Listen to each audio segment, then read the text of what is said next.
So let me quickly invite you to a multiplayer room. But I need to quit this game that I am in first. So one moment. And I am curious. Do you still have all of your heroes and your progress? Well, I can't see them right now. I could start a single player now to see it. Otherwise, I would just probably see if my character is still there once you have invited me, or once you have hosted a multiplayer. Yep. Understood. I believe I've now shared the room. Can you join? Okay, give me a sec.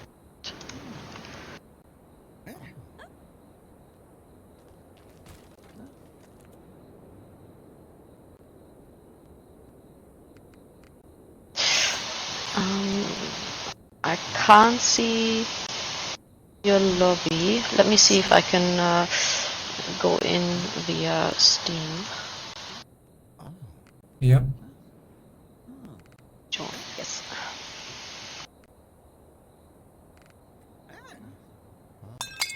Yes, I'm like my character is still level 30. Okay. Yep. It's asking me you can resume your current run at barracks level 2 or abandon. Like, I don't know. You because you're in the village, right? So I would probably just come back to the village, right? Yes. Please abandon because I am in my village now.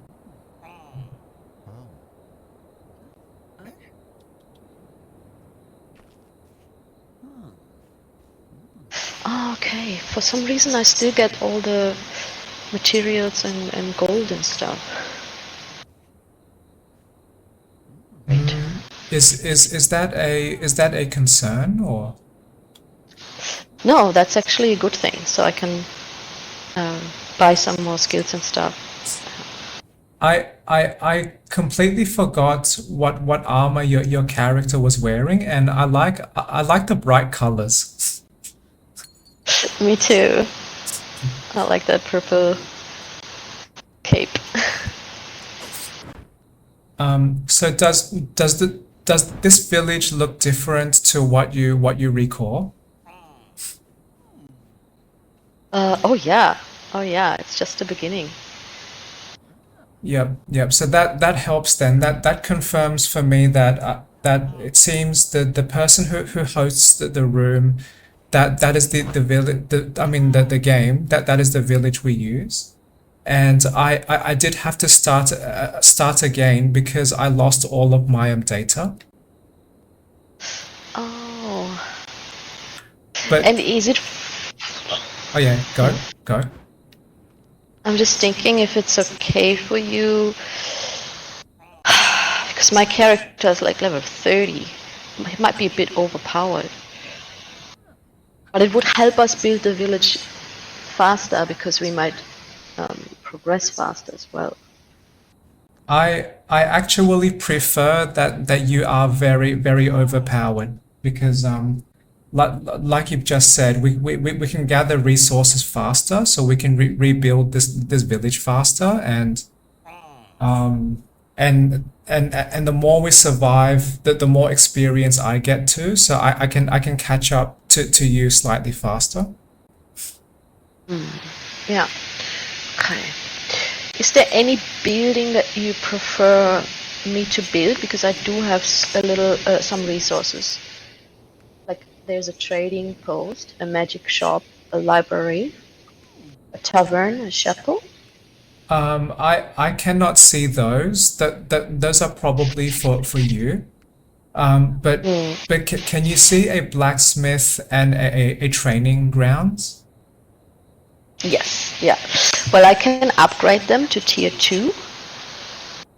Also, a hunter's cabin is probably there. Okay, so the other, I see now build new buildings. Would you prefer for me to build new buildings or to upgrade the buildings that are already there?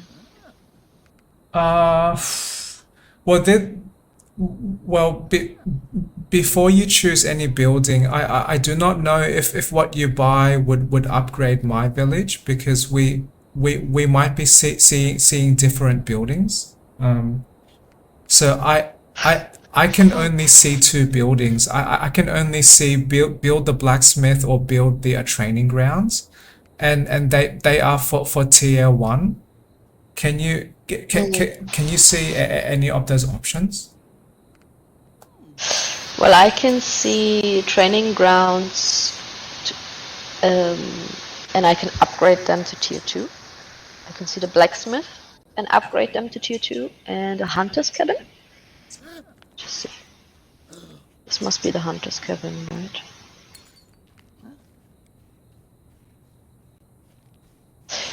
Well, I'm tempted to try and buy a building and see what happens, if you can see it or not. Yep.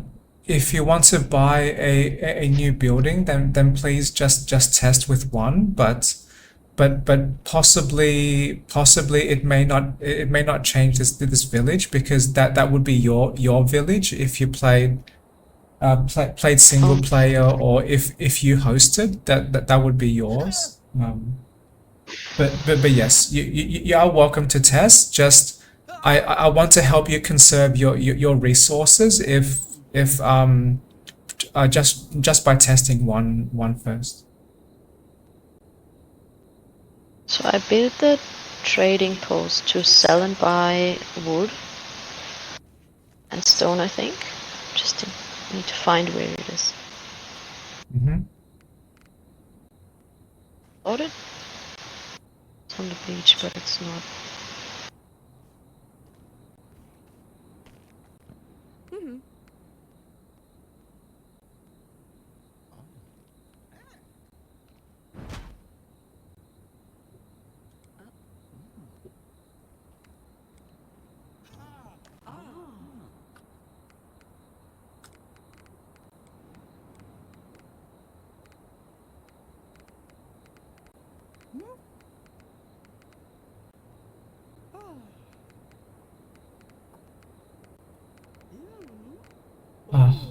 Just a small dislike that I have about this game is that you cannot really change all of the controls. And one problem I experienced is that the button to compare equipment cannot be changed, and that is the same button I use to interact and sell items. Oh, that's a bit of a bummer. Yes. I hope that you don't accidentally press this button and then get annoyed. Yeah, exactly. I would like to be able to compare items and sell items, but I do not want to accidentally sell when comparing. So yeah, I'm just going to quickly change that button. Yeah. Use.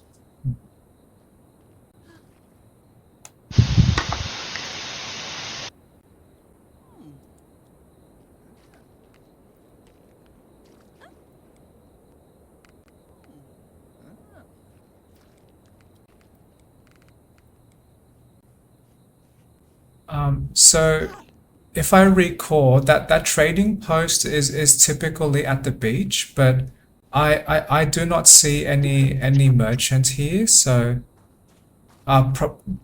probably when you buy buildings, it does not impact my village. Yeah, okay. Sad. But I do appreciate you trying to help though. But yeah, my village is very minimal now, so that there is not much we can buy and do. So let me know when you are ready to start the next level, and um, I I will be hiding behind your overpowered self, and I will gladly watch you destroy all of the enemies. Okay, all right. I'm just making a bit room. I have a lot of stuff. Well, I did unlock the level one shop. So if you want to sell some items, you can do that too. Okay.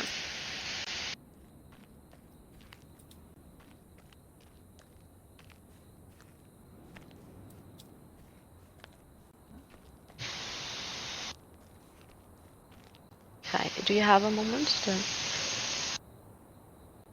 Uh, do I have a what? Do you have a moment so I can just look at the items that I have with the items that I have equipped? Yes, I can wait.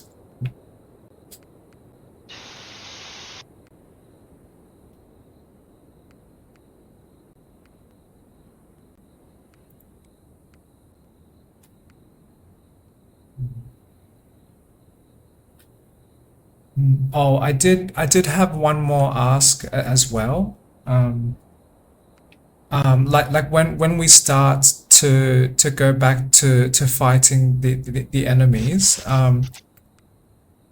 Well, before I ask that, my other question is, do you use your character's mana much during battle, and do you have any challenges trying to restore that mana? I do use a lot of mana. I'm just not quite sure how to restore it. I think we were collecting those little blue diamonds on the map, and it would also restore over time. Yeah. Yeah, so I think that was okay. Do you want me to share one way you can regenerate mana faster? Yeah.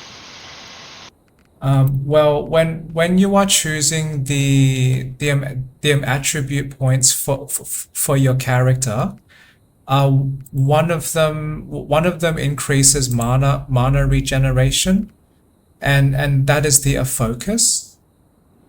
And I was testing this earlier this morning, and each point of focus gives you 0.1 extra mana regen each second. So that means for each 10 points of focus, you gain one mana regenerated per second. And the more you stack that up, the much faster you can regenerate your mana. So that is one way, but you you may have indirectly answered my next question though, because I was going to ask if you could manage your mana fairly easily. I was going to ask if you would let me pick up all of those blue diamonds. But yeah, not a major drama for now. And if you are the stronger character between us two, I am leaning more towards I'm giving you those blue diamonds. But I do want to pick up at least some because they help us increase that same focus attributes as well.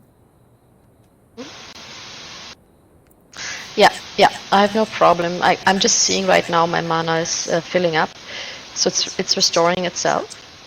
So yeah, I'm happy for you to pick up all the mana diamonds that we find in the game. So so you will not be too concerned about exhausting your mana as we fight, or Yes.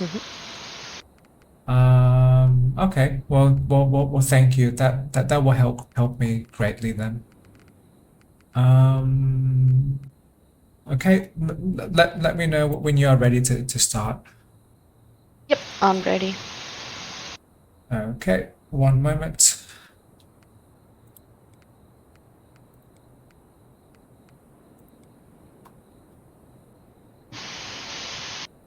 And just a quick question as well, because this is a this is the first time me playing this game with my with a slightly different computer. So is the connection smooth for you, and have you experienced much lag yet? Or Um, it seems smooth, yeah. I don't think there's any lag that I experience. okay, awesome.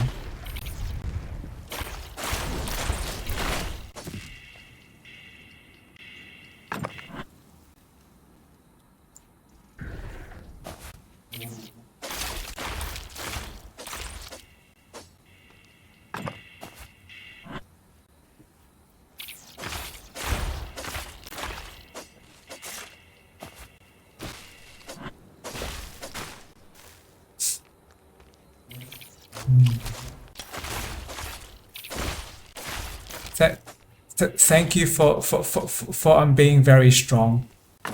I'm not gonna lie, it's pretty fun to be overpowered. Awesome. So yeah, if okay with you, I probably would be staying behind you because you would help to protect me, and I can conserve my mana for when we fight bosses. Yes. Yeah, no problem. Awesome.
Seems to be that there's like many more enemies than I could recall in the early levels. Maybe that has something to do with my level. Yeah, maybe that, or maybe multiplayer. Um,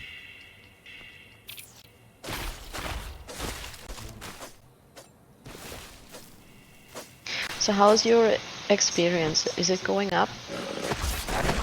So yeah, I'm it is. I'm receiving hundreds of experience points. okay, awesome.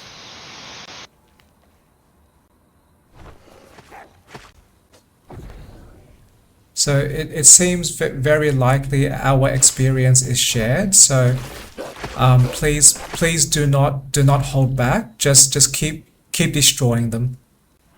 Yes.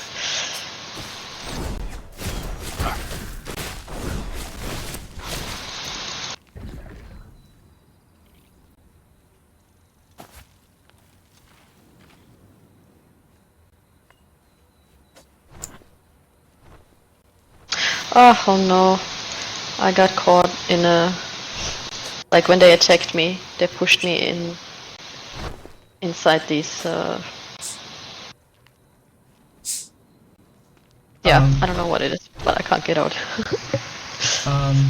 Did did you want to leave my room and then join back? Would that help? Or- Yeah, let me try. Yep. That that that, that reminds me that there was one funny time we experienced a similar bug before, and we were in the caves, and you were stuck. I'm stuck in the wall. Yeah. Right. How did we solve that? Uh, Okay, pro wait a second. Probably you just left and then came back.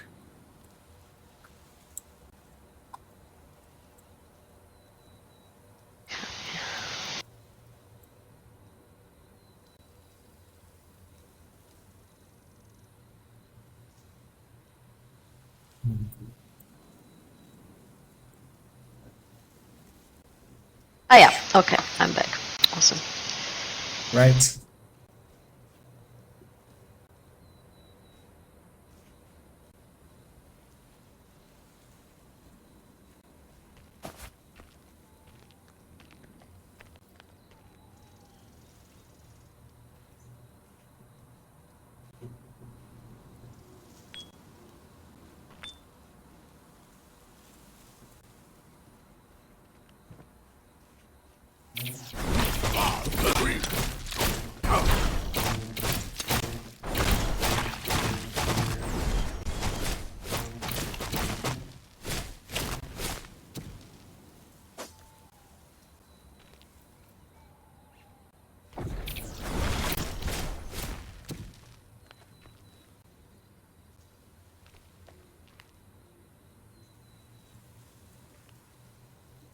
Oh, that is interesting. Um,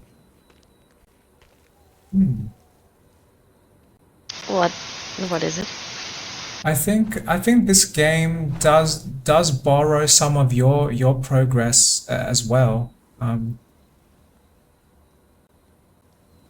Oh, okay. Because he's letting us pass the levels, right? Yes, because when I was playing earlier this morning, this character was not here. Can we go through then? Because I want to unlock the next class.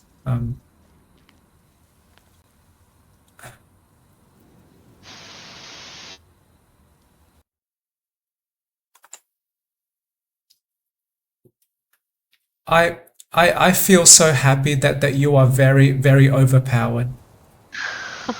Oh wow, yeah, we're already here. Okay, so now you gotta be very careful, I guess. Yep. Yeah, the shadow people. Yeah, I will likely just be running around. I will need your help to protect us. Yeah.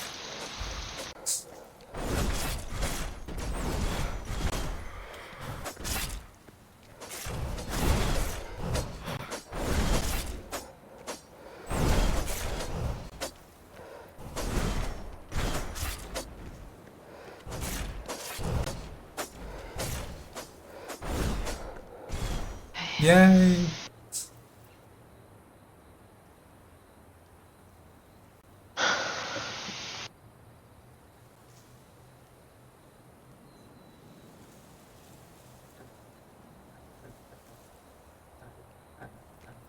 Okay. Yep. One moment while I pick up the items. Yes.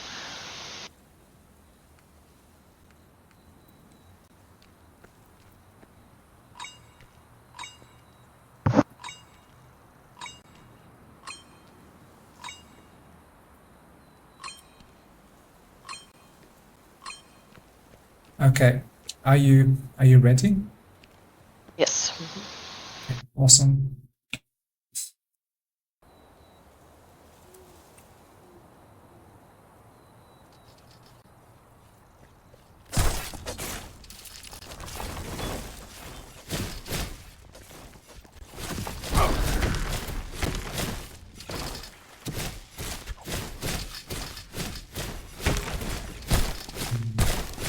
Is your game still smooth and not laggy?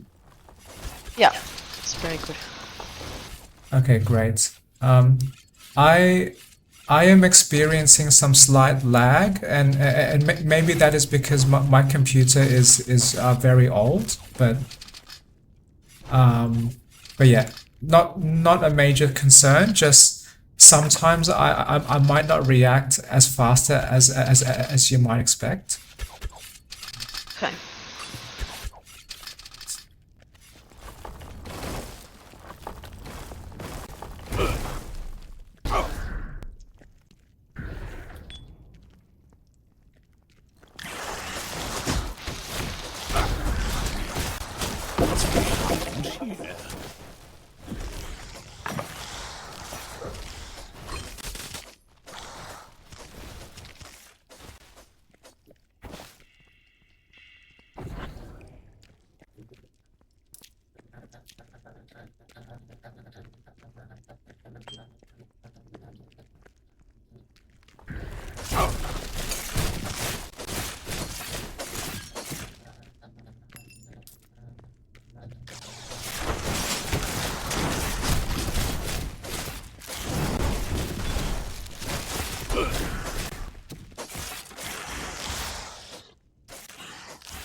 Oh wow, that was helpful.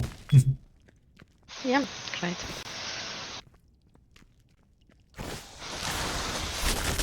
Yeah, I was reacting to picking up a scroll that gave me 2,400 experience, and then and then my character immediately leveled up. Awesome. If you need time to, I don't know, I forgot what happens when you level up. If there, you probably can set some perks somewhere or anything. Just let me know. Yep, thank you. I will let you know.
Uh-oh, I died. Oh no! Oh no! Oh no! Yeah, my character is a bit weak for this area, and like there were some floor vines that were killing me. Yeah. Oof. Yeah, they're killing me too. Ah! I'm still. Okay, let me see. Always do something.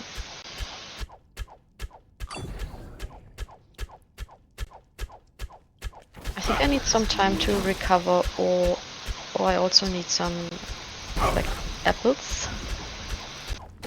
Yep. Yep, if I see any apples, I will let you know. But yeah, we can wait to recover. Um, Yep. Okay. Maybe just a little bit. well, in case you are not aware, do you want me to share one way you can increase health recovery? Yes.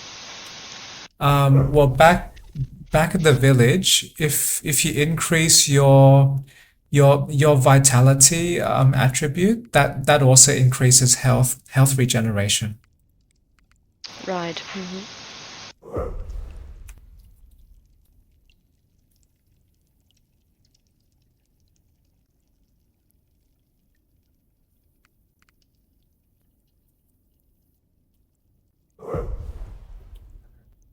Okay.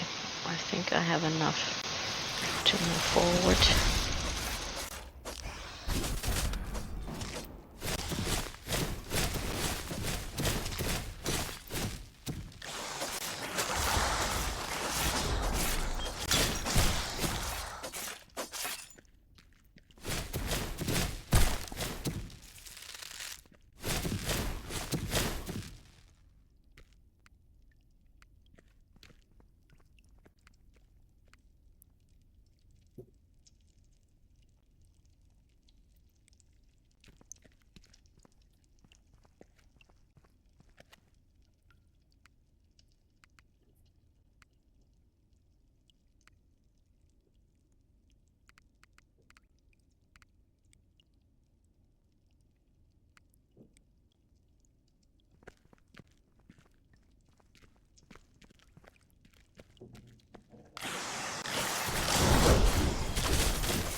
Okay, I think we have discovered the whole map.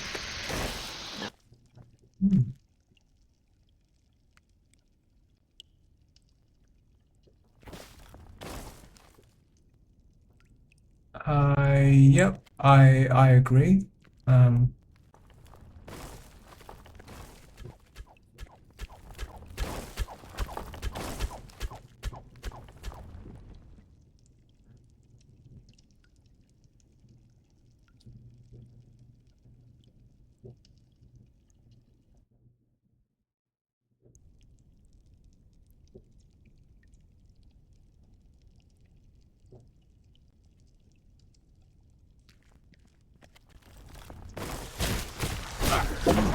Excursions. Glad that you're like really good in finding the hidden rooms. 'Cause I always yeah, oversee them. yeah. Thank you.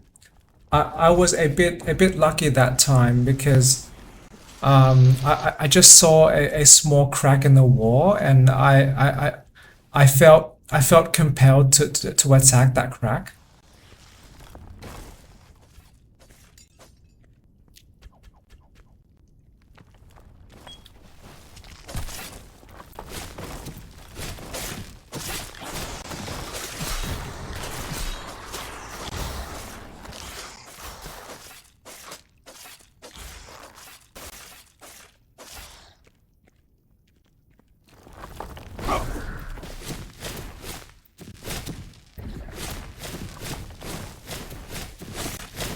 Oh, this is the next level.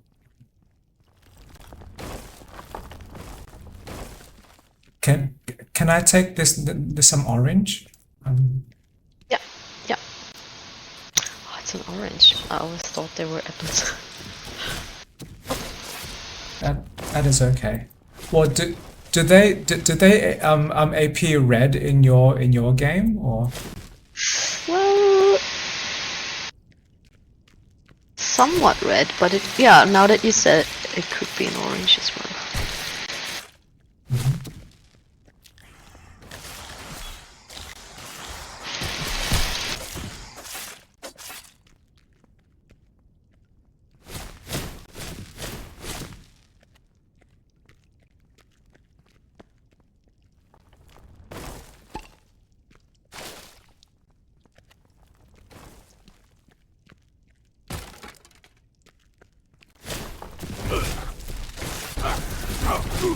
Oops. Oh. I did not see those plants in the room. Oh god.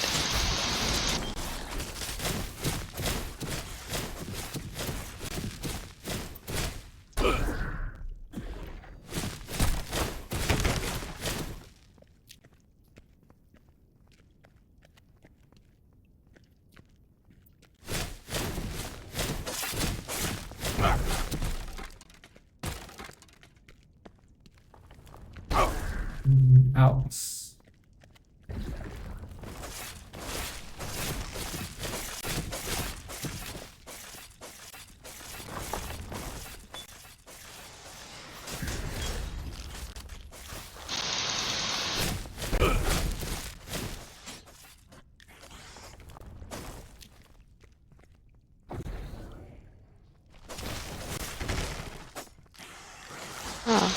Maybe you can take these 2 soldiers here, and then they help you fight. Yep. Sounds great.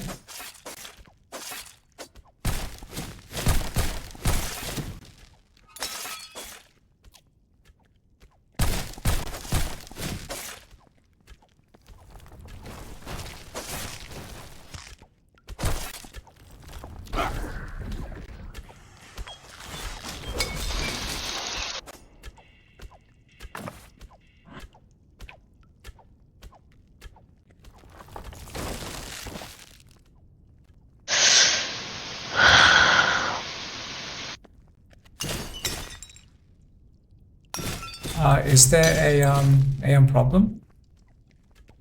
No, I'm just down here.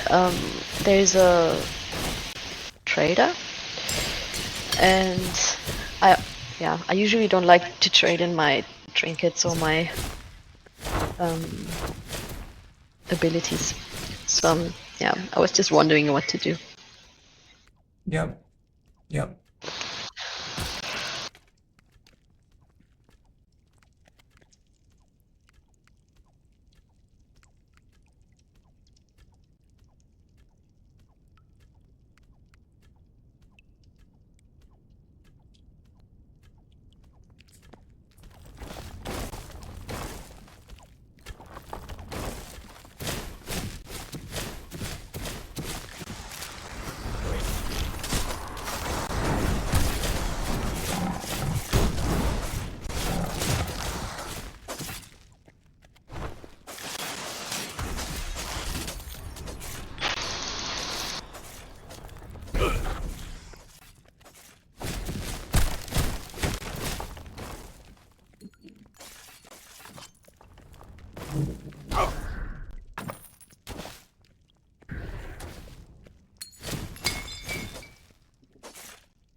The ground killed me again. Oh no. But that was partly my mistake too, because I was kind of running close to you, and some of the enemy attacks did hit me. Oh. Yeah, but the ground is like pretty dangerous. Yeah.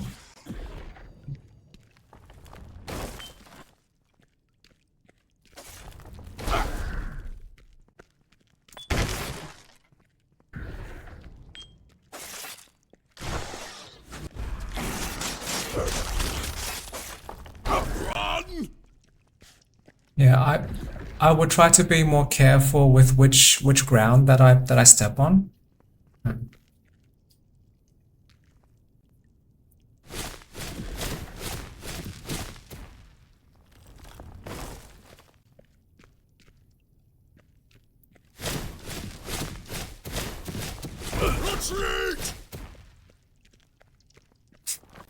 My my character just screamed, "Retreat!"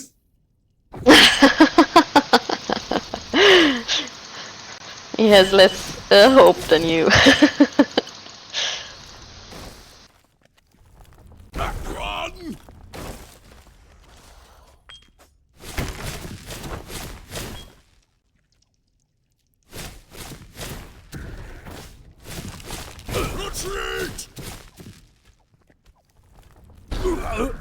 Oh, I died. Oh no. Okay.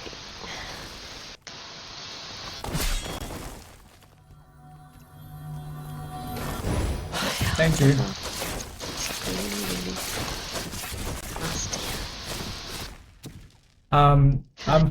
Forgive me if you seem like some kind of babysitter now. No, it's okay. I mean, we knew it's a challenge with the two different levels. Yeah, thank you. Just try everything to get you to raise your level as soon as possible. Yep, I agree. And each battle that we survive, I gain more and more experience, and eventually I can catch up back to you. Yeah.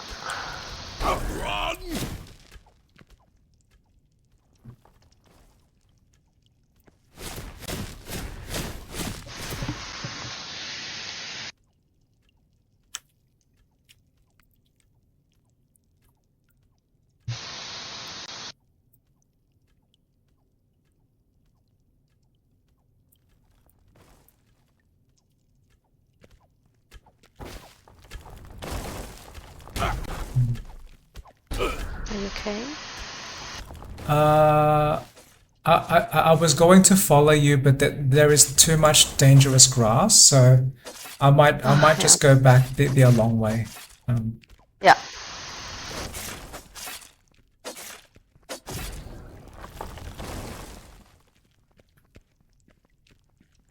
Yep, and there is one item I can pick up.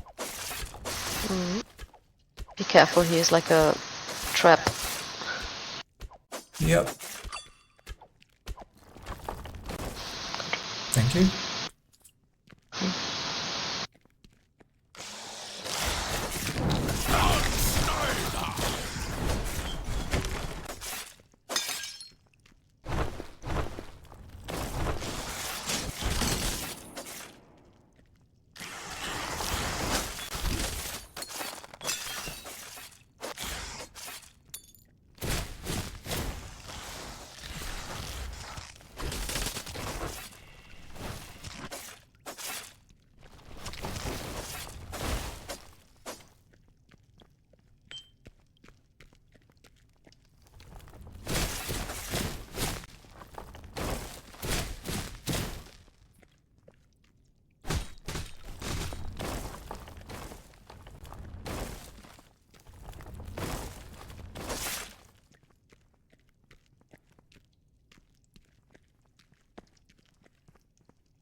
Oh,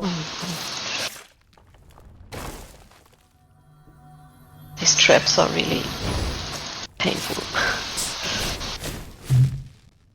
although I'm guessing for your tough character, the ground is just I'm tickling you.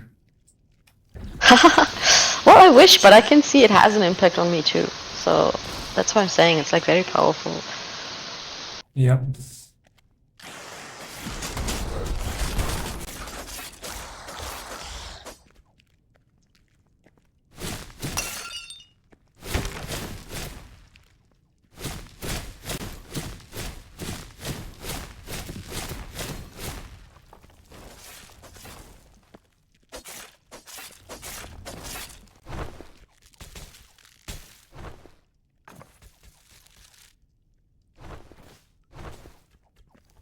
Did Might be a the bit dangerous.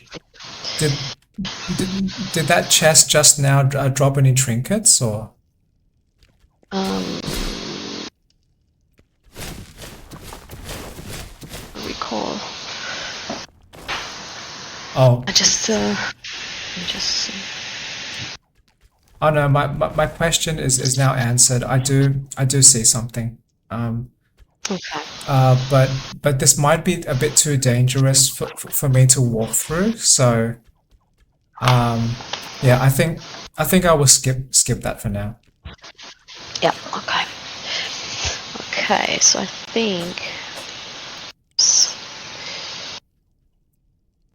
the map. I think we have everything. Collected everything. Are you ready for Yep. boss? Okay.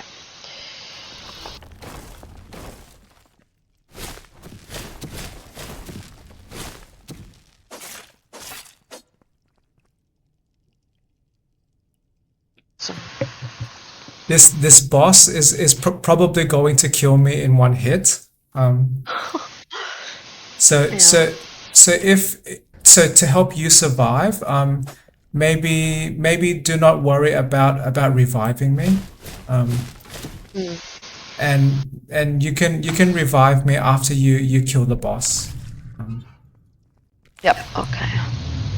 Oh, okay. Yeah.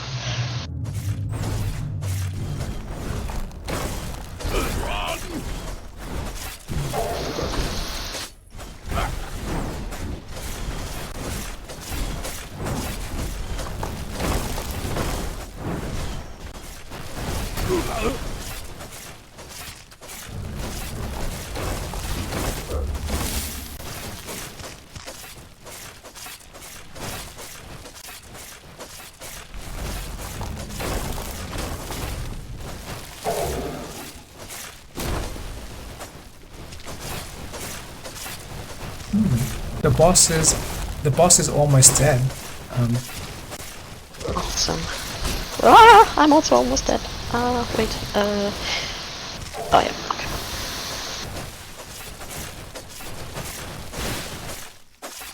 Okay. Okay. Yay! Nice work.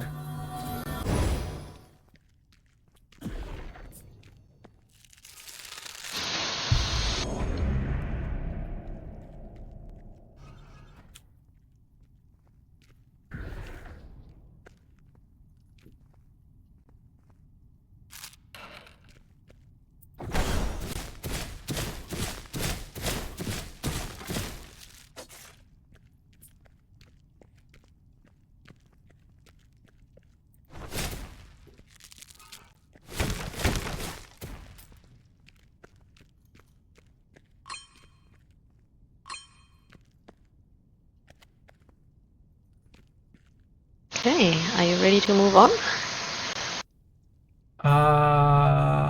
Yep. Okay.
You can take that Instead of that A.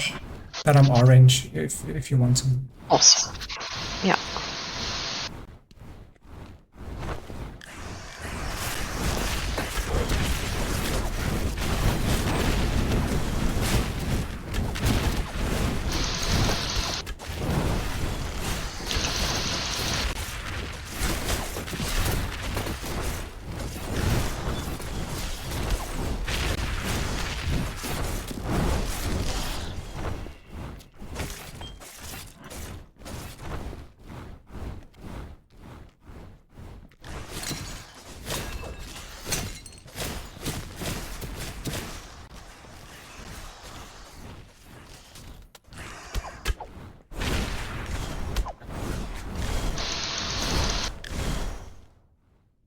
I accidentally triggered some enemies. Yeah. Although I might be able to survive.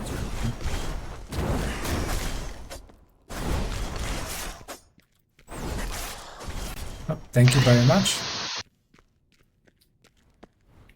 Talk to this guy. Oh yeah, I did talk to them.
Do you want the apple?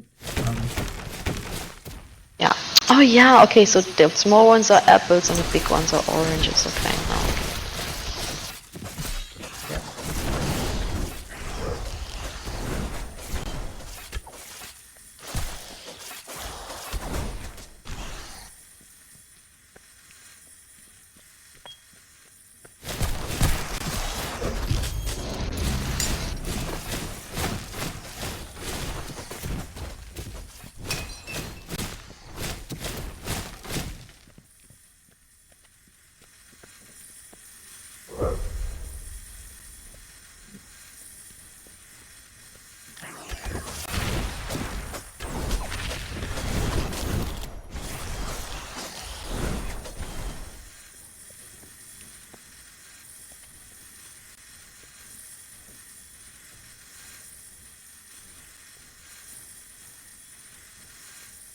Oh, I went too far.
Uh-oh, I might be in danger.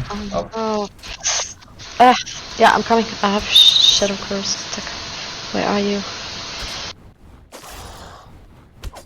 Oh. Okay.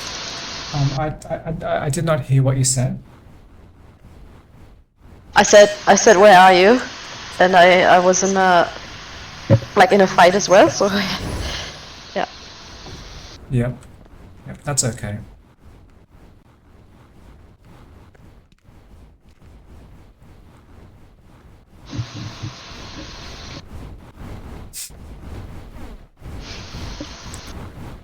You may or may not believe this, but my character's maximum health is now 62.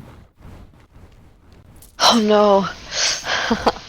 Mine is down to 385. So I think. Oh, I accidentally opened the room. Yeah, we might have to start a new run soon, but it's okay. Yep. Yep. I still appreciate your help because I've gained so much more experience much faster than if I played just myself. Um,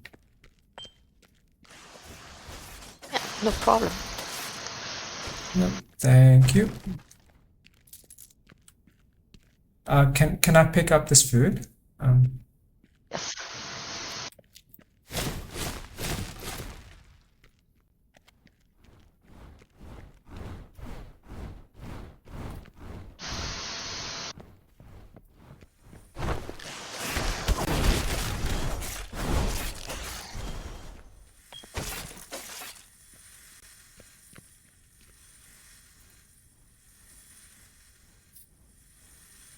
Okay.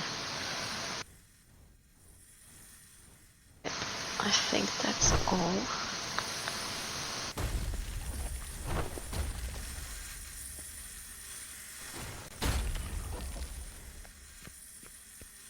Should we go to the next level?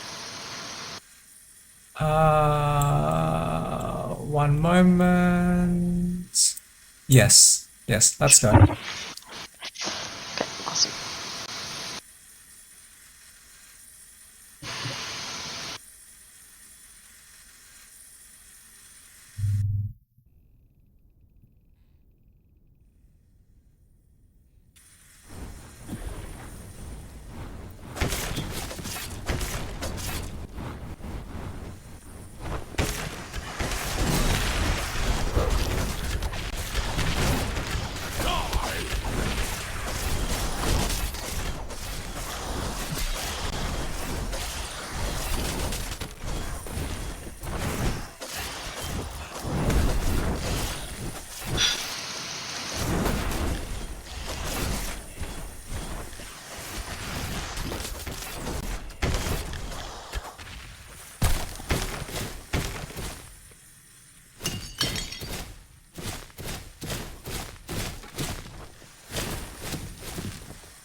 Whoopsie. I triggered some enemies.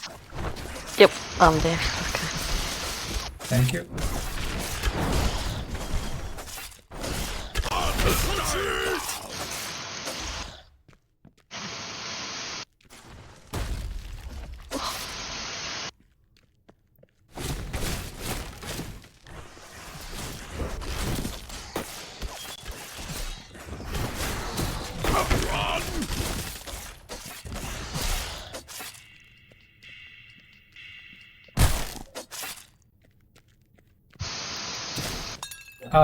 Do you want the orange?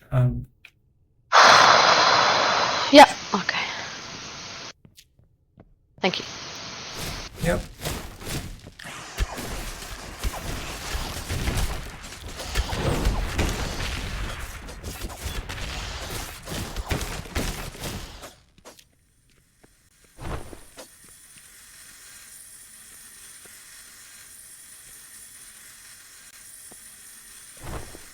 Oh, okay.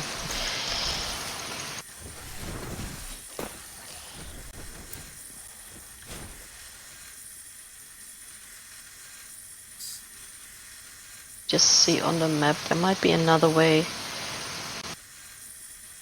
So you don't have to go across these. Yeah.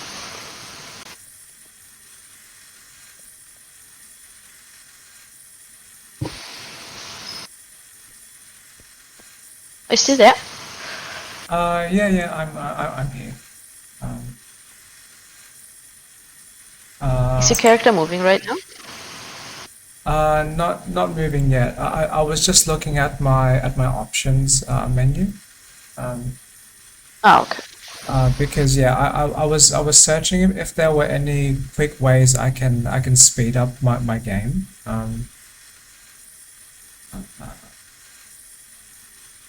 But yeah, okay.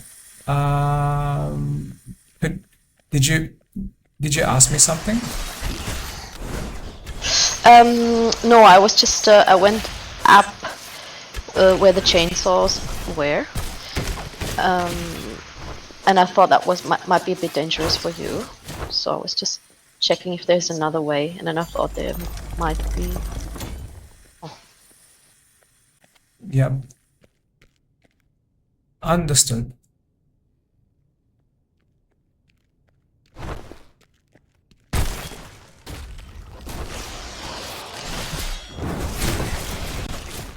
and I was actually hoping for the bird to show up. Oh, it's not coming. Yeah, I've not seen the bird either.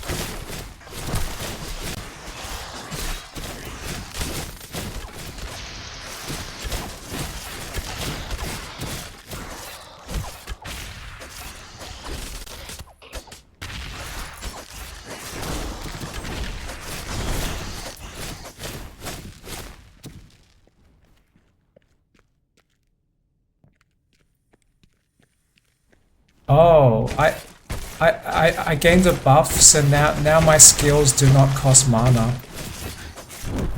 Oh, great! My So buff says 100% more damage, which is amazing. nice. So I might be able to help you slightly more with the combat then. Oh no. Yeah. No. Did you die? Almost.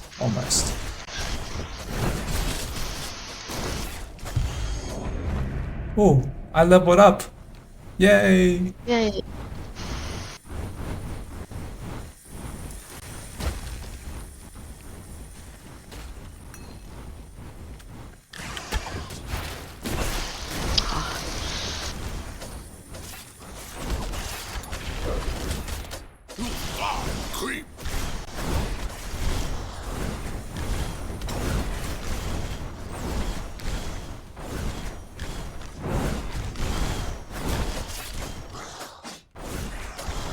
Thank you. Like, or maybe I'll wait until the end.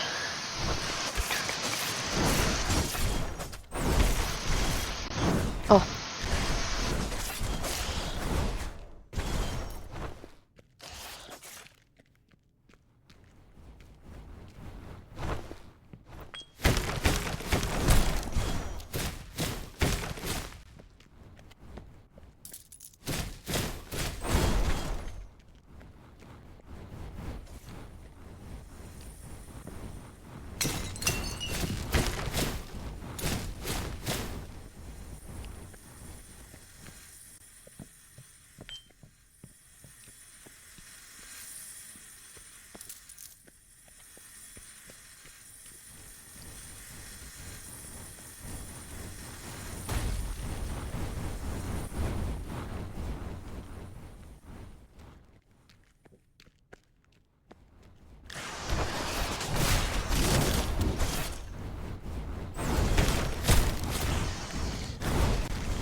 yeah, that was a good trick to lure them through the fire.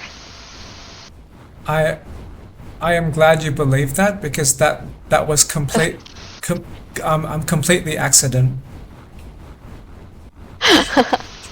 Maybe for now that, but I remember that we used to do that when we played that game to get them through their own traps. Yeah. Yep. Ah, good, good. Great. And Awesome. that time that was not accident. Yeah. Oh wow, it's like your magic goes around the corner.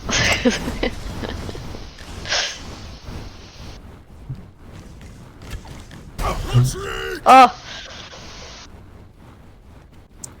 And that is funny to me. They still walk through their own traps. yeah.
I might need some help.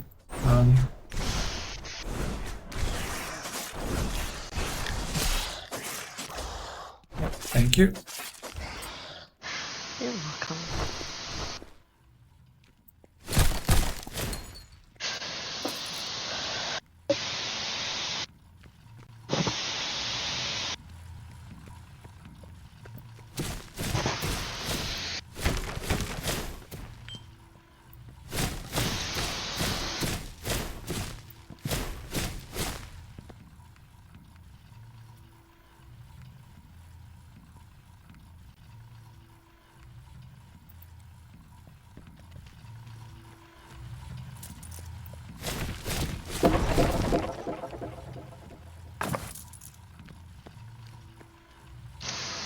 Nice.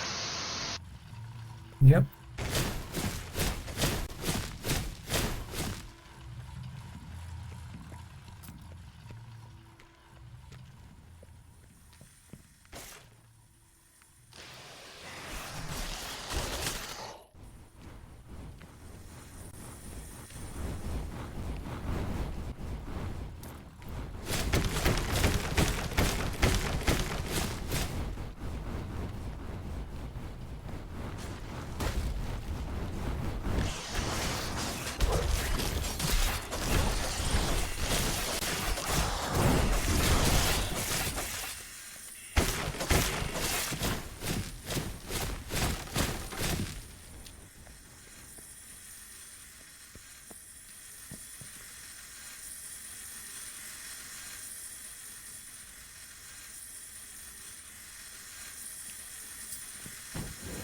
Oh, oh, okay.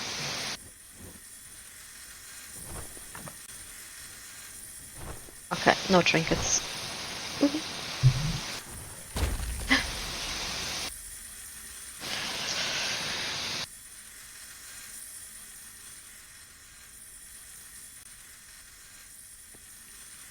I think I would like to go back to the Zack. Yeah, here's the well. Awesome. Okay, do we have everything? I Yeah. think it seems like there might still be one unexplored area. Oh, yeah, down there. Okay. Ah, and you found a room. So.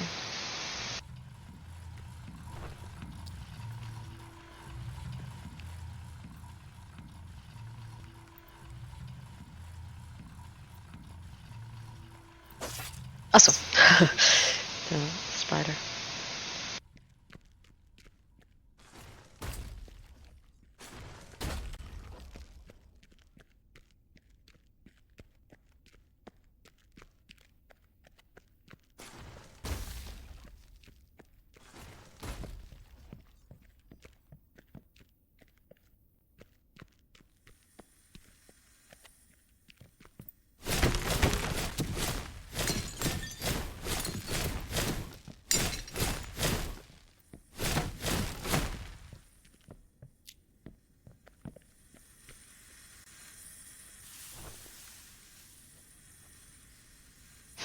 It's just a scroll. Okay. You say just a scroll, but to me that is valuable experience.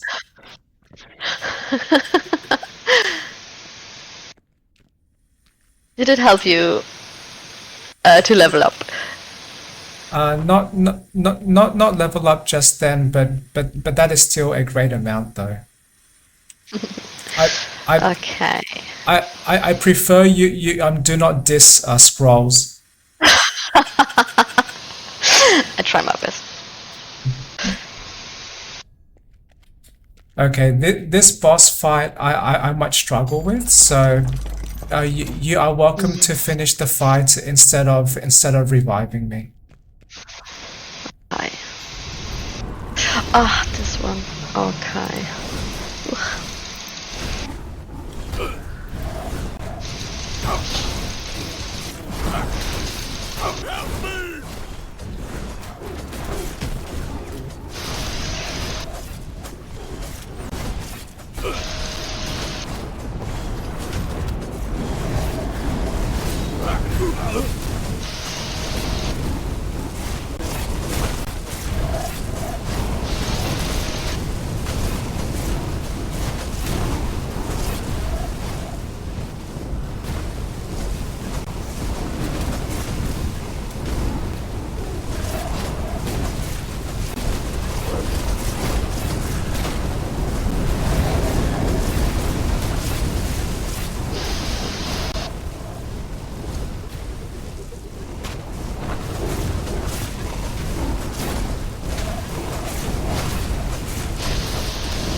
Great work.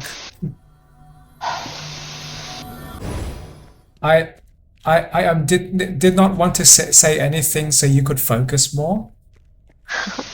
Thank you. Oh, now I can summon spiders. Awesome. That we have that army of spiders. Yeah. Did did Are you getting these like scrolls that say search through some place to uncover secrets? No, I haven't.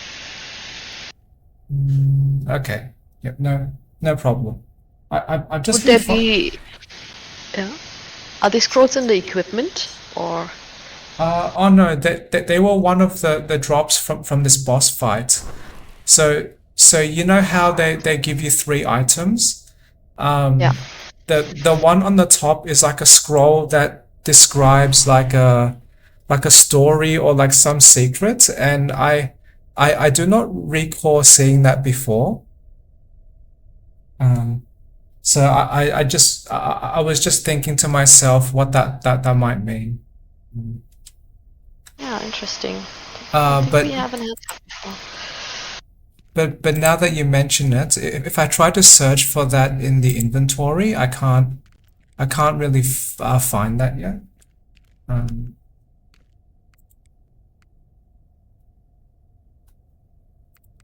but yeah, not a drama for now. We can continue to play. I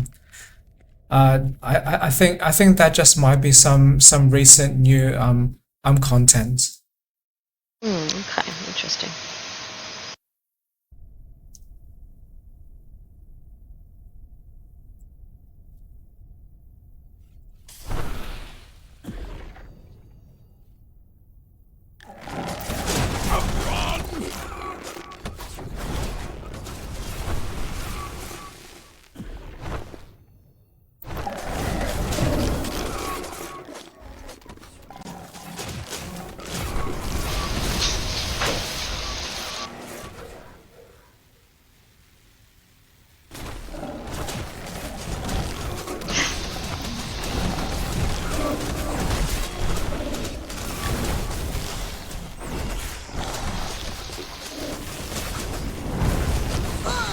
Oh no, I died.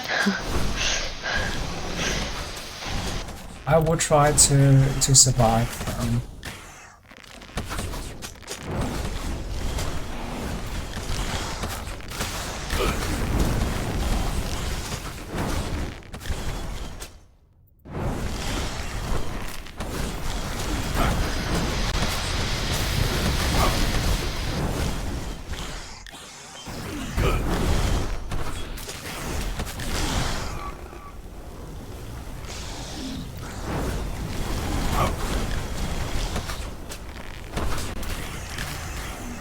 Ah, the sorcerer keeps summoning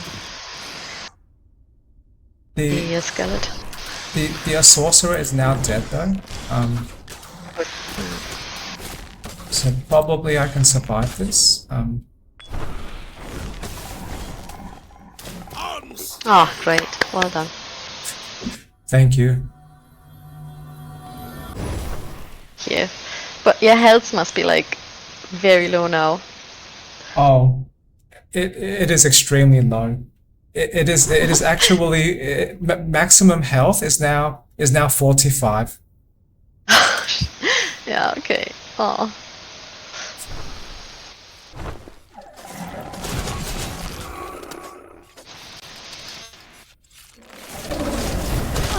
Oh, I died again.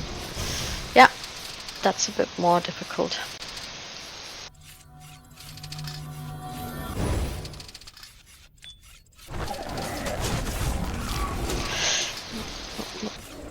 Other direction, other direction. Are these enemies now like really strong or? I think so.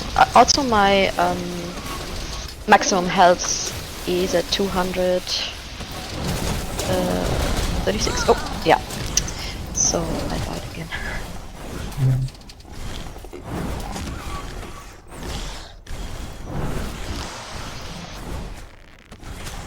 Well, I would say this was a great effort though. Yeah, it was a good run. Yeah. We have not played in a very very long time, and I am very happy with how much progress we just had. Me too. And probably I picked up enough wood now, so I can buy some more buildings for us. Awesome.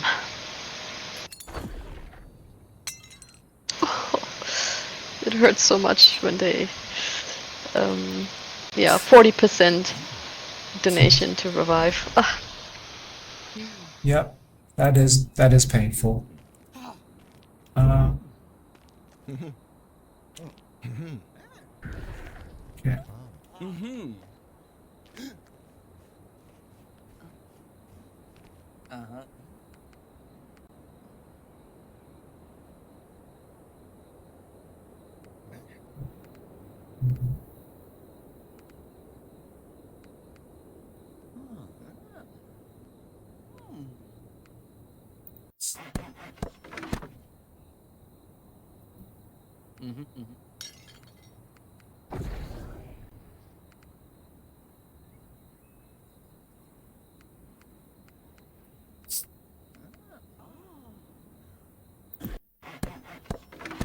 Yep, I've just now unlocked the blacksmith and the training range. Oh, yeah. And I am going to upgrade the guild hall to tier 2. Okay. So yes, the village will now be slightly different. Okay.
I have a quick bathroom break and I'll be there in a few minutes, okay?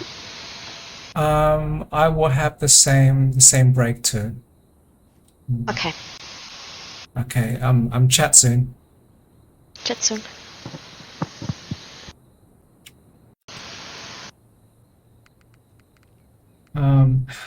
So I am almost ready to return to the dungeons. I, I'm just quickly checking my options because that there is just too much, or that there is some lag, and I want to try to reduce that somehow.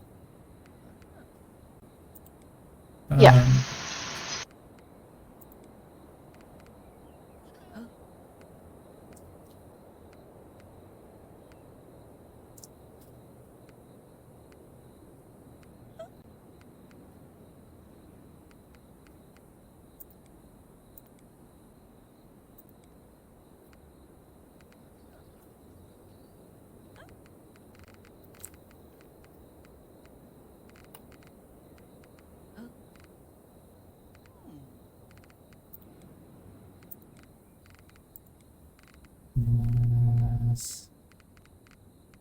Okay, and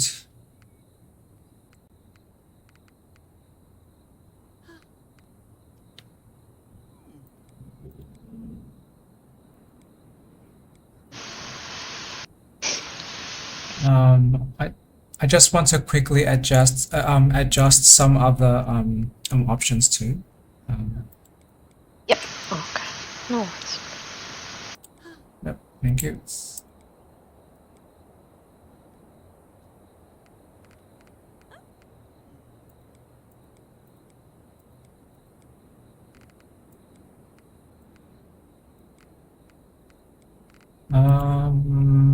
Okay, let me just double check. Oh yes, I might want to sell my items. Yeah.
Yeah, I'm just looking at the shops as well. So one more moment.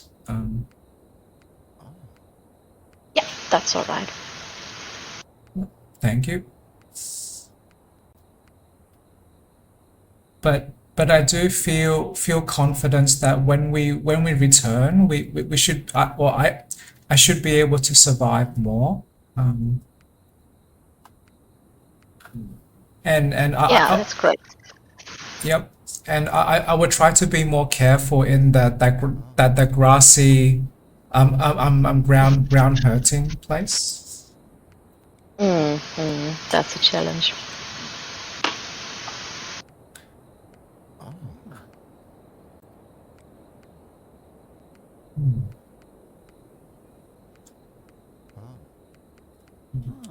Okay. I might be ready now to return to the dungeons with you. Okay, yep, I'm ready. Are you ready? Yes, I'm ready. I just wanted to ask because I saw here the bird and the man here, and they say find maps to start mission or find map to have missions to start, something like this. Oh, yeah, I was yeah. wondering if this, yeah, does it have something to do with what you found? You might be correct. Let me talk to them. Yeah. Find a map in the dungeon and show the griffin and it will take you there. Okay, let me talk to the bird.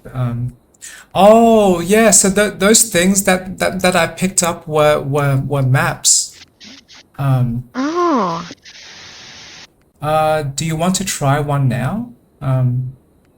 yeah, I wouldn't mind. Okay. Oh, this is interesting. So we might actually have access to some more dungeons that we can play.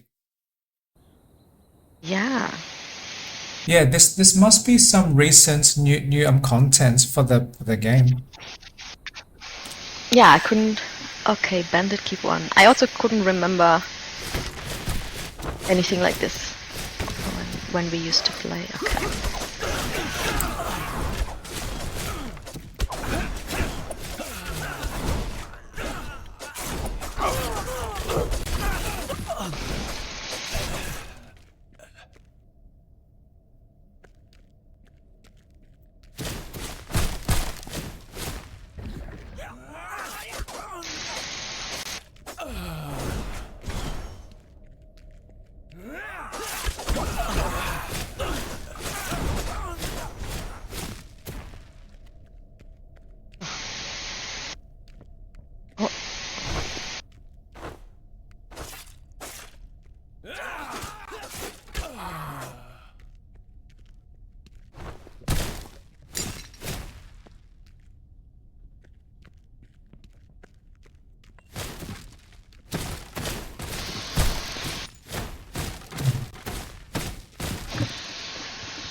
So what I was told is if we can successfully complete this dungeon, we unlock like level 15 equipment or something. Okay, that's great. That sounds amazing. Yep.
Are these enemies any struggle for you yet or? They don't seem like a struggle. Okay, great. Oh, they're coming. What about you? Not too much of a struggle, but I am not able to fight them as efficiently as you. But yeah. Yeah, so my guess is that these enemies are easier than the previous level that we died on. But yeah, I am completely new to this content, so I do not know how difficult this might become. So yeah, I am keen to progress and keen to explore. Me too.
Okay, I think we might be ready to go to the next stage of this level.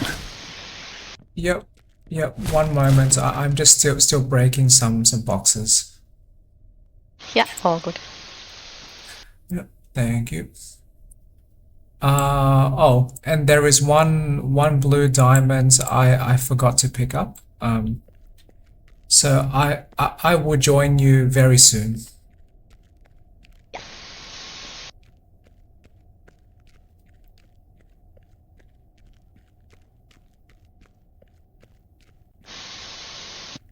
Yep, I'm ready. Okay, great.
I think we might be finished with this level.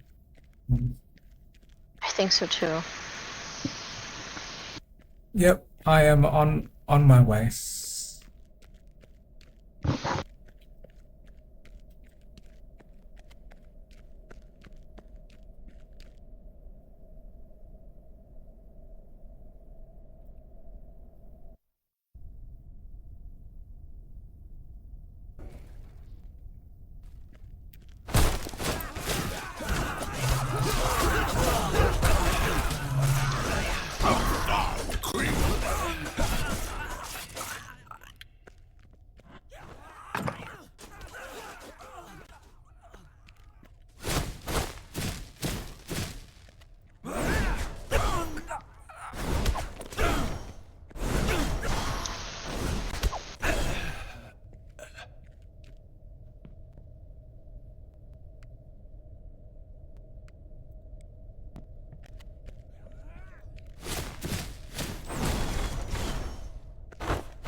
That was a tough one. Mhm.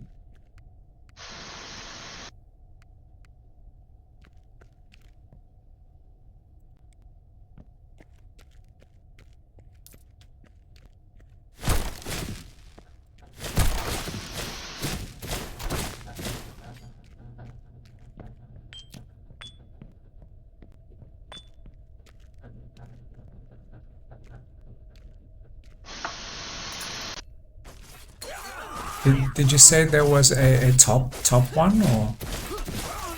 Like a tough one. Do you see that seed in the right upper corner of that room Yeah. where you are right now? Yeah, Yeah. he was sitting on that seed. It was like a big enemy, like a big person. Yeah. That is funny. Maybe we are the rude people just crashing into their homes. Exactly, and we're destroying everything and looting everything. Yeah.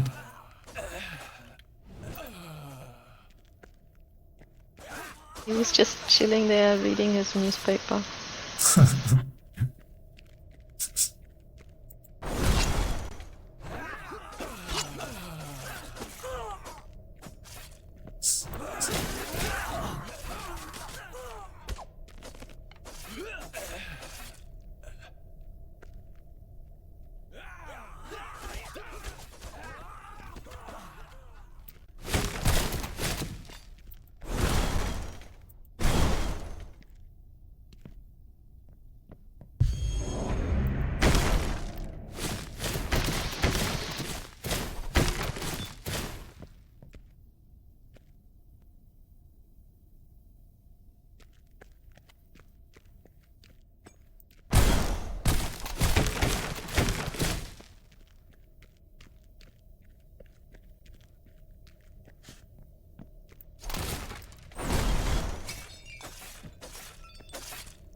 Uh, I we may have cleared this level, but let me know when you are ready, and I would trigger the next level. One second. Oh, there's one thing I need to pick up then. Yep, yep, no problem.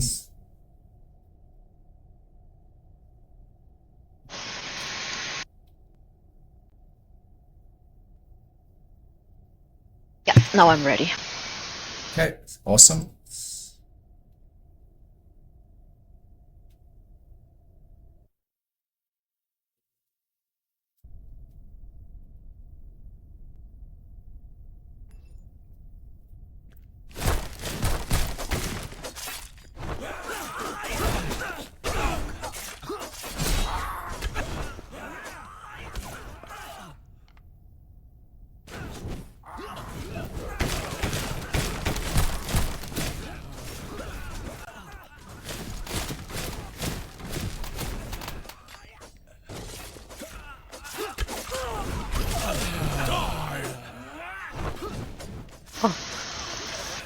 There he sits again.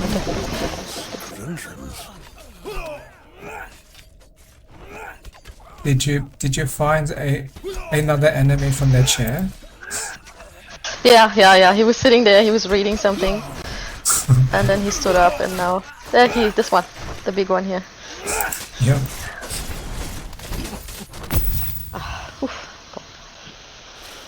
Wait.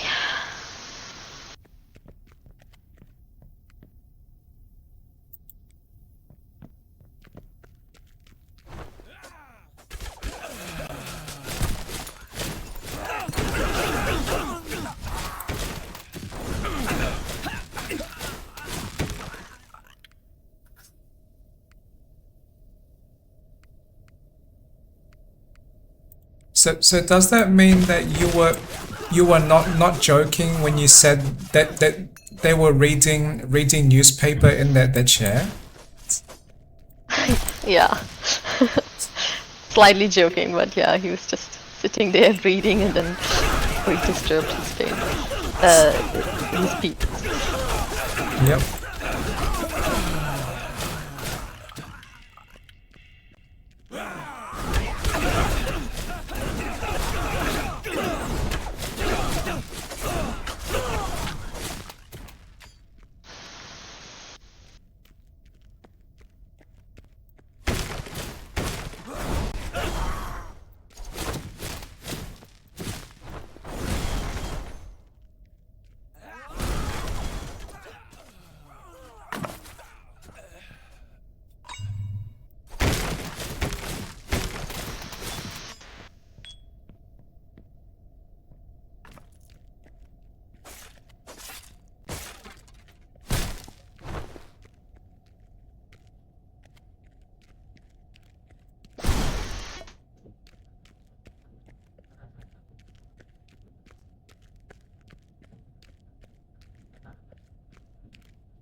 Okay, we seem to have cleared the level, so you can trigger the next level. Okay.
I don't know if that's an enemy or... I think that just might be a training dummy. It's Yeah.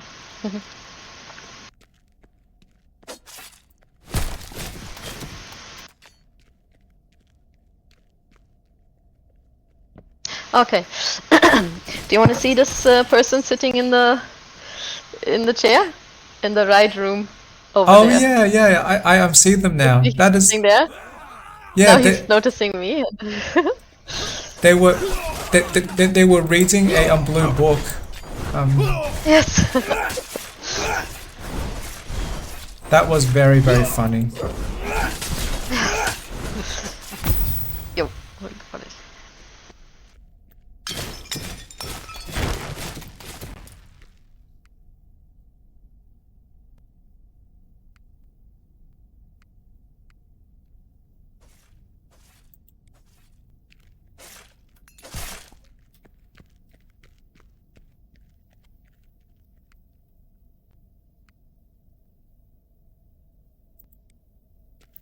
So I think this might be a unique part of this game because we might actually be the villains.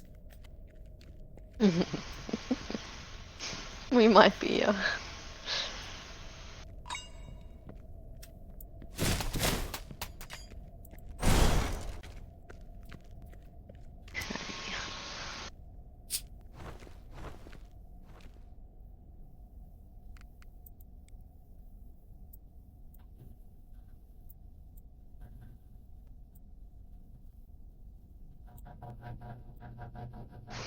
Oh, do not trigger the next level yet. I am found one secret.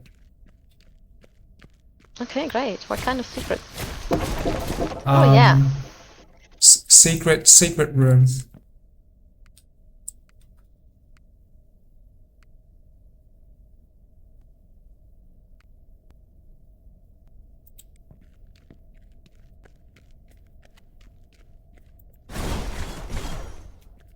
Okay, I'm ready now. Awesome.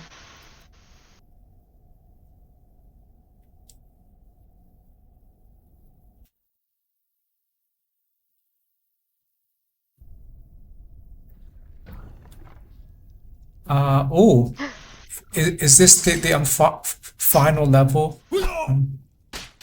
Yeah. Oh, okay.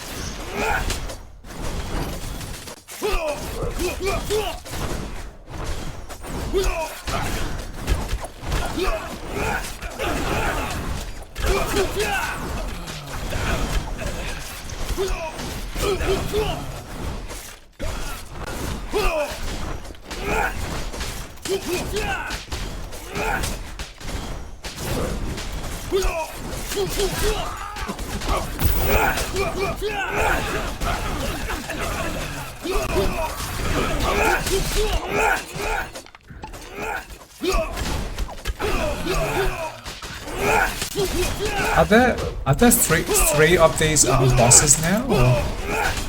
Yeah, I think so.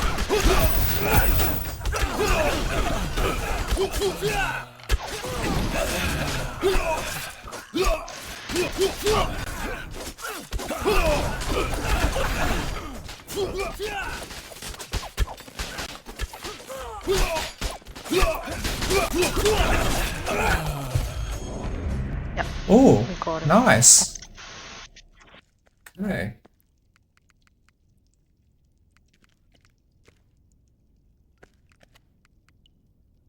Oh wow.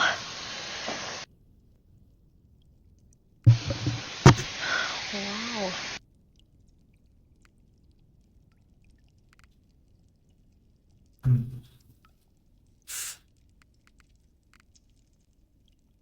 Yeah, I am not able to use these boots because they require some attribute that I do not use. Do you or have you increased any of the dexterity? Yes. Well, for me, it's strength. But I noticed that maybe I take this. That the attributes from my shoes are better at the moment. But maybe I can keep them and then increase the attributes later once the village has developed. Yep. Well then. Oh wait, I forgot that we probably cannot trade equipment. But yeah, I was going to give you one of the boots that I could choose. Oh, But that is okay. I can at least sell what I have for some money. yes. Yeah, you can do that.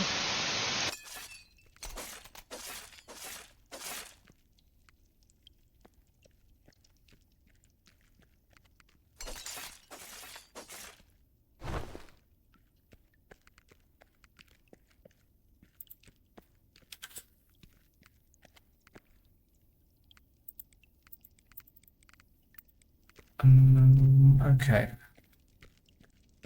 Hmm. And I'm guessing that there is nothing else in this room that we can loot. Um, Yeah, I think so too. okay, are you ready to return? Yes. Okay.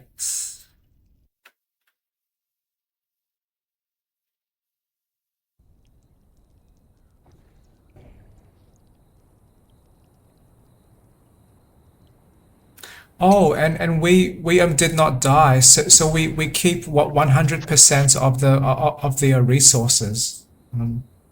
Oh, very nice. Very useful. It's a lot of wood that we got here. Yay!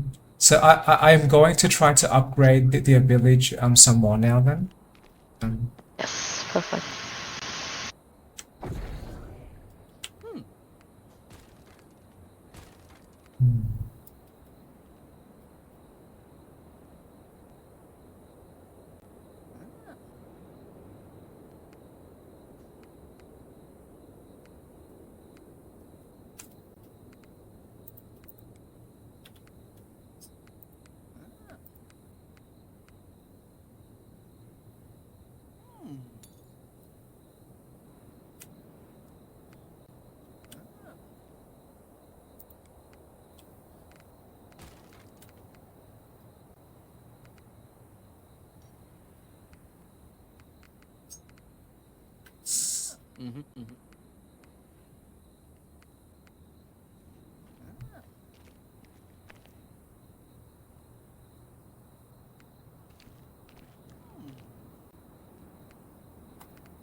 Well, I want to unlock the trading post next because that enables me to buy some more wood. Um,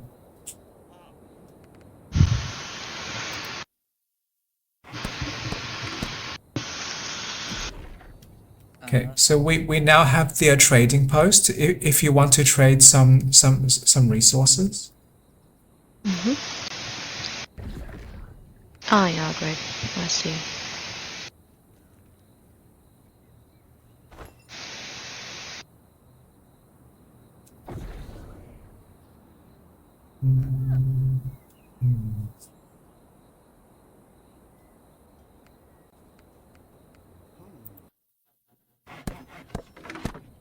And the hunter's cabin level 2 is now unlocked. Okay, great.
And I did unlock a magic shop as well. If you want to upgrade those things. Um, Okay, yeah.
Ah, okay, you're trying to show me something. Uh, uh, no. I still do not know what that part of the game does, but yeah, do, do you recall when you were looking at your inventory and there is this option that says like link item? Um, I think that might be why. So, but I'm just comparing my equipment and the game keeps telling me I am showing you that item. okay, because I can see it now. When I have the message in the lower right corner, and when I move the cursor onto the green letters, then I can see the rejuvenating simple rope.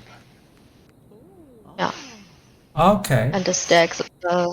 It requires 17 focus, things like this. Oh yeah. Yeah, I can see that too if I mouse hover that message. Um, Yeah. that is interesting, but why would we ever need to show each other the equipment if we cannot trade though? Well, yeah, that might be a way then to trade. It's this time I can't really interact with this. Yep. I I wish there was a way that we could trade though, because Yeah. that might help if I find some item that you really like or you find some item that I really want. Mm.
I I might actually want to sometimes repeat those missions that we just had, because if if we can complete them with no death, that means we get 100% of the resources.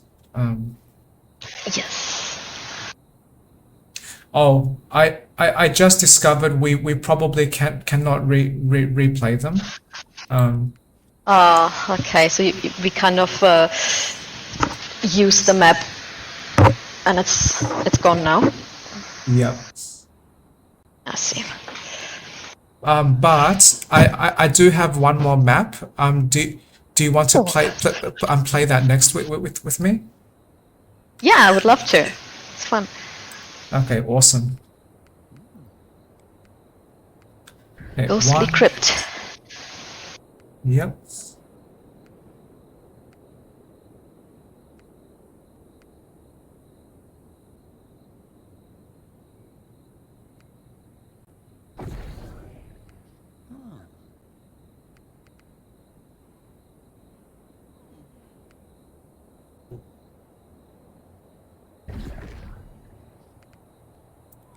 Okay. Okay, it doesn't seem to trigger. Ah, no, okay. Perfect. Yep. I was just choosing some kind of bonus for me for this run. Okay. Okay.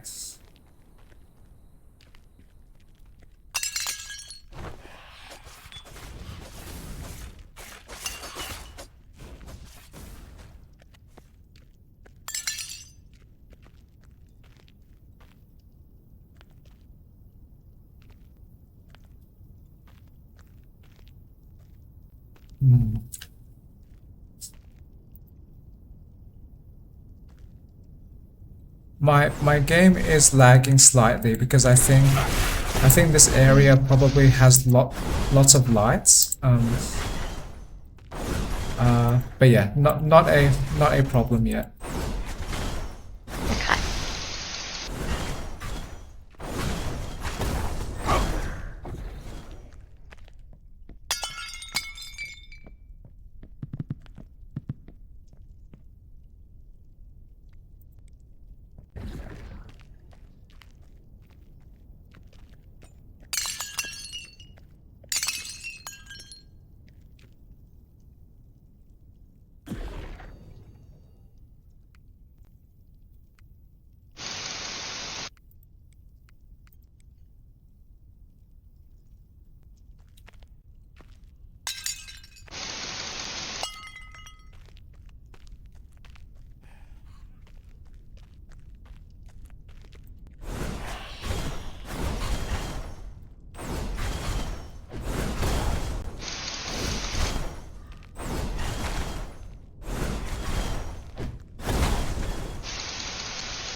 How's it going for you? Is it difficult to defeat the enemies?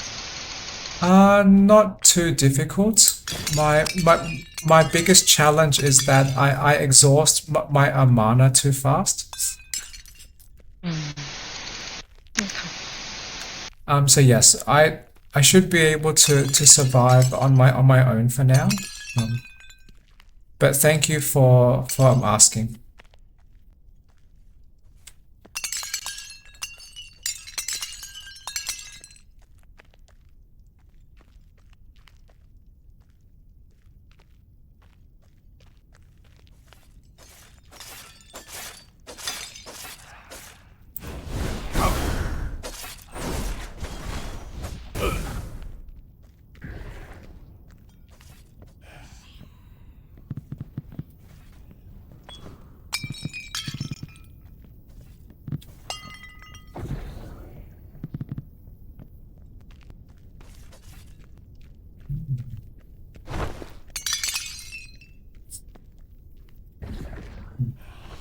After we finish this dungeon playthrough, I'm curious if going back to the other main dungeon might mean that the game will always give us some more maps.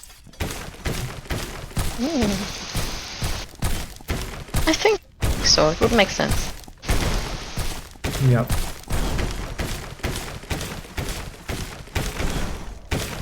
And that would be exciting because I actually enjoy playing these map levels because they are like smaller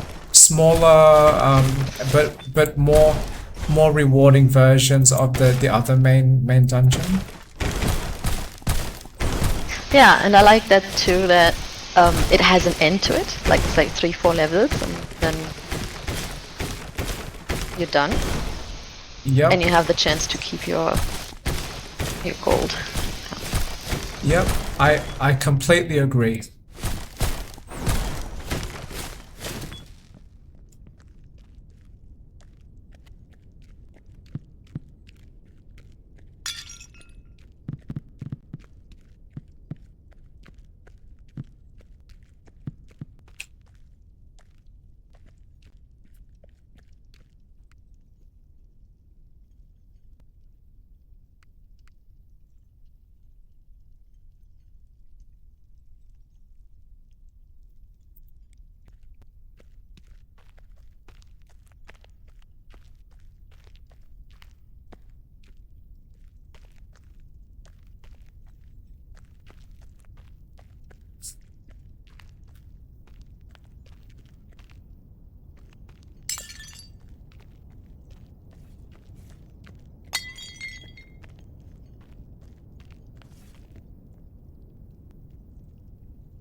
Uh, yes, you can trigger the next level.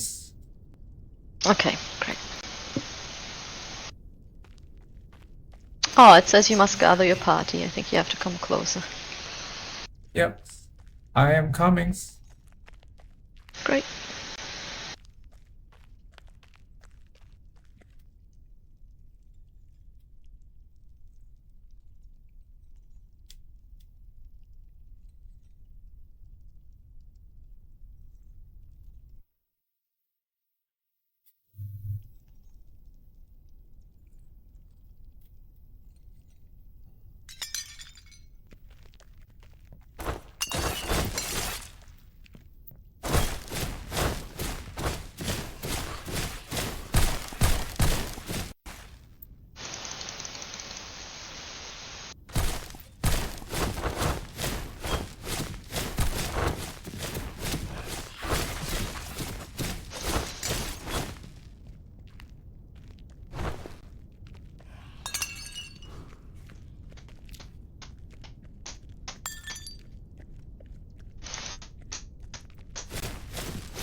Stay down.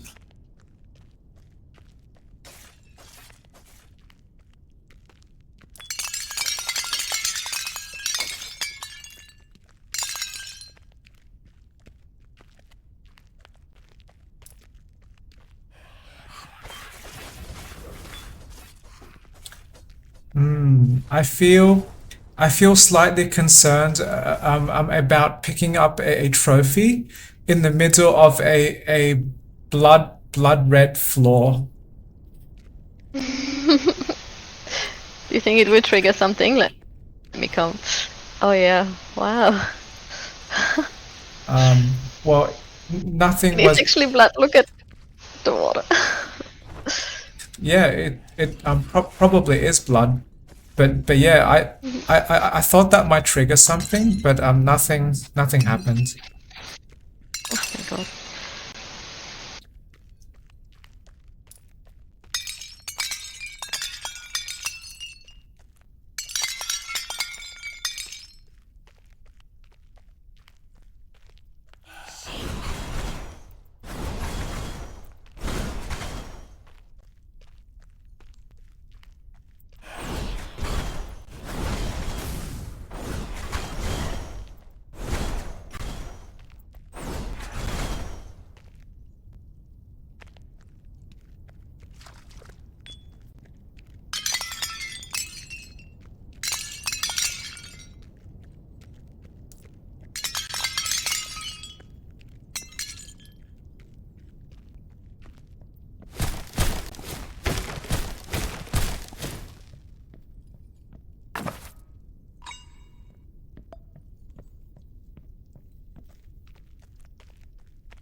What's behind here?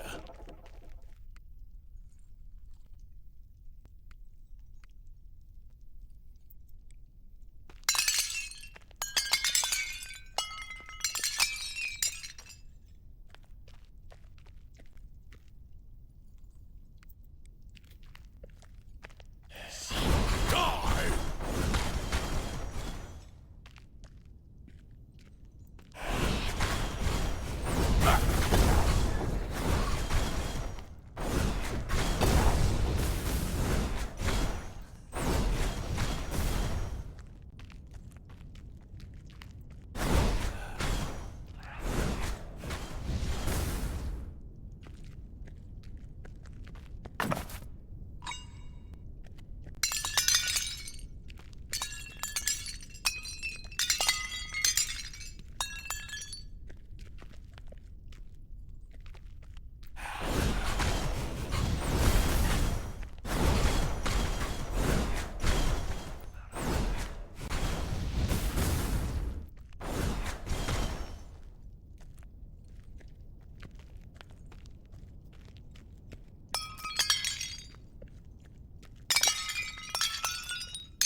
I can hear my headphones running out of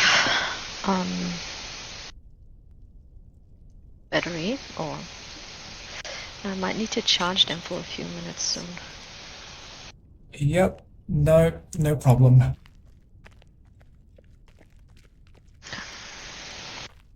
Or let me put them on charge. So yeah, every time when you're ready, you can start triggering. Yeah, just give me 1 minute, and then you can start. Okay. You mean And you I mean and I put my headphones on charge. yeah? Do you mean you want 1 minute before we start the next level? Yes. Yep, that is Okay. okay. Okay, great.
Yep, saw your message.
Thank you.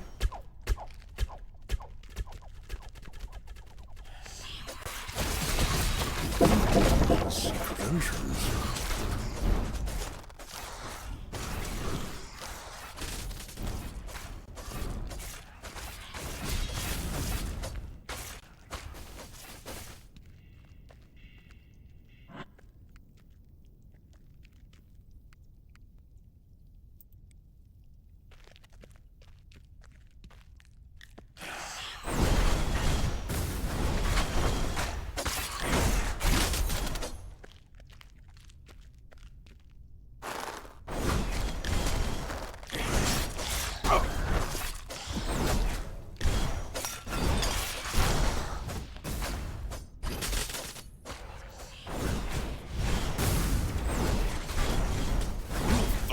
Creep. Oh, the, the game just said a great new threat spawned, and I have no idea what that means.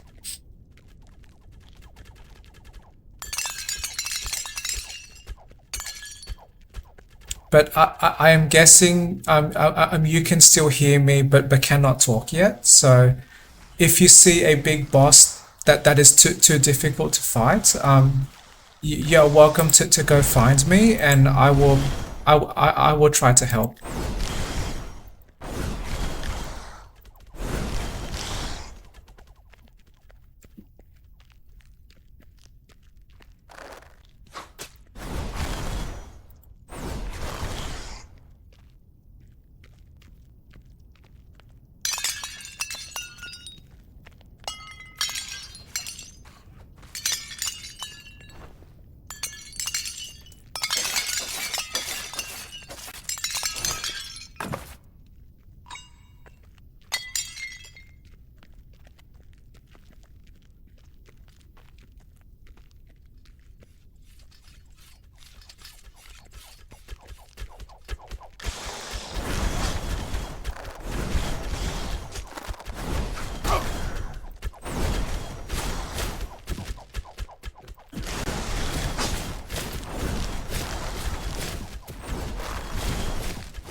Another great new threat has spawned.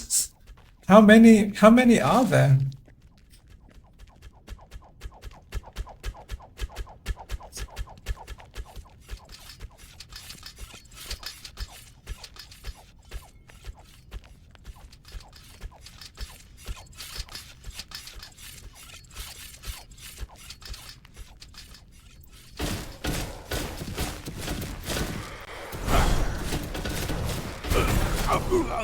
Oops, I am died. Um, I was attacking this mysterious bell, and then suddenly all of these enemies just came flying out. But yeah, no pressure and no rush. If you need to focus on surviving first, please do.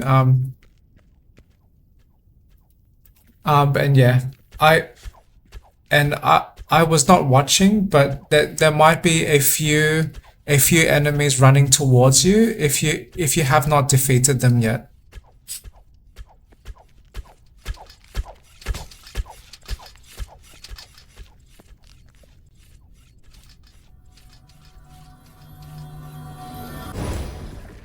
Yep, thank you.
Oh no. Ah. They were They were attacking me when I was talking to the trade person.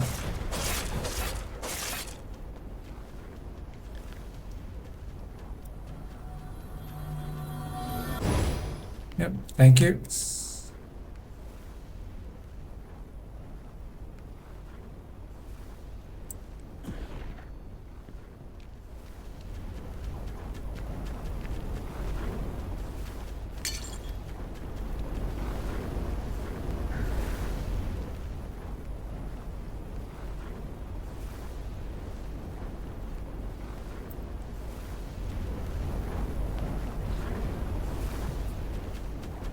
So if we have explored this level and you cannot find these stairs to the next level, then we probably have to destroy that bell that has the blue fog around it. I was able to damage that bell, but at some point the enemies flew out and killed me.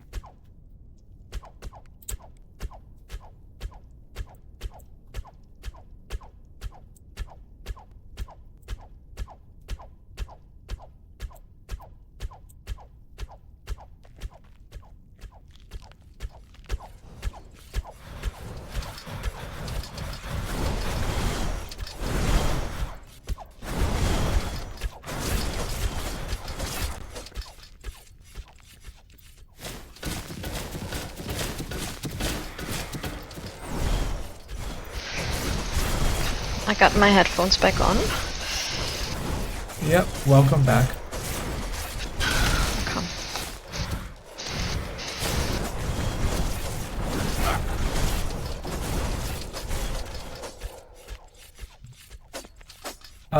We destroyed the bell now, but I do not know if that gave us any reward.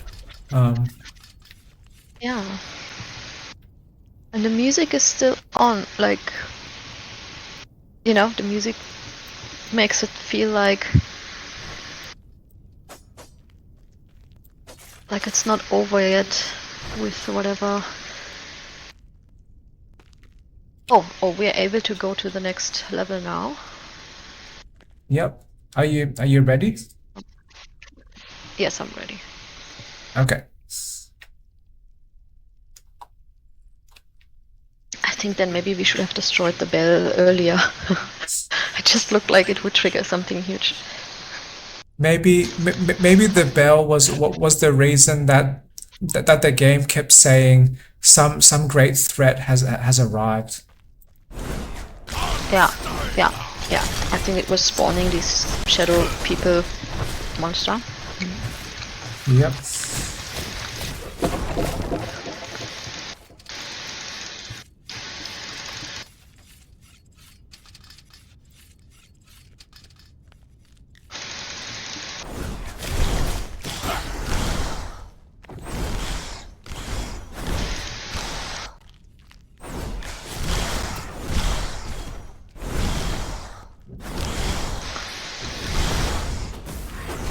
Oh yeah, here's another bell.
Ah, the bird is here this time. Yay.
Okay. Let me pick up a couple items, and then I want to talk to the bird, and then we can continue.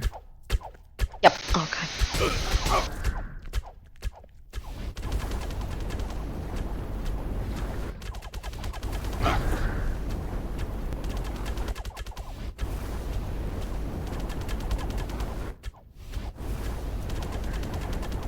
Okay. Let me just quickly set my dash button. Oh, good. Take your time. Yep. Thank you.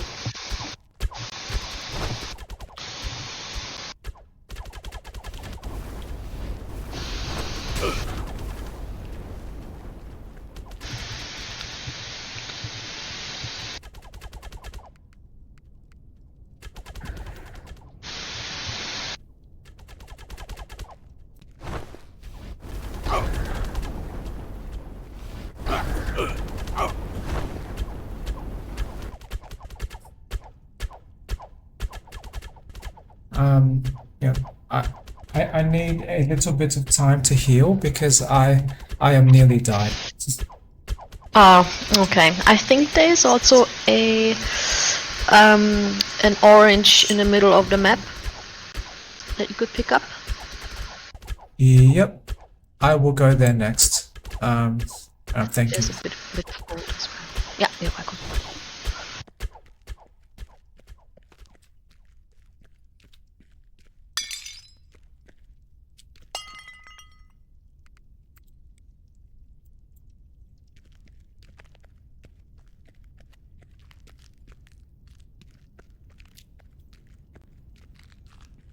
Okay. I am going to the bird now, and then I will mention when I'm ready. Great. I am now ready. Okay. And let's go to the next level.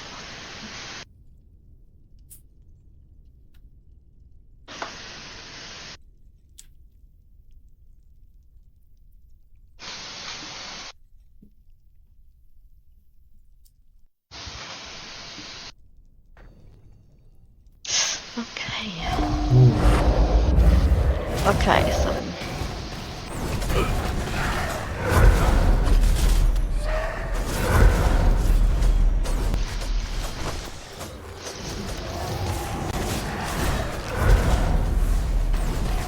not sure what am I fighting. Like, is it the bell or?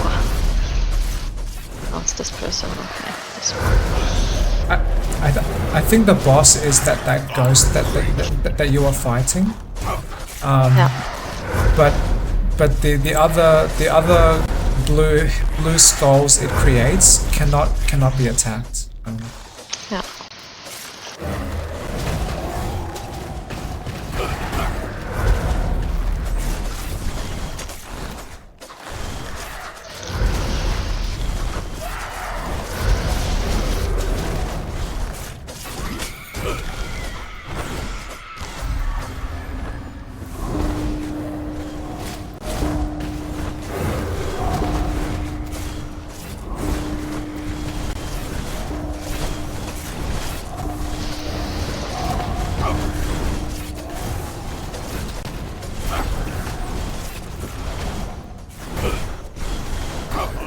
Oh no, I'm stuck.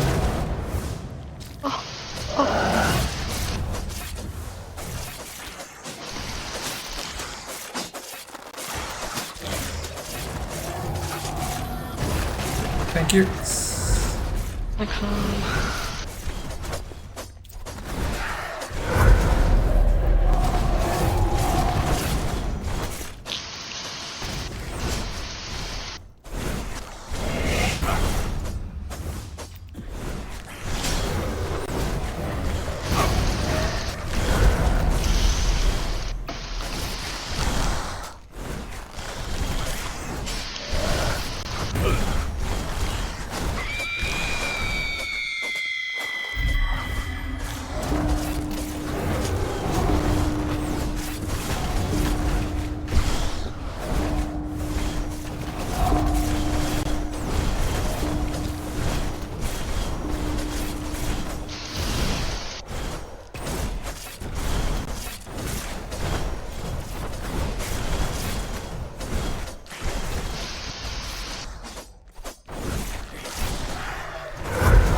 They got me. Oh no.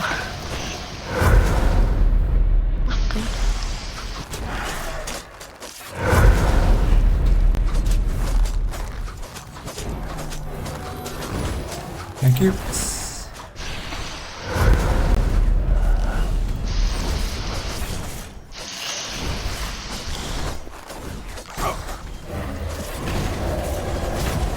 Yeah, we almost have him. We got him! Yay! Wow. Ooh, how exciting. Oy. That was very close. Yeah.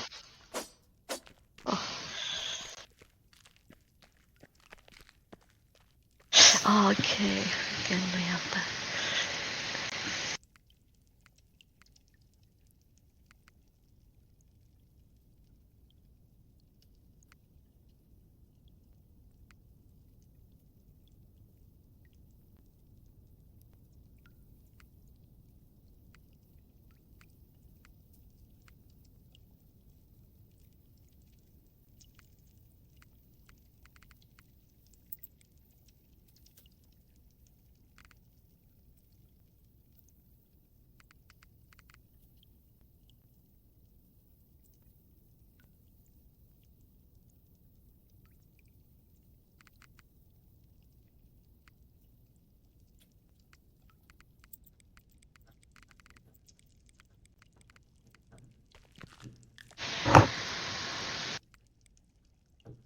Yep, let me know when you are ready to return.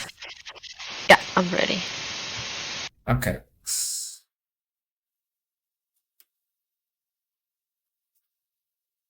I really enjoy playing these smaller like map levels. Yeah, I feel it's very satisfying. Yeah, that the feeling of like completing a map. Yeah. Yep. Great. Mm-hmm.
So now I have unlocked the blacksmith level 2. So if you want to upgrade your equipment, you can do that now as well.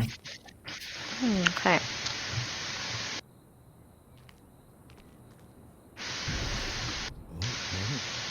Yeah. Great. Yep.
Do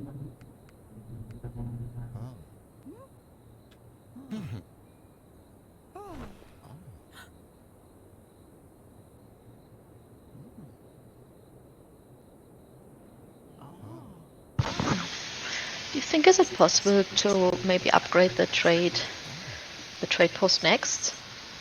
And I could buy iron. I think that's iron. Is it?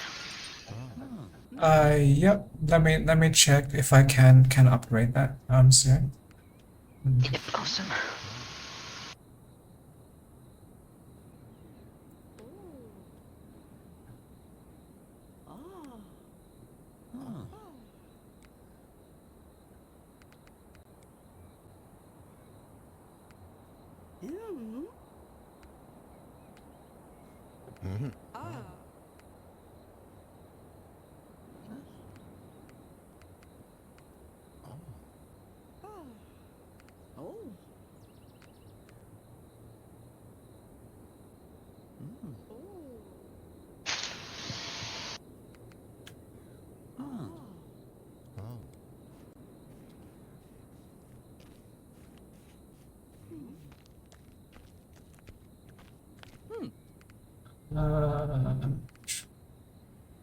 Oh, I cannot see the trading post, so that must mean I need the guild hall. I'm level 3.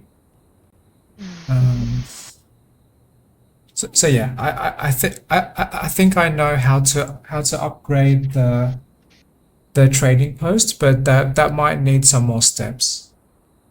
Okay, no worries. Yep.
I I believe I am ready for us uh to start the next like main dungeon play. Um, but I Yeah. do I do want to have a break now though. Um, and I do want to have the break for roughly 30 minutes from now. Do you agree to that? Yes. Yeah. I'm fine with that. Okay, awesome. Then I will message you when I finish my break and we can continue. Yeah. Okay. Great. Thank you. Okay. Chat soon. Chat soon.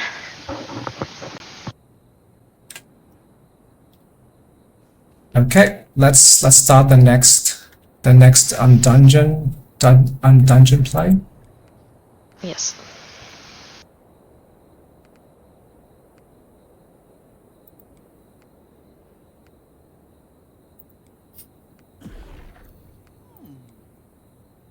But one reason I do like playing this game is because that this can give you a very satisfying sense of progression. Yeah. And have you been experiencing that too? Yes. Yeah. I like it a lot. Yeah. I also like that the idea of the game is to like play the levels all over again, but every time you start the levels again, like they change slightly, so it never really feels like playing exact the same game again. Yeah.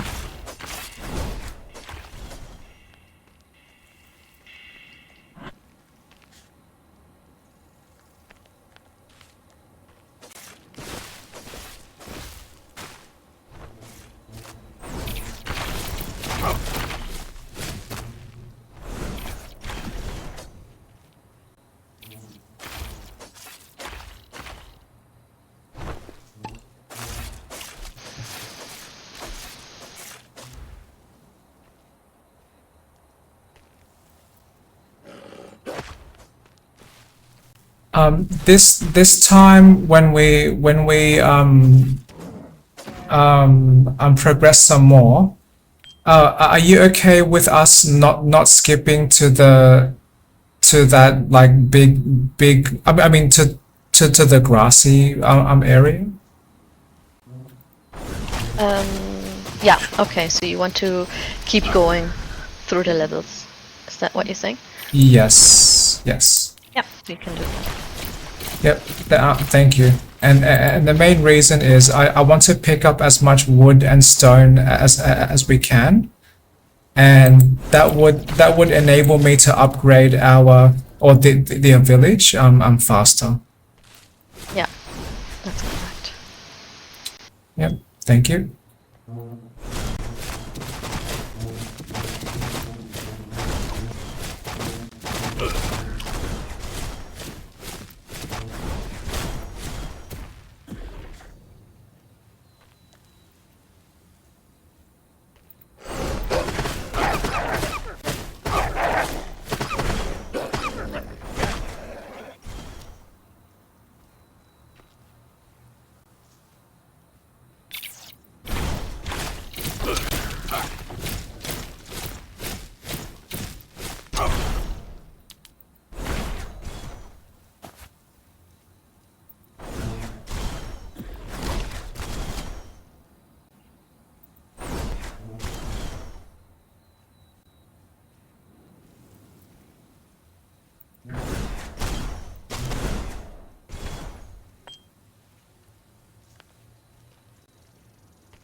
So probably a much more simple question I should have asked you was, can we avoid skipping levels, because I want to get as much resources and trinkets as possible.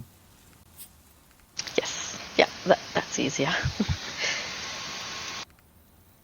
Really precise, yeah. Yeah, thank you.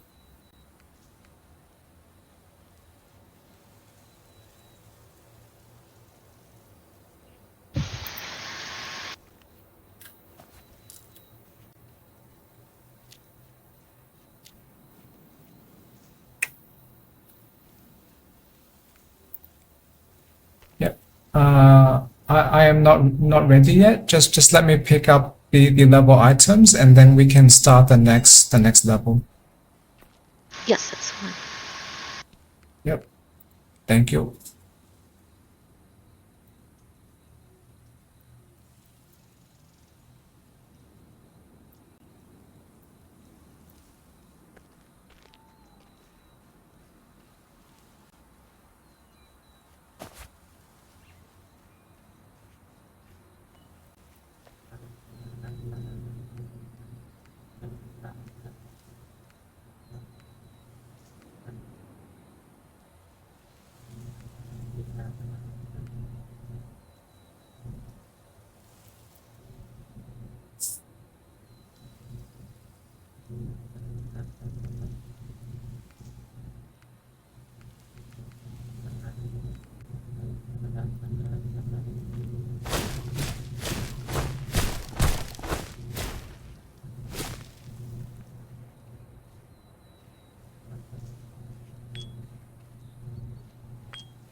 If you are near the next level, you can trigger that now.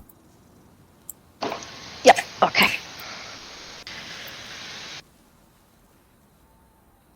Ah, it says I need to wait until. It's like you must gather your party. No, I need to wait for you to. Yep, I am coming. Hmm. But why does this game have it so that sometimes you can skip with just one person, and sometimes you must need the whole team. Yeah.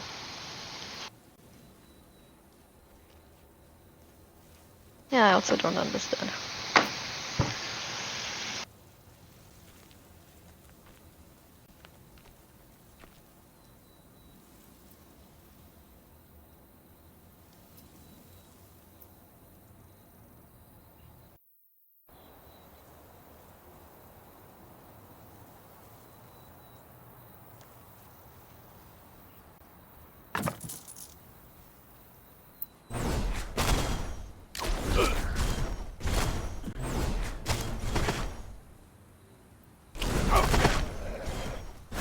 Okay. I can't see myself. Sure. What happened? I can see you, but you are not moving. Okay. Just see something else. I think I would just like quickly leave and come back again. Yep, sounds great.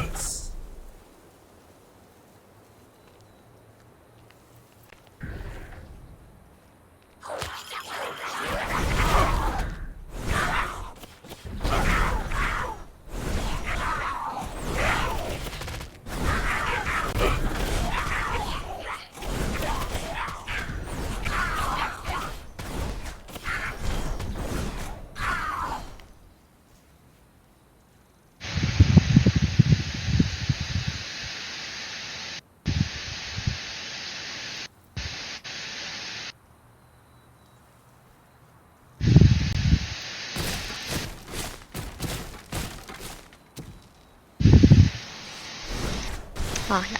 Okay. I'm back. Welcome back. Thank you.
Wow, you murdered this entire area. Yeah, there's not much left. So all of this blood around the tree, that was you? I would like to get credit for that, but that was already there.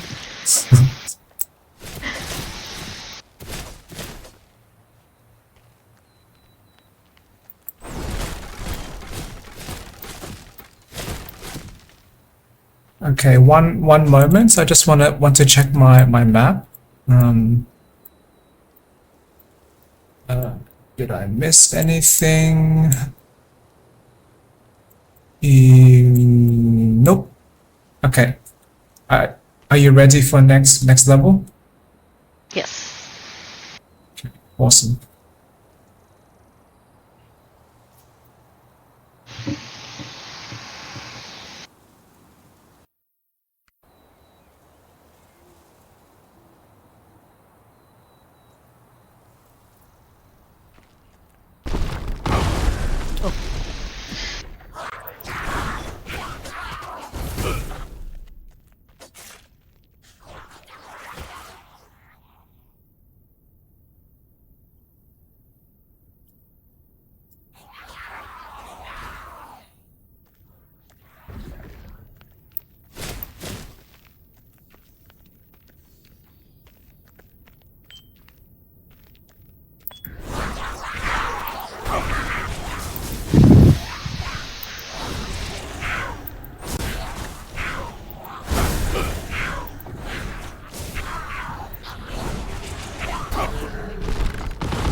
Nice, the bird showed up. Hmm.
Yeah, I did miss some items.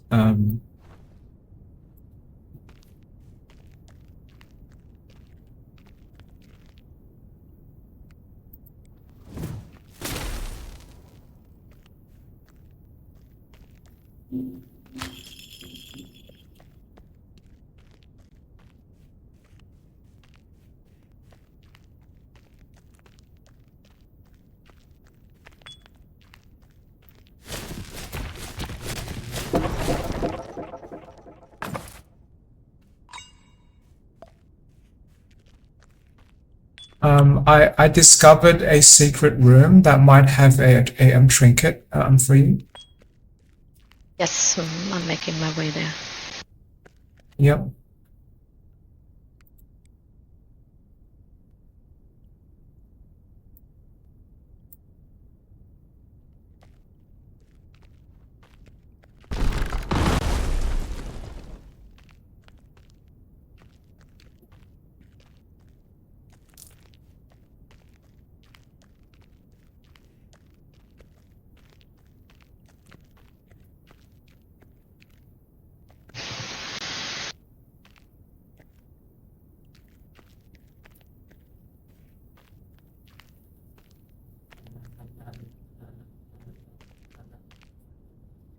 Are you ready for the next level?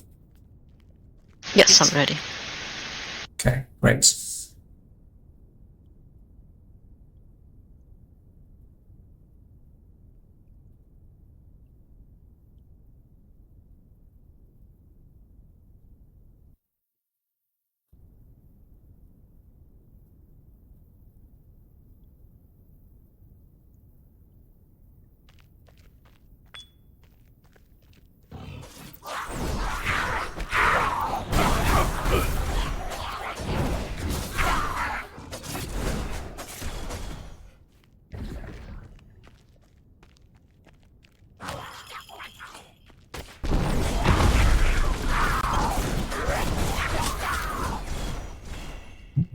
Nice.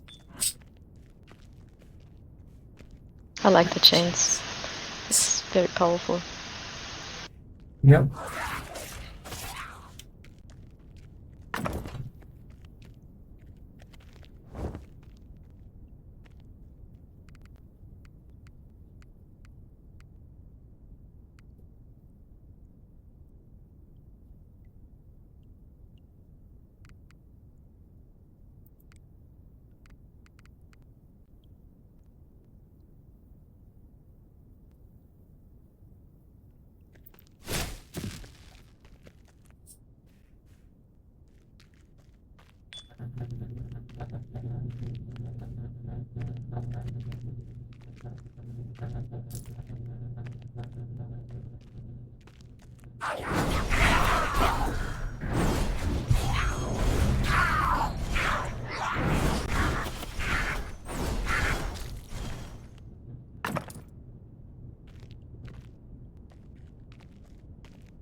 I'm just checking the map. And I am now ready for the next level. Oh wait, no. There's one more stone. Okay. You can trigger the next level if you can. Yeah. Oh, it says you have to be there. Yep.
Yeah. Let me know when you are ready for next level. Yes.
Oh, more birds.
Oh wait, oh wait.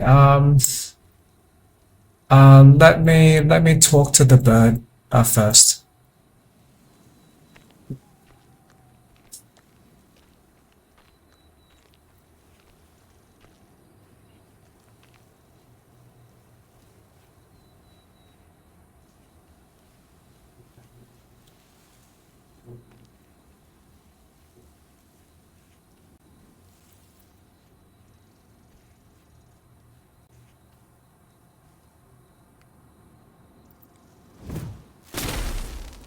Please trigger the next level. If you can. Oh, I need you. This game is not unrespecting you. It. It's not consistent with his responses. Yep. The game should give either of us the ability to trigger next level. Yeah, I can go for.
It is.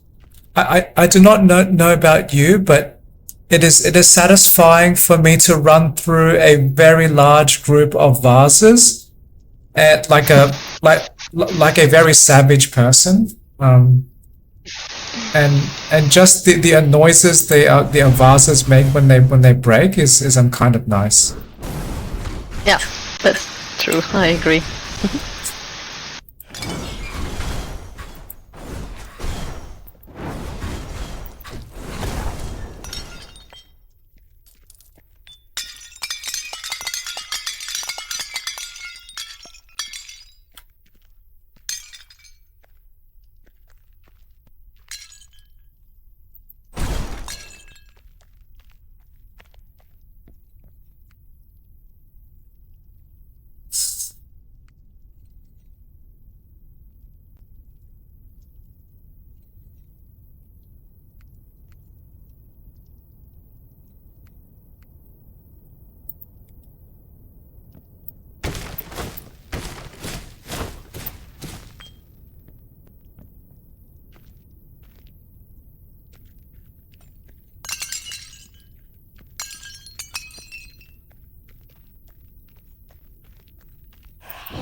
Yeah, we can continue. Okay.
Oh, see, I died.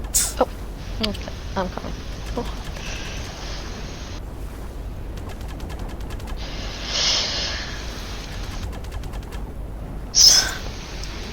Continue. Ah, I'm kind of stuck in some. Oh no, I pressed some button and I don't know which one it was. Oh.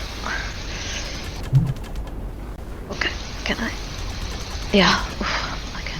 Okay. Sorry, I'm back in the game. Coming. Did you get stuck in some wall or something or? Not in the wall. I pressed the button and I was in some sort of menu or chat or can't really tell what it was, and I didn't know how to get out of it, and then I couldn't move anymore, and yeah, it was scary. Yep. Yep.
Yep. Let me know when you are ready for the next level.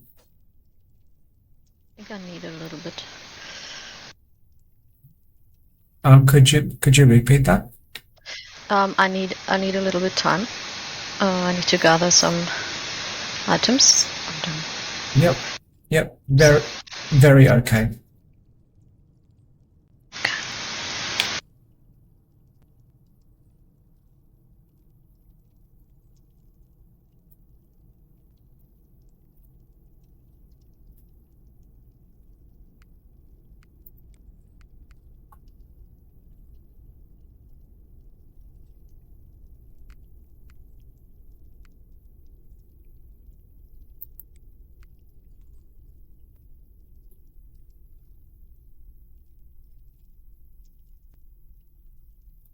Okay. Just check. Oh no, I would like to go to the bird.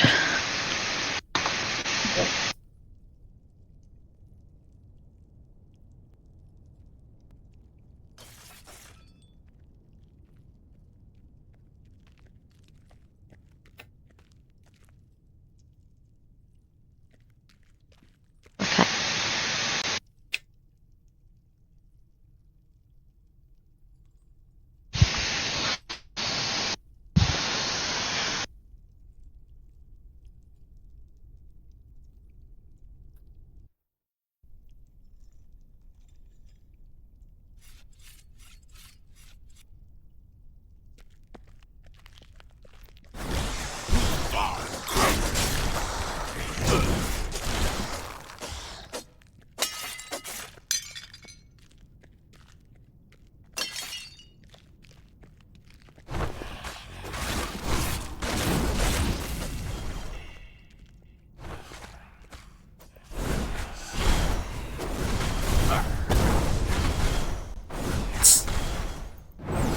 Oh, that was funny. The game said I unlocked one achievement as a murderer.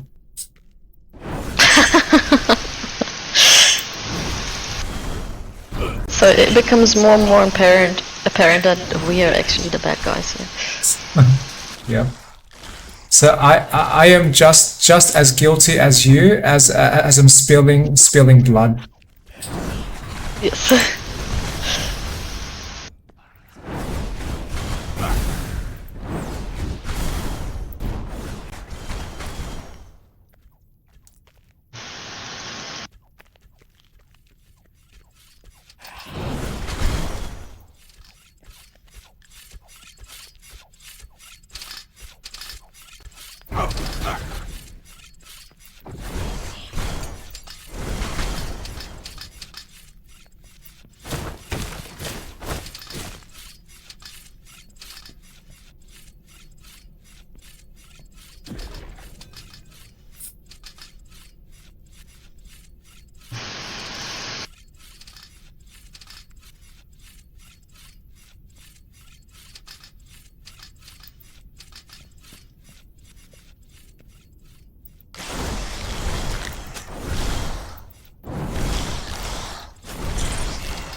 Oh no, I died.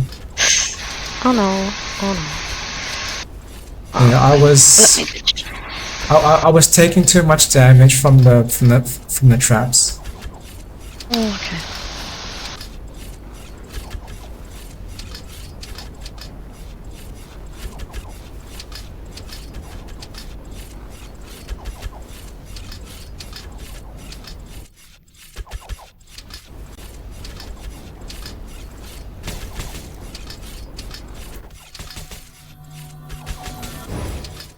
Thank you.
Okay, I am finished with this level.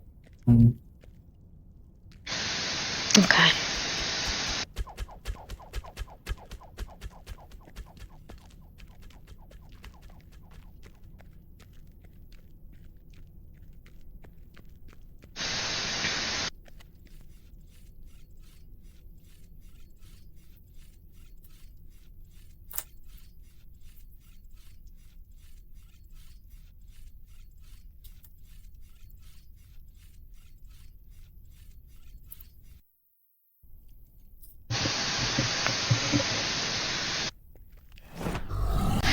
Oh yeah, okay.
Oh, golly. I died. Oh. Oh, Yep. where are For, you? forgive me for not being very tough. Oh, good.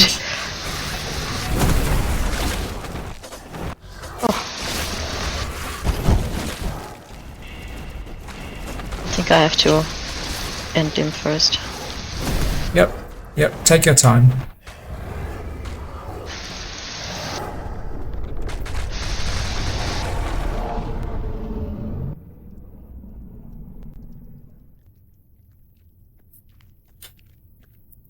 Do not mind me. I am just taking a nap in my grave.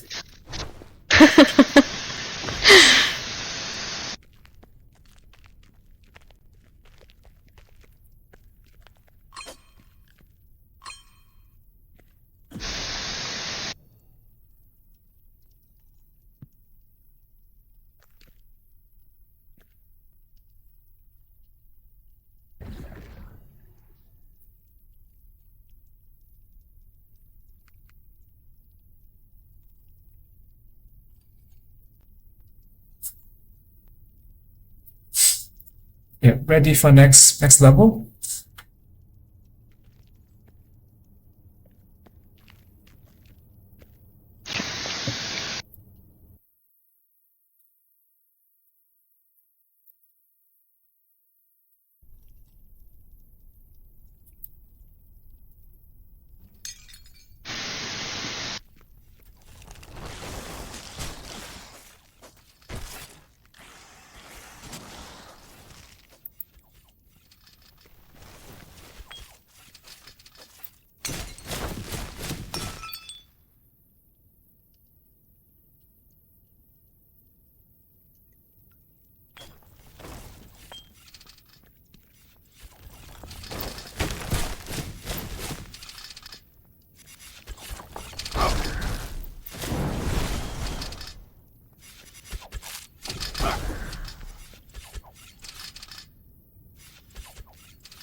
Oh,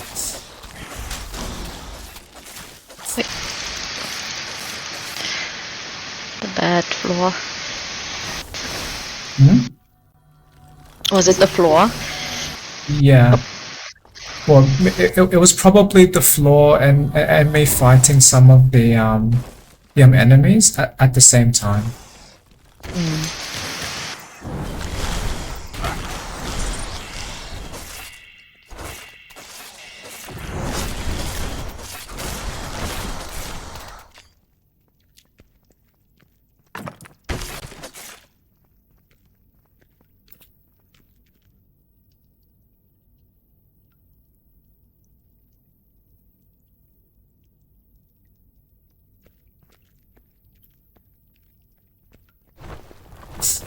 I like your spider army.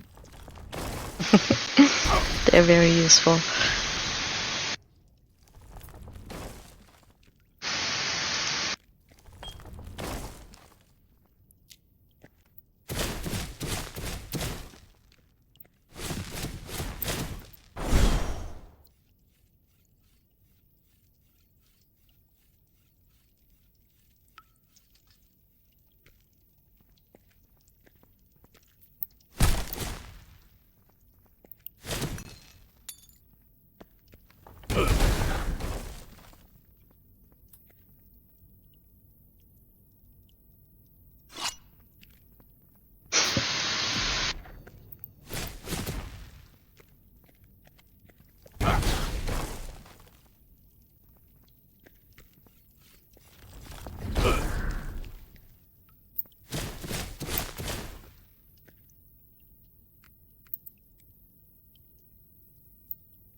I just need to pick up one gold and one trinket, and then I should be ready for next level. Okay, great. Yep, I'm also ready.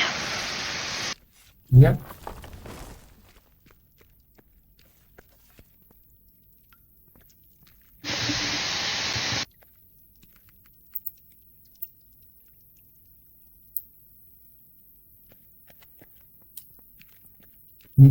You might not be standing at the correct door.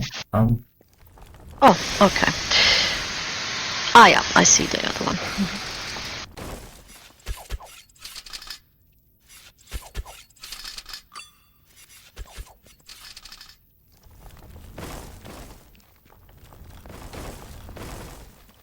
Yeah, you can start the next level when ready.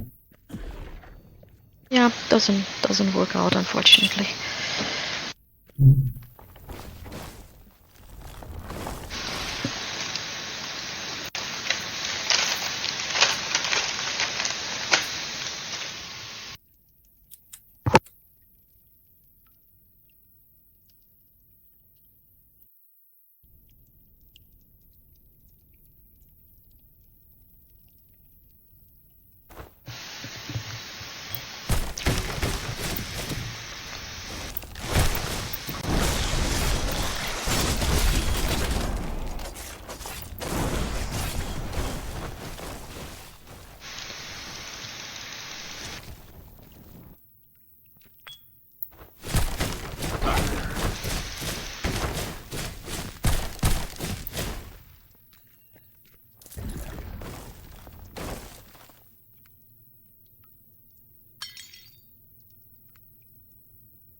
Oh, I died. Uh-oh. Okay, let me see where you are. Okay.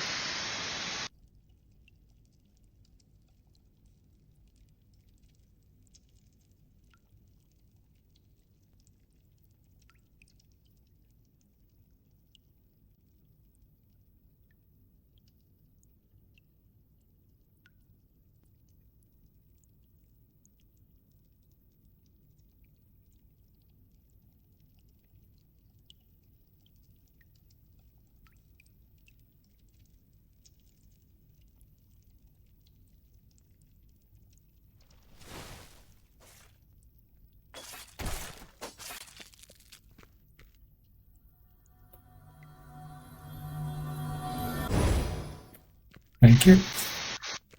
Okay.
Oops. I almost died. Oh no. You need help? Not yet. But thanks for asking.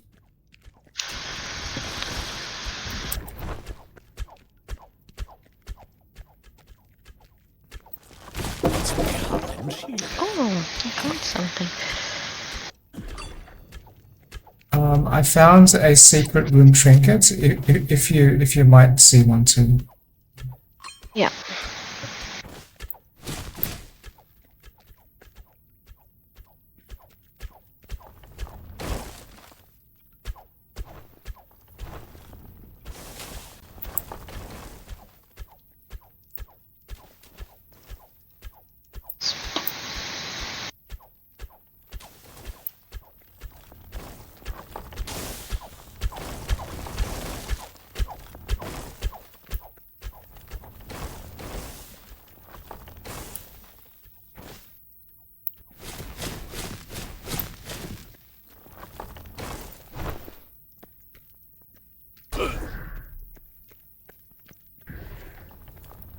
Okay, I'm ready for next level. Okay.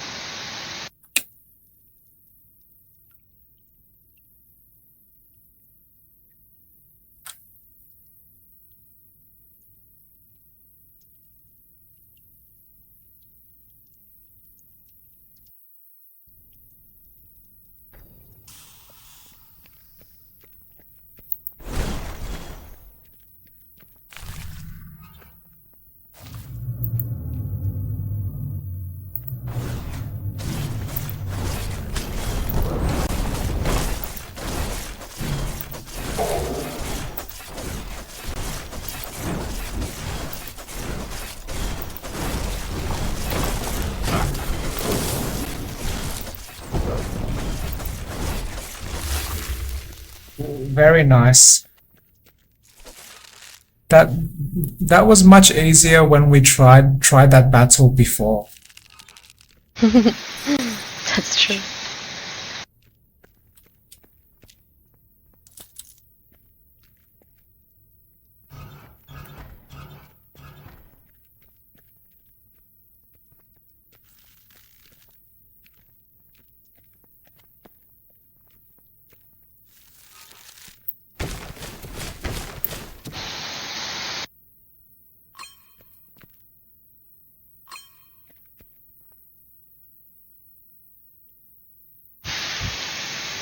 Ooh, I like that.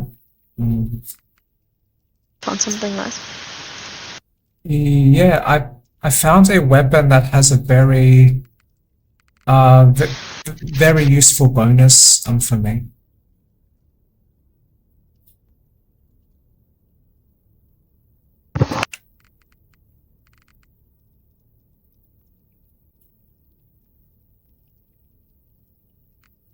Okay, cool. Are you ready for next? I'm ready. Great.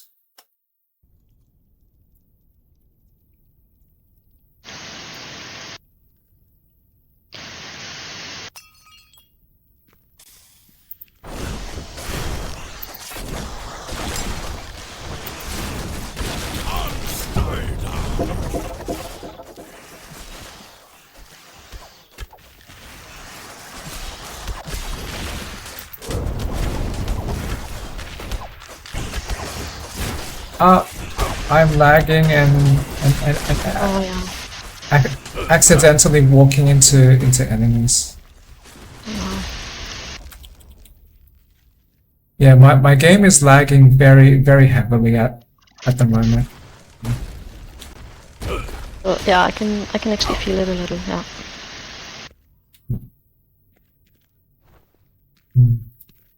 My one guess for the lag might be because the weather is raining at the moment, and maybe that might disrupt the internet connection slightly. Um, Yeah, yeah. That could be.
creep.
Oh, I see a secret room. So prepare yourself.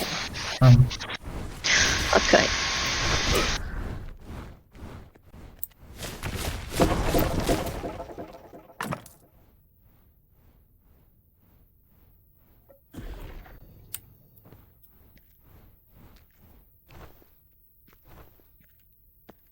Right.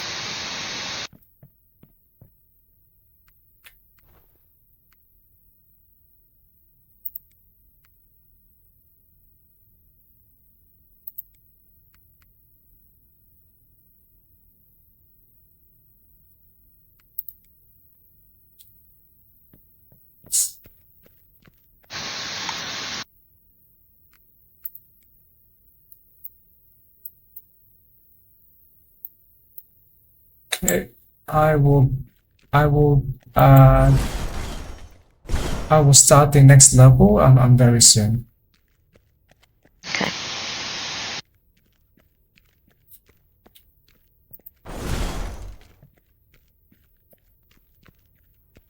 But yes, my character is very weak now. If any enemies sneeze on my character, I might die. Oh no. I try to protect you. Yep, please. Yes, please.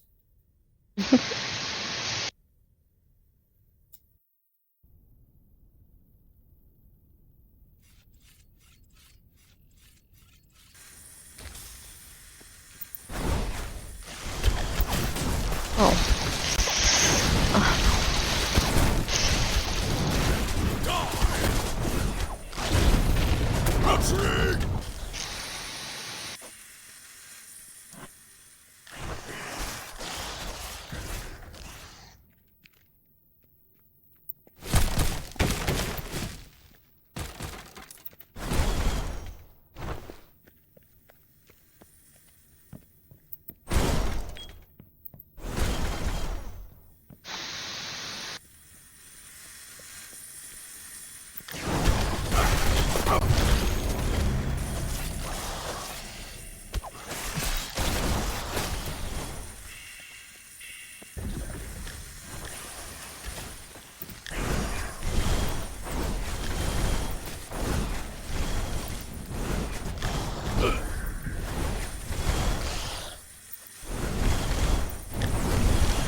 How do you cope? Could you repeat that? Yeah, I just was just asking how you're coping. Like, Yeah, I am still alive. The battles are becoming slightly more of a struggle with each new level that we play, but not too much struggle yet.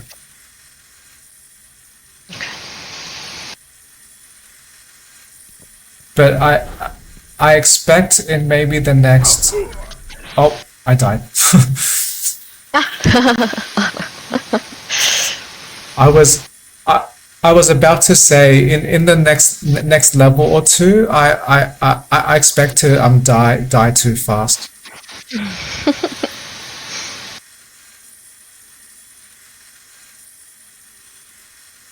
But this has been an amazingly rewarding run because sorry, I had to. yep, that is okay. Because I have been gaining quite a few level ups during this run. So thanks again for your help.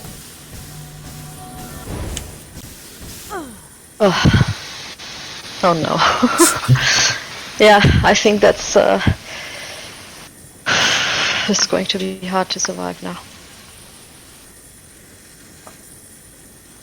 I do not know how I can revive you and not die.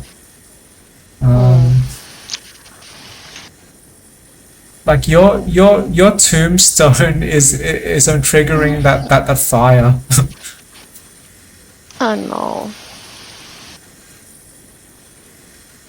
Or if I move away from your tombstone for a bit, does that still save some of the progress of the reviving? No, I don't think so. Okay.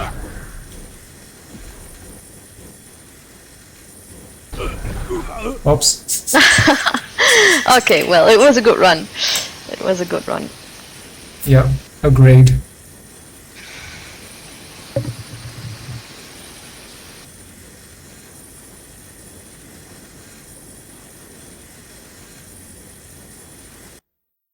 And after I finish some tasks in the village, could we also wrap up this play? Yes, yeah. Thank you.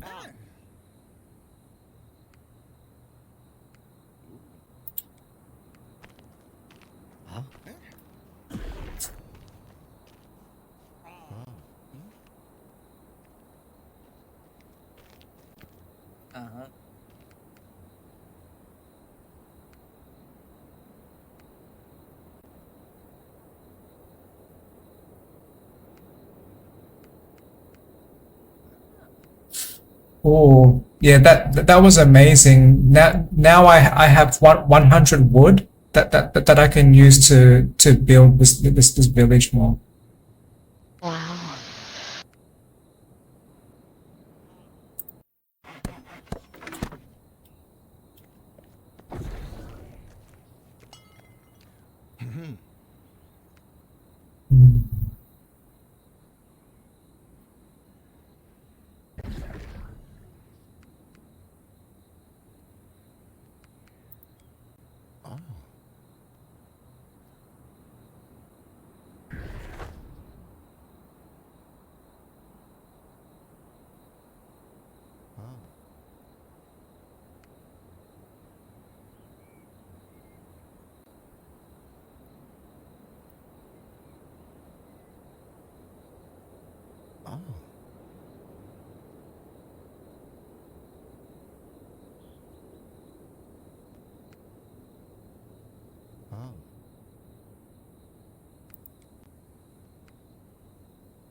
just signed up with my Australian number at Signal. So I did send you a text message, so you could send me messages now on that new chat. Could you repeat that last part about me sending messages? Yeah, you can send me messages over Signal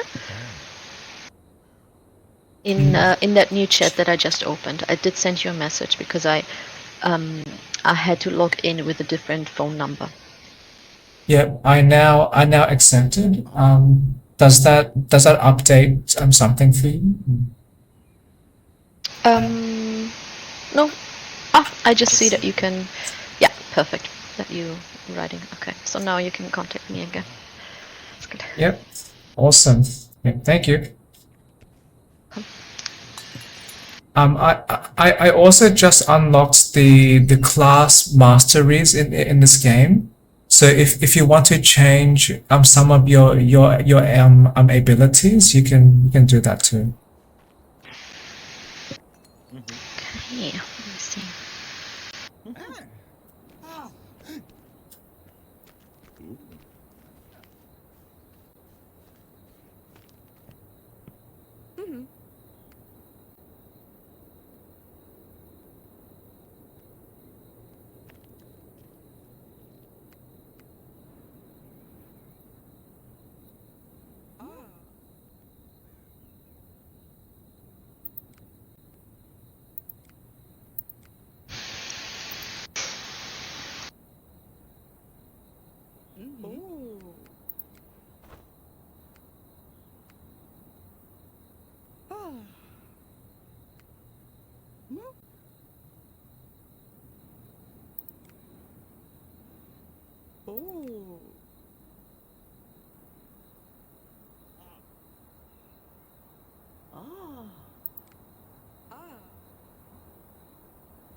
You foul creep!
Oh.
Oh, that is amazing. Yeah. What did you discover?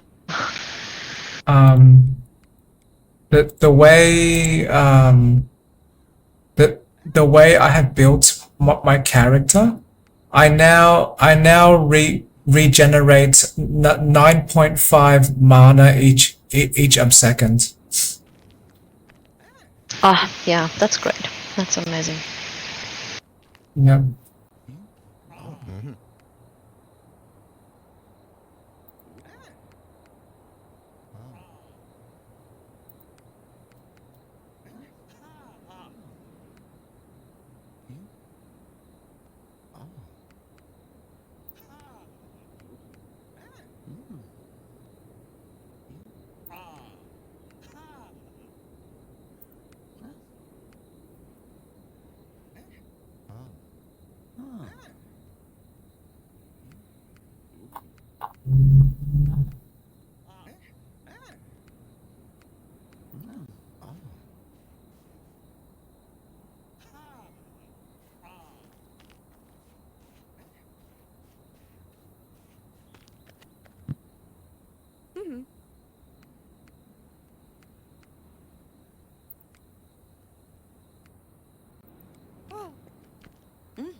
Oh, I can now I can now buy the trading post tier two. Is that is that something that you would like now? Um, well, not necessarily. If you want to save some material, that would be fine. No, no problem. Okay.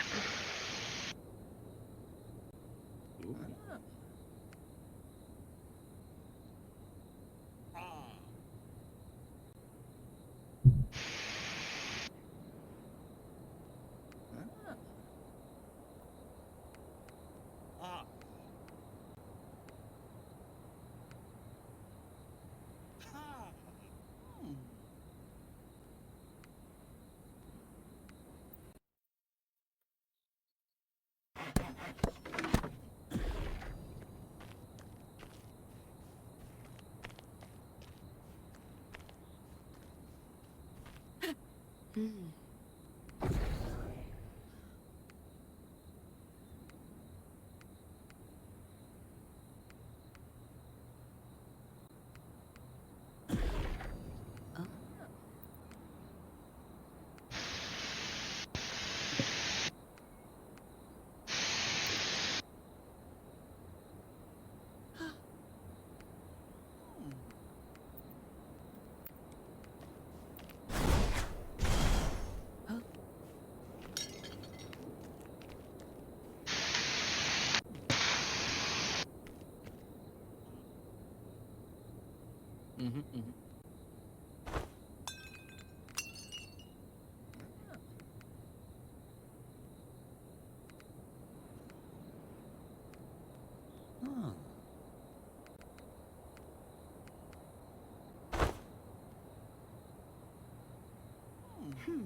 I am about to unlock the next level blacksmith. If you want to upgrade your equipment slightly more. Ah, okay. Yeah, great.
I believe I'm now ready to wrap up this play today.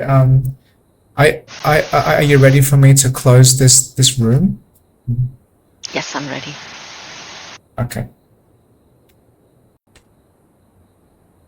And now I have returned to playing this game by playing this game alone. And I do enjoy playing with people because that is a way to progress my or help me progress and grow in this game faster. I cannot see where the game version is, so if I did want to clarify what experience you might have with this game, I am not able to confirm which specific game version that these recordings will apply to. So I guess the next best approach that you have as a person who might be interested in playing is to confirm the dates that this video was uploaded, and then checking Steam to see if this game has had updates since then. But yes, I do want to continue playing, and I can focus slightly more with talking about game design and all.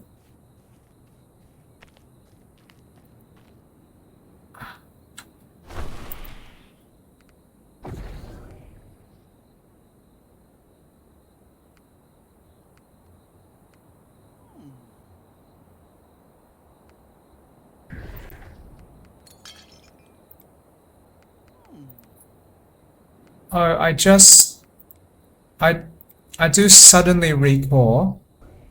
I am also recording this game now to test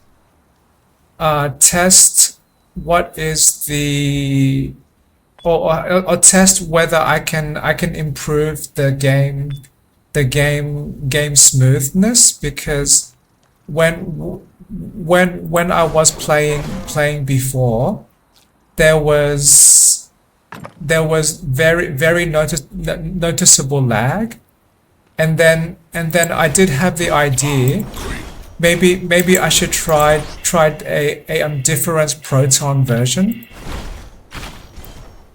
So for people not aware, when playing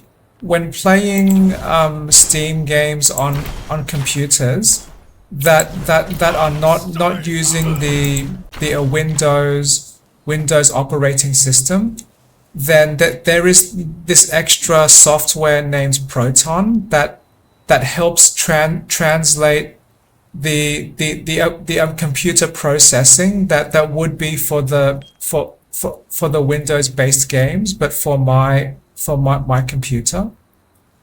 And I was reading and I did search on Google, and that there is this website named ProtonDB, which my guess refers to Proton database, and I can easily search for specific names of games, and there are people who share messages about what operating system version they are using, what are some of the details of their computer, and that helps other people to decide if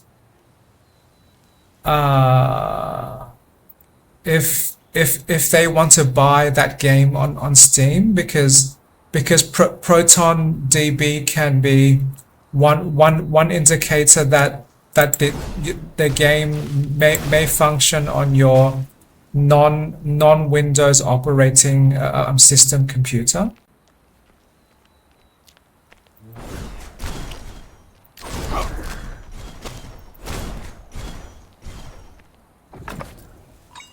And yes, so I'm trying to test that now, and I do want to I do want to progress more of this game as well, because I greatly enjoy this game, and I do want to talk a little about this game's design, and why I enjoy this game experience.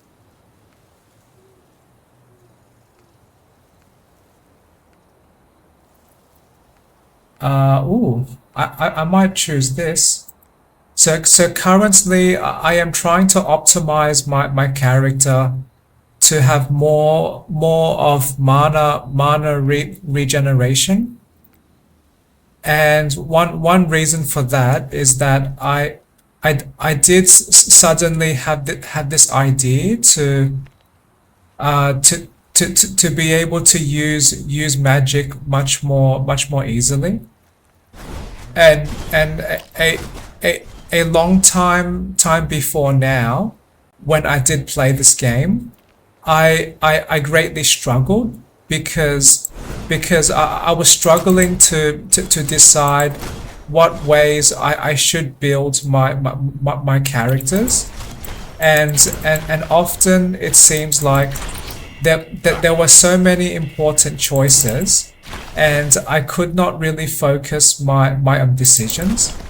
So I would so for example, I would put so many points in, I would commit so many attribute points into vitality, because my character was dying very easily, and I was struggling to aim with weapons, and struggling to use most abilities, because they often required such accuracy and such precision that I did struggle with, and I was trying so hard to just quickly aim at so many enemies, and then when my character does receive too much damage, I would just wait.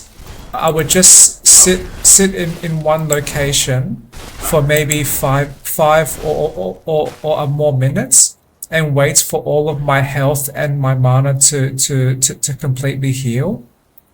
So I did greatly struggle when playing this game earlier, and only recently did I suddenly have the idea of trying to explore playing this game again, but finding ways to engage with this game in a more accessible way for me.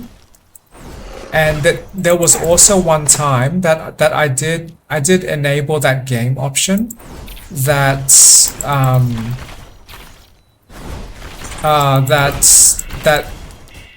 shows me the game map, but spread on my main game screen, and I would not be able to see through that map, because I wanted to easily notice when I would discover secret walls, which show as cracks in the map, but only if you walk near that cracked wall, and that is why I occasionally attack the wall, because I can break the wall open and unlock some secret room that might have treasure or might have trinkets. So to return to what I said earlier, for any person interested, and I will confirm with some more testing of playing and recording this game, but when I was experiencing the lag earlier, I believe my default Steam setting is to use the Proton experimental version. From what I read on ProtonDB, there have been multiple mentions of using Proton version 9.0-4, if I recall correctly, and that is a Proton version that Steam does offer. So so that was the same version that I chose now. So if I record those numbers correctly, this game is currently operating with Proton 9.0-4, and I am vaguely noticing that this game seems to operate much more smoothly now, and those loading screens seem to be much shorter. So I would like to believe that I have now discovered the proton option to choose that will give me a smoother game experience and smoother multiplayer experience as well.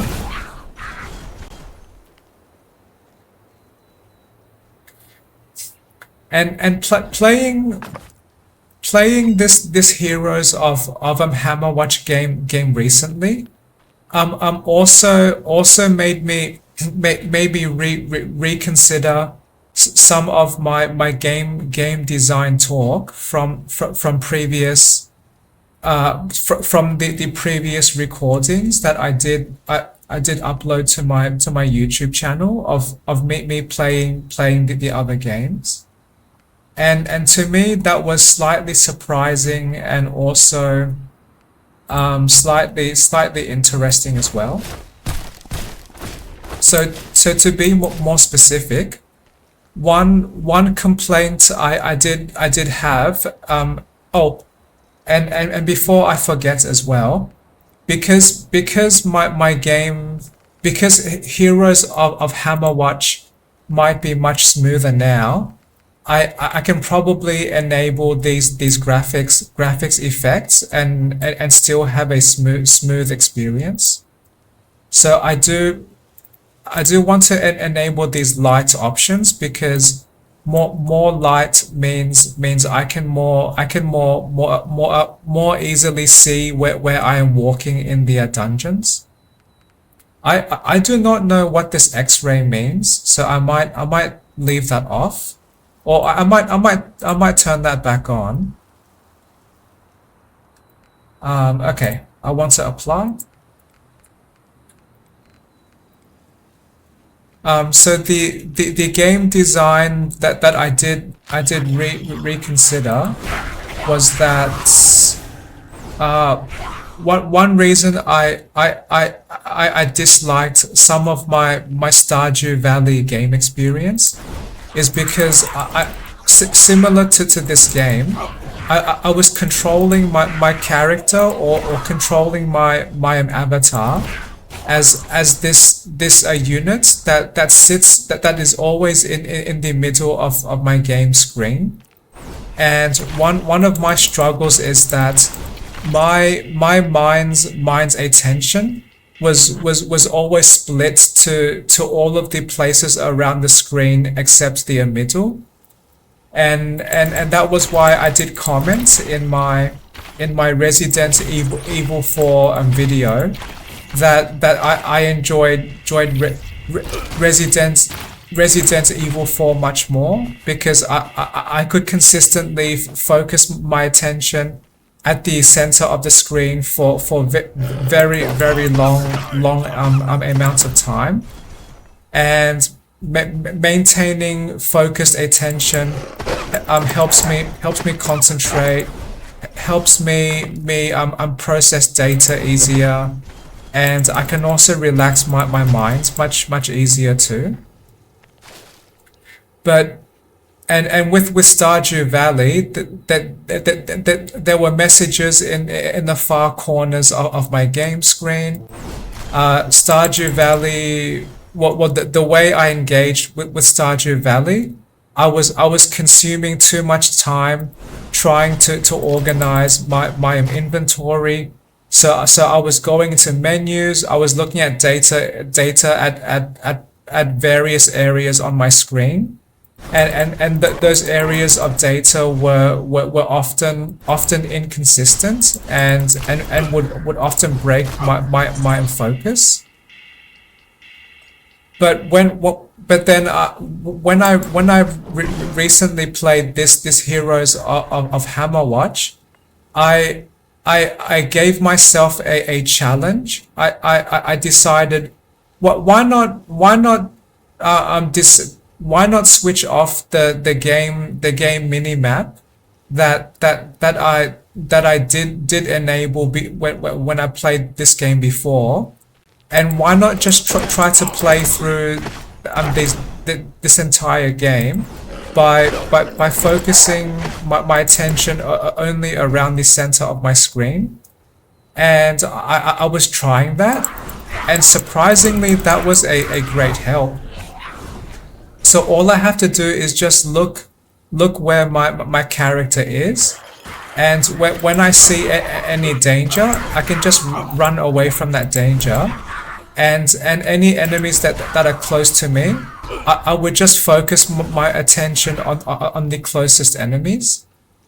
And unfortunately, because I chose to play as the wizard, I chose this class specifically because this is probably the most accessible class that I can play as, because these magic missiles that I launch, I'm automatically seek the enemies, so that reduces the burden on me to actually aim so much, and aim very quickly too.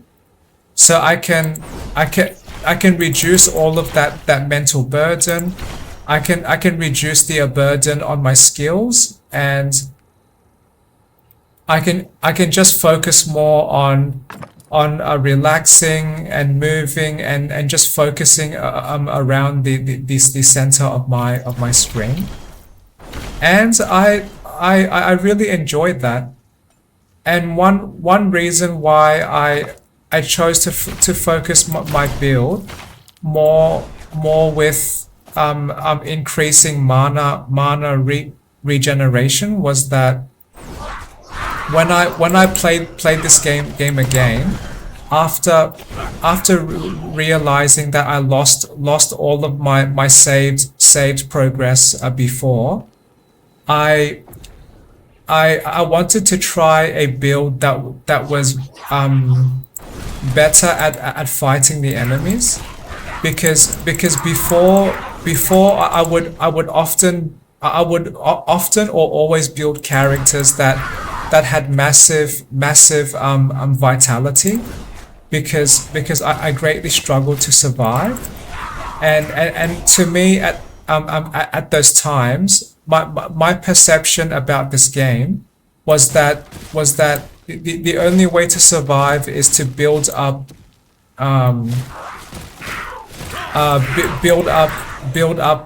massive health and health regeneration, so that I can build up enough resources to buy village upgrades, and buy myself some other upgrades too. And that did help me for some time, but one part of me disliked playing as a character that was too tough and not strong. But one way I did solve that problem was that I chose to play as classes that could summon extra allies. So what that meant was I could focus all of my attributes and focus my upgrades on increasing toughness, and I could lean on my summons to attack and damage the enemies. So this magic sword is one way, or one play style that I tried. But what I struggled with was that this sword only attacks at a short distance from my character. So I would still have to move fairly close to danger to enable my magic sword to attack. And I tried the Ranger class that can summon the wolves, and the wolves were extremely amazing because they would actively hunt down the enemies and fight them, and the wolves would distract the enemies and take hits, some hits for me. So I enjoyed that. and then I briefly searched the internet, and apparently the Warlock class can also summon a gargoyle, and I do not recall if I ever tried that yet, but I was leaning very much on depending on summons to play that game, but the game was still stressful because I still had to dodge enemies, and I was trying to find ways to support my summons by having my own ranged attacks. So after some time, I did stop playing this Heroes of Hammerwatch 2. And that was partly because I was struggling to progress. Well, actually, I did actually progress fairly far, and I discovered that if I play the next level of New Game Plus, I can actually unlock these new items from treasure chests that give me permanent attribute bonuses. So I was going to consume much time collecting those, but I believe the main reason I stopped playing was that the way I engaged with this Heroes of Hammerwatch game, my attention was split too much. So I was looking at so many different areas of my screen rapidly. I was always trying to search I was always trying to look at the enemy monsters. My game zoom was probably higher, so maybe that made the game more difficult to play. And yeah, I was just feeling overwhelmed having the map shown on my screen, and trying to always scan the map to see if I have walked past any secret wars. So that might have been partly my fault. Maybe the way I engage with games is slightly too much hyperactive. But then recently I had this idea. Well, why not try this game again? Which I had this vague itch to play again. And I was vaguely I was considering playing a different game than I have been playing recently, and I was researching the Steam store, and I was searching for games like tower defense, or like something structured but fun and simple, and plenty of depth that I could play with other people. And then I suddenly recalled that I did have this Heroes of Hammerwatch game, and when I was testing my own ideas to approach this game in a way that might be a more accessible experience for me, I discovered more about this game, which gave me pleasant surprise. So when I started playing from the beginning with this wizard class, what happened was I discovered I could actually dodge the enemies fairly easily. So fortunately, with my move speed, if I was in too much struggle, I could run away from most of the earliest enemies, and so I had the idea, well, if I can run away easily, then maybe I can fight from a safe distance with these magic missiles, and I was able to prove that to myself, and then I had the next idea. What if I increased my mana regeneration much more, so that I can maintain shooting lots of these missiles from a safe distance? And I wanted to confirm if that was both possible and manageable, and whether my character can still survive. And with my playing at the moment, I believe that seems to be true. But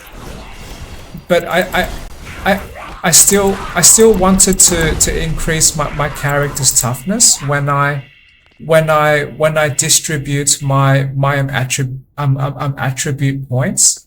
So my current strategy was, each time I do return to the village, and if I have more than one attribute points to assign, I would assign 1 point to the vitality, and then the rest would and then all of the remaining points go into focus. So that way I could increase my toughness and increase my magic use at the same time. And that strategy, to my pleasant surprise, seems to be working.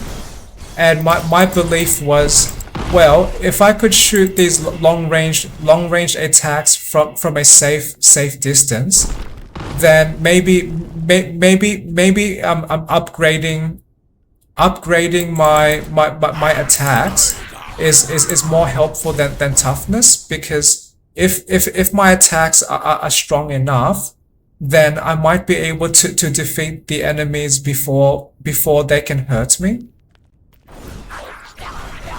So I tried to build a character that was optimized for much more offense than the defense.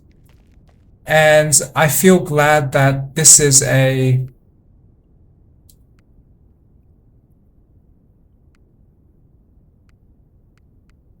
I feel glad that this seems to be a viable playstyle, because if there was always a strict requirement to invest massive attribute points into vitality, then I would struggle to build a strong character, because I could only build a character that would be amazing at receiving damage.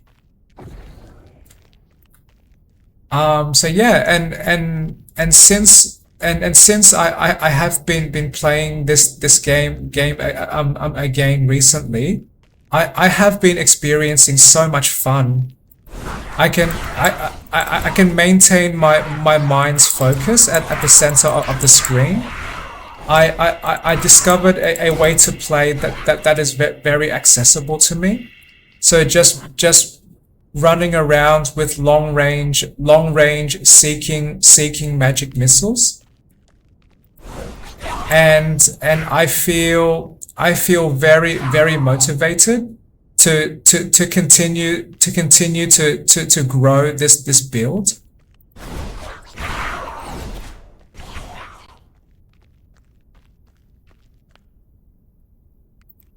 Oh, less damage taken. That is very helpful. And yeah, and this game has a great combination of simplicity and depth. So I like the controls of this game can be very simple. So relative to Stardew Valley, I am just moving, aiming, and attacking. And I like this game design that the game this game experience is mostly divided into two parts. So one is this combat tactics where I must fight these enemies and survive and gather resources. and the other main part of this game is back in the village, where I am completely safe, and I can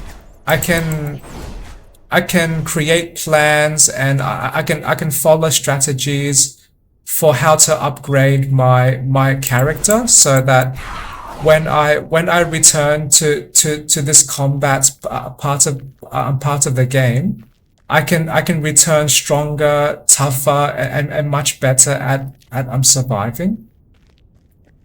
So I like how that game design greatly bounces between those two parts. So I'm switching between relaxed, safe character upgrades, and then I can return to these dungeons and test the efficiency of my survival. And I like that. And this is similar to how the other games like an XCOM are designed, because they have this strategy layer and this tactics layer. And but this game I enjoy much more than XCOM, partly because it is much more simple for me to grow one character than to try to grow and to try to micromanage one team. Sometimes I just want to focus on one character. And so that gives me this Heroes of Hammerwatch, relative to XCOM, does give me a slightly more accessible experience.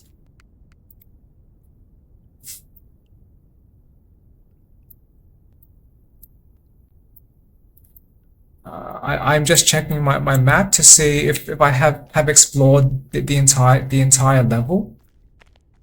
But yes. So I like this game is relatively simple, or simpler to other games I have played, but there is still this depth of gathering upgrades, and similar to my comment in the Resident Evil 4 recording that I shared, or that I uploaded to my channel. I like games that persistently save my progress, so that when I replay this game, I can always build on that same progress.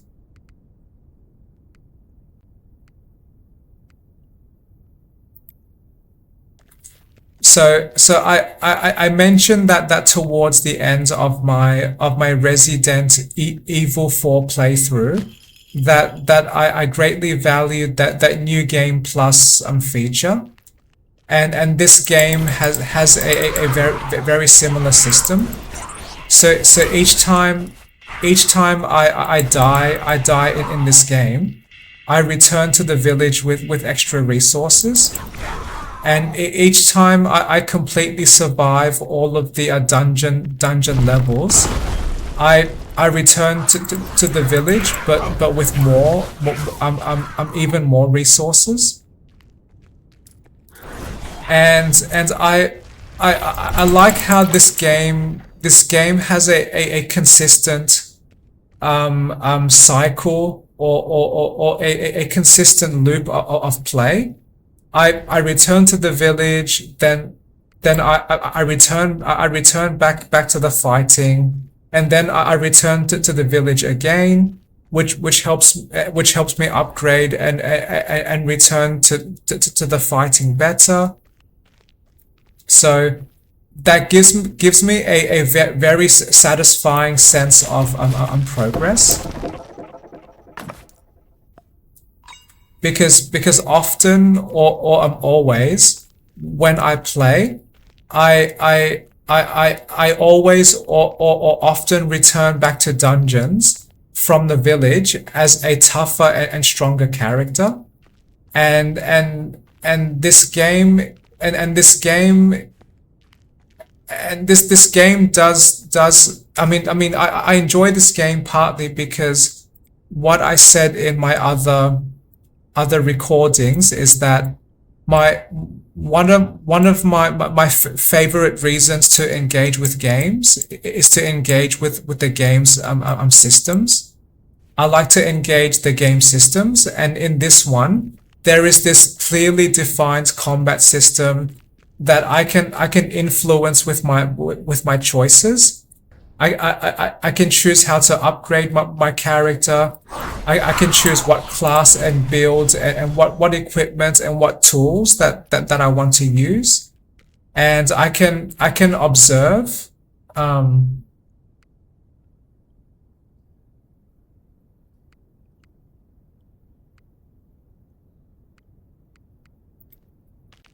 and I can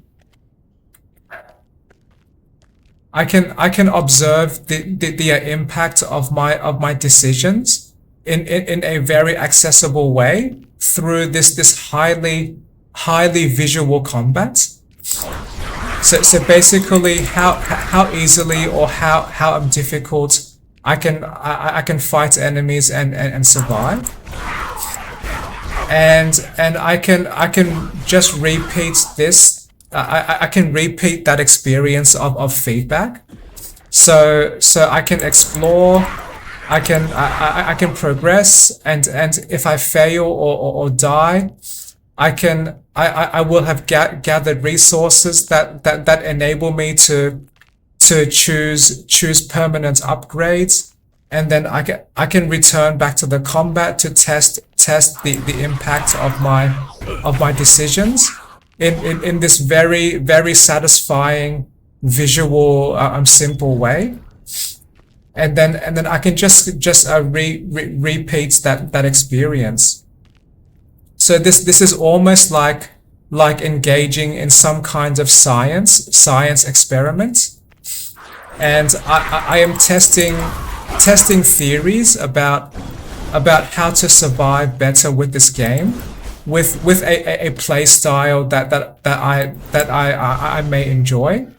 And I'm always testing those theories. I'm always finding new theories. I am finding new conclusions about my understanding of this game's systems.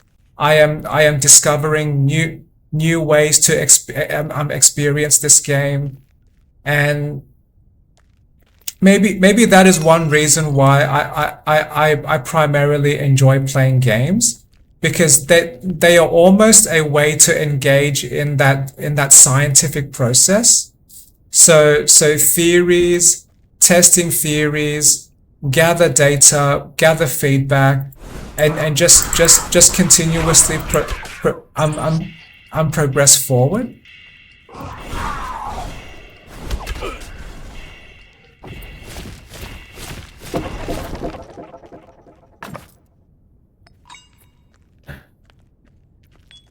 So forgive me if this seems like I have been talking non-stop since I started this recording piece, but I currently feel too excited about playing this game, and I feel excited I'm talking about this game.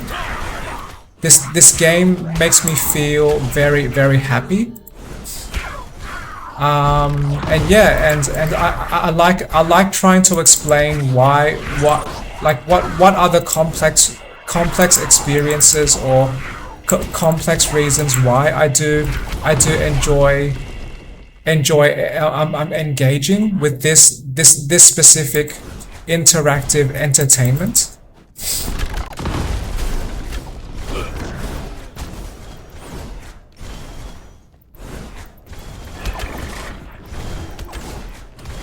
I just realized that is a different giants that I saw. I saw a really big enemy that looks like some orc and with massive armor. So that is one reason why I do like this game as well. This game seems to add some more variety to the enemies, possibly based on the level of my character.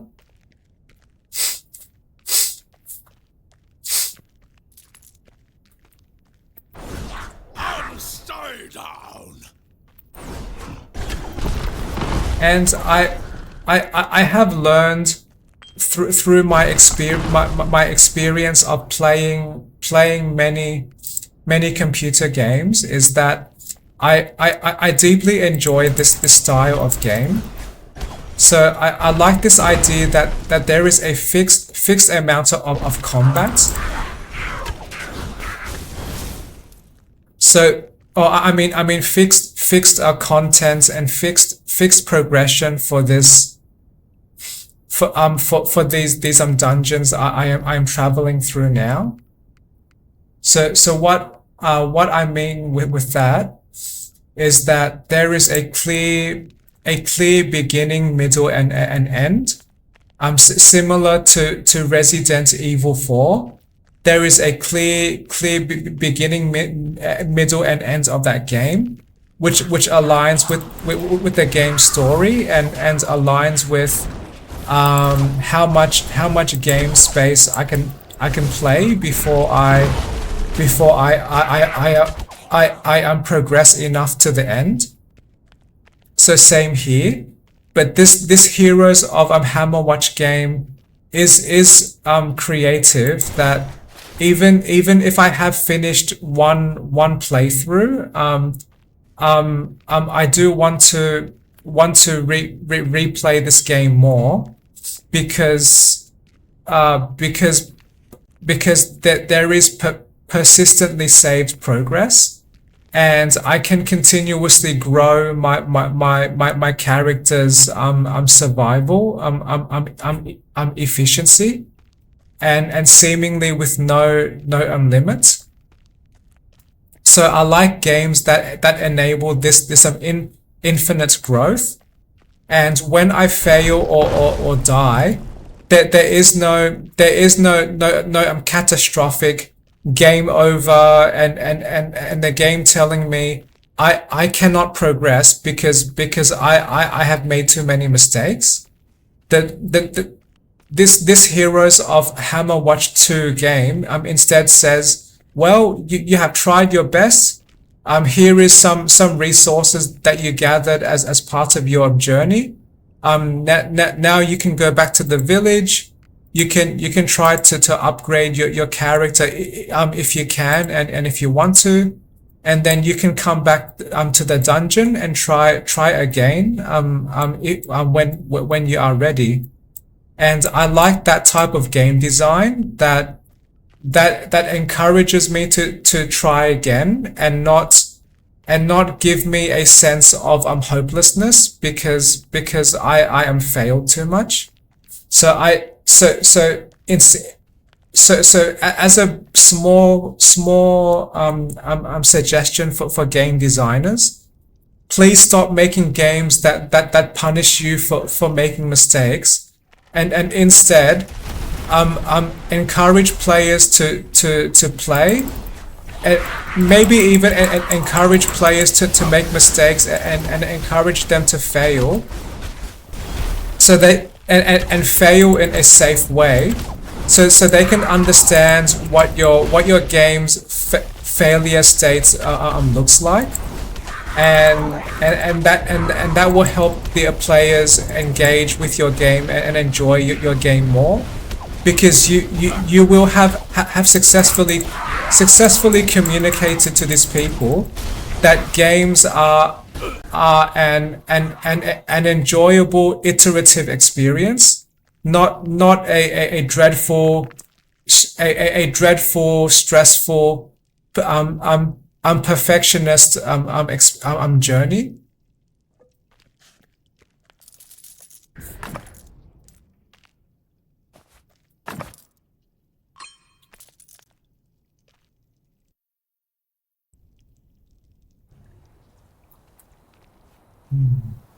So I have not been observing my game for lag because I was distracted with my talking, but this game seems to have been completely smooth this entire time, and the loading times for new levels is still very fast.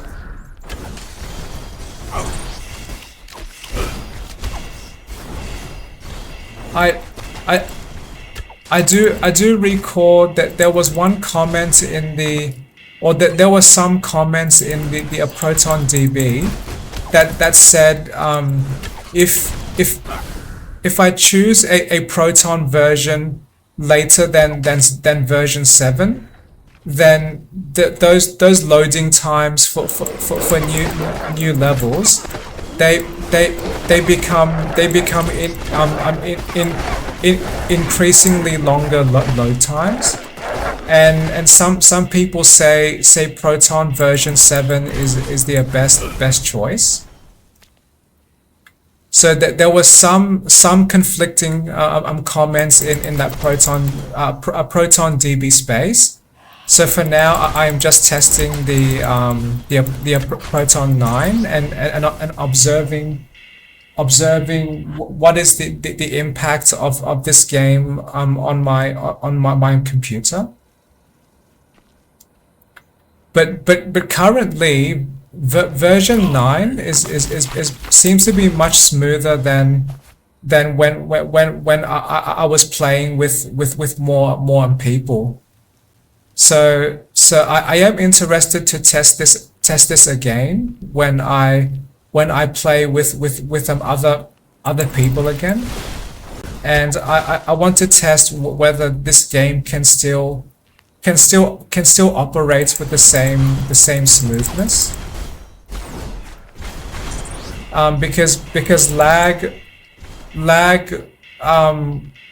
can disrupt my focus with engaging with the game, and too much lag can cause me to make mistakes or die in ways that could be prevented if I could actually react better to the dangers.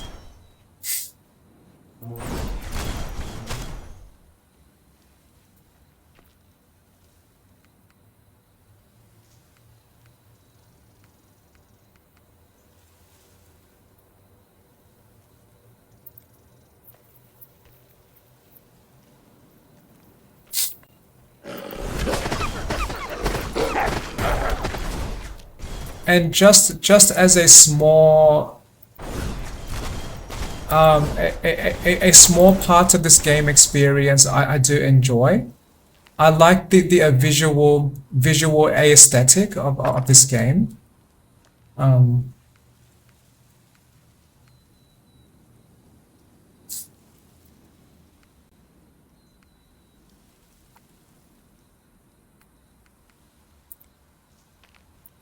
And what I mean by that is that this game has a very pleasant set of colors. So there are these green, some yellow, glowing blue, and I like the light in this game as well. So my fireballs are very bright and shiny. And their torches create some bright yellow orange light too, which is kind of pleasant to look at. So maybe I am more commenting on the visual polish of this game.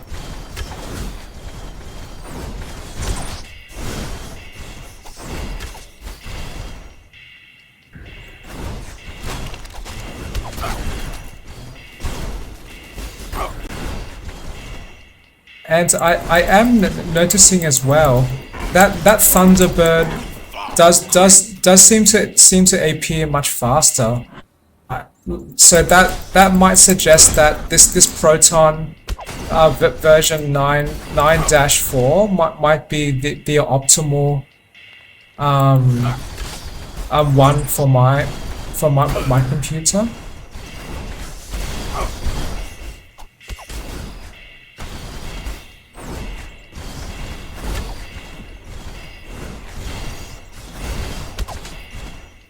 And one reason I did choose this Proton 9.0-4 is because this Heroes of Hammerwatch game seems to be slightly similar to my Resident Evil 4 game.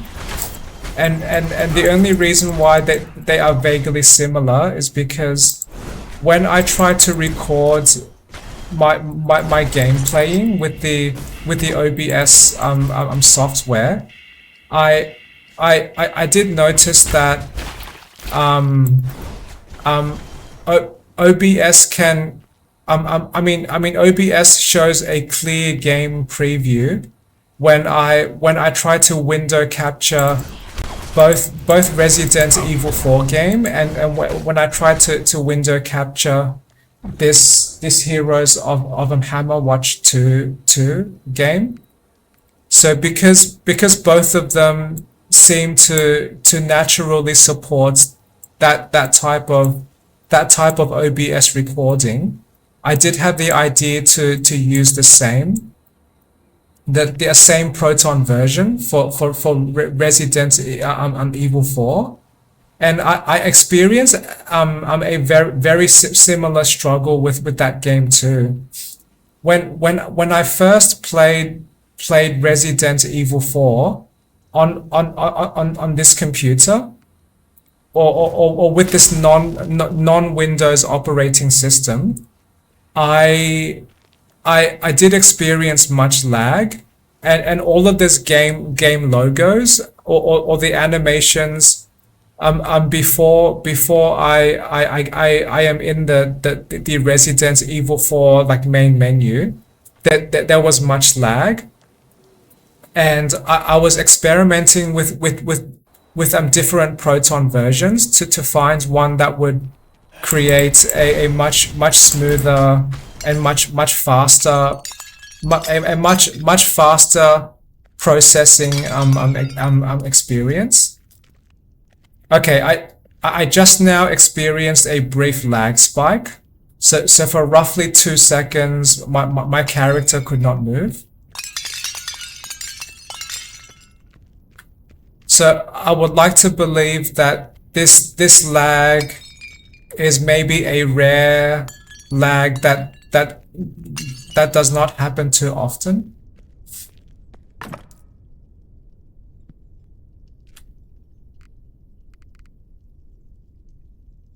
And possibly this specific level might have much more visual details. So maybe this is why my game is suddenly struggling slightly. But yes, my Resident Evil 4 game experience was similar. So initially the game was very laggy, and then I was testing different Proton versions in my Steam settings just for that game, and I discovered that Proton version 9.0-4 greatly increased the speed of the Resident Evil 4 game relatively.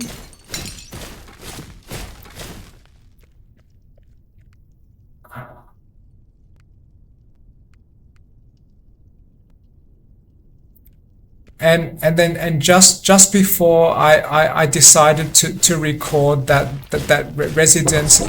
Resident Evil 4 playthrough, I was testing some more game settings and just testing my game experience. And I did discover ways to create an even smoother experience. and that was partly what inspired me to record that game, because I, similar to this Heroes game, I before I recorded Resident Evil 4, I had not played that game in a very long time, and I did have this sudden itch to play that game again. And because I was already recording some other games before that, I decided Resident Evil 4 might be the next game for me to record at that time. And yeah, I enjoyed playing that game again. I enjoyed recording myself playing that game. I enjoyed talking about various thoughts while playing and while I'm recording that play.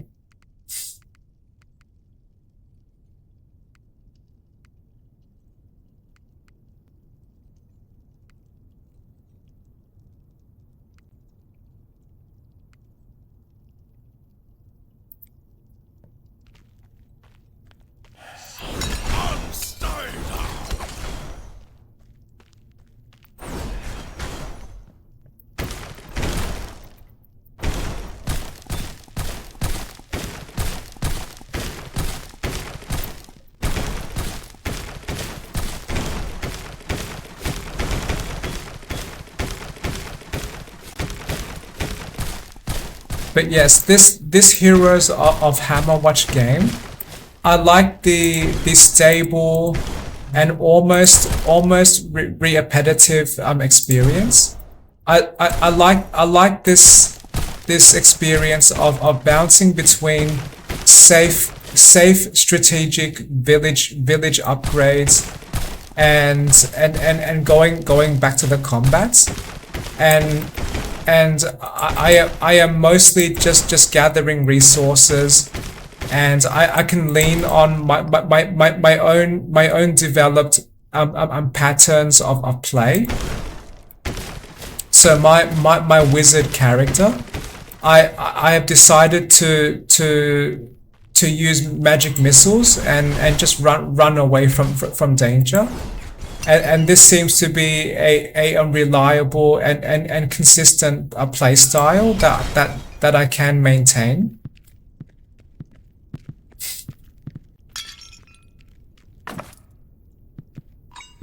And that is one reason why I do enjoy playing games, because they give me a unique stable experience in my life, and I always value having any kind of stability in my life, and I can play this Heroes game in a more accessible way than I had before, and I can greatly reduce the mental burden on my mind. I can focus better, and I can relax and engage with my game much easier. So I feel very happy now when I play this game. And thank you game designers and game developers for creating this game. I really enjoy this. I really enjoy this.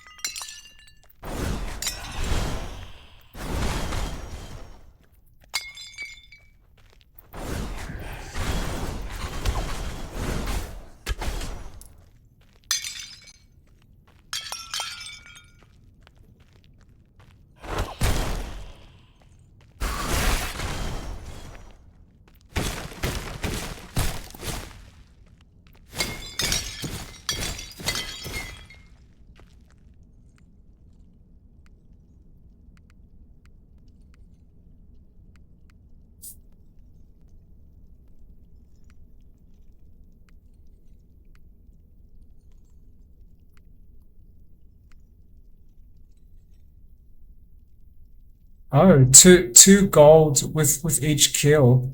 That could be helpful. When I had two of those stones. Uh, I like this one too though. This does help me survive. But for now I am more interested in more resources.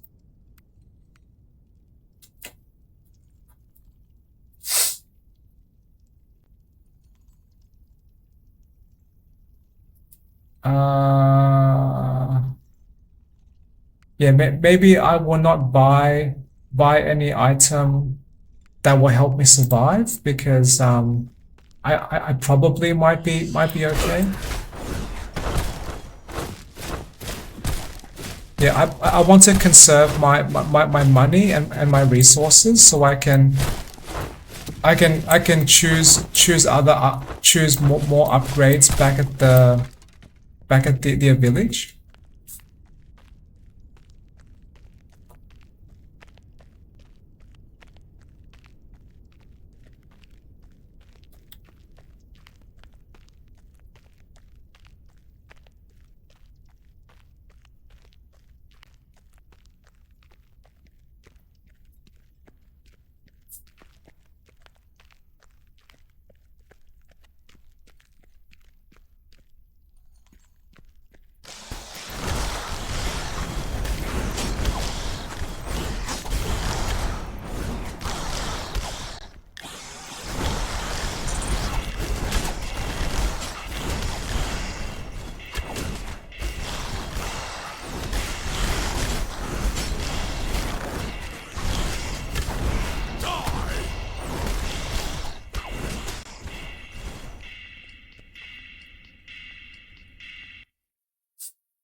So I probably have progressed at least roughly 5 levels now, and that loading time is still small, and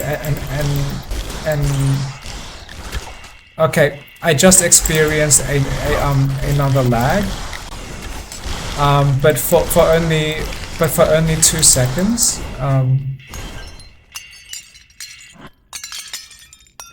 So the lag does not seem to be completely removed, but probably this is still a better experience than the proton experimental.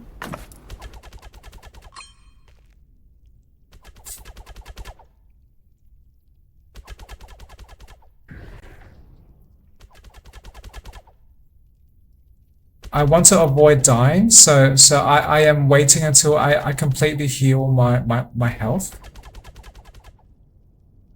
And maybe I will wait as well for these shooting things to give me space. Okay, that was much safer. Maybe I should not recklessly just run through.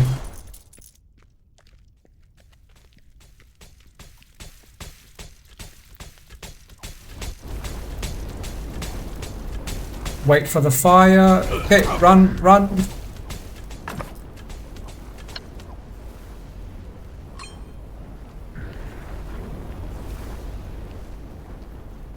And I also had one idea as well.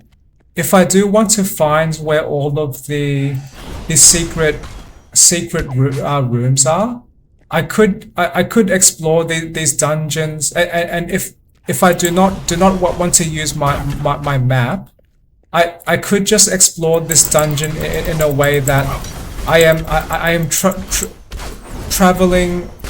I'm traveling along the walls, and then I can look for any small cracks that might be a secret room, and that way I will not need the map as much.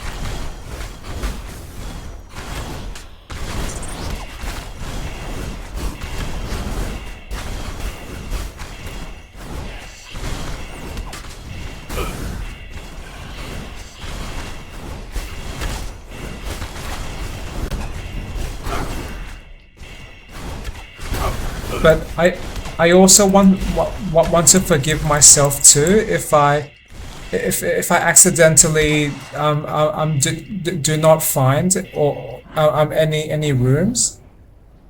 Because my goal is to not have is not so much to have these extremely perfect looting playthroughs, but more to play as many playthroughs as I want to build as much experience and as much resources as I can.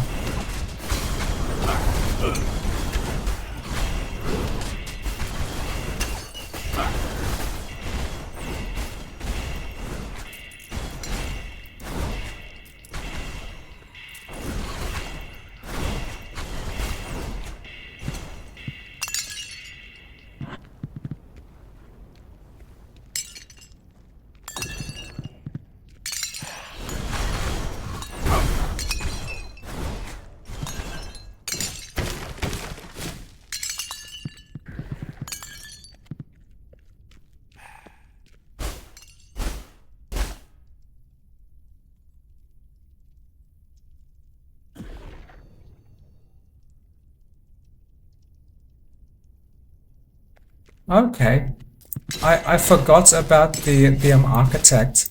So that gives me some more options when I start a new playthrough.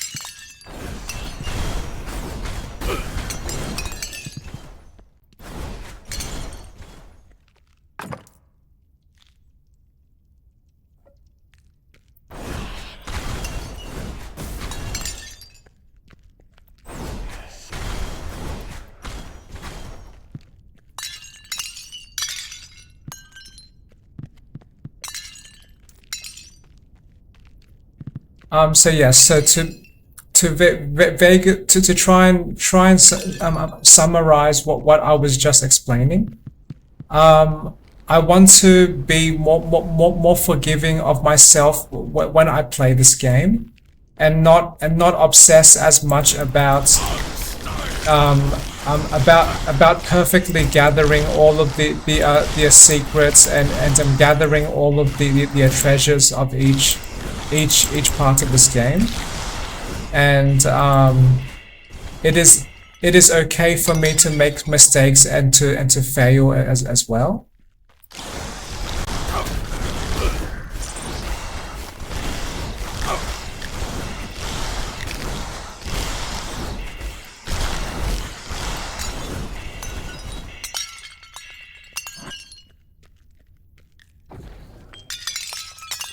And in great designed games, failure is part of the experience.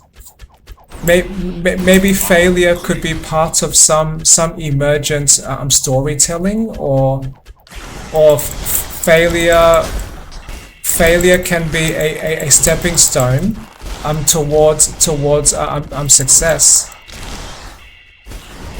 Because failure can also mean opportunities to learn and to grow.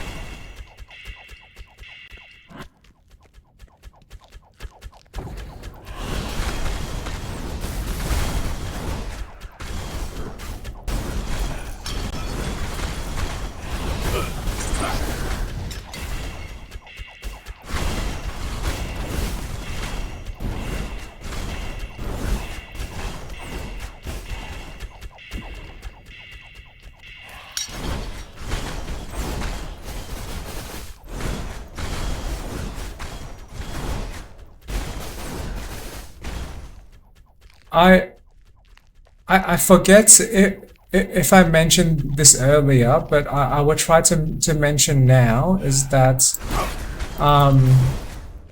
one reason I stopped using the Ranger class when I played this game before was that I did like the wolves, and they were amazing. But but similar to this magic sword, so sometimes they get stuck, and if they are stuck and not attacking the enemies, and if I am depending entirely on them to damage my enemies, then my character is just not fighting, and that could mean I am just waiting for, I mean, during those instances I'm just waiting for the enemies to damage me, which is not a great way to survive.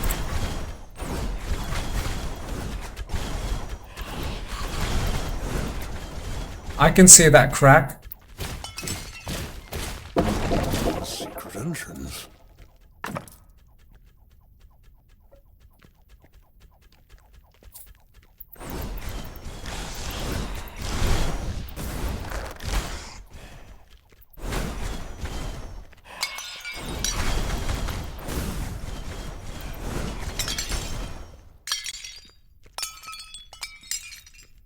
And one extra struggle I did have with the Ranger Wolves was that maybe this was partly because of my chosen playstyle, but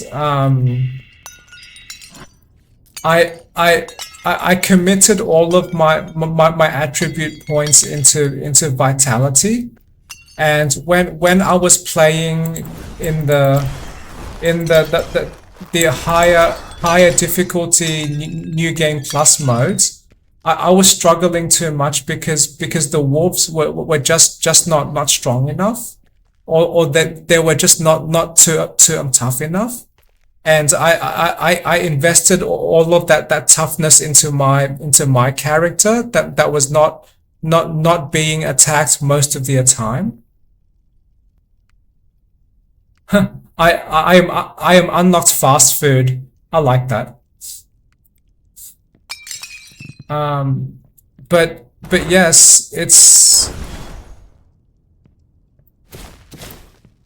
I was struggling to maintain builds that I enjoyed in this Heroes game. This Heroes of Hammerwatch 2. And then eventually I did have a very long break from this game. But now that I have returned, I am enjoying this game too much.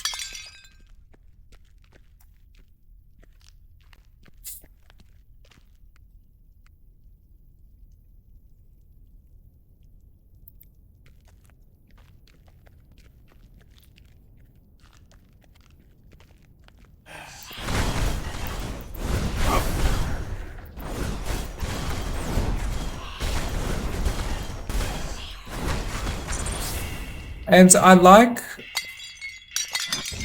some of the simple themes of this game, which is similar to why I enjoy playing Resident Evil 4, and similar to why I did briefly enjoy playing the really old id Software computer game, Wolfenstein 3D, or Wolfenstein 3D, because in those games the core experience was very simple.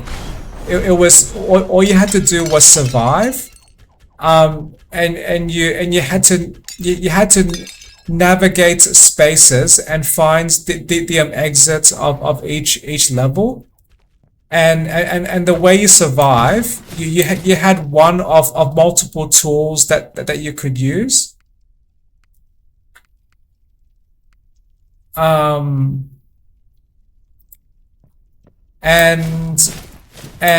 while you are exploring and surviving, what is important is to gather treasure and gather resources too. Because treasures either help upgrade your tools, or they help you survive longer.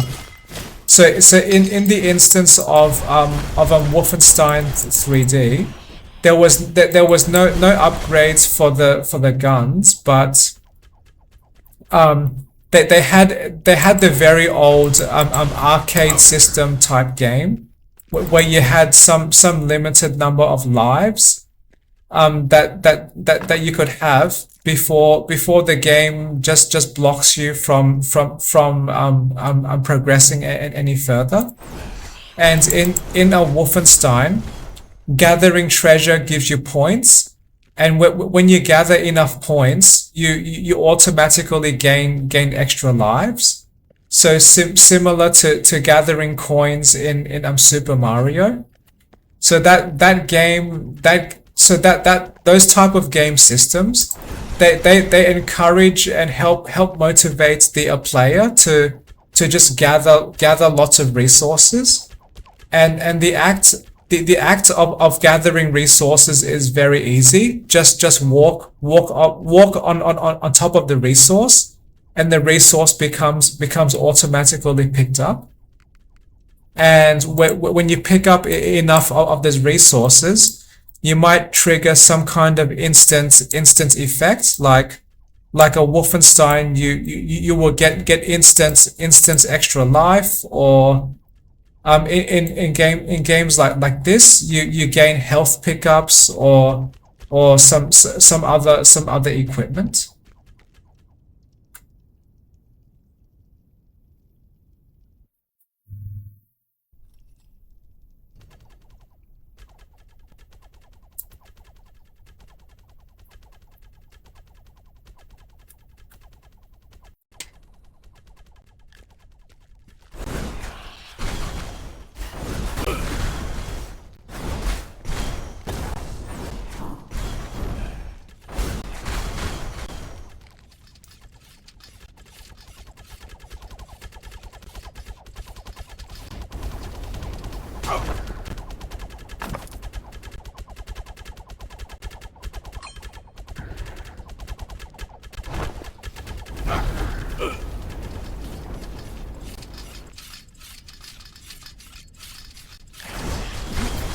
Creep.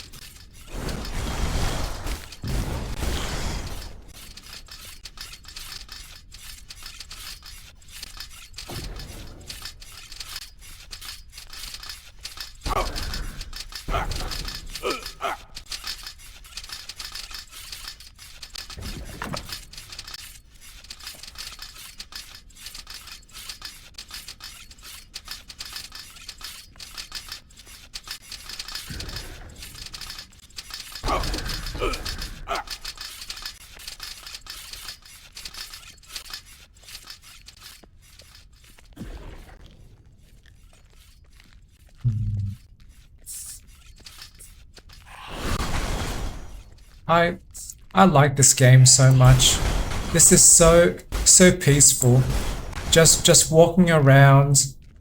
I'm deleting all of these dangers to me, and then just picking up treasures.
That is a funny achievement name. I am rewarded for a murdering.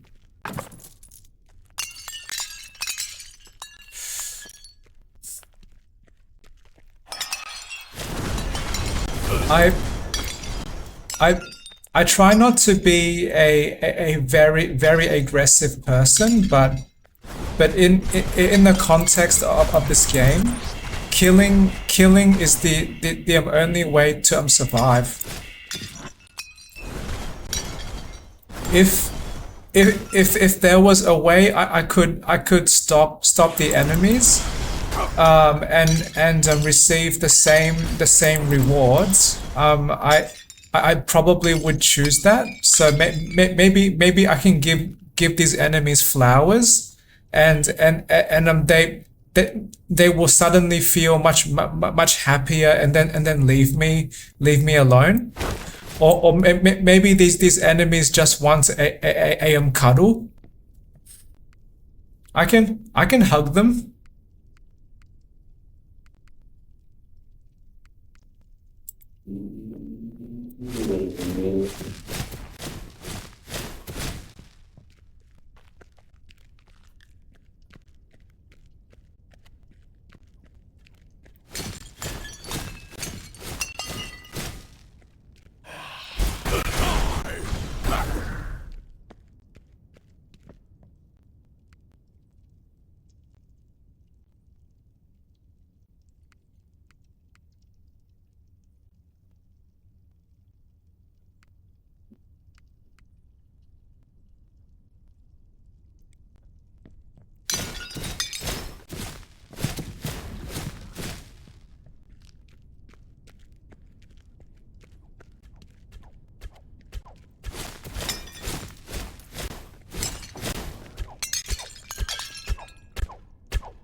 Now that I am using a very mana consumption heavy character, when I gain that bonus, that skills no longer consume mana, that is extremely useful.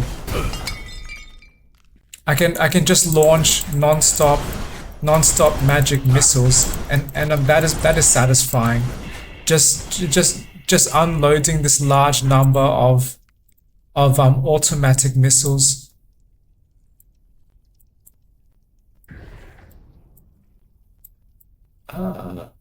And maybe I can use some of this no mana consumption for this upcoming boss fight.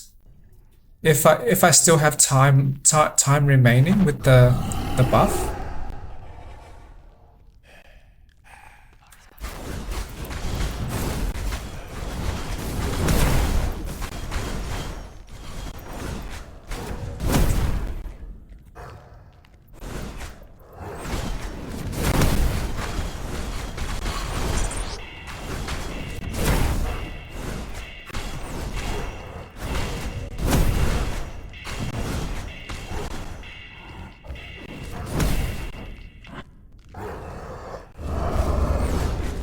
Wow, I was so fast and efficient.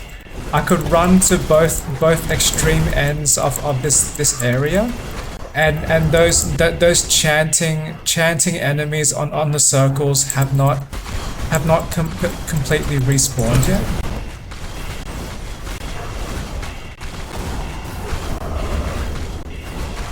Or they have not completely replaced the enchanting circle spaces.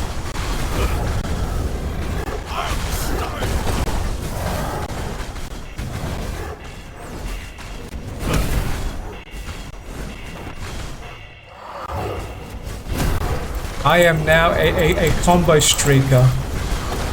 Does that mean maintain a combo for a long time?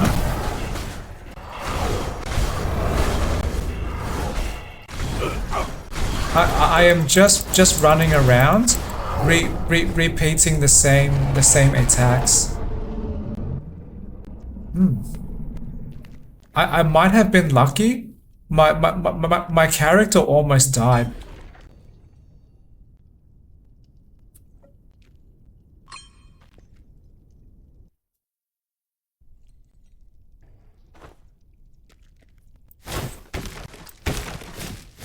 This part of the game is one of the areas that I dislike, because the ground can have these unpredictable vines that attack me.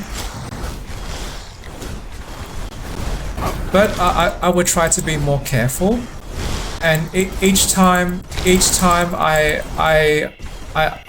trigger a new playthrough, my character is slightly tougher. So probably I can die much less to these damaging flaws.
I must keep moving. I am going to run through.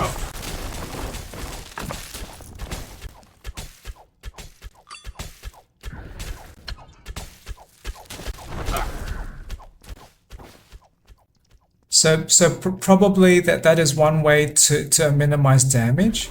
When I walk on these vine floors, I must continue to move and not stop.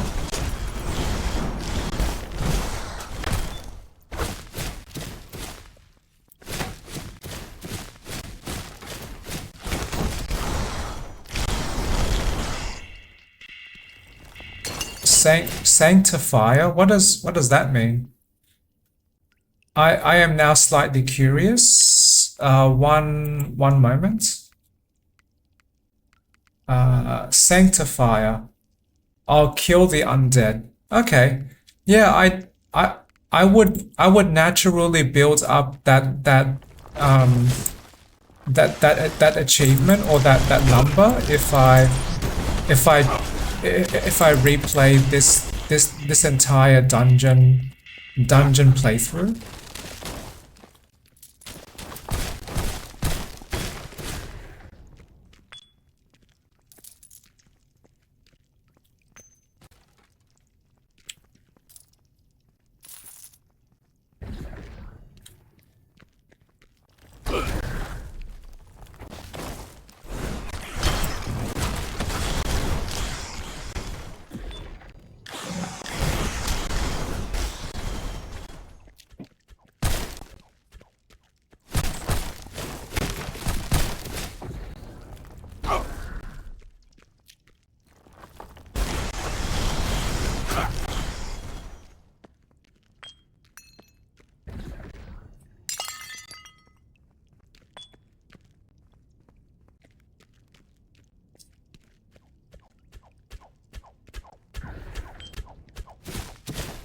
Is that a crack in the wall?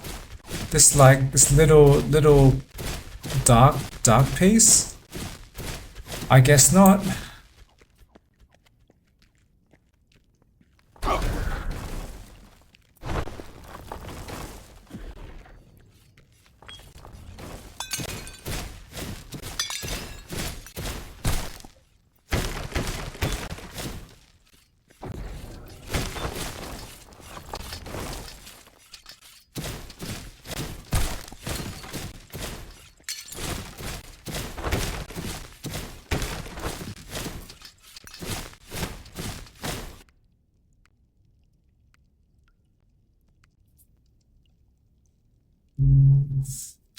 I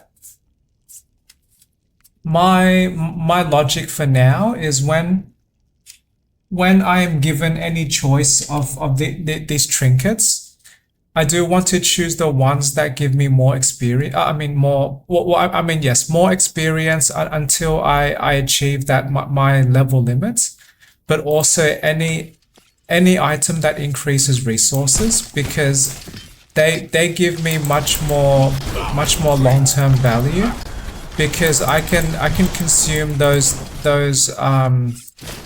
extra resources to upgrade my village and upgrade my character.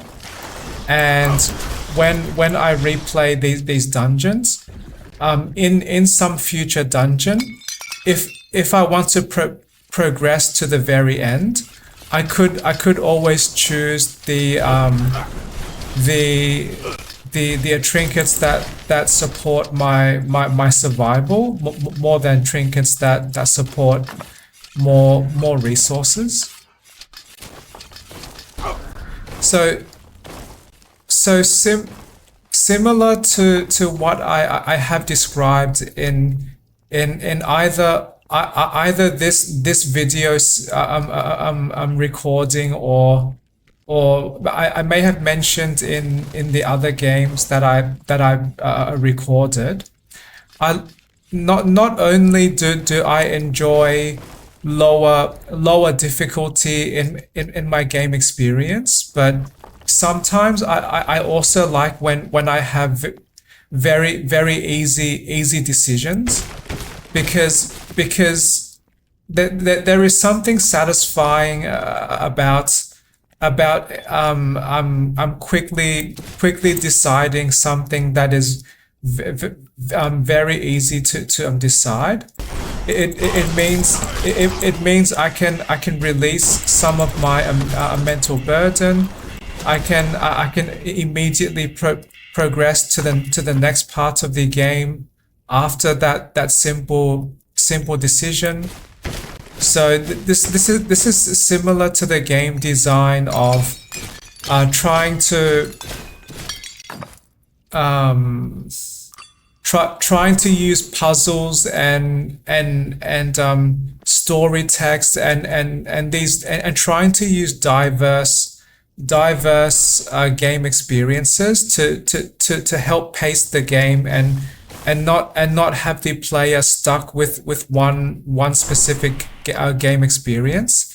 And I believe we can apply the similar principles for decision making, and sometimes having easy decisions mixed with difficult decisions can make those difficult decisions easier to process.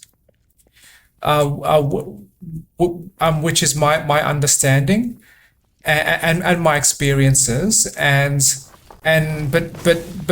typically that would align with my understanding of the human brain, that the more you have simple experiences, even if they are only for some brief moments, the more you can enable that human mind to relax, and the less risk of that person's brain feeling overwhelmed. So as game designers, I believe we should respect the limits of the human brain. So as guiding principles, do not decision overload us. Do not frustrate us with too much difficulty. Do not create user unfriendly experiences with messy user interface, and trying to design your games to respect those human brain limits can help your audience to engage with your games more, and help your audience to appreciate your games much more as well. Because the more brain capacity that you more experience, the more spare brain capacity that you can give to people, especially for hyperactive minds like mine that have working memory struggles. The more brain capacity that you give us, the more capacity that we have to learn your game, and the more tolerance that we have for difficulty. And for each person, there will always be a single limit of when they feel too frustrated that they will give up, and they will permanently stop playing your game. And as a game designer, you have failed in my opinion if you have designed your game experiences in a way that you make your players feel helpless, and that you completely destroy your player or your audience's motivation to play your game. That is poor game design. And to be clear, I believe it is okay to create challenging experiences, or it is very okay to create difficult experiences if that aligns with the vision of your game design, or aligns with the core experience you are trying to create. But what would help people to engage with those game difficulties, or what would help people to engage with those challenges better is to design your experience to be more accessible, and to help teach players better, and to help respect the limits of their mind, and give players as as little reason as possible to blame your game for their failure. So if you can design a challenging but a friendly experience that makes people react with, oh, I have failed this one challenge, that was all because of my own mistakes. I can try better next time. What if I tried something different? If you can get those reactions from your audience, you have succeeded as a game designer, because you probably designed systems that encourage people, that help to inspire people, and motivates them to want to progress through the challenges that you created for them. And that can be challenging for game designers, but I believe that is a game design skill highly valued by your audience. And my understanding is rarely do people want to play games because they want to be frustrated with reckless difficulty spikes in their game experience. Most people, well, I believe all people, unless I am mistaken, and that there are some people who are just so bored that they want to be extremely challenged much more than most people. So maybe the people who lean much more to the extrovert side, but I believe at least most people, they are willing to engage with challenges, and maybe they would like to try and progress through and prove to themselves they can defeat those challenges. But having supportive game systems that respect the players' brain limits, helps respect the player's chosen play style. Maybe there are people who have some level of game efforts that they want to commit. Maybe not all players are these hardcore gamers that have played 6 billion games, and they are and not all people would approach your game with extremely high passion. That is a very risky assumption. And I may have said this before, but I believe a great test of how accessible your game experiences are is how children and grandparents would react to playing your game. And I am partially borrowing some of this quote from Extra Credits, but I did already believe this in principle before I watched that extra credits video. But the phrase is roughly children may not be your intended audience for your games, but you can depend on children to be honest and to always react where your game has the most accessibility difficulties.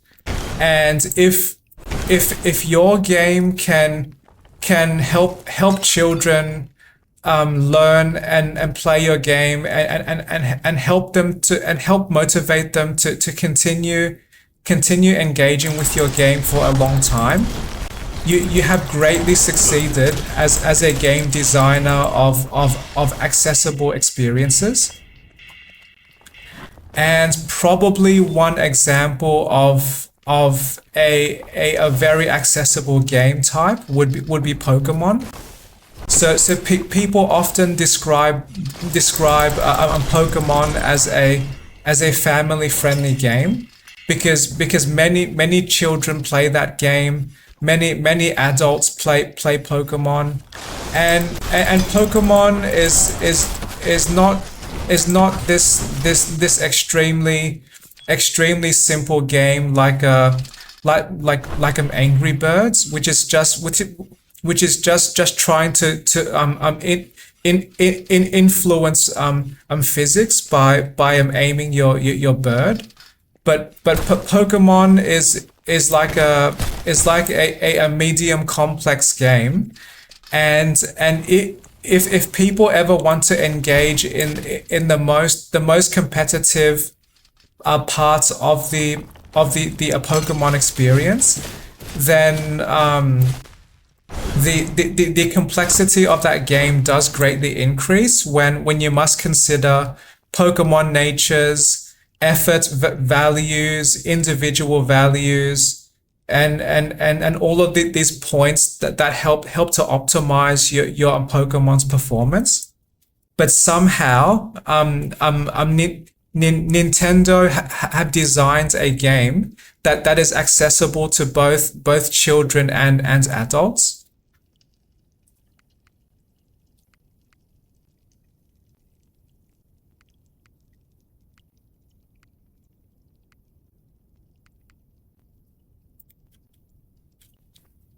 And probably my guess is that that type of accessible game design is more common with the Japanese games, because Japanese game developers seem to be obsessed with delivering great experiences, and that includes their pacing of their games. So they have created visual novels that are very well paced, and I am mainly referring to the Ace Attorney games. Those games never make me feel bored because characters, story, and progression in those Ace Attorney games, they are introduced at a very slow, steady pace, so that as an audience of that game, we are more likely to process that game more easily, and more likely to appreciate all of the parts of that experience. And from me consuming many hours to play those Ace Attorney games, I have learned to appreciate the story, the music, and the visual style very much. And with most games, I am typically do not pay much attention to the visuals or to the sound, and including this game, I do often turn off the music, because the music can be distracting, because music adds some more a mental burden for me by giving me extra sounds to process.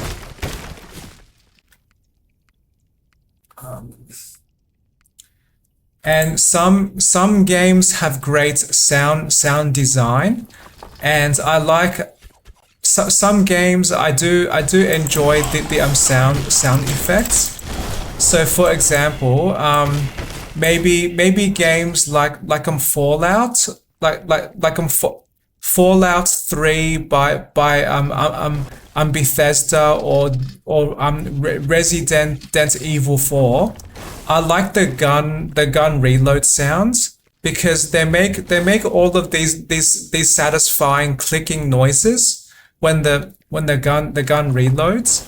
And sometimes when I play those games, I am not really engaging with the game's core experience, but I just like to repeatedly reload my gun, or I would switch weapons, because whenever my character pulls out a gun, it makes all of those clicking sounds.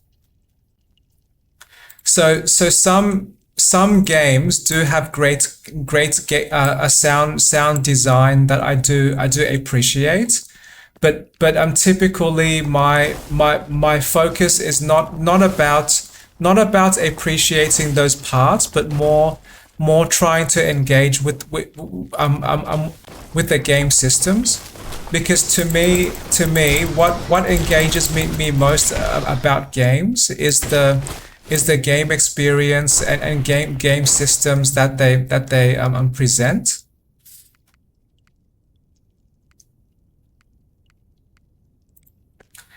And the visual quality and the sound quality, that they are always secondary to the game design and the game experience to me. And when a game is poorly designed, if I feel too frustrated or if I feel overwhelmed, I have much less brain capacity to appreciate smaller details like sound and visuals.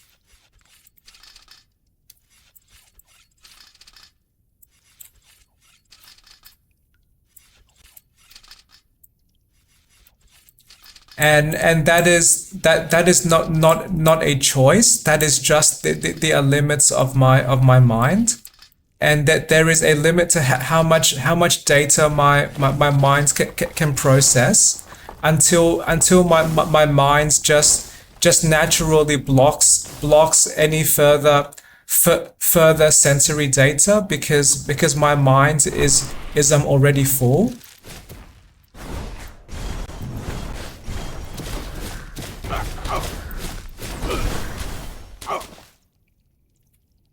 So I guess one analogy is to compare with how chefs prepare food. So as a game designer or as a chef, you may have created the most visually appealing food, and maybe your food makes the greatest sounds ever.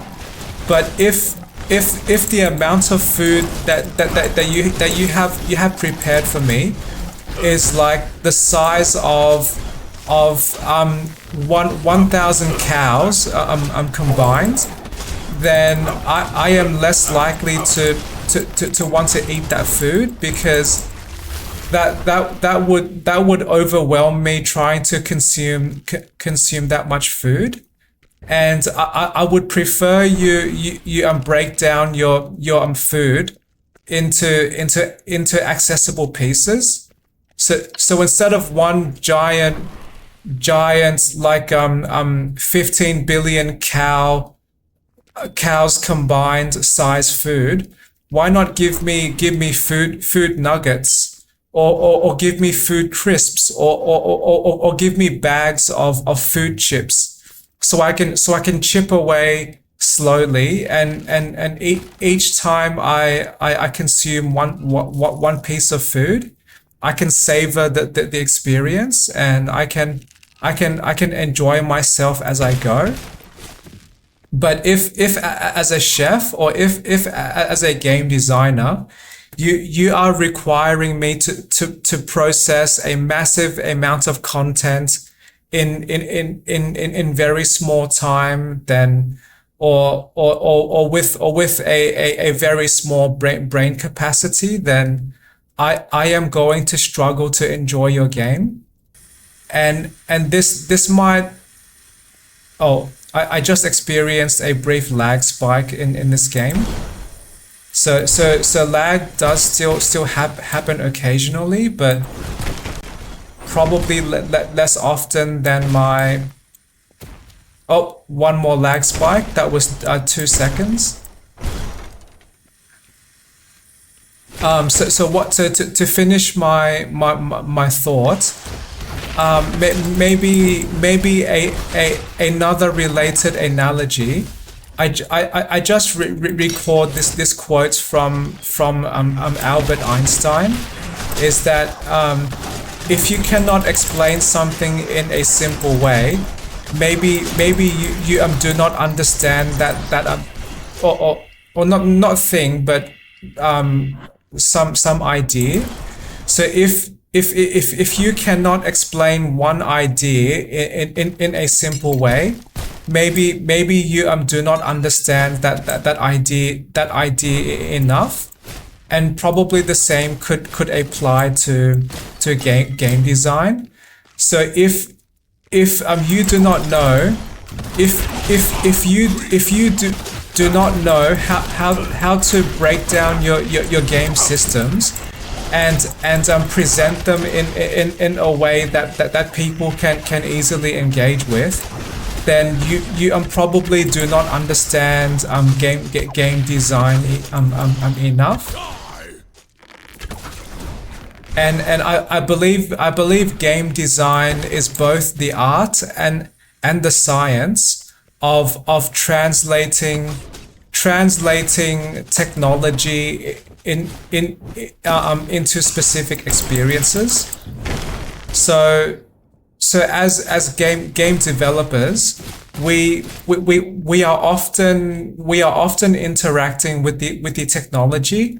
So I'm deciding what is the number to assign to health points, or I'm deciding what game engine to use, or I'm deciding what or building the rules that exist in the game. But the game designer operates at one level higher.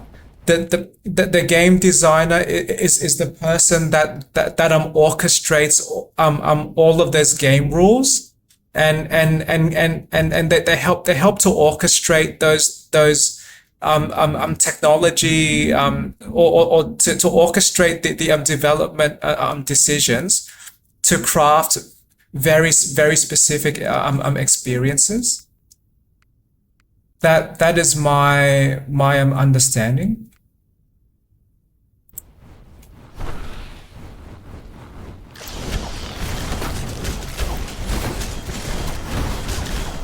And to me, game design is very interesting, because that is a very complex set of skills to try to master and to try to understand.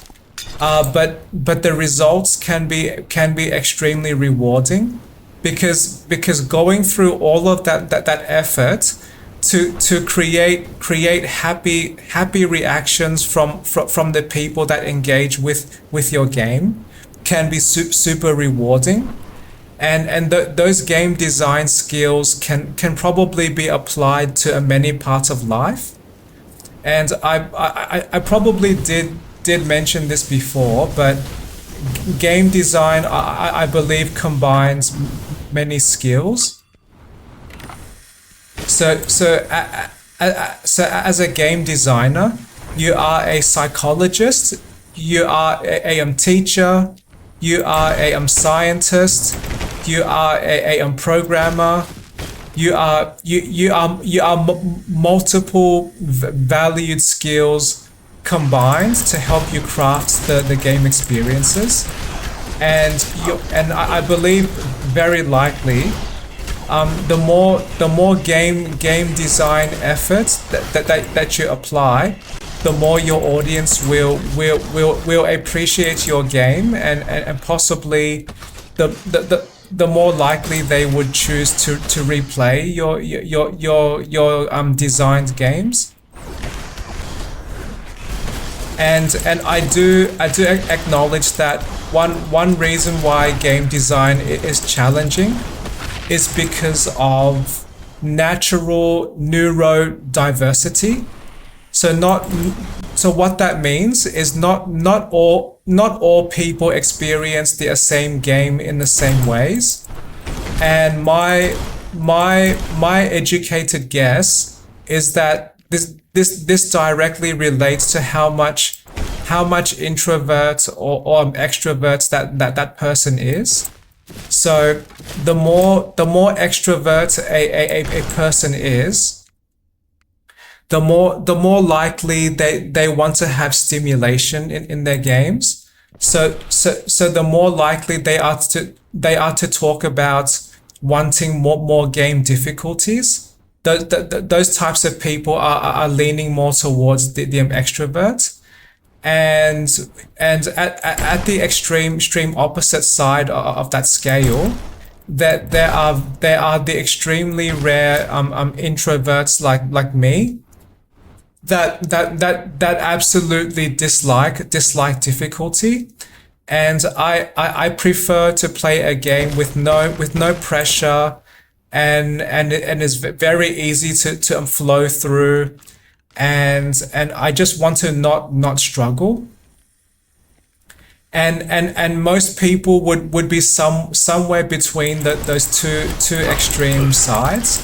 So between the extroverts and the introverts, you have the ambiverts. The ambiverts have a much more even, or a more even distribution of introvert and extrovert inside them. So ambiverts would be people like 60% introvert, 40% extrovert, or the other side. Ambiverts could be 67% extrovert and 33% introvert.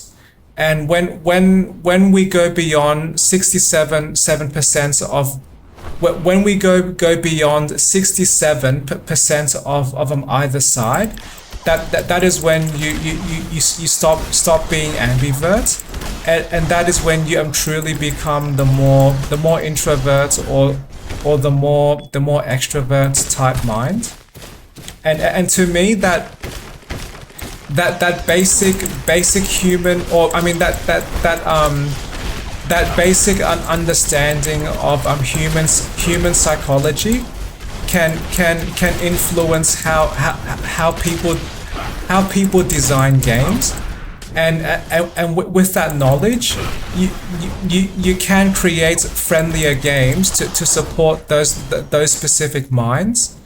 But I do acknowledge there is a challenge that there is no guarantee what kind of brain types would choose to engage with your game, and to what degree of those brain types, unless you have a very clear idea of the type of game experience that you want to design. So if you are trying to design, for example, a two-dimensional fighting game, then probably you would attract many ambiverts and many extroverts, because those games require intense reflexes and lots of practice. Or if you are designing maybe a visual novel game, then you are more likely to attract people that lean more towards the introvert side. So people who have just enough extroverts to want to trigger their imagination from reading story or from experiencing story, but also just enough introverts to be content with reading or to be content with some kind of visual storytelling experience, then that is probably the minds that you might attract with your game experience. and knowing the brain types of the people that engage with your games, you can design friendlier experiences. So for example, if your game is more likely to attract the more introvert types, then maybe add some more options to lower the game difficulty, or maybe just do not design your game around difficulty. Maybe your game can be more of an experience of flow, or maybe your game can be more about testing player knowledge. Those are just some ideas, and I am more talking. I am more referring to abstract guidelines, because I have not designed those specific games before, but I do feel confident in my understanding of game design, until people can prove me wrong with sufficient evidence. But yes, I believe game design is about trying to appeal to the human mind, and we can appeal more successfully with more understanding of what people's minds need. And for many ambiverts, they want stimulation, and I respectfully disagree that people want difficulty. I believe what people are what people are truly expressing is they want stimulation, but it is a coincidence that difficulty difficulty is often associated with stimulation, because the more difficult, the more struggle a person must experience, the more they must engage their brain to manage those difficulties, and it is the brain engaging parts that many people like, not the trigger, which is the difficulty.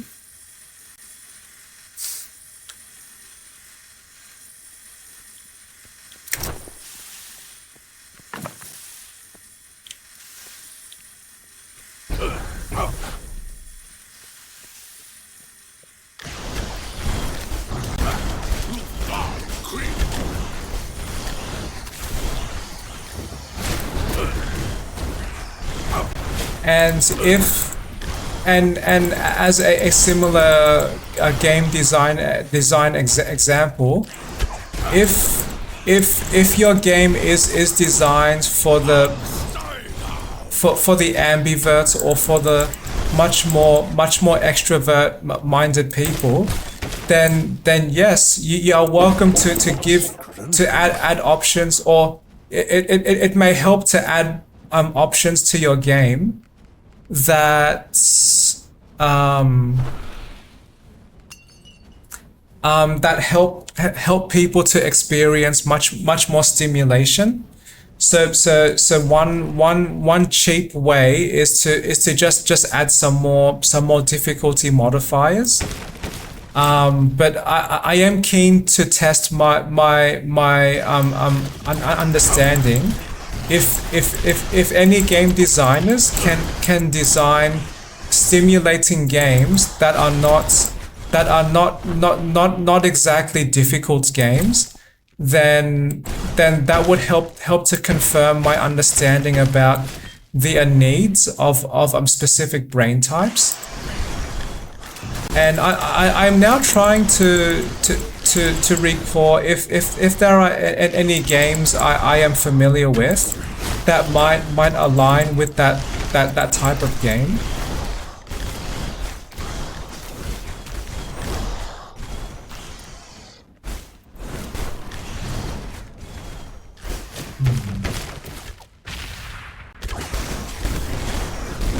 Oh yes, yes. There's one game type.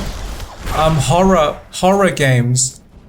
Like like imagine how much stimulation some minds would experience if they are playing as some weak character,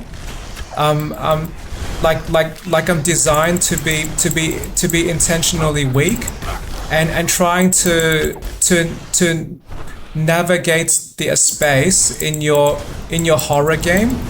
And horror creates a very stimulating experience because it triggers one of your emotions. And the horror game may not be unnecessarily difficult to play, because maybe that is horror from jump scares, maybe that is horror from very graphic gore, and that is a type of experience that many people would enjoy, that horrifying stimulation. And maybe that is also one reason why people choose to watch horror movies, because engaging with movies is not very difficult. You are just passively consuming the movie, but the movie creates strong emotional reactions of fear. So I believe that would help confirm some of my understanding that what many people are truly asking for is stimulation, not difficulty. It is just coincidence that difficulty and struggle is often stimulating to the mind. But if you can create strong emotional reactions in your player, that is a form of stimulation. And it does not have to be horror either. Maybe your game is trying to be funny. Maybe you are designing some kinds of comedy, or maybe you are trying to make your audience laugh much. Then that is another way to stimulate people's minds.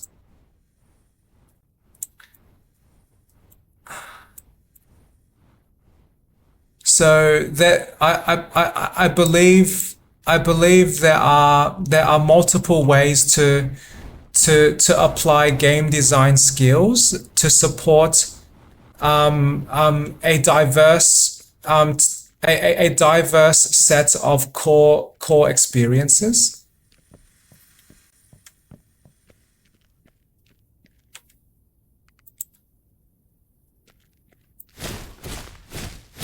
And forgive me if this seems like I am talking non-stop about game design, but game design to me is a very interesting a very interesting area of knowledge and applied skills.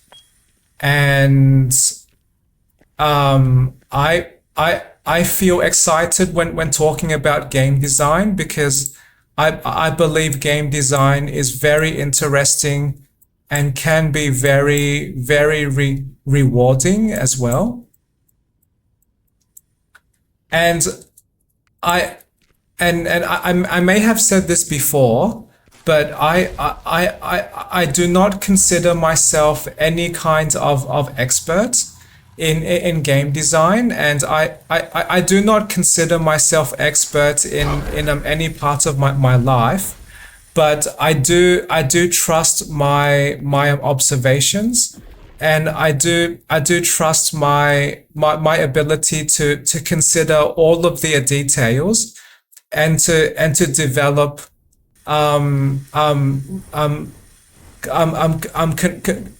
develop conclusions and develop understandings that align with all of my knowledge. And even if my understanding is incorrect, I I am very okay with being incorrect or making mistakes, and I will want to learn why I am incorrect, and I carry a healthy level of skepticism, so similar to great science. So I do not believe any random information unless there is more supporting evidence for that information than the amount of evidence supporting my understanding.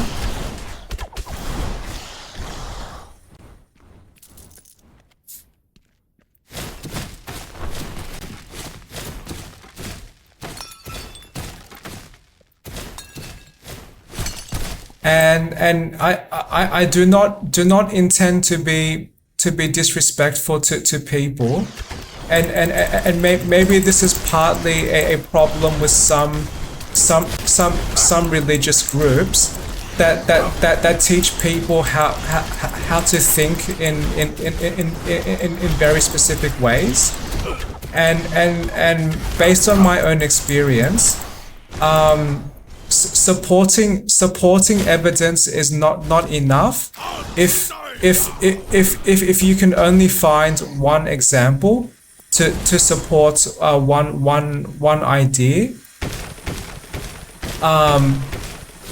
But what is stronger evidence that any idea is true is if there is much more than one supporting evidence, and that supporting evidence is unbiased, because maybe that is reported by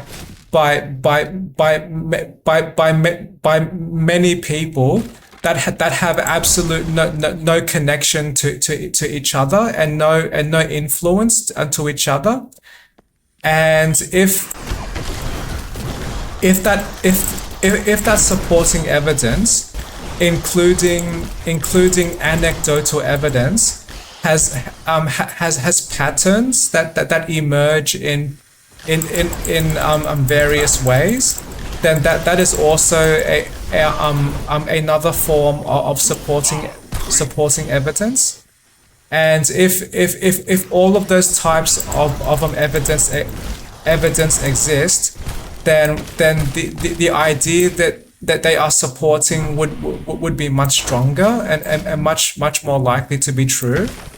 And my belief is that to effectively disprove something, you would need to present equally strong evidence, or stronger evidence, and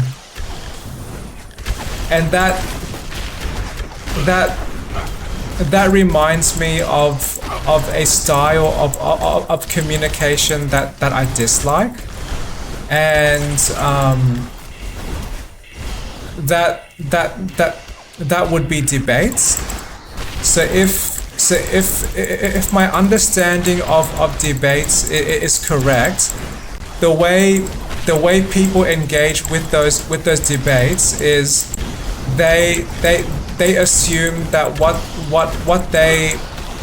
what they understand is the absolute truth, and that they have to prove to, or they have to prove why the other person is wrong, or they have to prove why they are correct, and that seems to be less about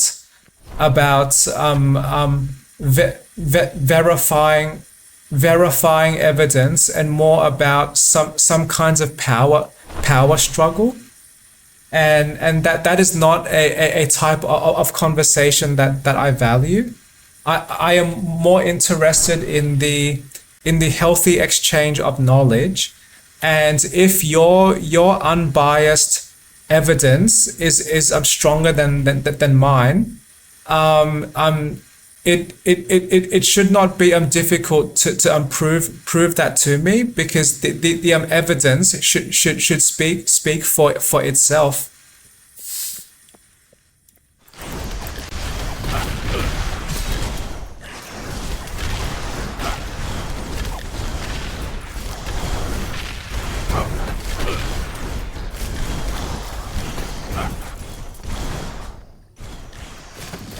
And if some kinds of proposed theory can be disproven very easily in one situation, then that is also a weakly supported theory, because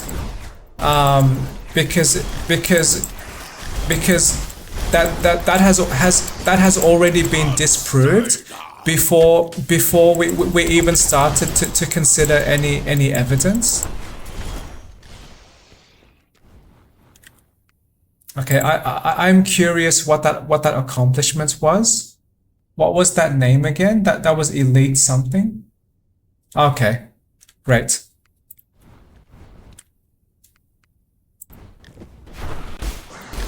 So yes, forgive me for persisting with a similar thread of conversation, but the principles of great science does excite me as well, and I believe that is why science is a valuable a valuable discipline, because that has helped to explain various phenomenon in this world.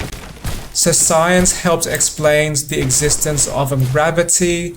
Science helped to document and to describe the visible light spectrum. Science has helped with building telecommunications technologies, which if I recall correctly, that was because of the efforts of Albert Einstein, because they were thinking about photon light particles, and what is the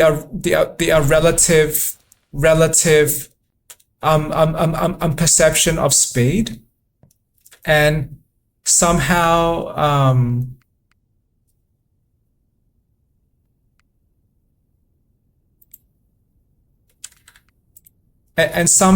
we were able to borrow that scientific discovery from Einstein to create our telecommunications technologies. So much of this world's engineering likely depends on great scientific discipline, and probably one way to describe engineering is applied sciences. So sciences is probably more aligned with discovery and validation of information, and engineering is using that knowledge to apply for it is applying that scientific knowledge for some kind of practical purpose.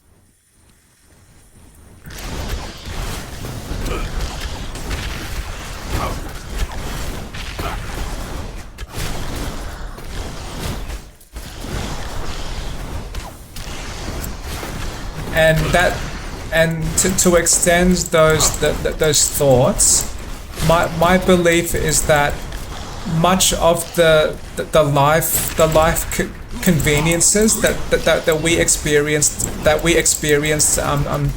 today is because of scientists and engineers who were able to combine and apply that knowledge.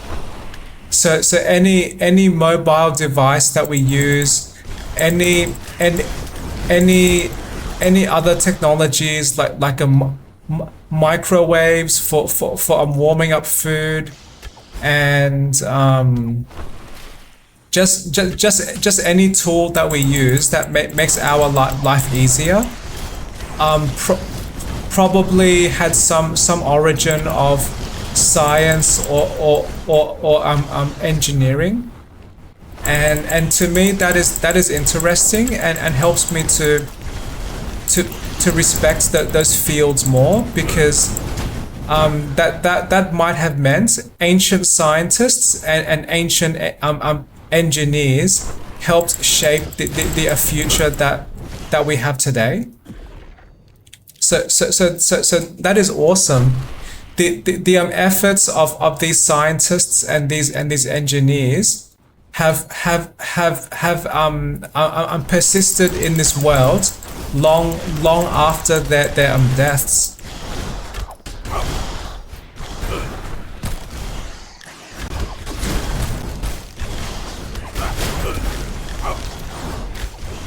And I would like to believe similar is possible with game design.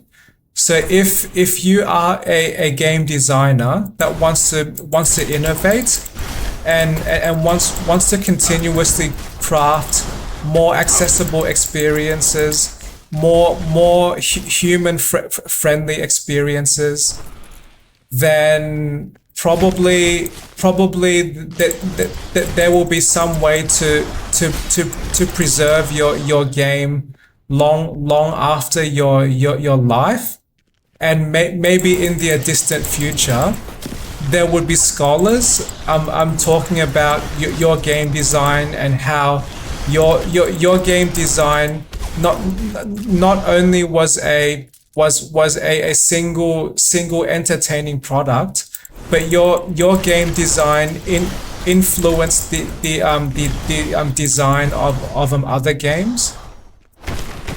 So to me, that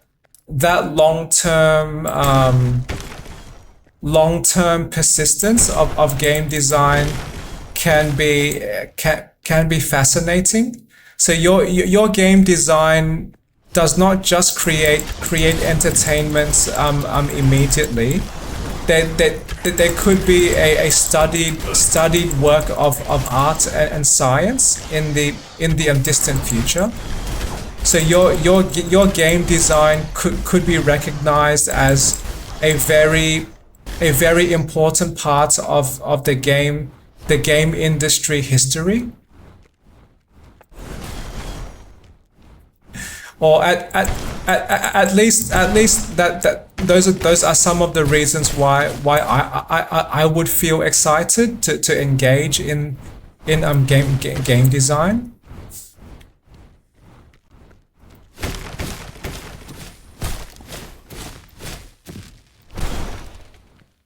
And similar to what I did say previously, game design, I believe, is both an art and a science. So that includes many scientific principles as well.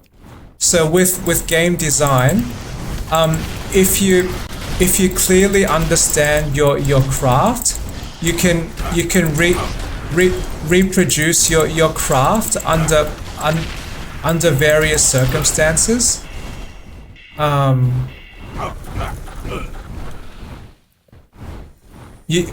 And just like a science, you can test theories of your game design. You can test your game design with how people react to your game. And like a science, you can document what was the inspiration for your game design as well, and what you can creatively invent with your game design could be developed further by other people. Maybe other people might be designing similar games, and your game design might inspire them to find better ways to execute your game design. I believe that can be interesting too. So just like science, game design can be a very collaborative process. Game design that does not have to be some isolated person just building ideas.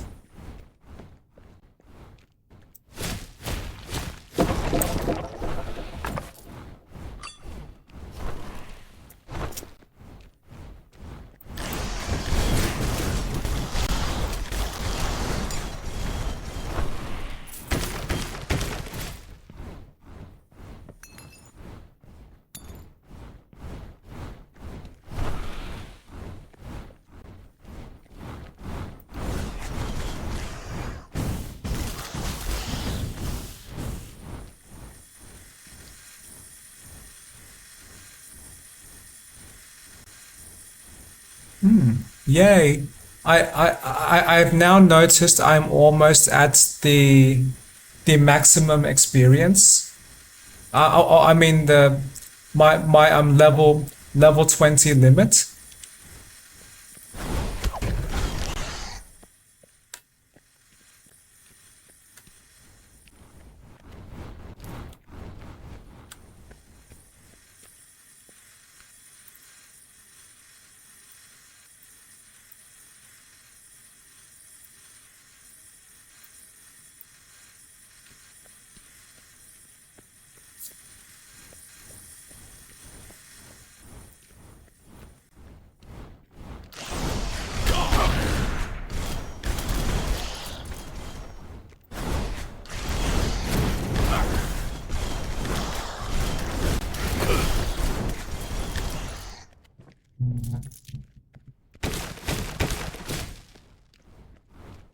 But also based on my understanding, one reason game design can be challenging as well is because we operate in a world that uses a money based system. So even if we as game designers are working in or working with teams of people, we still have that there is always a pressure to make games that will earn enough money to pay for all of the people that builds the game, and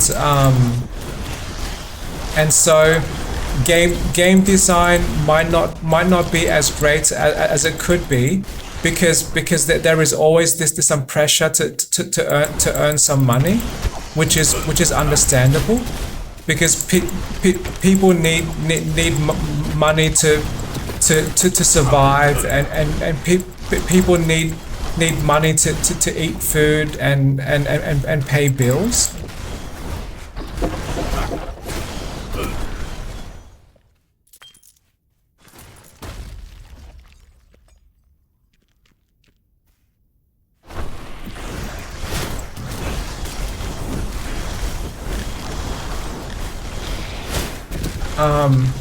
So probably the game designers with the most creative freedom would be the indie game developers. But even then, they would need to have some kind of stable financial income to give them more time to experiment with different game design types. So yes. So just to clarify, I am not saying that game designers should not try, but I do acknowledge that operating in a money-based world does add challenges, not just to game design, but to all job types. But yes, I do like the art and the science of game design. If we just ignore the complexities of human life for a brief moment, I believe game design is very fascinating.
Okay. I have not fought this boss battle myself, so I I do not know if I can survive. Oh, lag spike. Oh, more lag spike. And my game just crashed. Okay, let me try a different proton version. So instead of 9.0 dash 4, I will now try 10.0 dash 4.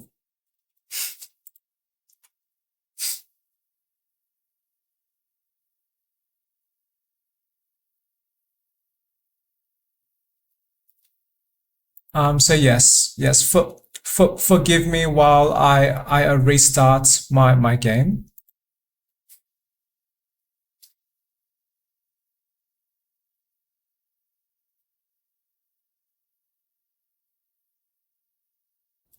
So yes, if my game does crash, then that means that proton version is not unstable. I'm stable enough.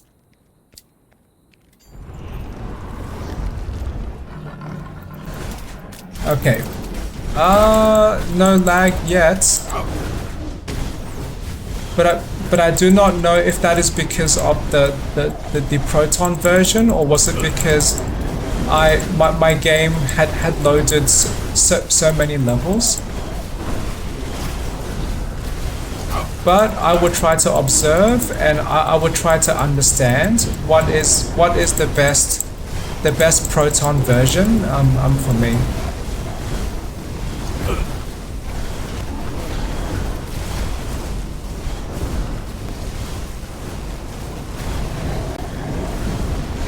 I like these magic missiles so much. I can fight so much easier because I do not have to aim. I can just focus on dodging and just loosely aiming in the direction of my enemies. So I can focus much more on avoiding danger, and I'm fighting back at the same time.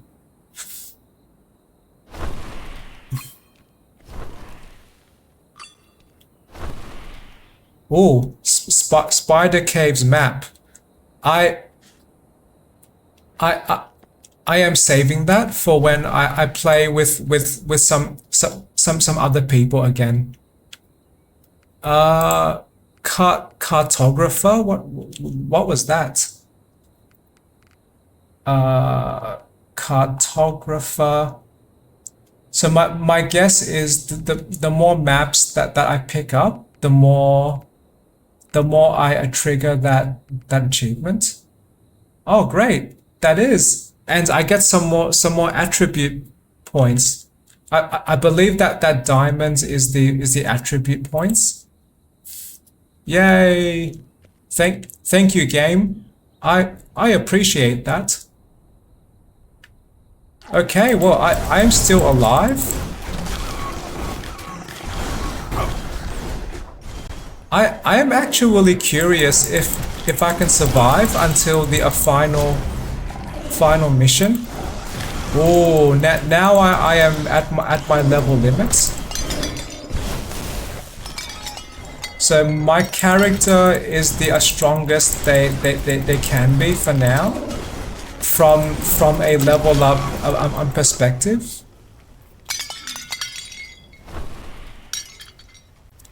That reminds me, can I now carry the equipments that required more intelligence? Yes, I believe so. Now I can use this book that has that gives me a higher mana regen.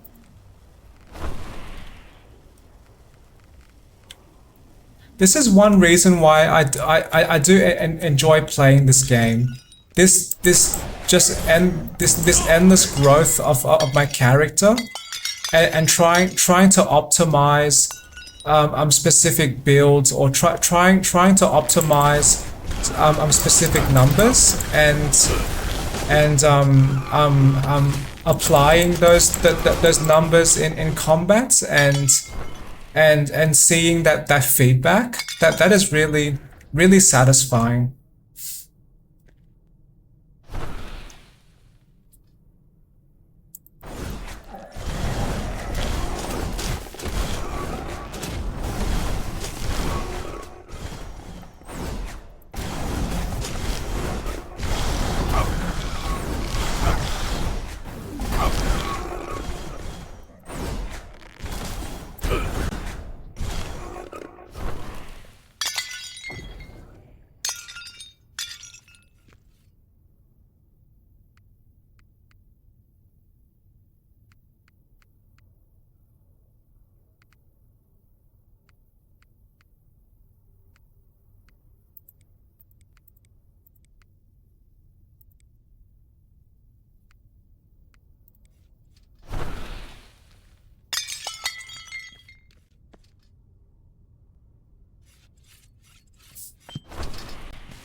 Whoops, too much damage. Ah, I can see the limits of their attack range. Whoops.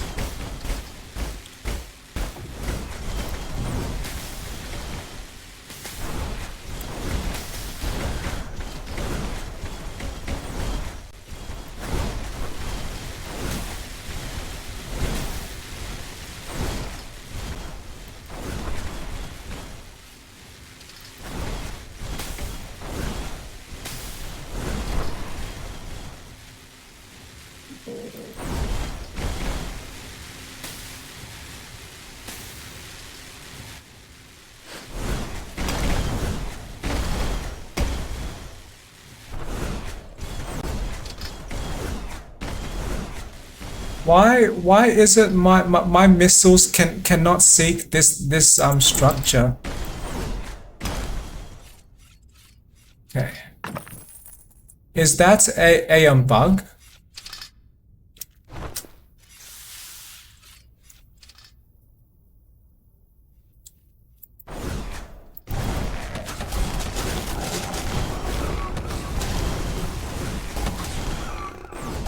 But when trying to seek the enemy units that do move, the missiles are much better.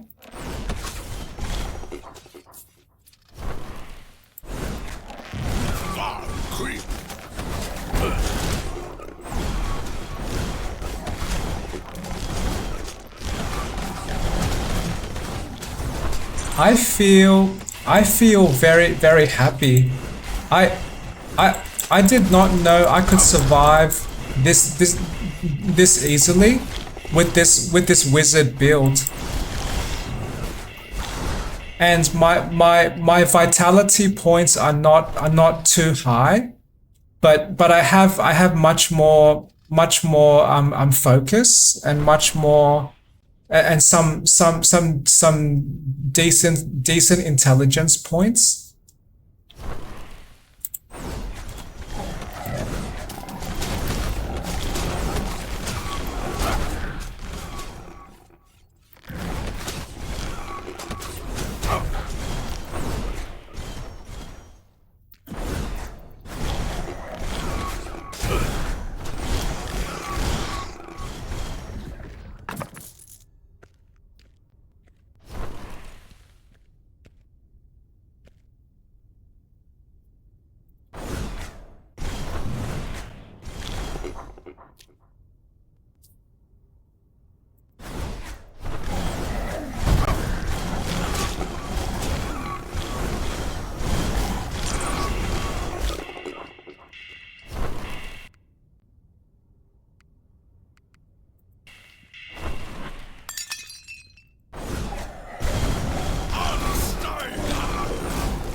Is my magic actually seeking that turret now?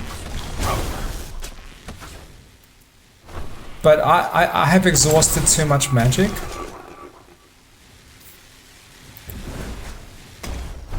Yeah, my missiles just then could seek that structure. So why in the other place was that just not activated?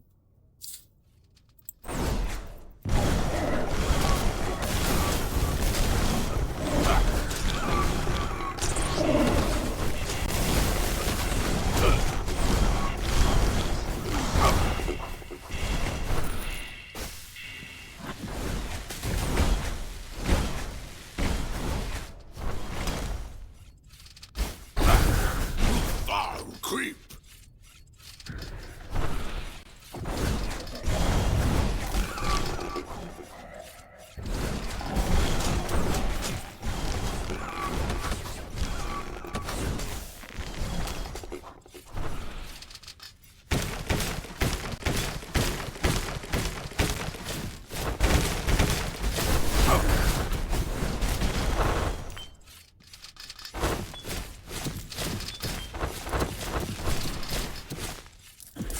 Oh, so much gold. This is satisfying to pick up. There's this large area of free resources.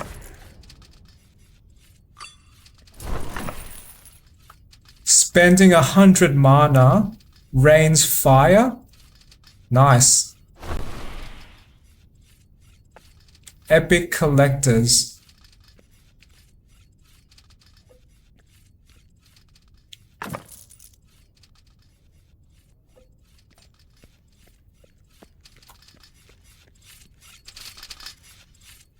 Great. So my character in this playthrough is amazing with a magic.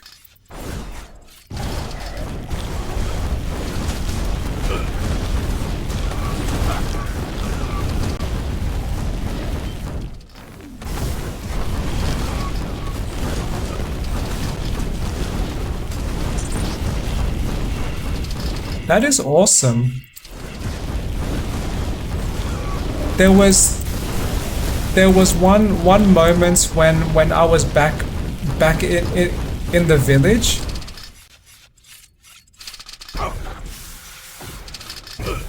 Oops.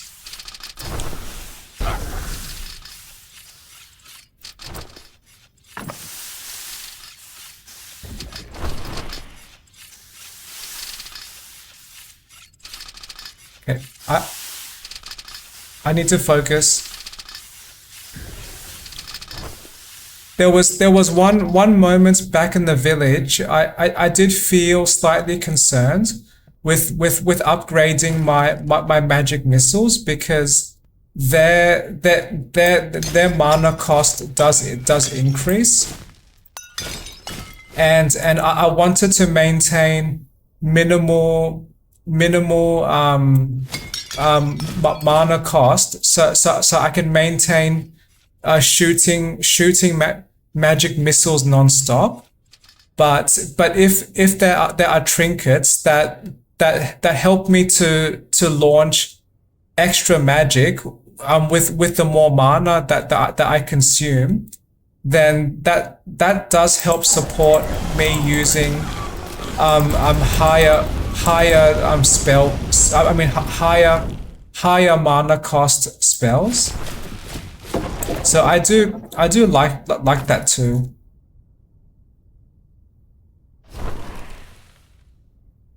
Oh, I like this. The enemies drop more mana crystals, and I do want to collect them because collecting enough does increase the focus of my heroes permanently. I love this game.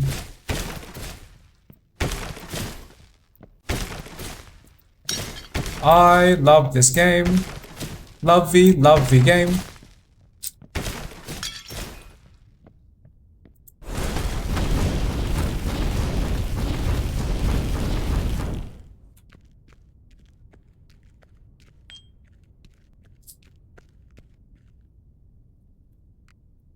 Okay, have I explored all of this level?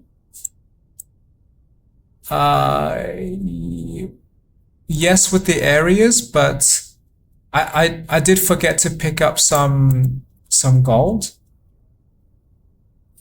So first I want to remove that shadow curse just now, and then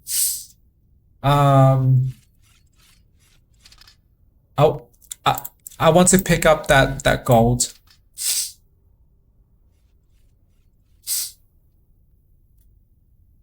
But I will feel much more excited if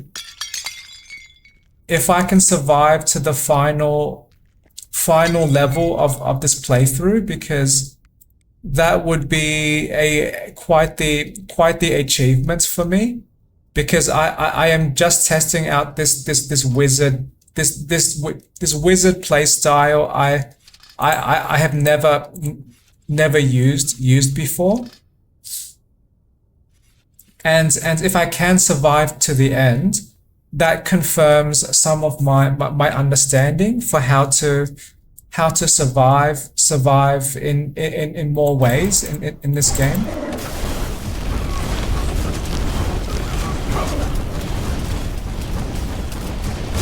Oh, I just experienced a brief lag spike now.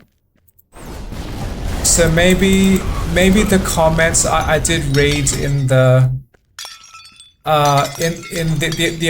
Proton database was true. Maybe each time a new level is loaded, there is a higher risk of increased lag. So probably the way Proton manages game loading is maybe not the best in some versions.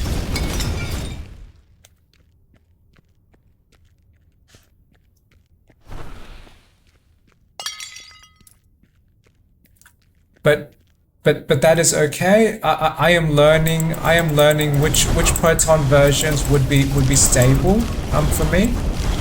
And if eventually I experience another crash, I do intend to choose the Proton version 7.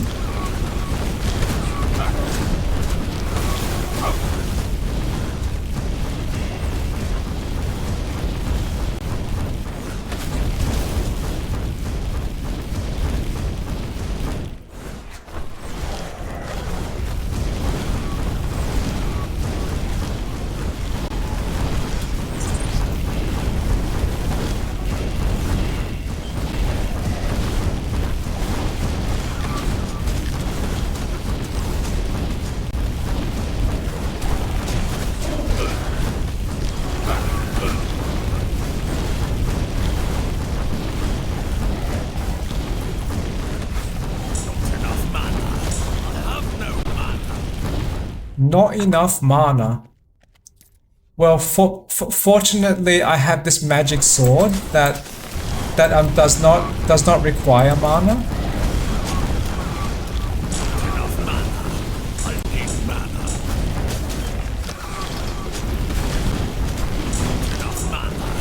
I am just spraying magic non-stop.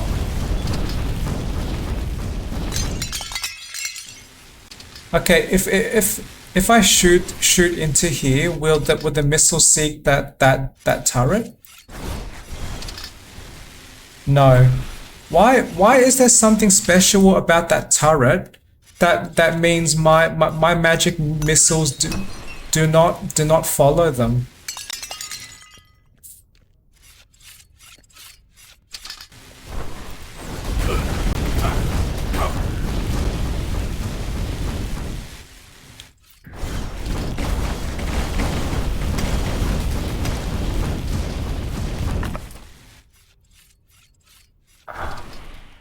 Restores 1 mana on hit. That seems useful.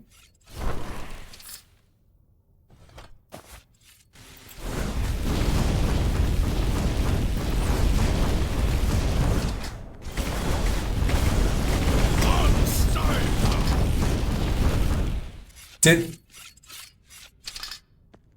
my character just scream unstoppable? Or did they say, and stay down?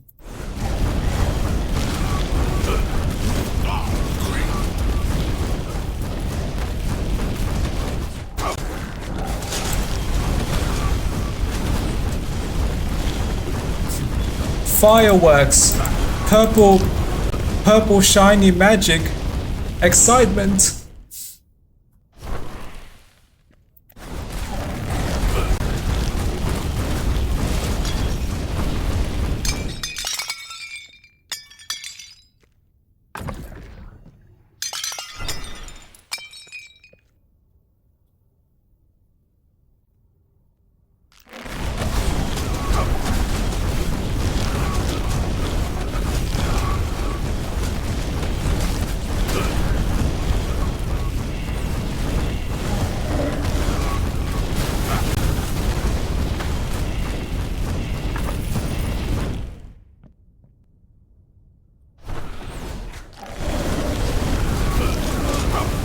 That was a lot of enemies.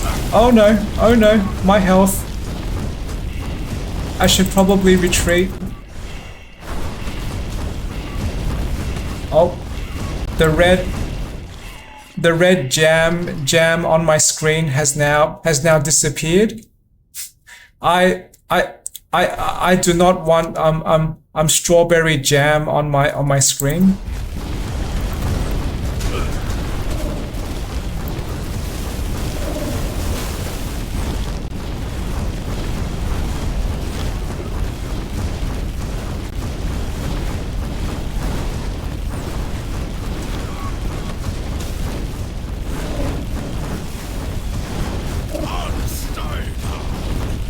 And stay down.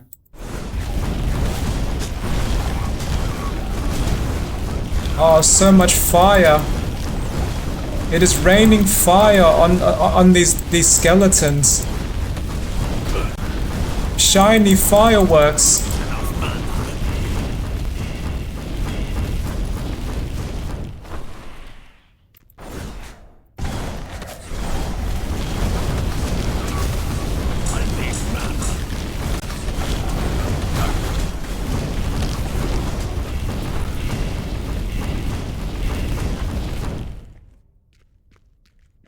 Have I been here before? Yes, but I did not travel up. And I missed one gold pile. Oh, that's a lot of enemies.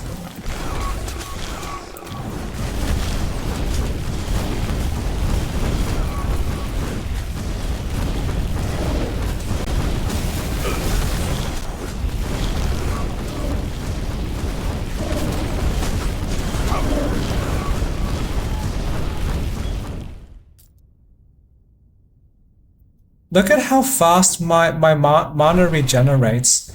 This is like 13 mana each second. So in 10 seconds, I regain what 130 mana.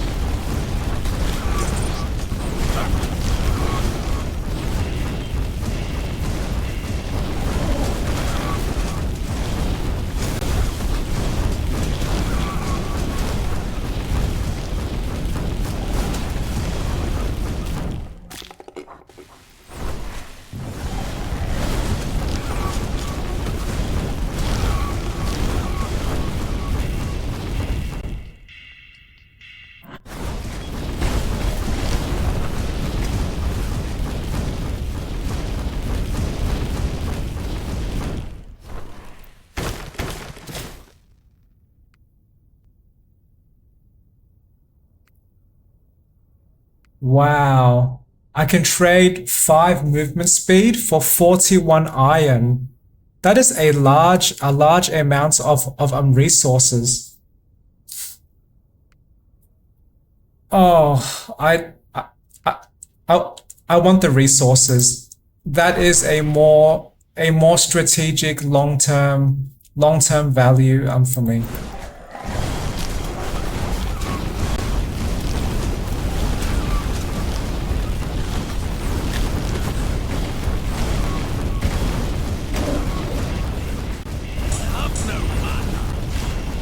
Not enough mana.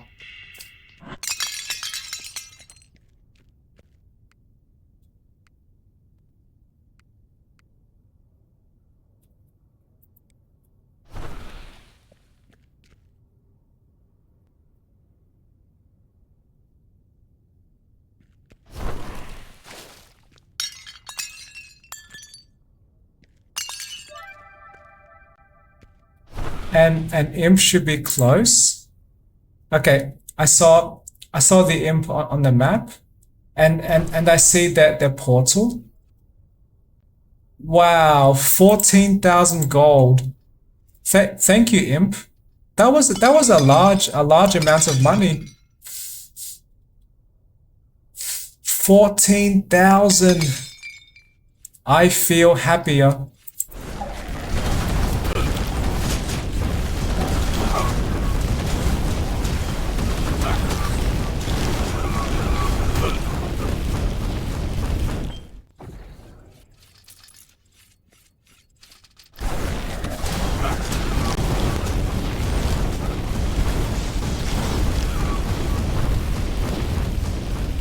And I feel relieved this game has a decent automatic saving system. So even if my game crashes, I can still return to the current level that where my game crashed.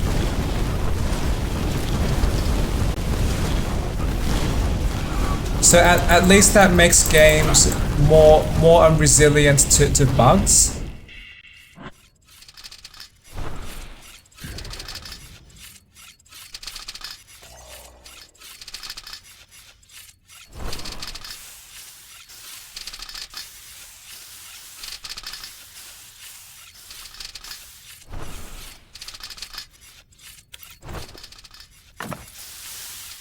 Spending 100 mana discharges earth spikes. That is awesome. Consuming mana makes my character trigger so much magic.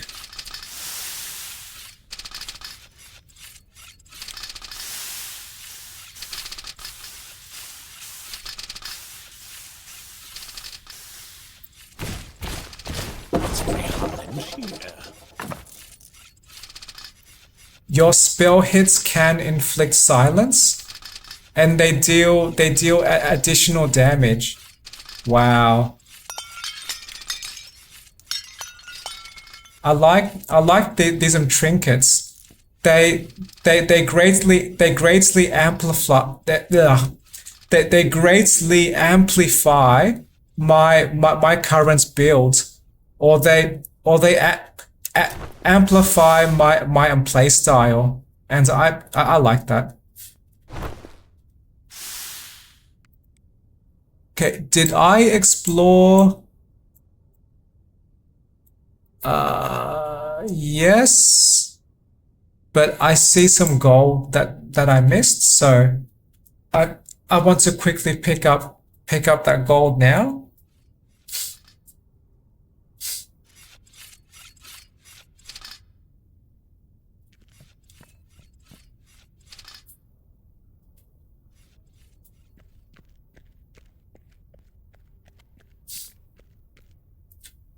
And I do want to remove my shadow curse. So for people not familiar with this game, there is this number here that represents these almost permanent shadow curses that you can pick up in various ways. What one way is those these blue black smoke traps, and other ways is when I interact with that same black bluish cloud, and that gives me like some trinkets. And shadow curse is often what you do not want, because it reduces all of your defenses and makes you more and makes you easier for the enemies to defeat. I just experienced a lag spike. So that there might be truth that each time a new level loads, that some kinds of problem increases.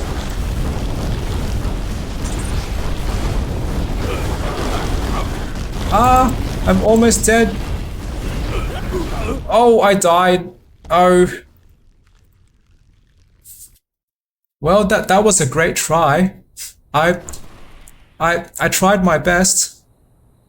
That is a large amount of wood I found. 195.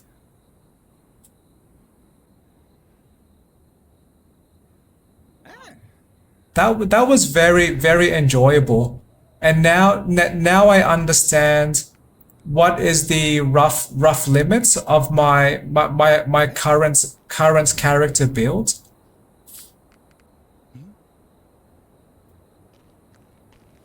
Okay, now I want to store some items that I may want to give to other heroes when I play. So that book, maybe this mana restoring weapon.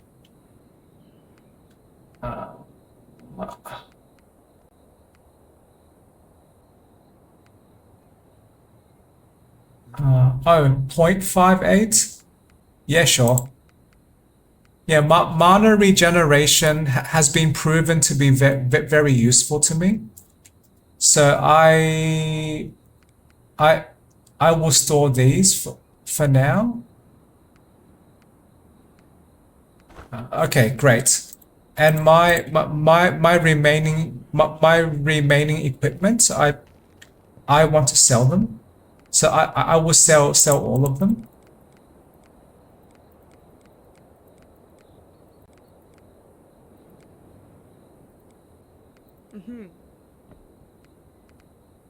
And I want to understand, can I buy some new equipment that might be better than what I already have?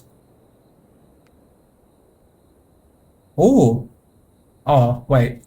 That head armor gives me focus, but I need dexterity for that. Wait, 16 dexterity. What is the increase from what I have? Oh, yeah, I would need 14 dexterity. I I could instead put those 14 points into focus. Okay.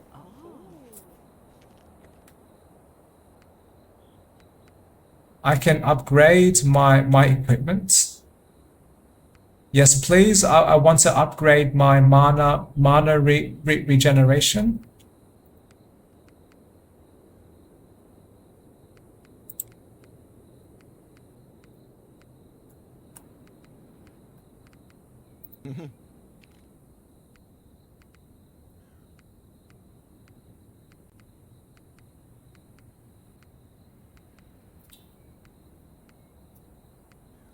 This is very satisfying.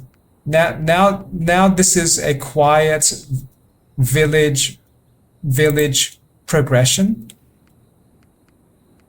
Weapon power, weapon speed. I do not use weapons, so I will conserve.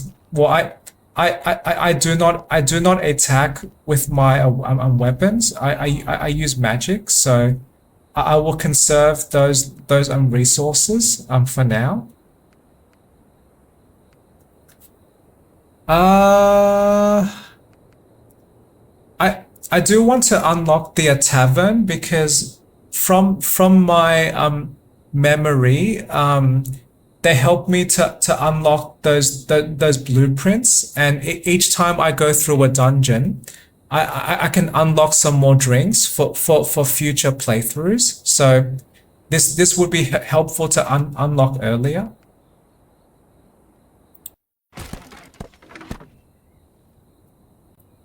And is there something I can engage with in that tavern now? I'll meet you in the forest by the citadel. Oh, is that the same character that opens the door for me? I like that. I like that attention to detail.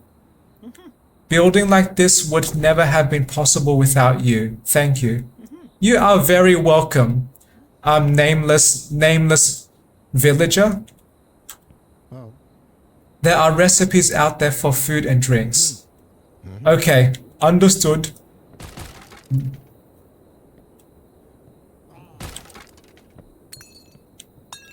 I was curious if I can actually can I go underground, but I guess I cannot interact with that. But why does the game enable me to walk inside there though? Okay, that is okay.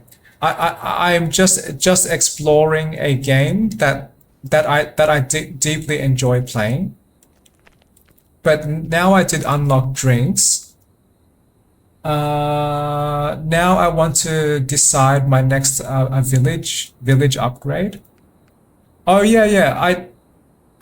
I do want the potion shop. I mean the potion merchant to upgrade too, because if I recall correctly, that is where I can buy some poison resistance.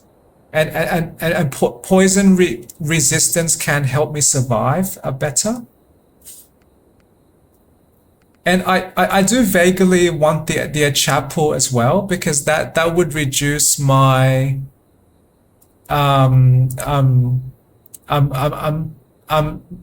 that would reduce my resource penalty when I die. General store.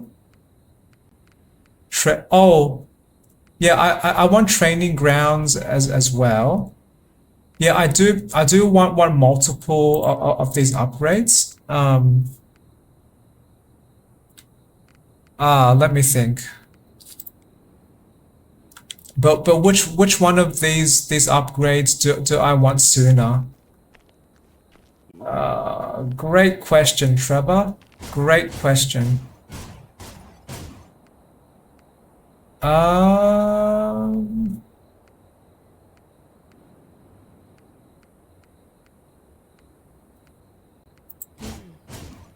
Well, first I want to assign my attribute points.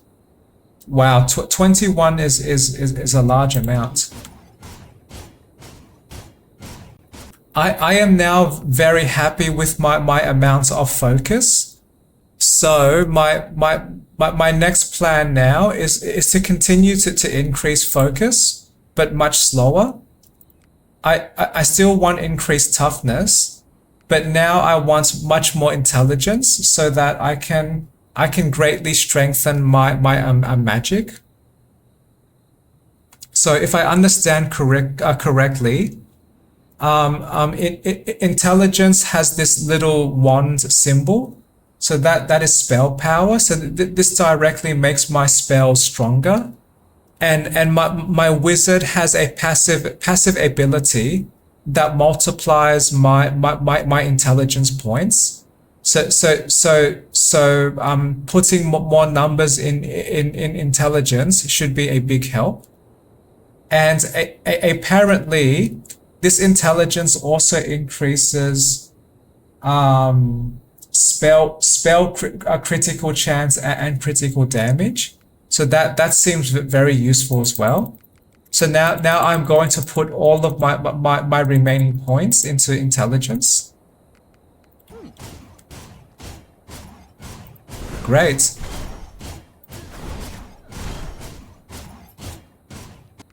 Oh, I can upgrade move speed now. Great. That could help me dodge enemies much easier. Ooh. So maybe if I upgrade their training grounds more, I get more of that move speed upgrade. Dash recharge time. Ooh. Great.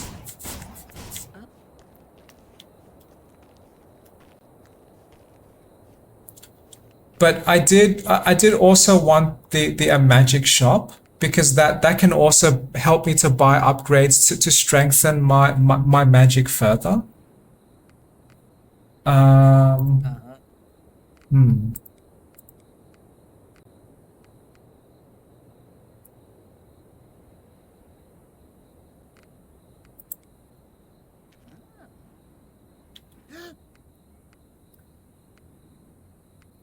Hmm. But I did already just increase my intelligence. So for my next playthrough, my wizard does already gain some spell damage bonus. So maybe there is something else I prefer to upgrade sooner. Um. Hmm.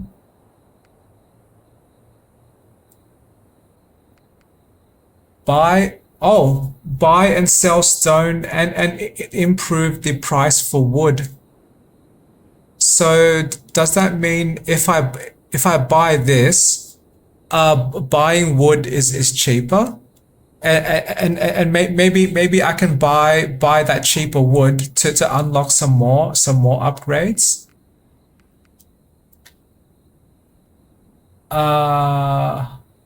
Wait, what does this mean? Unlocks more skill spheres. Is that, does that mean when I choose a new, I mean, when I start a new playthrough, I have more choices of the magic buff? Ooh, that could help too. What would be helpful to have earlier though? Maybe reduced revive cost can be helpful. But some of these revive donations does help though. I gain more spell damage. I receive reduced damage, and I receive more thing. What is it? More health regeneration. The only one that is wasted is weapon damage. So yes, I guess if I can reduce that penalty, I can use my gold to buy the other resources for that I can donate. So that actually seems like a great idea. to me. Or I could try to unlock some more buildings.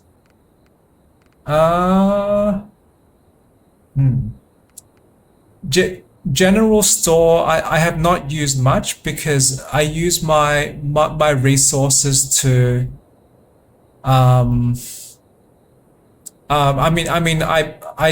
I do pick up equipment from the dungeons, so I do not need to buy better equipment yet.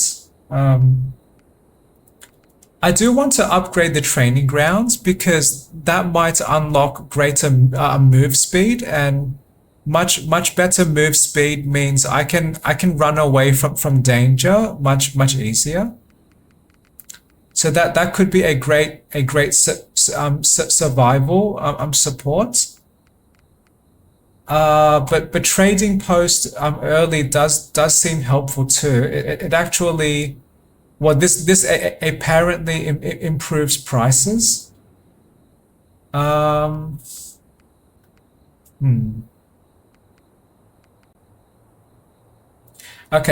let me at least get one chapel level.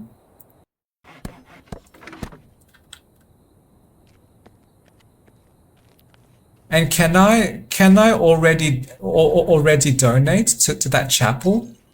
I believe I can eventually, but I forget which tier I need to donate the resources.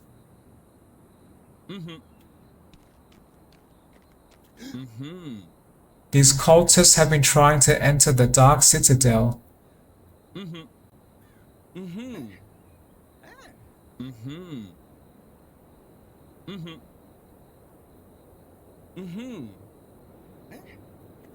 Okay, so not yet, but that is okay. My goal was not to donate resources yet, but to help reduce that death cost.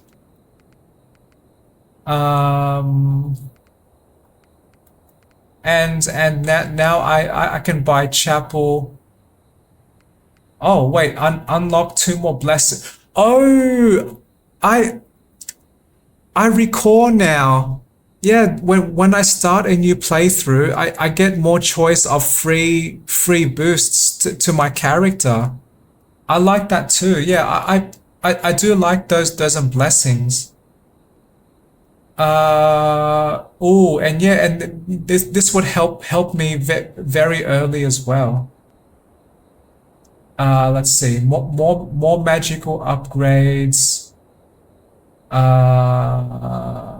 Buy and sell stone. I have not been buying much stone or wood yet, but later that would help me. Unlocks weapon mastery. Great.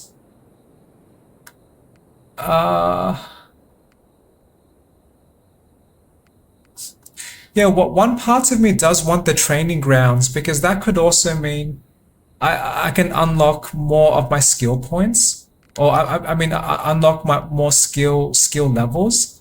So that would be an offense and defensive boost.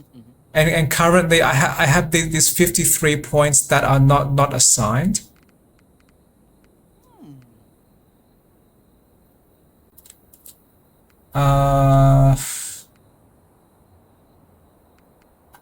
Oh, and I really want this chapel as well. Yeah, okay. Maybe I will get those 2 next. Yeah, later if I really want to buy some although enabling me to buy stone can help as well, because but I do have 88 stone. I probably could buy at least a few of these things.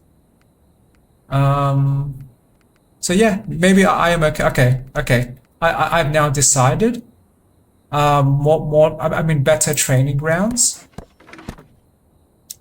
And I want chapel level 2.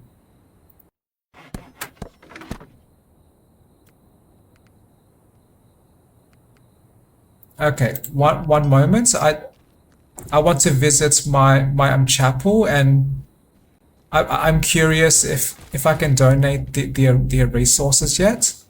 Not that I want to, but just to help me understand this game slightly better. You can call me Kelly. Hello, Kelly.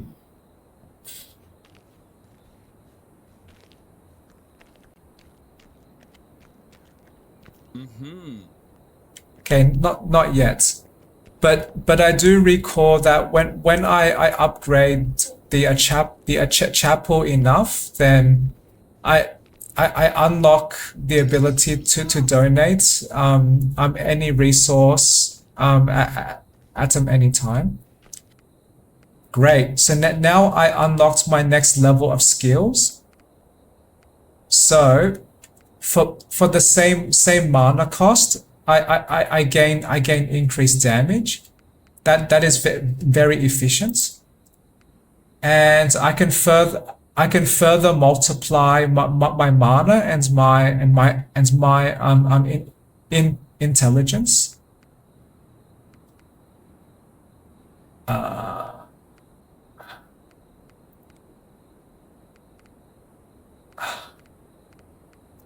I am tempted to put more points into barrier so that I can more easily survive, but I'm saving these points now so I can guarantee I can get maximum magic missiles level and maximum this bonus, and then I would assign those remaining points because currently I use magic missile the most, so I want this upgraded maximum as soon as possible, and I am always using my mana, so maximizing my mana and intelligence boost also helps me.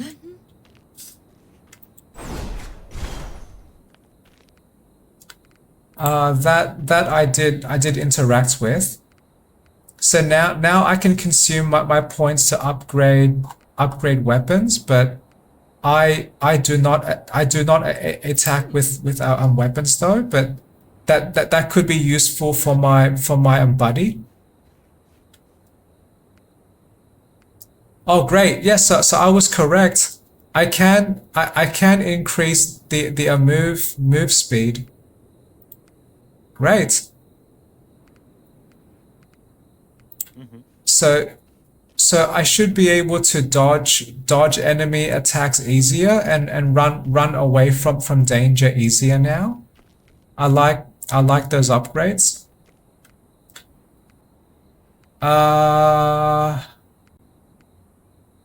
Great. So now I can upgrade to guild level 4. So if I want to get the next chapel level and next training grounds level, this guild horse should enable that. I do like that idea.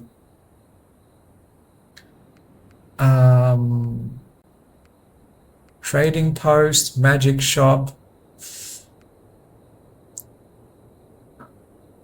Yeah, I believe that is what I want. I want more move speed upgrade and the chapel reduced revival cost.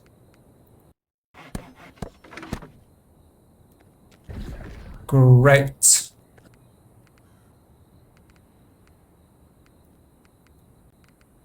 Training grounds just needs 50 wood. Where is the chapel chapel upgrade? Oh, I guess I need guild hall level 5, or did I just miss it? Where is chapel? Okay, well I cannot see chapel, so I guess the next upgrade I can get is the training grounds. but I do have some wood, so maybe I can buy that difference. So I just need 18 pieces of wood. How much money would that cost me? What's 540 times 18?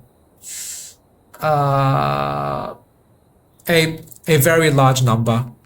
Okay. 1, 2. Oh wait, yeah, I can see that. When the wood goes to 50, then I have it.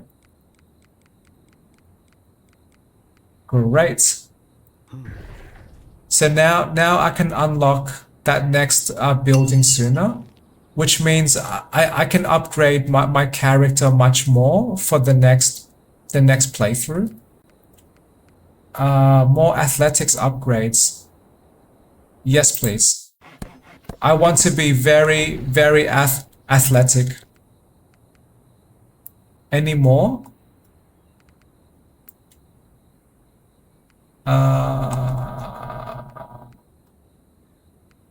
I do not see training grounds, so now my next goal is to buy the guild hall, which may give me a chapel, which may give me chapel and the next training grounds if there are some more training grounds.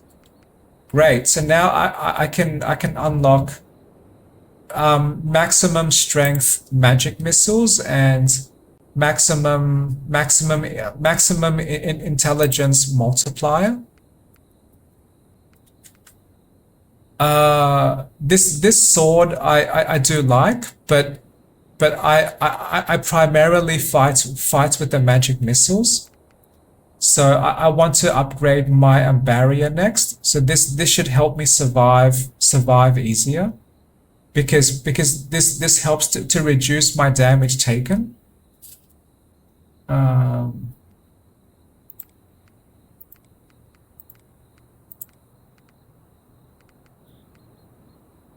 Great. So now I have maximum barrier protection. I might save these points for something else. Maybe if I recall correctly, I can use these points to upgrade the trinkets that I find.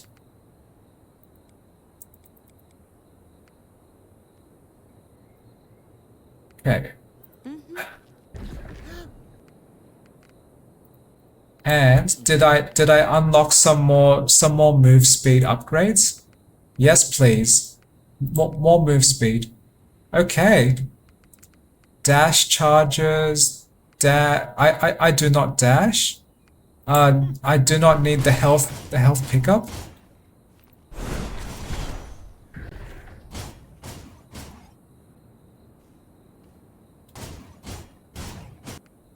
Dash health. Okay. Great. So now my character moves much faster, has much stronger magic, and is probably tougher as well. Is that a new building? I can talk to this character.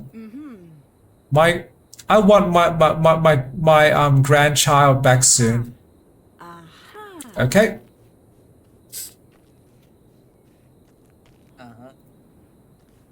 Be careful. I will try my best. Okay, chapel. Great. I like these. Oh, even more movement speed. Wait, less mana cost? Wow, that is amazing. But my focus is already massive. So mana management is not a big concern yet. Oh, I like all of these. More movement speed, less damage taken. Okay, I want the less damage taken because that might protect me against that boss where I died. So blessing of protection should be selected. Magic shop. Reduces spell cooldown. Oh wow, up to 50%. So I can use spells up to double the speed.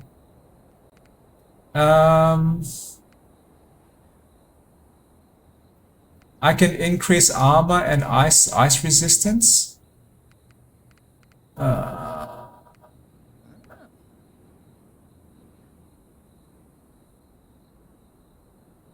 Or I could inflict a fire damage when I receive damage. Nah, more magic missiles. I like that. And tavern.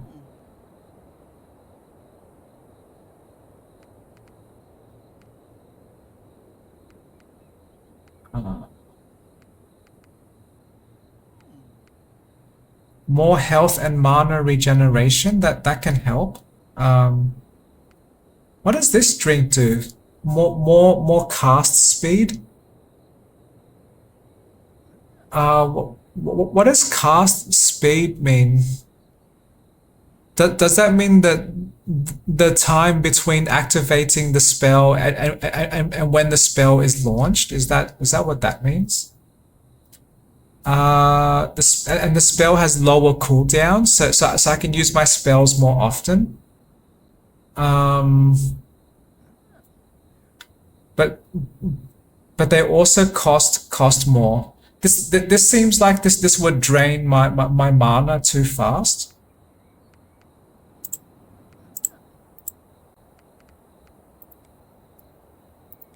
Okay. Well, this time I do want to. Oh, actually, or maybe to help conserve my money, I will not buy anything yet and test if I can survive with just these free choices. Oh, I love this game so much. Oh, I just experienced one more lag spike. Instant kill, satisfying, and those magic missiles just continued traveling as well.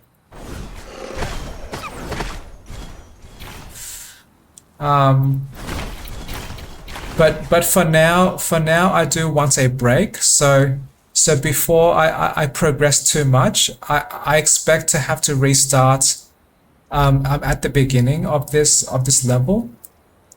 But from the perspective of people watching this recording or listening, that there will not seem to be any time difference. So I shall return soon.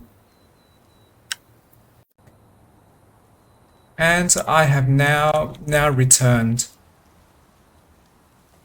And I have now learned my progress seems to be saved. Those mana crystals were picked up, and there are no enemies here. So that is interesting. I was expecting to have to restart the level with reset progress, but I guess at the time that I quit and save. Oh, I greatly appreciate that. Just these small details from the game developers to support our experience to create a friendlier user experience. I like that. So unlike Stardew Valley, I do not have to worry about all of my progress resetting to the start of the day or the start of a level.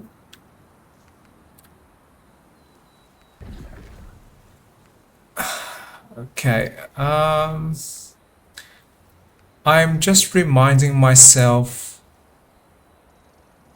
which equipment I am willing to change, because now that I have plenty of mana regeneration, I now want to focus with increasing my intelligence, and my helmet is one of the best places because that is not supporting any attributes that I want, and I am willing to replace my gloves as well.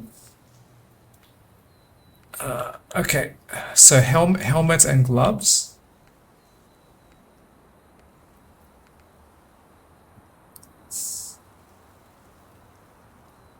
Well, this one does slightly increase spell chance, but I prefer the intelligence boost.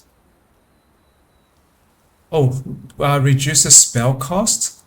Oh, I do already have spell cost reduced. Okay, then I would just choose one item to sell.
And I do suddenly recall.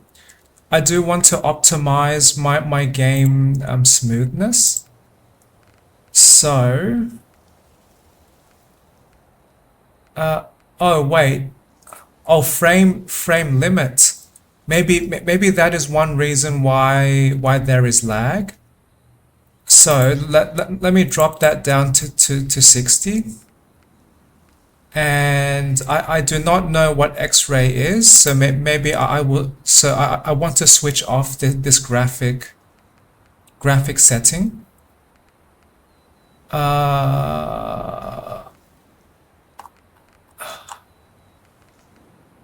And I vaguely recall I wanted vertical sync for Resident Evil 4 because that helped to synchronize the frame rate. But now my game is like flipping out. Surprisingly. Oh, no, my game has returned. Oh wait, but vertical sync is now off. Okay, let me change these first. So X-ray back off, and I want to apply. Yes, please. And now if I try to switch on vertical sync again.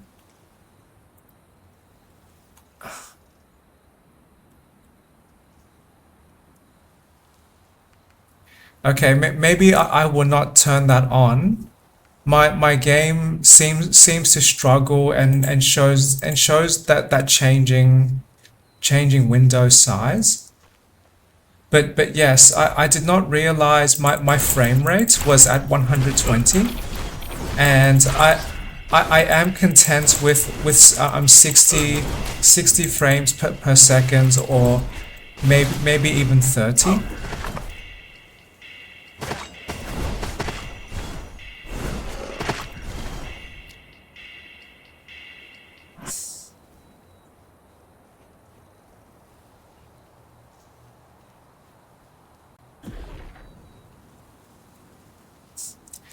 but now my game animation does seem a bit more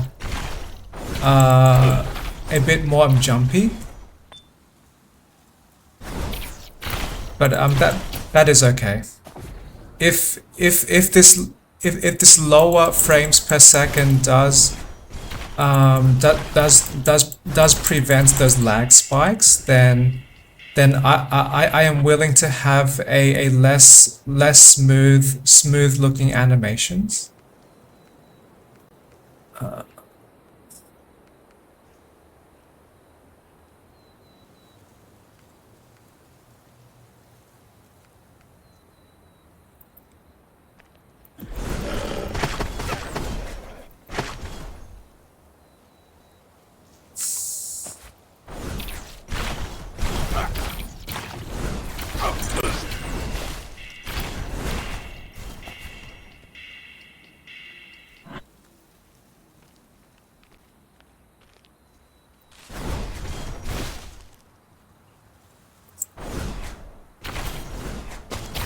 My guess for the slightly jumpier like screen movement sometimes is maybe because the vertical sync is off.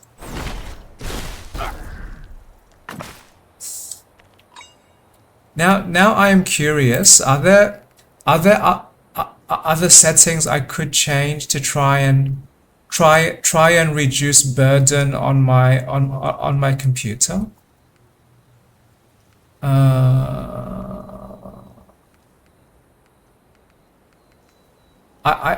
was not aware that there was multiplayer pings that might be useful.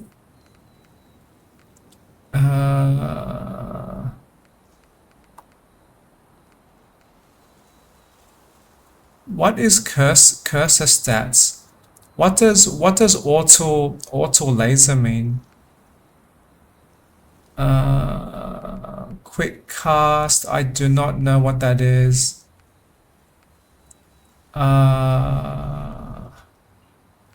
Floating texts, local damage. Oh, so that there is some kind of display that is always off. Trinkets, yes, I do like these previews, and there are save file backups. Okay, so probably the graphic settings is where there is the most impact to the game smoothness, not so much the game settings that I was just looking at. But now this game movement now seems more smooth. Is that because the frames increased again? Oh no, still 60 frame rate and no vertical sync.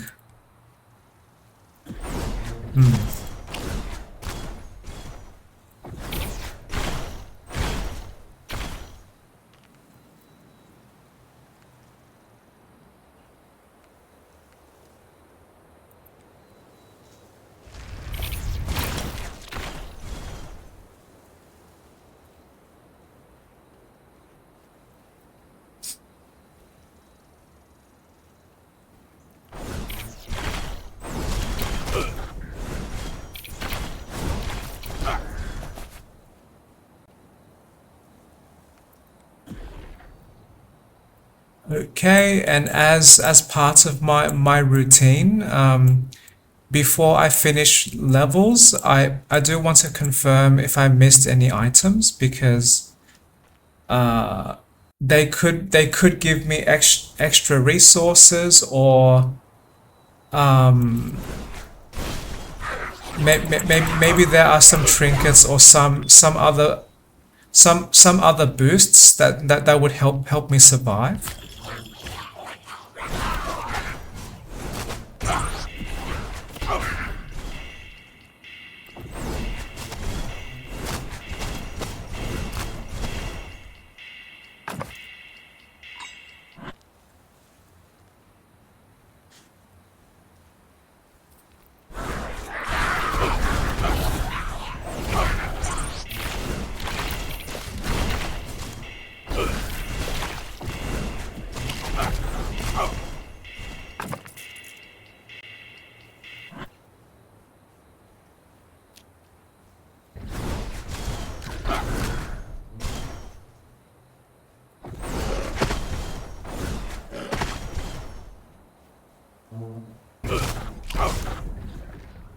Okay, I just realized my magic sword at this early stage of the game might be enough to instantly kill the enemies. So I will conserve my energy and just let my magic sword attack. Okay, but now I am receiving too much damage. But yes, this could be an interesting playstyle to explore in future. So I could, if I wanted to recover all of those focus attribute points, I could build a character that has stronger magic sword attacks and much more health points. And that could be one way to play as well, and I would just need to always run close enough to the enemies so the sword can attack. And I may have tried that at least once, but there were times I still struggled because I believe I was still receiving too much damage from enemies, or sometimes the sword just does not react fast enough, and the sword just sits there, or maybe the sword becomes stuck in some area and does not attack the enemies. So if the sword was much more reliable, then probably I would be comfortable with a tough wizard, strong automated magic sword build. But that is okay. For now I do enjoy using the magic missiles. They seem to be very helpful, and the magic missiles reliably hits enemies from a when I am at a safe distance.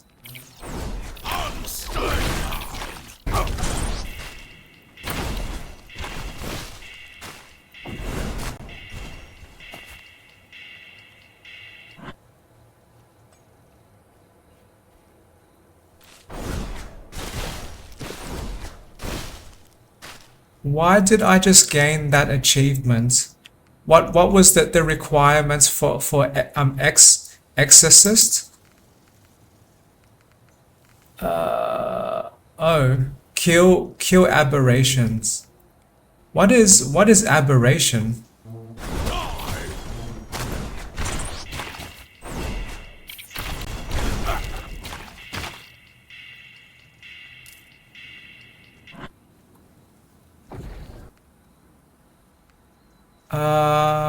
Oh, more health and more physical damage, or more resistance?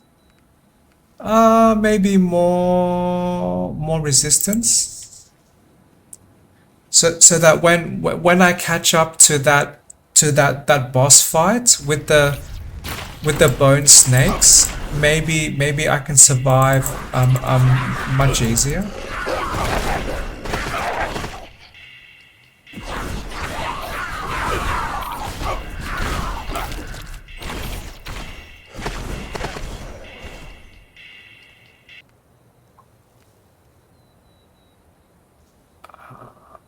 Oh, I like this. The sword is engulfed in flames and always inflicts fire damage.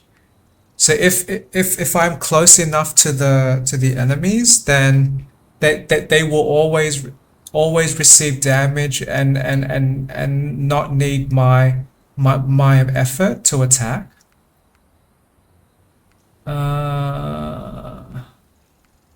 Although I can increase my armor and my ice resistance, that might help too.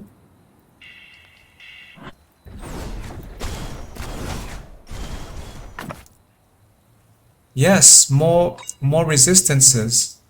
Right.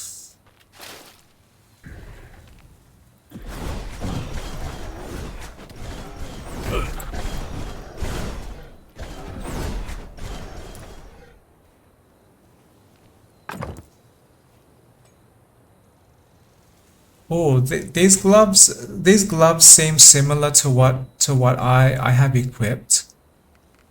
But my equipped gloves are actually better. They have more armor and they heal more health.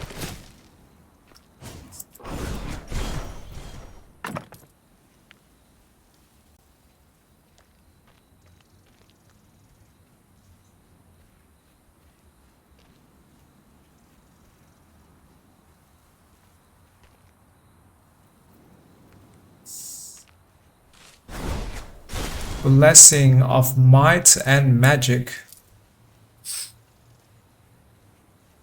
Oh, that reminds me of this very old game that I really enjoyed, named Heroes of Might and Magic.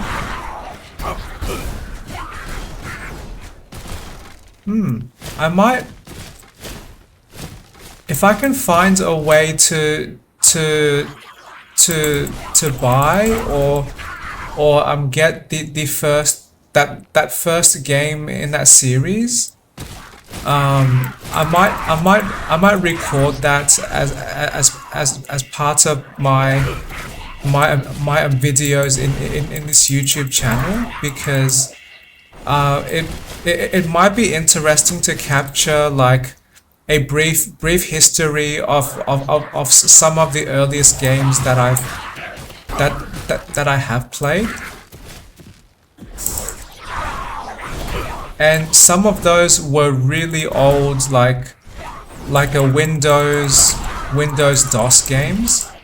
So I might need DOSBox to actually play them on this computer. Unless I can buy the game on Steam, and Steam probably has a DOSBox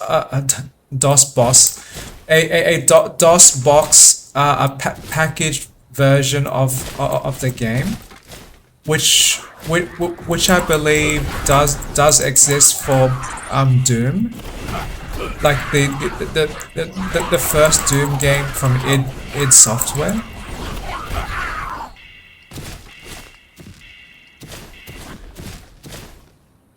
There is invisible war here. I cannot walk past there.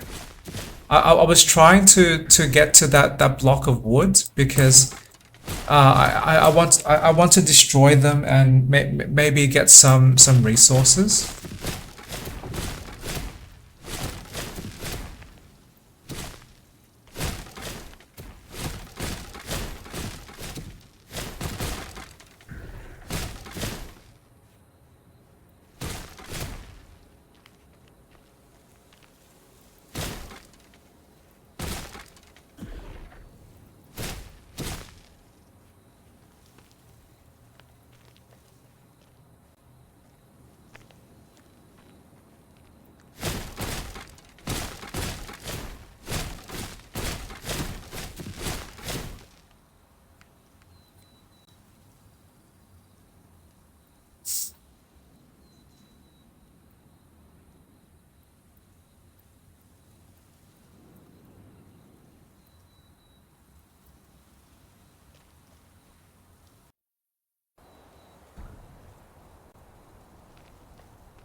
some gloves or braces, but I do not want those boosts.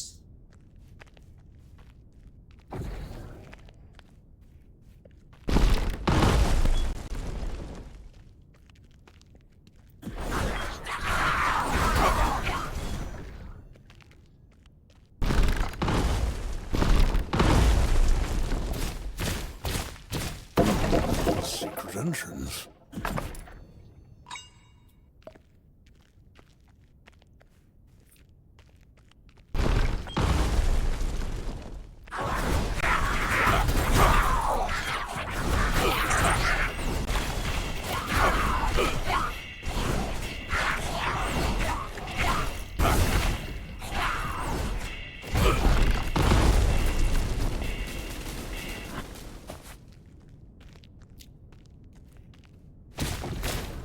What's behind here?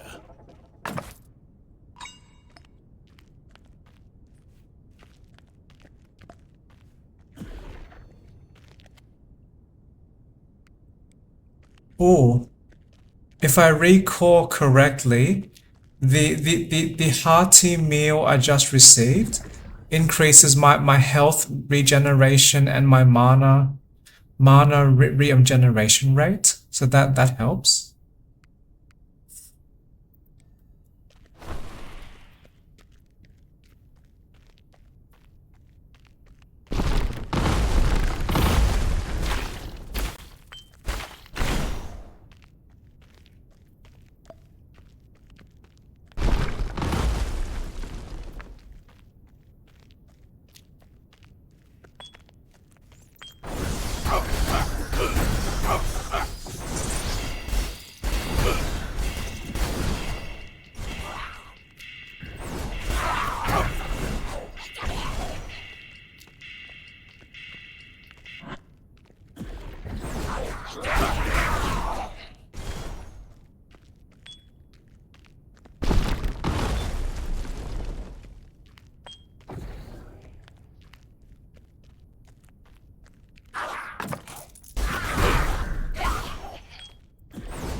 Okay, have I finished this level?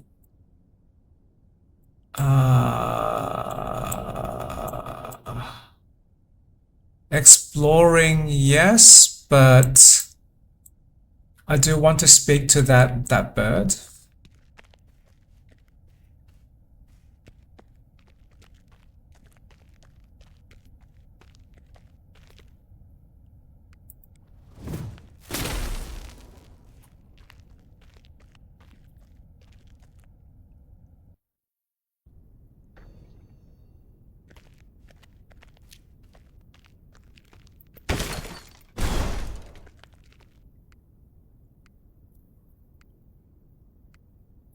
Oh, more stone or more wood?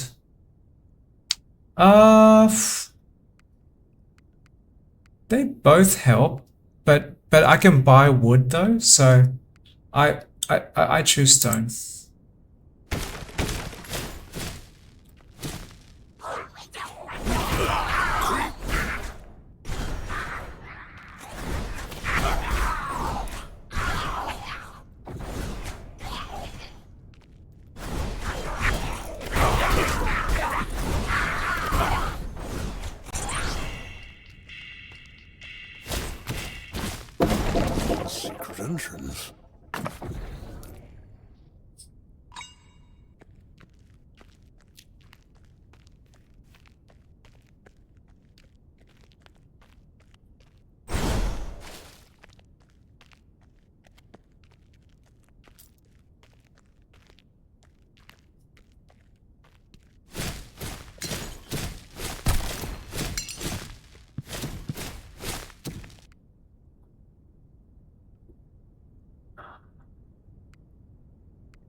So I do not want to trade away my resistance.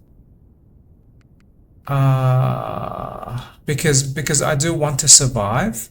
And this book could later unlock more spell power. So I would trade stone for wood then.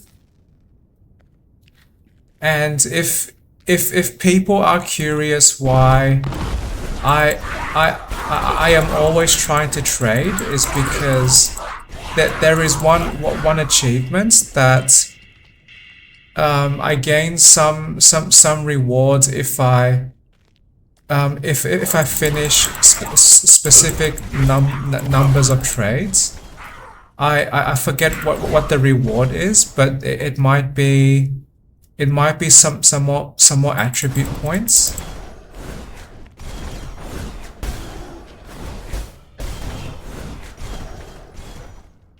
But yes, I like this game does reward us for just engaging with the game systems. So by interacting with a trading or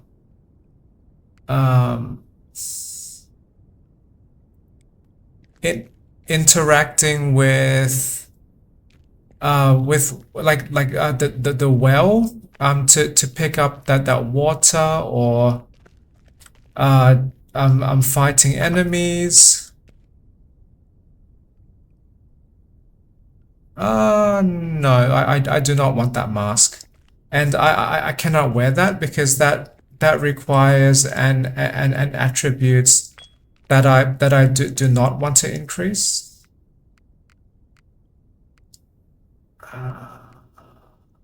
Okay, that is a large armor increase. Ooh, less damage taken. Yes, please. And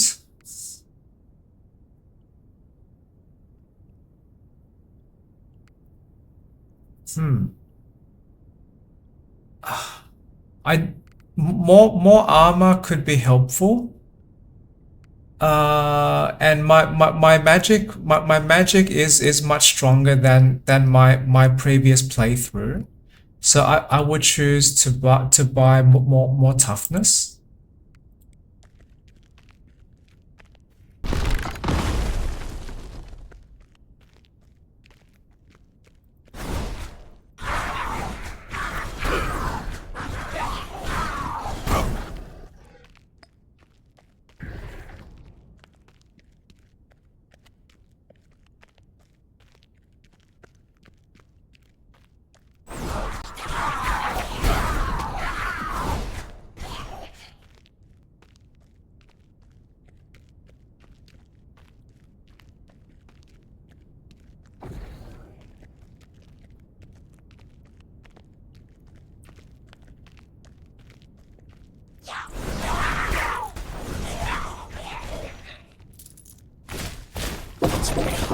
Here.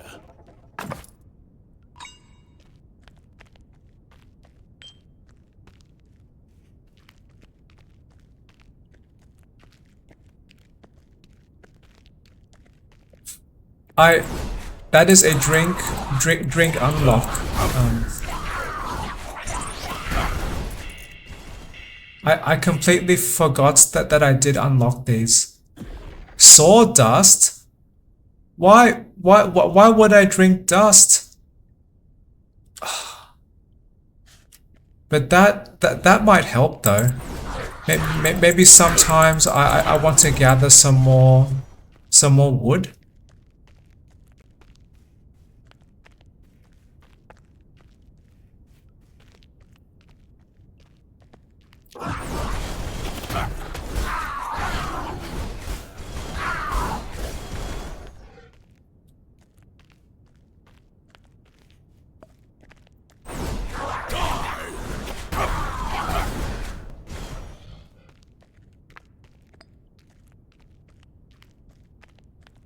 Was this where I started this level?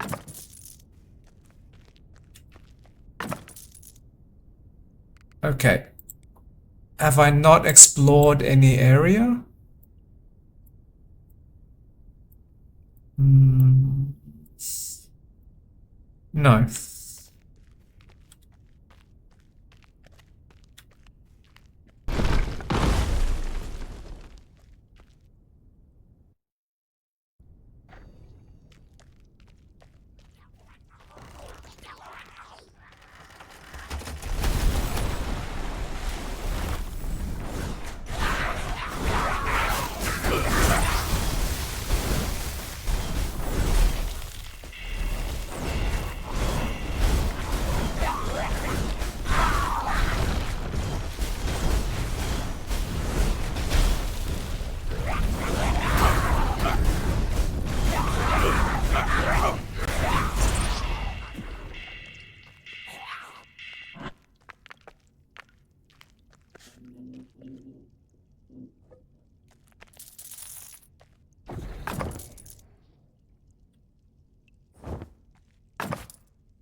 These these are still very fast load times.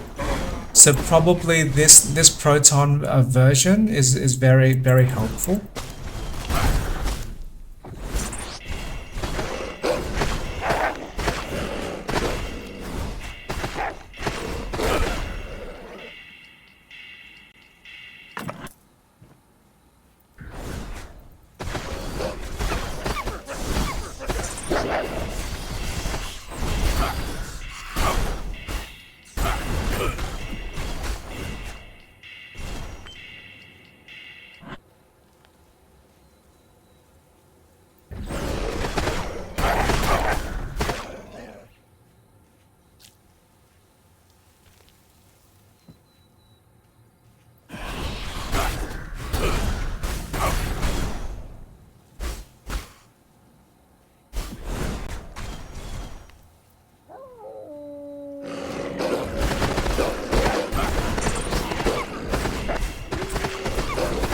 I thought that achievement said critical Hitlers.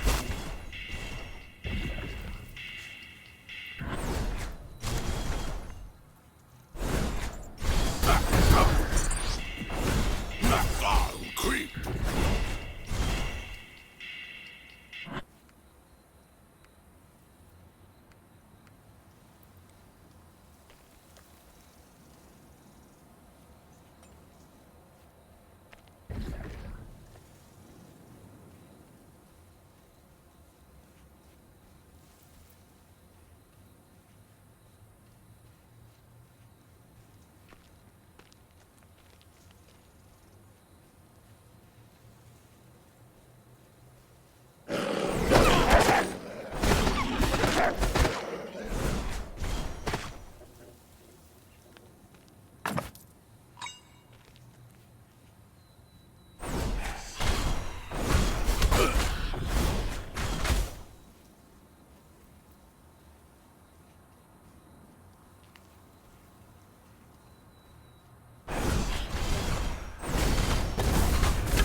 intentions.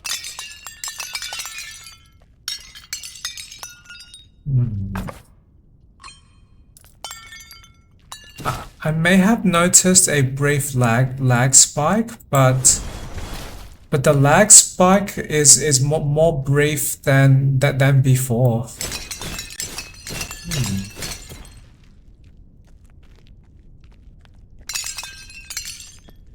So probably changing from 120 frames per second to 60 might have been a great help.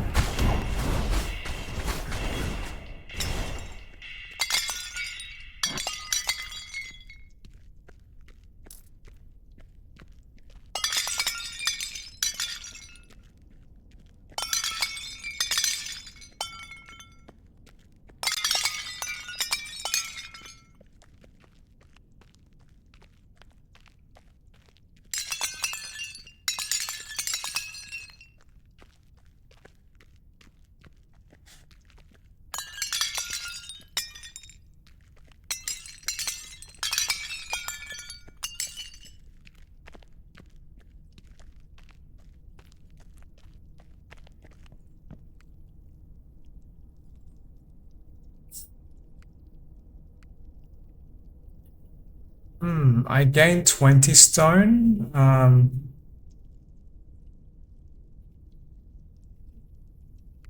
Oh, that assassin's mask does support my long range play style, but I do want more stone though.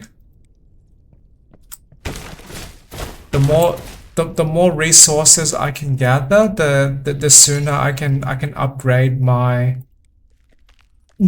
village and then upgrade my character.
Cleansing leather jerkin.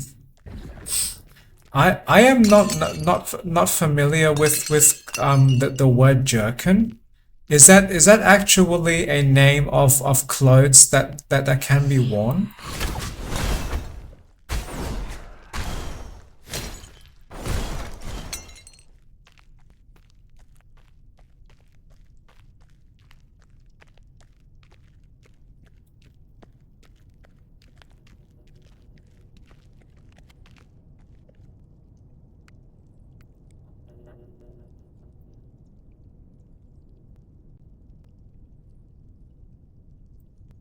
Oh, I forgot one small gold piece, but I do not want to consume their time to pick that up.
I like that items that I can pick up can be very easy to notice, because in dark areas like this, the items shine bright.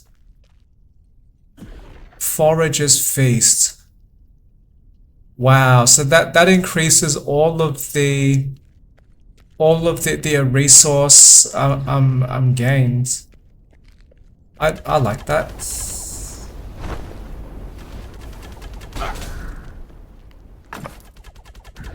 More iron. Yes, please.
What does blessing of prowess do?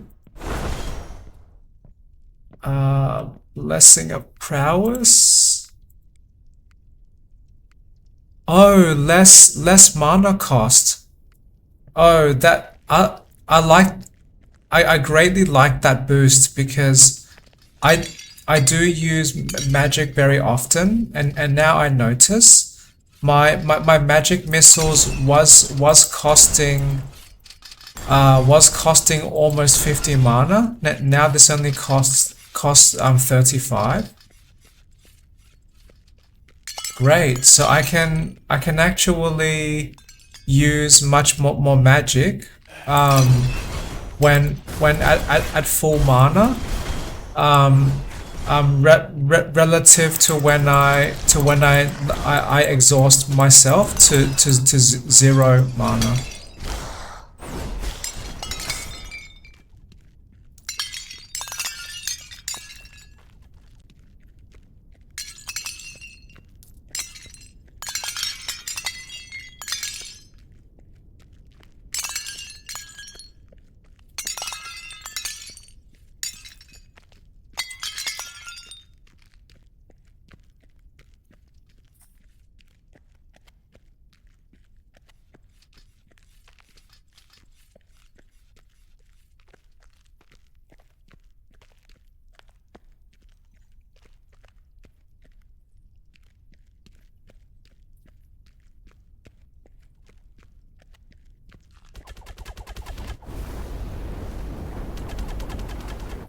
But I do feel slightly more relieved that I can start to unlock some more food and drinks, because maybe in a future playthrough I do want to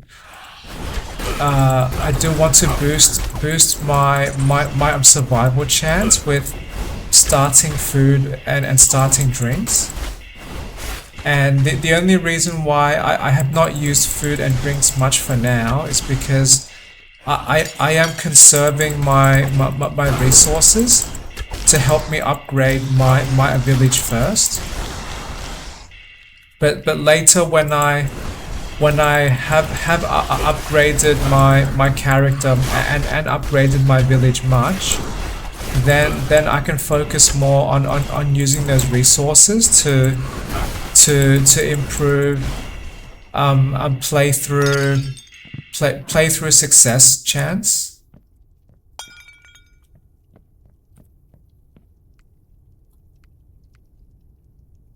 Oh, this one. +2 spell power for each trinket that I carry. Or I can get 22 stone. Oh, I like the stone. More stone, please.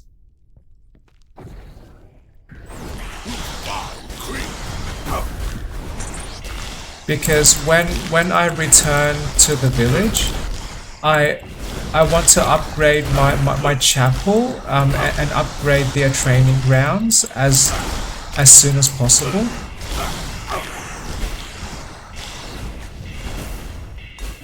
And I only recently realized when I was at the village, upgrading chapel sooner is probably a wise or a helpful decision, because that reduces my resource penalty when I die. So that means when I play through these dungeons, I can bring back more resources to the village, and that would enable me to upgrade sooner.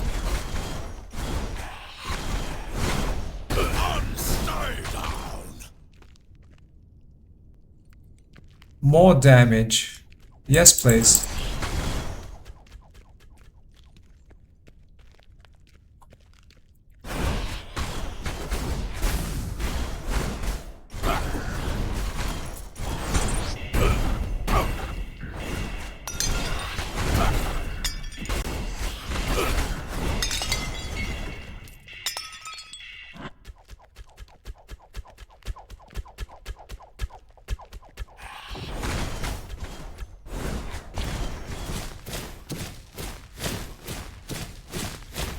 What's behind here?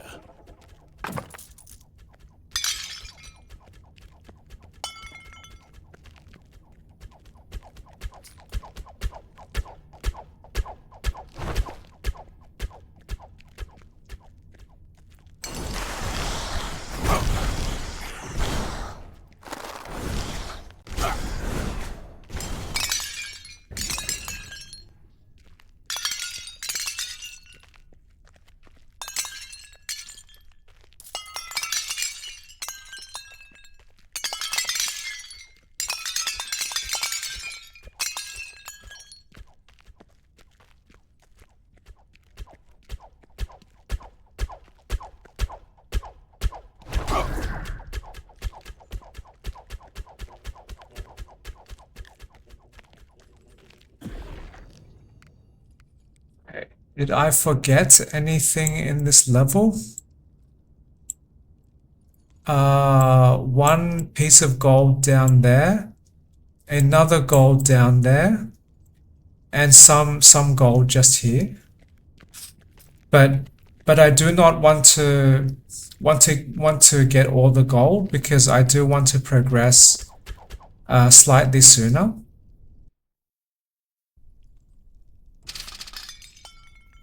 I I will be very interested to learn if I can finish a complete playthrough with no deaths, and that would help me upgrade my character more.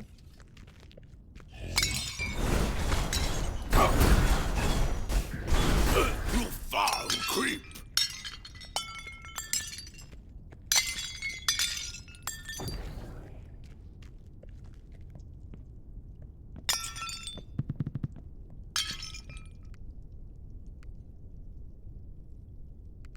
Oh wow, I can if I trade the ring, I get plenty of stone. And all the other options require I trade away my resources, which I do not want. More stone, please.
Plus 100% gold gain.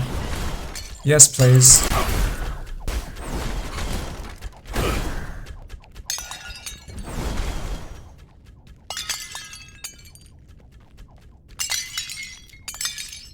I like receiving free bonuses in games. That there is just something very satisfying about receiving free gifts.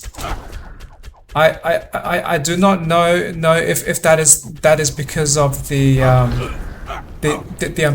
Asian culture that I experienced, or maybe there is some fundamental human psychology that reacts with great positivity to free support.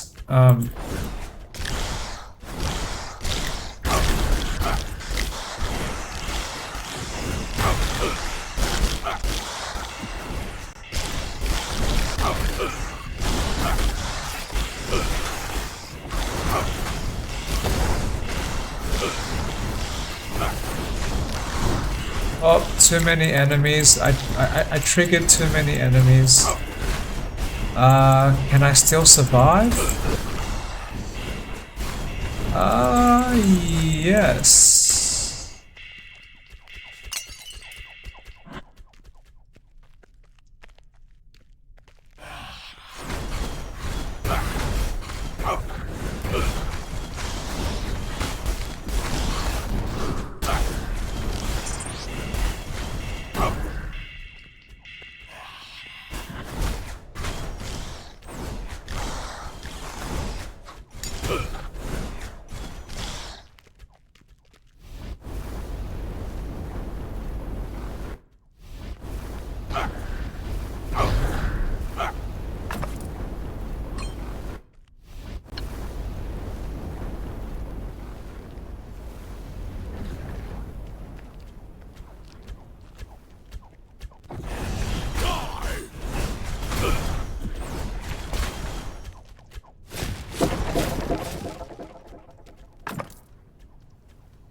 More resources?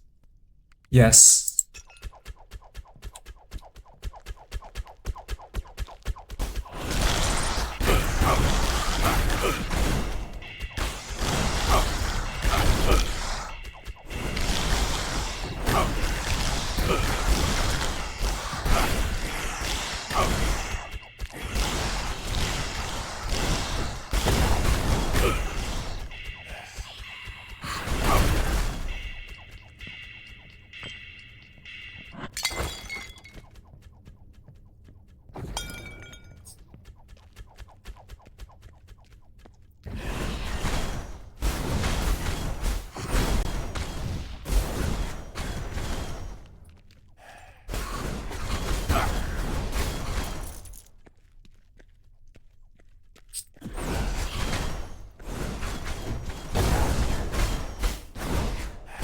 So I completely forgot there was a blessing that reduces mana cost, and that means that when choosing whether to upgrade magic spells to their maximum level, now that encourages me more, because even if the mana cost of the ability increases, that means each time I receive any mana cost drop, then the ratio of spell power to mana cost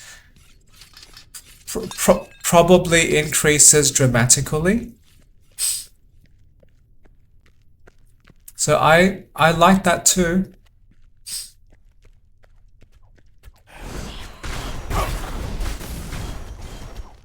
And now, and I forget, but were there any drinks that massively reduce my mana cost? Because if yes, that would support my character build, and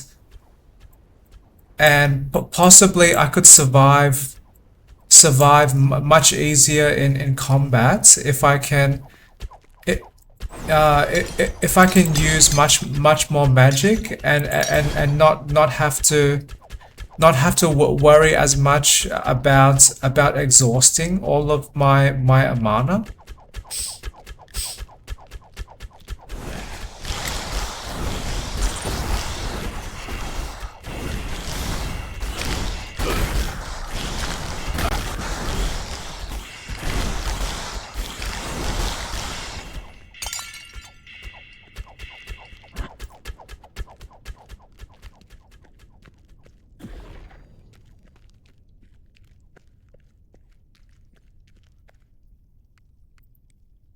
And I believe I did see some more enemies up there.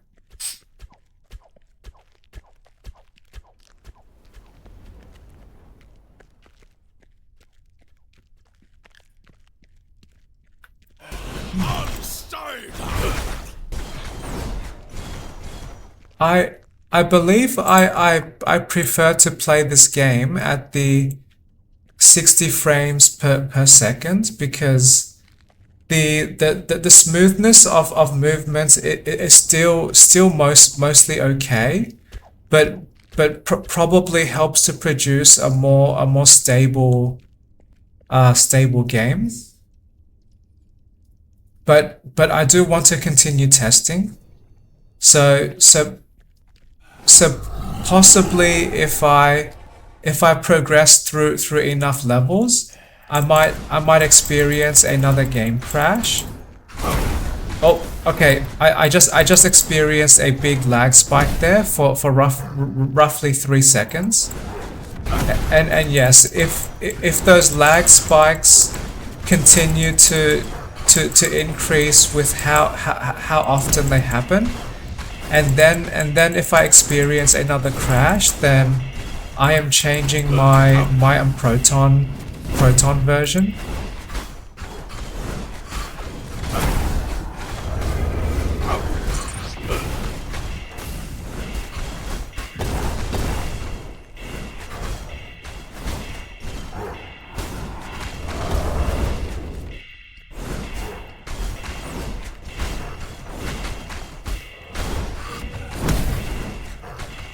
And yes, I am regularly experiencing lag spikes now in this battle.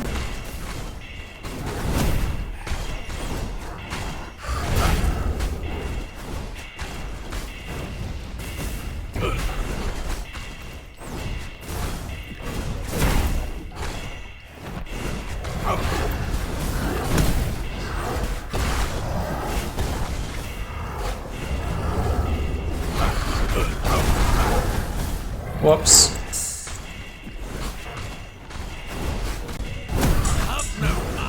Note to self, do not walk through crowds of hostile danger.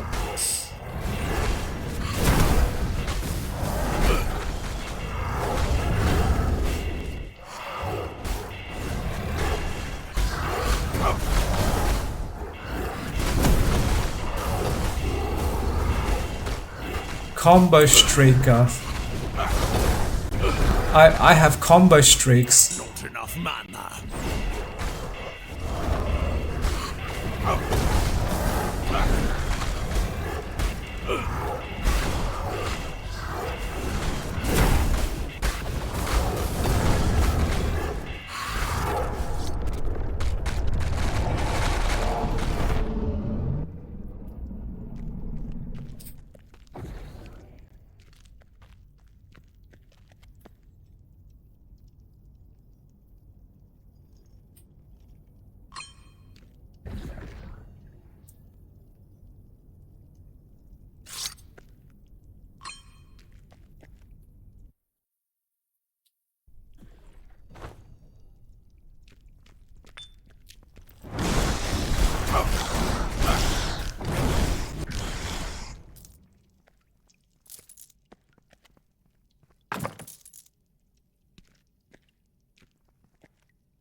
That was another lag spike just now. So this proton version might not be very stable then, or not as stable as I would like. But that is okay. This is partly what this testing is for. I want to test the limits of this proton version, and learn if this will survive my gaming preferences.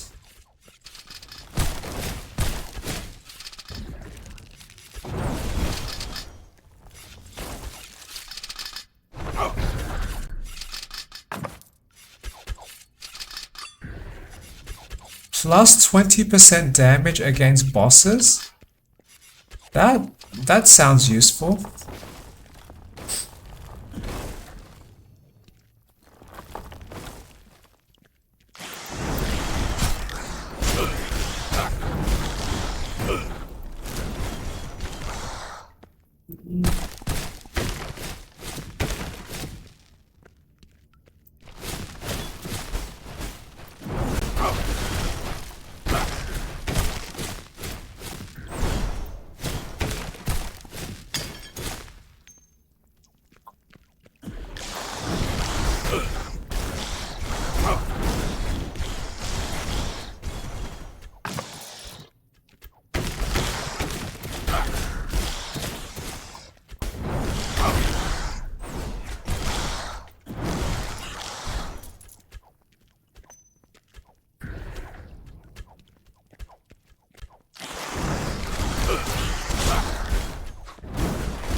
I summon spider hatchlings. I like that.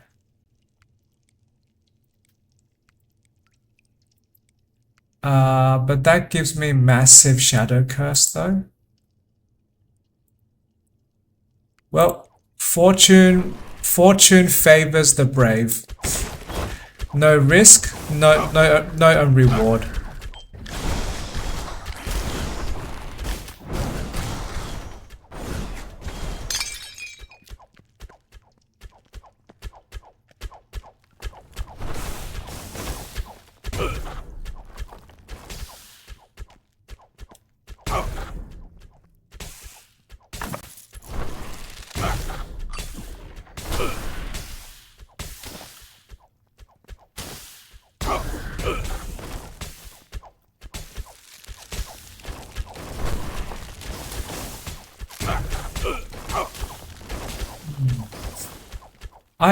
I was also thinking, if I can reduce my character's magic cooldowns, does that mean my wizard barrier can regenerate faster?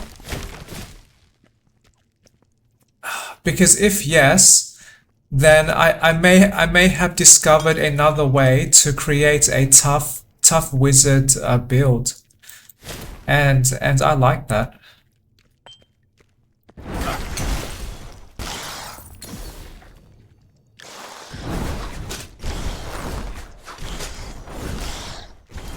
So maybe decreasing cooldown time is actually a great value, because that increases my defense and increases my magic damage I can deliver, because I can shoot much faster.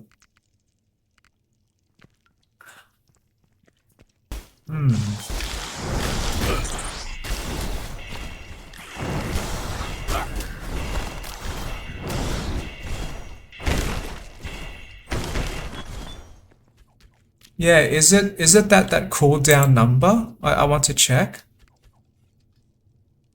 Oh wait. On a magic missiles say cooldown 1 second. This says stack replenish time. So I guess that is not really cooldown based. So maybe we should disregard my idea. Maybe this is a separate timer that cannot be improved that easily. Ah, okay. My idea would probably not happen.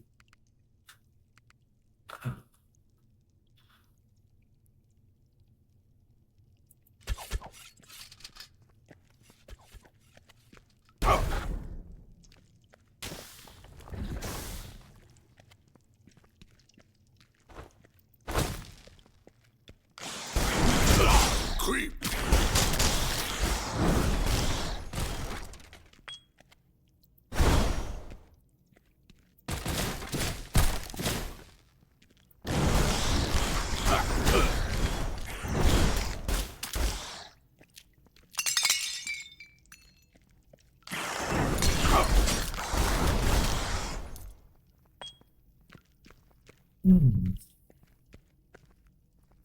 That almost makes me want to explore some some other class that might have one of those defensive passive skills that do have a cooldown. And if I can reduce that cooldown, maybe I can greatly increase my toughness.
Plus spell critical chance or a 5% chance to stun.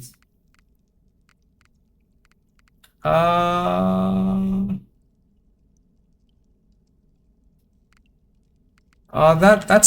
the skull talisman sounds helpful.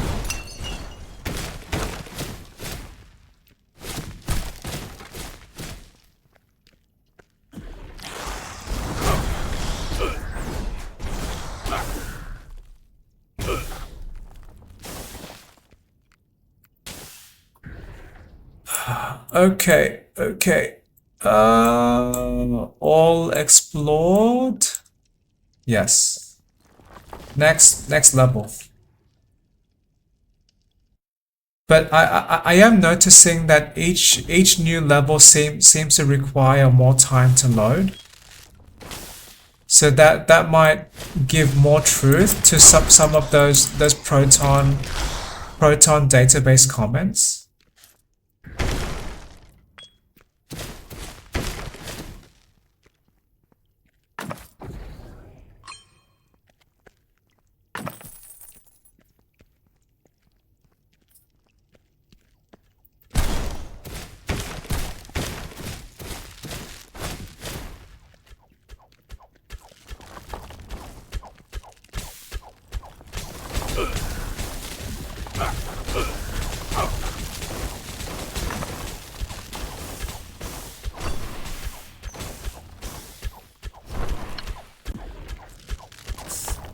Wow, that trinket just gave me significant more health. So combined with all of my damage resistances and damage reduction, that might be a great help.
Oh, the ground. The ground is hurting me again. Naughty ground. Naughty ground. I did not say you can hurt me.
I might choose that trinket because I have some trinkets that improve based on number of trinkets that I carry.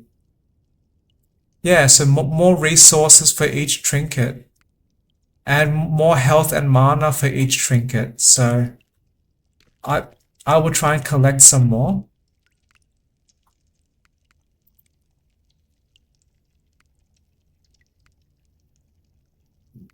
But I do like the additional projectiles as well, so I would choose that.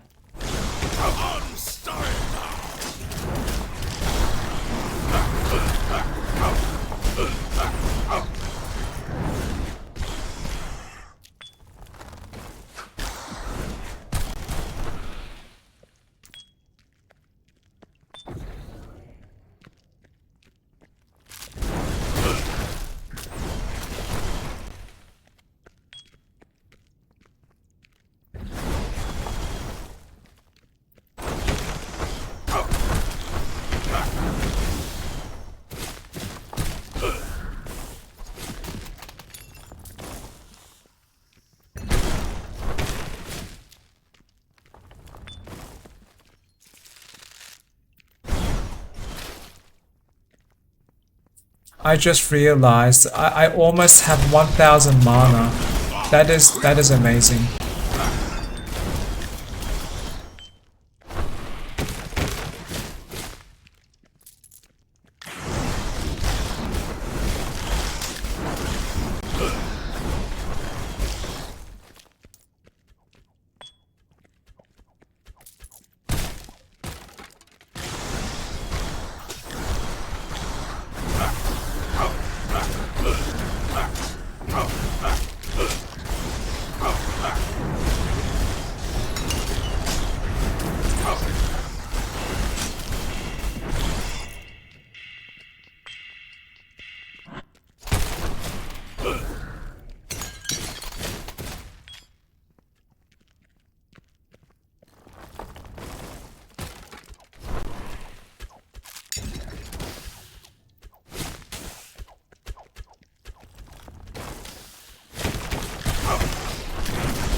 Which direction?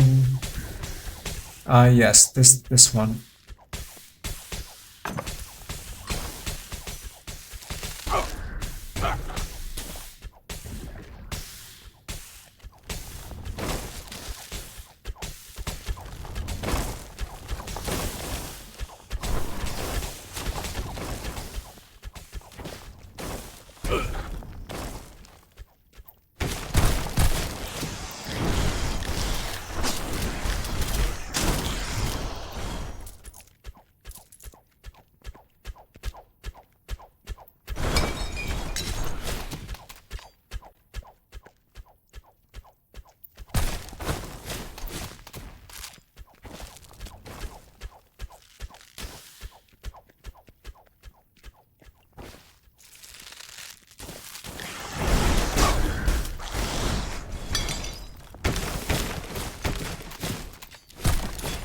Well, at least my character seems to be much tougher than before, and these ground dangers do not give me as much danger as they did before.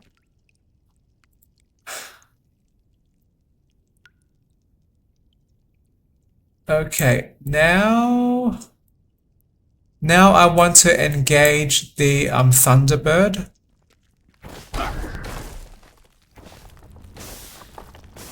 Oh, that reminds me of something from the Mighty Morphin Power Rangers. The Pink Ranger had this like Thunderbird theme at one time, and they had this like thunder, this pterodactyl thunder whip or something.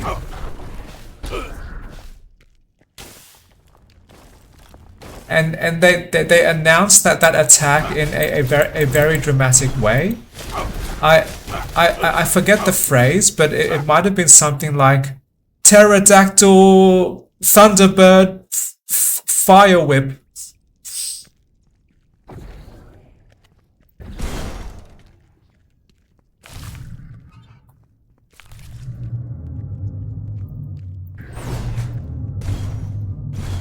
More lag spikes.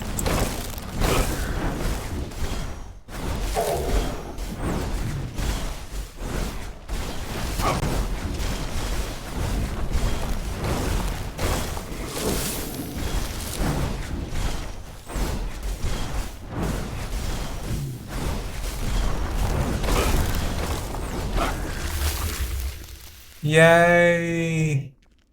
Yay! Relatively easy boss fight. Yay! I feel proud of myself. I feel so proud.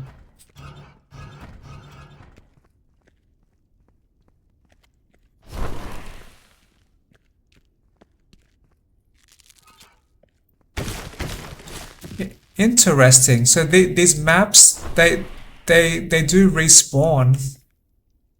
Great.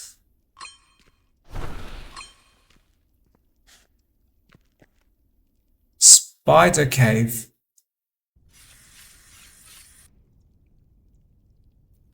Okay. Immediate lag spike when I do enter this level.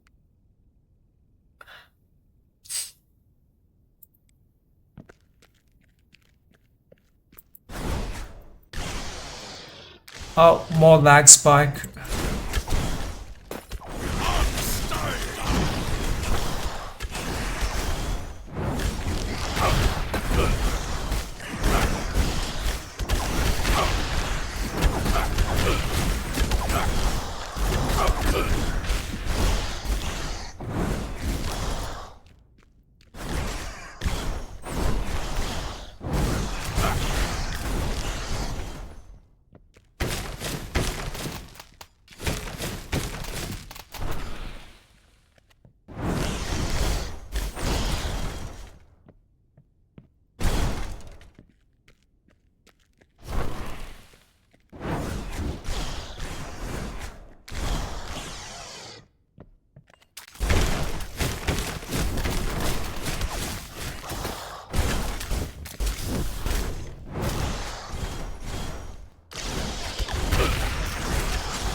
I just realized I did not unlock the ability yet for my magic missiles to jump or bounce to more enemies.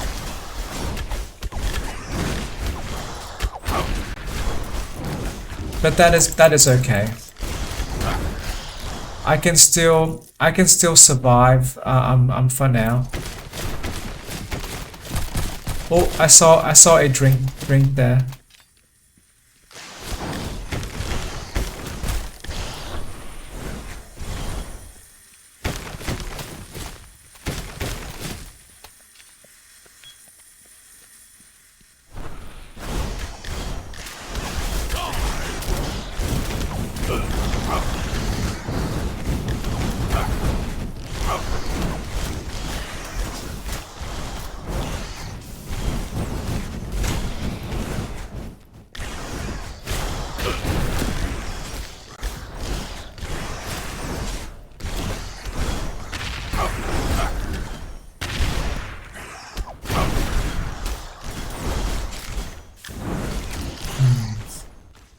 Based on my observations, these skeleton enemies seem to have higher resistance to physical damage, and my magic missiles seem to inflict physical damage based on the description.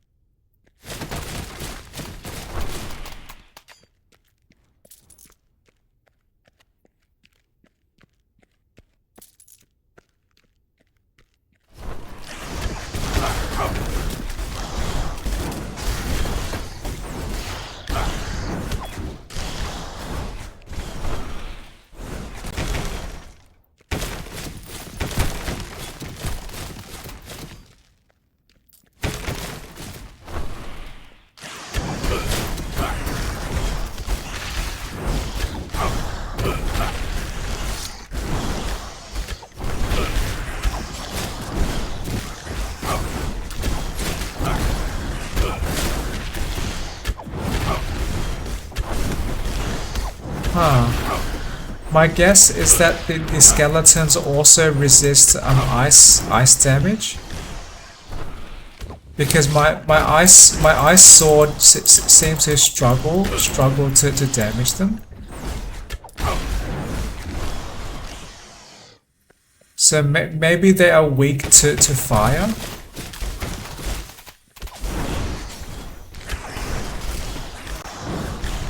But that is okay.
I could change to a different damage type, but I do not know if there is some enemy that resists fire, for example. So so instead of me struggling less with combat, I might just be changing where I struggle and where I'm stronger.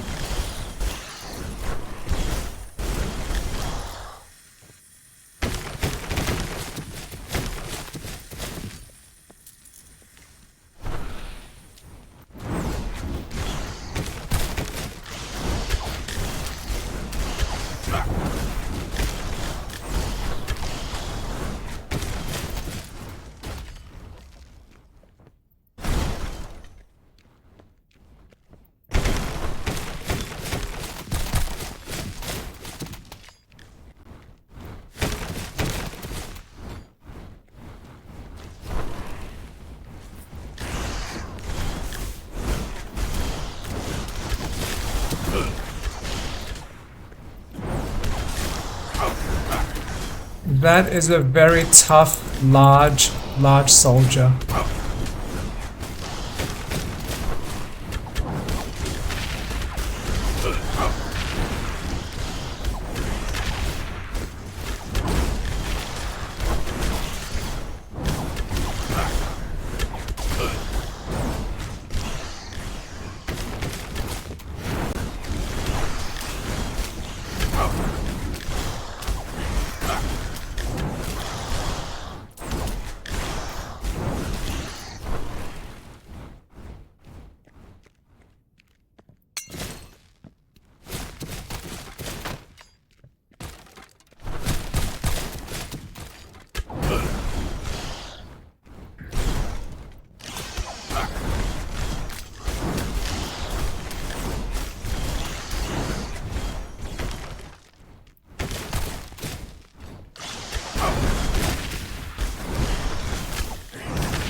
I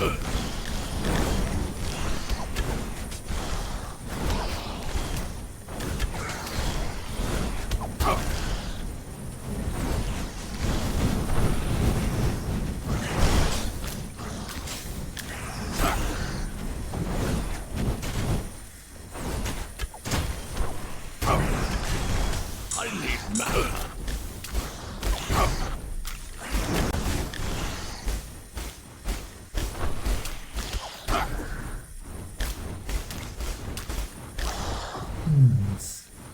Well, this ice damage may not be strong against these skeletons, but at least they can be frozen, and frozen enemies are much easier to survive against.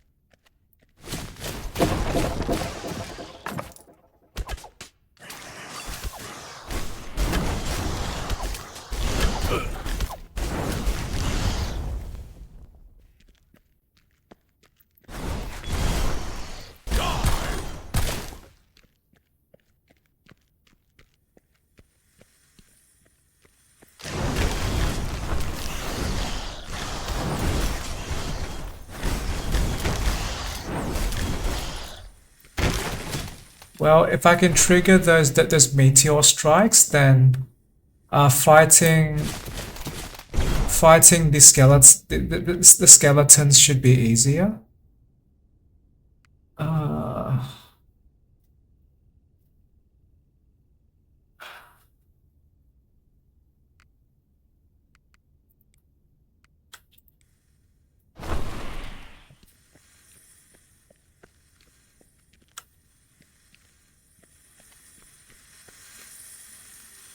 Okay, is my exploration complete? Oh, I forgot some wood. Okay, I would not run back for gold because gold is a more common resource, but for the other resources, I believe I would run back. But if I am going to run back, I might as well pick up the gold as well. And probably this only consumes extra 10 seconds just to pick up the gold.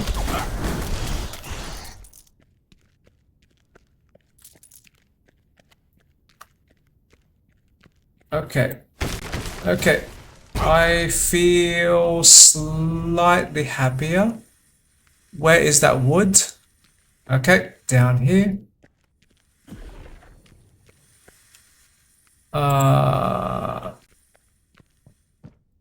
Yep, okay. I now have the wood. Now I want to trigger my next level.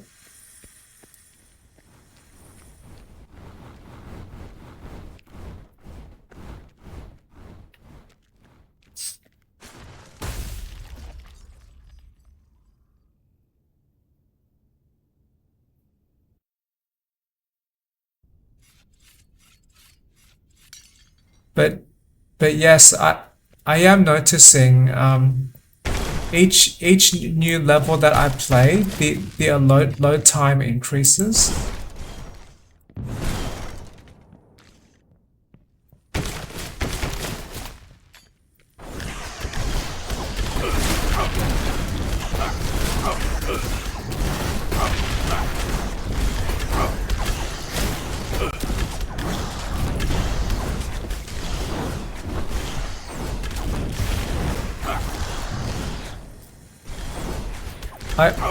I want to try my best to at least survive this level, because when I fight the next boss, that will help me confirm if this proton version might be stable. Stable enough to play.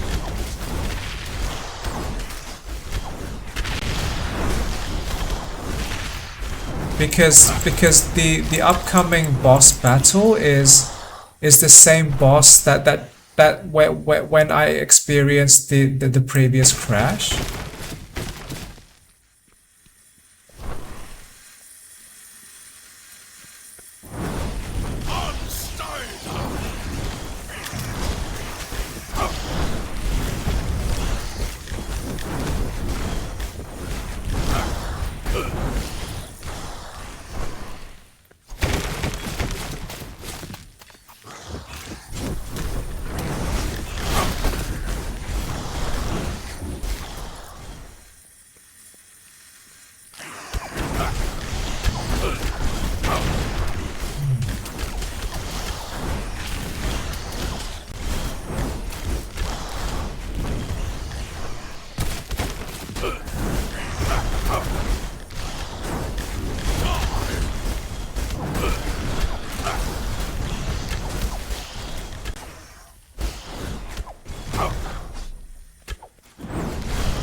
But this is not a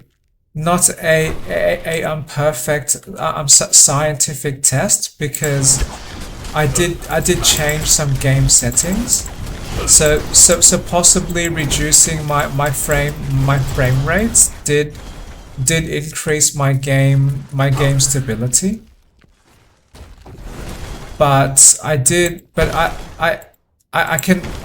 observe that each new level that I load does seem to require more loading time. So that, although I might tolerate that if my game never crashes, but ideally, if I can maintain consistent, very quick load times, I would prefer that more.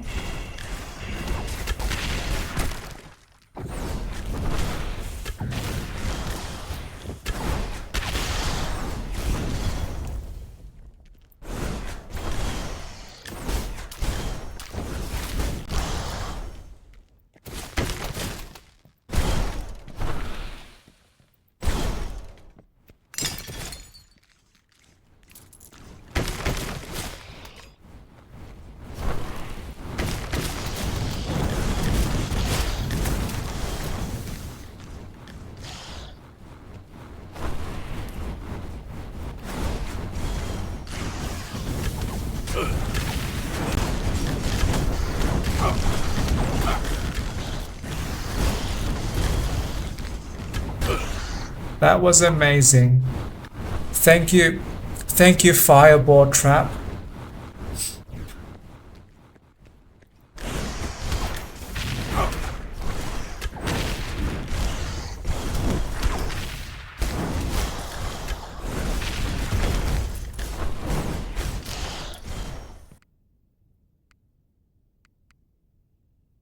Oh, now I have jumping projectiles, so against larger numbers of enemies, that means I can inflict much more damage.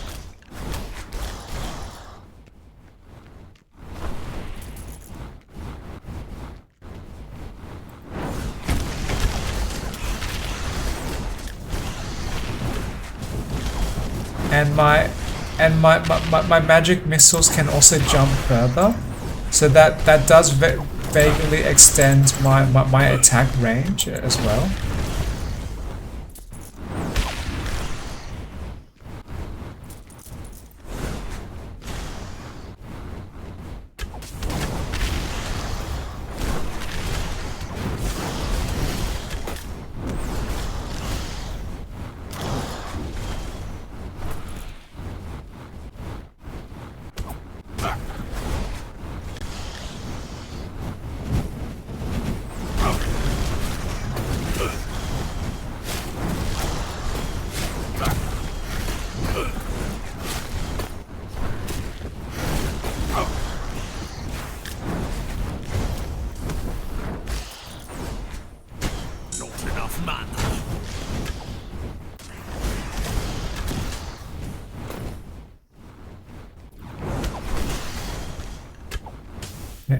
I am exhausting my mana too fast, so I would just give myself some brief time to heal.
Now I have maximum mana.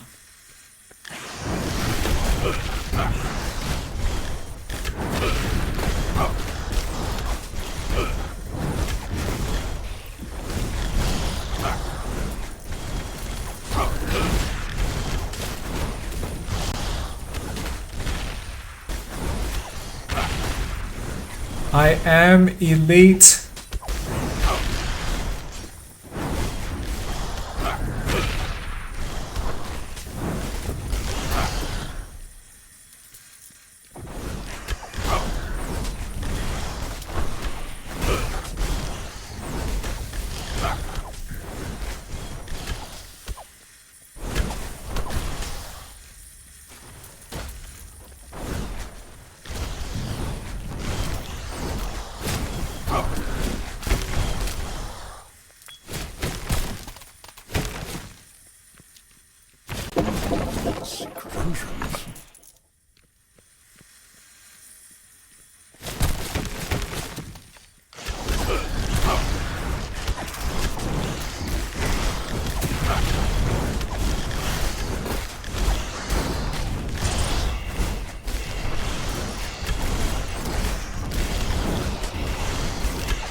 My my my wizard is so much more efficient at fighting the skeletons when when those magic missiles can bounce, because even if they have high damage resistance, I can at least spread that damage to more enemies with each attack. So I like that.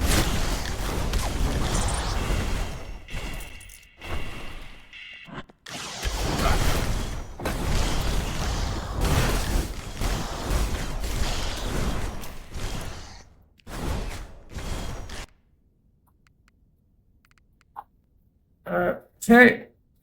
Oh, these stones give more gold with each kill. Oh, these stones. Oh, trader's coin. More gold. I do want the resources. So trader's coin and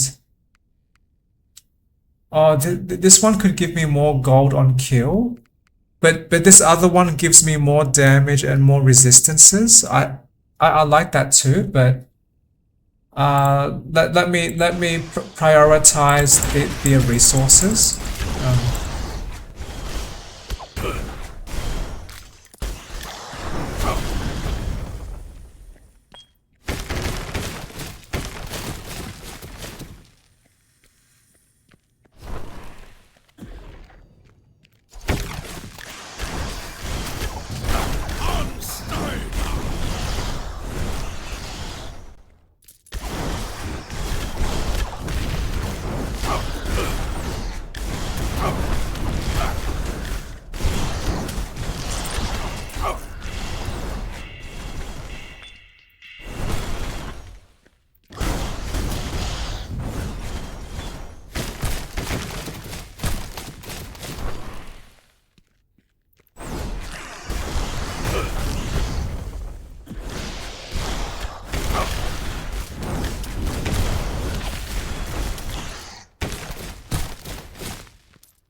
Okay, I'm almost ready to fight that boss.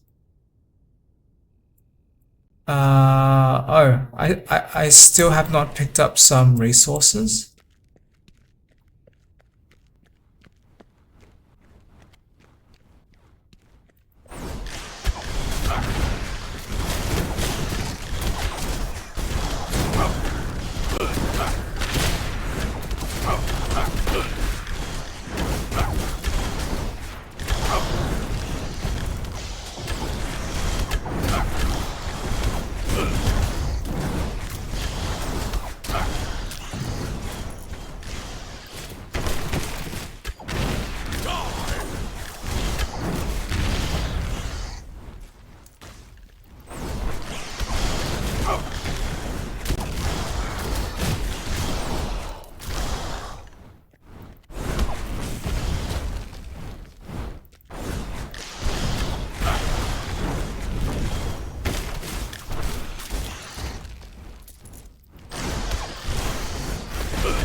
I have no mana. Not enough mana.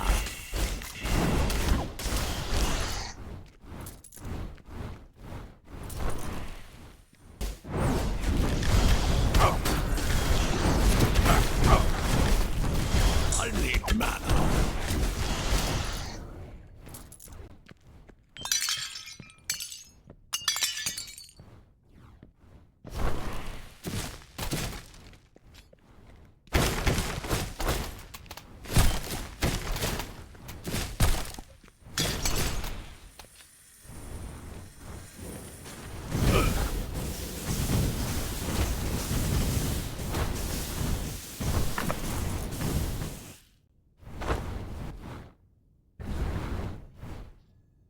This gives armor penetration.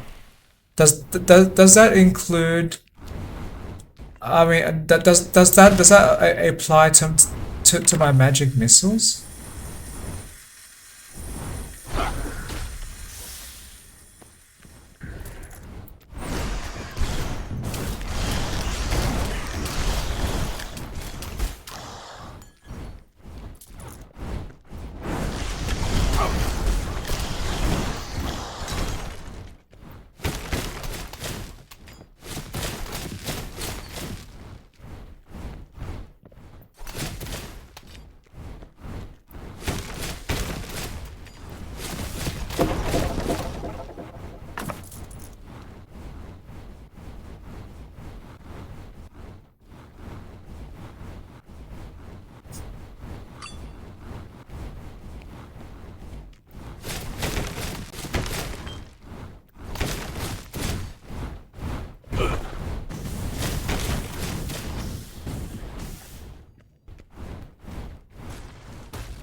Am I observing correctly that cast speed seems to make the magic missiles seek the enemies faster?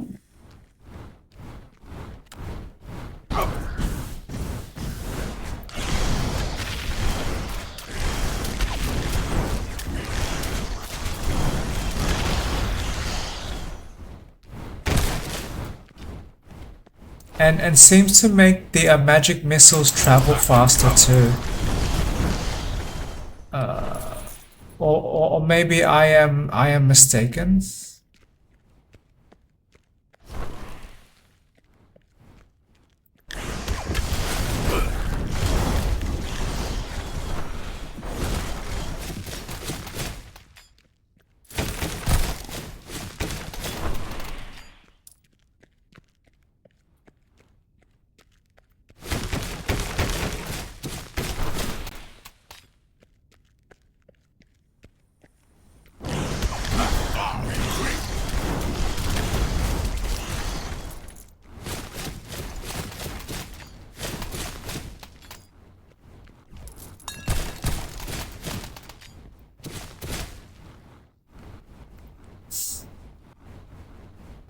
I forgot one piece of gold. Oh, and another gold and another room. Okay, and I also noticed the Thunderbird is still there. So I do want to talk to that bird.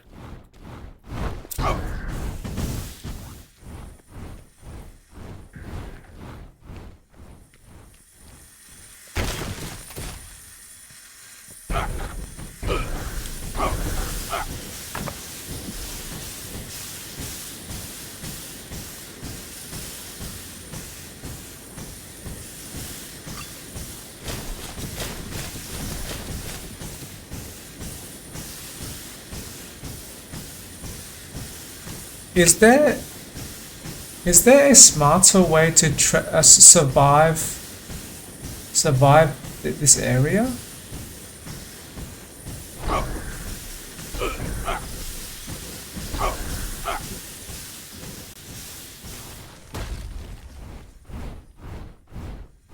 Okay.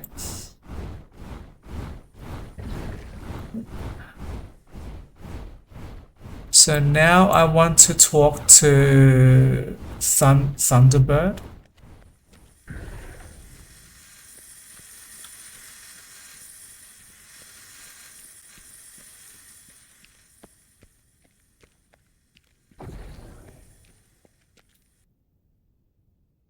Yes, please send those extra resources back to the village. Especially if there is a chance I might die.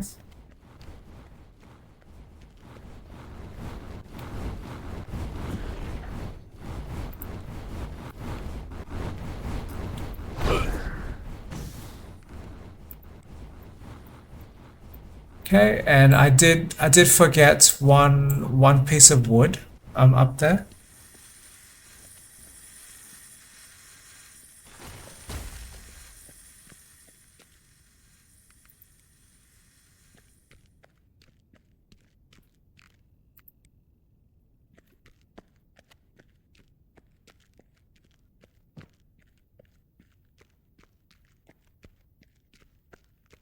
Okay, now to try to fight this boss, and I want to learn if my game will crash.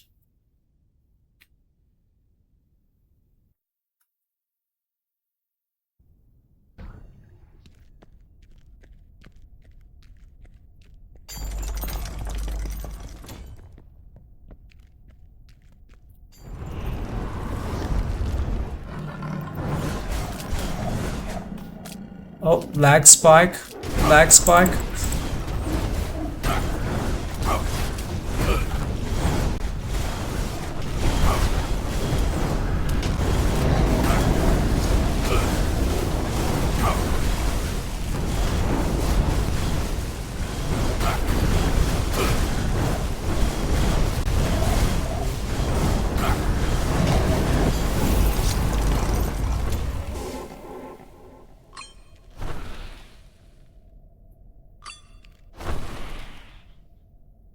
Restores 1 health on hit. That could be helpful. Okay. But my game did not crash, so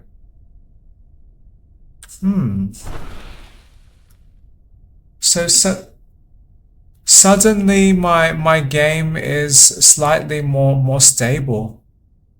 That is surprising.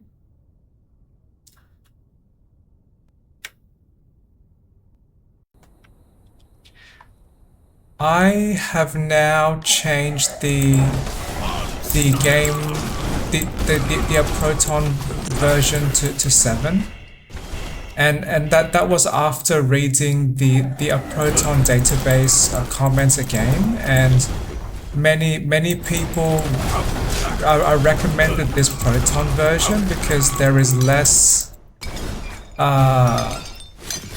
lag spikes apparently, and one person could play this game with no crashes at 240 frames per second. I did not check and confirm if those comments were using computers much more strong than mine, but for now this is easier for me to test. I just test the version 7. But this game seems suddenly very smooth. I still have the 60 frames per second from before, and this game does seem very smooth. Maybe this Proton version 7 is the optimum stability and optimum smoothness for this game. Oh, that would be great. But I will confirm with more play and by progressing through more levels. But yes, one reason I decided to change my Proton version so soon is because I really wanted a way to minimize lag and minimize game stutter. and even if the even if the previous Proton version that I played was stable, I I still wanted I still wanted to play this game in a way that was both stable and smooth. So that means none of this increasing lag with more time, and none of this increasing load time as well between levels. So probably Proton's version 7 is the best, and I want to test that. So that is why I've changed that so soon.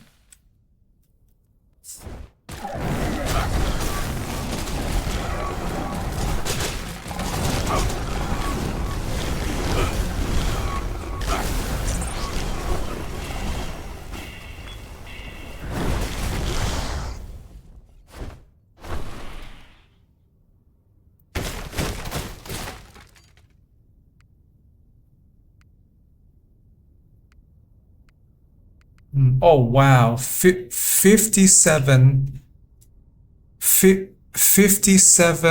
stone.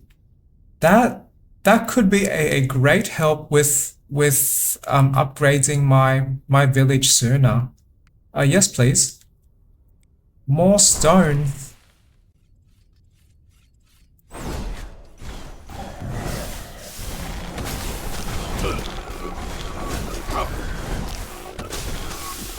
But I am noticing now this game seems very smooth, but maybe this smoothness is expected when I have not loaded any new levels yet.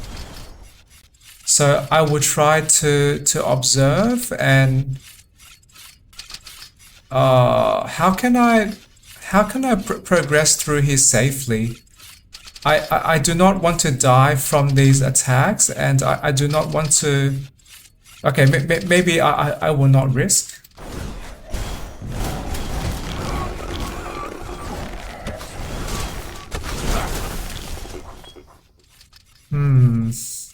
Is there some way I can reduce the damage that I receive from traps?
And I forget if I mentioned this earlier, but when I do interact with the giant floating a black cloud, I should have chosen the one ability that gives me more spell power if I have higher shadow curse. And the main reason for that is because if I cannot predict or cannot reliably reduce my shadow curse count, then at least I can I can use the shadow curse that I have to increase or to at least boost me in combat in some way. And because I have this large 25 shadow curse, that probably could have been a very large boost to my spell damage. But that is okay. That is my learning for future playthroughs. So next time I see that option, I would choose the extra spell damage.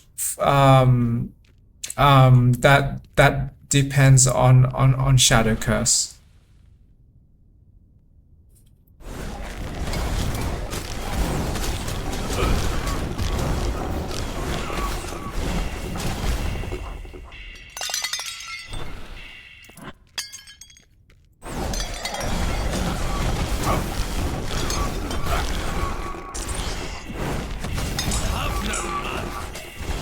I have no mana.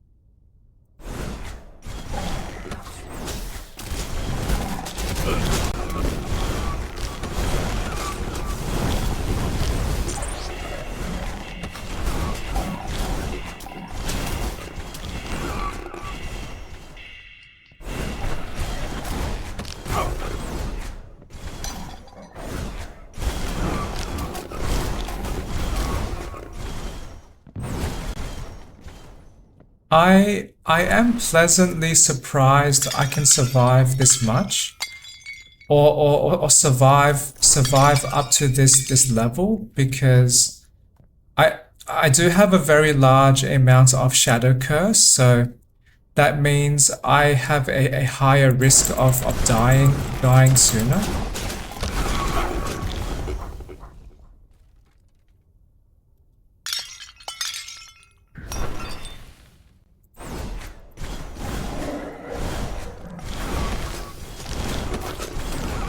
And I believe in my previous playthrough, I did survive until that snake boss, but I had much less Shadow Curse at that time.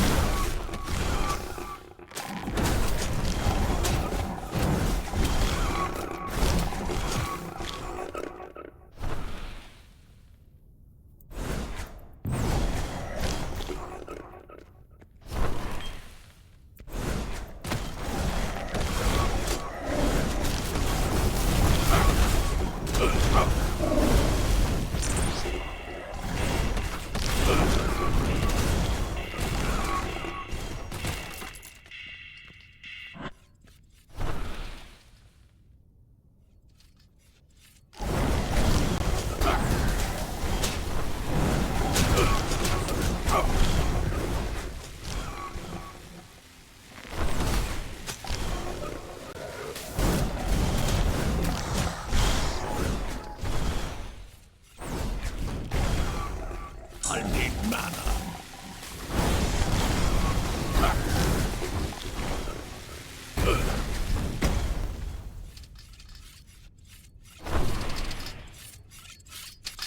So I guess because I have been able to survive this much, I possibly have a very decent playstyle.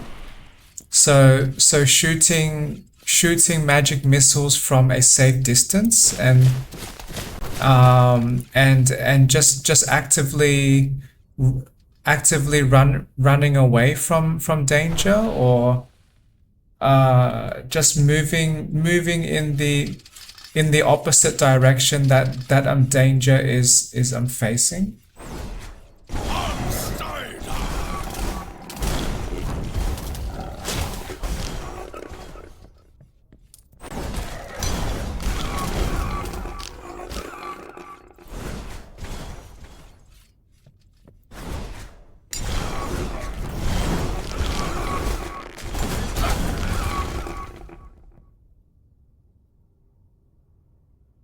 Oh, I unlocked the enchanter. I forget what the enchant. Oh, does the enchanter give me extra effects on my equipment? I I vaguely recall that was possible in the magic shop.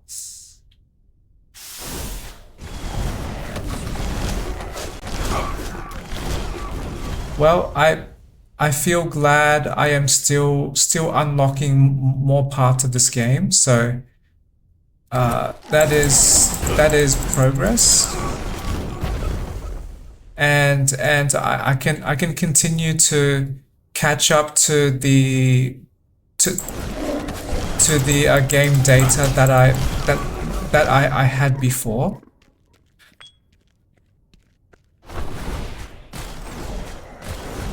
Oh yeah, that reminds me. I did not realize that until I tried to play this Heroes of Hammerwatch game again on a different operating system, but it seems like Heroes of Hammerwatch 2 by default does not save my data in the Steam cloud. So what the internet does recommend is to go into my like game profiles in this Heroes of Hammerwatch, and then choose to copy my existing profile into the Steam cloud, and apparently that is what enables that. So my assumption was, like, from the very beginning, we always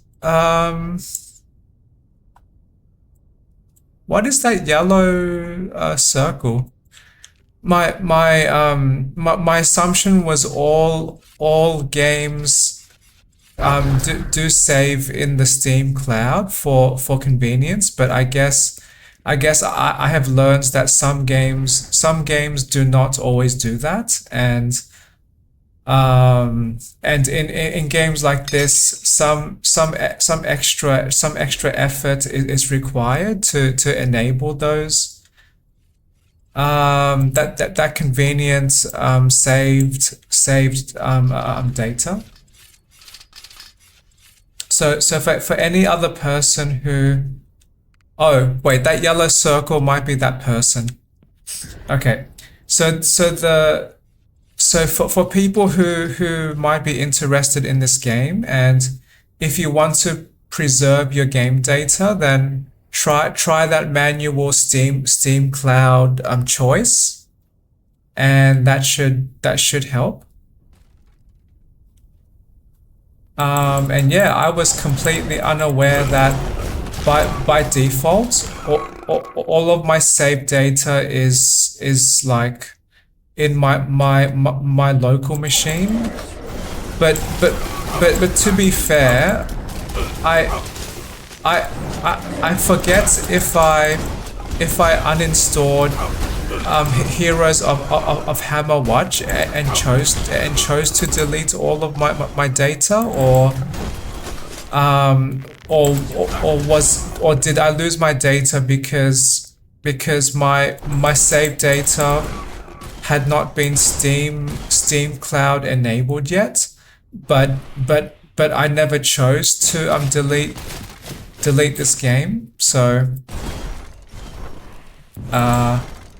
yeah, I forget. So that means it is possible that my choice to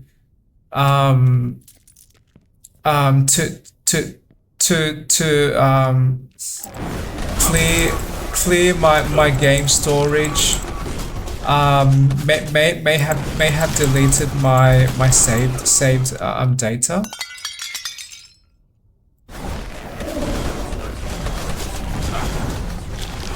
But now I am slightly curious if my Heroes of Hammerwatch 2 game was saved in the I mean if my progression data was saved in the Steam cloud, but I chose to delete the local save data, would would my Steam data still be preserved? Not that I want to test that now, but I am suddenly slightly curious.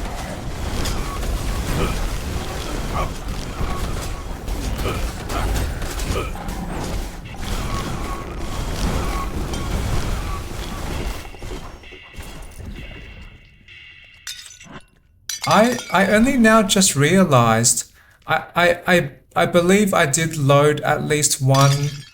Oh, well, actually no. One level would not be a would not be a decent test of the proton version because if I recall correctly, I needed to play through at least 3 or 4 levels before I noticed my first lag spike at the beginning of each new level.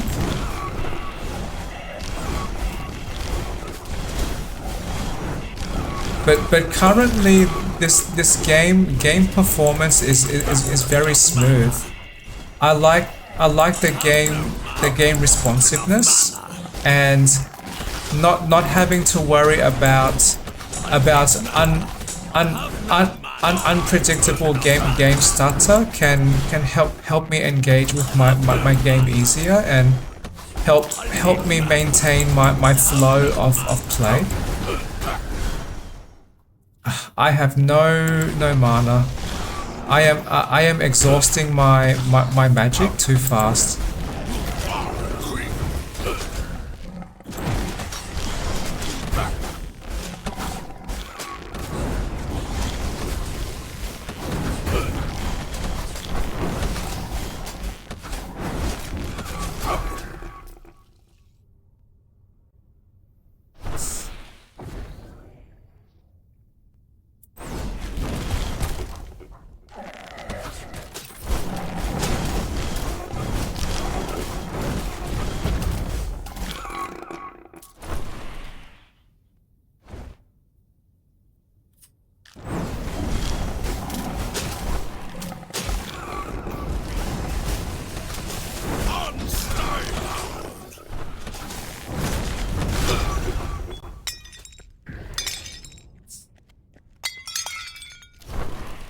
I was thinking to myself in the previous like roughly 10-15 minutes, why is it when I launch my attacks, some enemies show that picture of a gray confused face on their head, and when I received the same face just now, I realized that might refer to silence. So that means we cannot use any magic.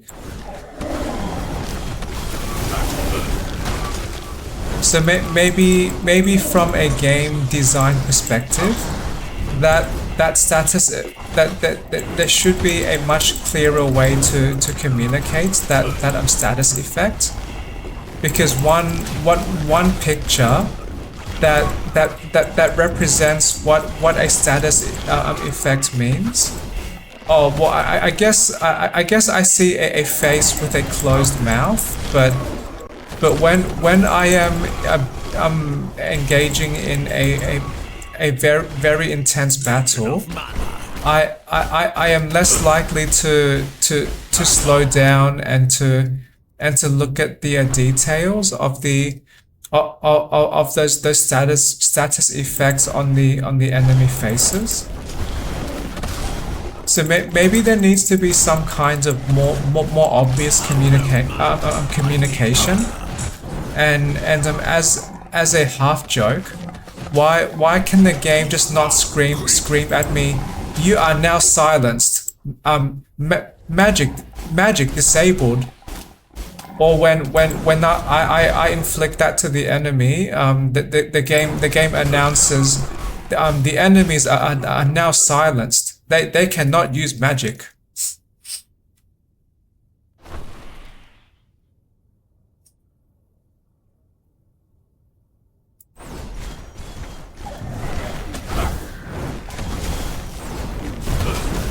And now I have above 1000 maximum mana. Yay!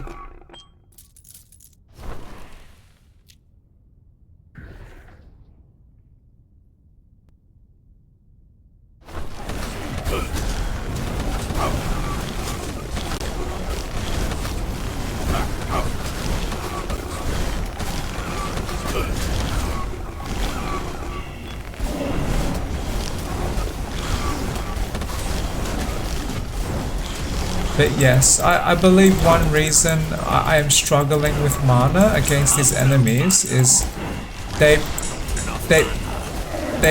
probably greatly resist the physical and ice damage. So that means I am consuming much more mana to defeat them. Relative to if they did not have that resistance. I have no mana.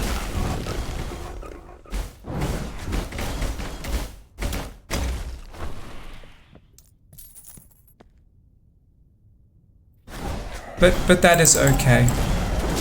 For now, I would try to survive as much as possible with this playstyle, and I need mana. focusing my efforts to develop and use only one attack is also much easier for me to manage.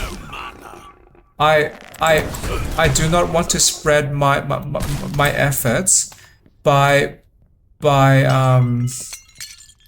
trying to upgrade too many active abilities at the same time, and I would have to engage in this game in a more complex way, because I would constantly have to decide when do I want to activate one of two or more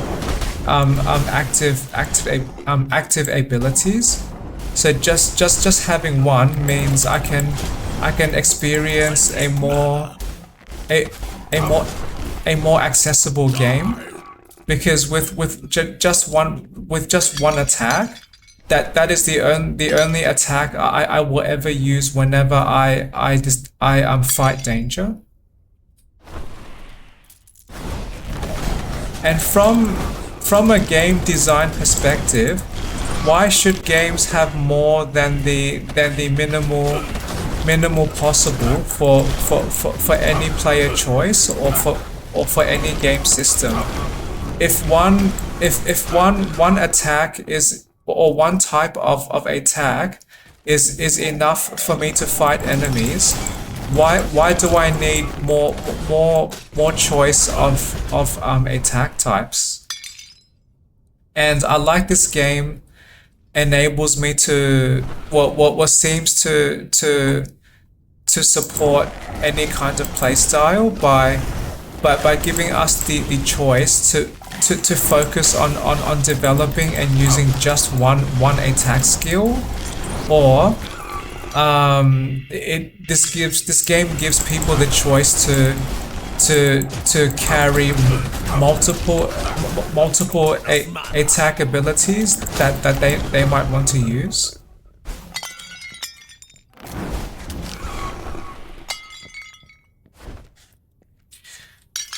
But now that I'm considering this, I almost want to start building up a second type of magic, so I can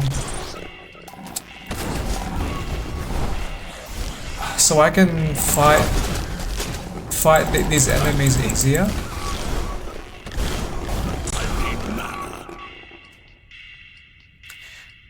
Okay, let me I will try that now.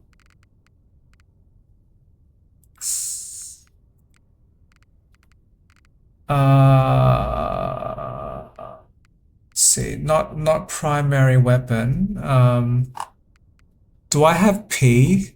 Is my P used? No, I am not using P. So let me just quickly store this button at P. And then skill 2, I believe is what I want. And my intent is to use this other magic here, these fire hydras. Let me test. Okay, great. Oh, and they spawn on me. I thought I had to aim that. But let me confirm. Yeah, because I did not upgrade this, they seem much weaker. And more mana cost. But because this is a fire damage type, this might be more efficient.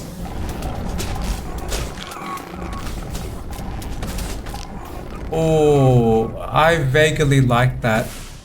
This is like a short range automated turret. And this damages their health very quickly. Oh, I like this ability a lot. So that means even if I upgraded this magic at least once, this might be much better at helping me against these enemies.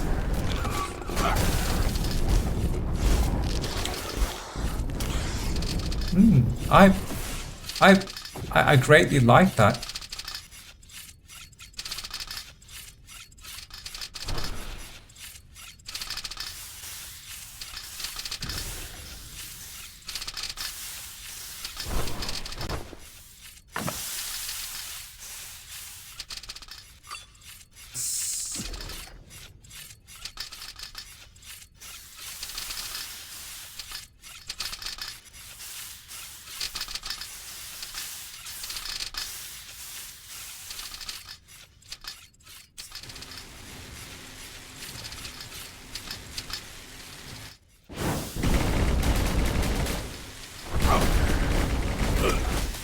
That magic actually seems very strong.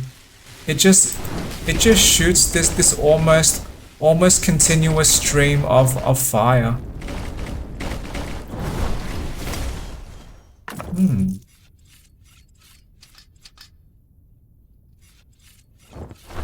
And seems to seems to be much easier to use than magic missiles.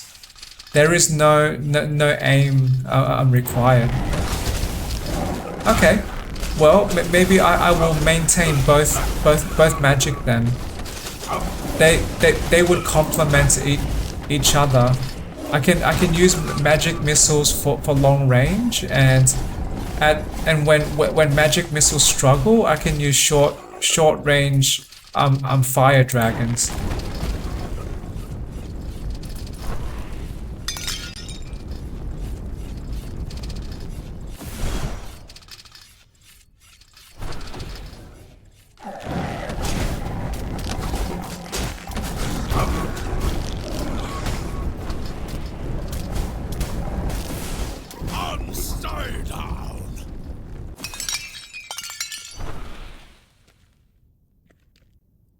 And do those hydras have their own health?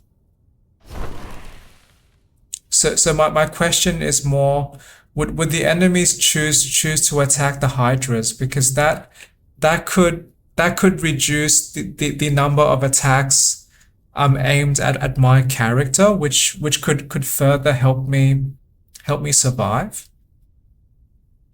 Okay.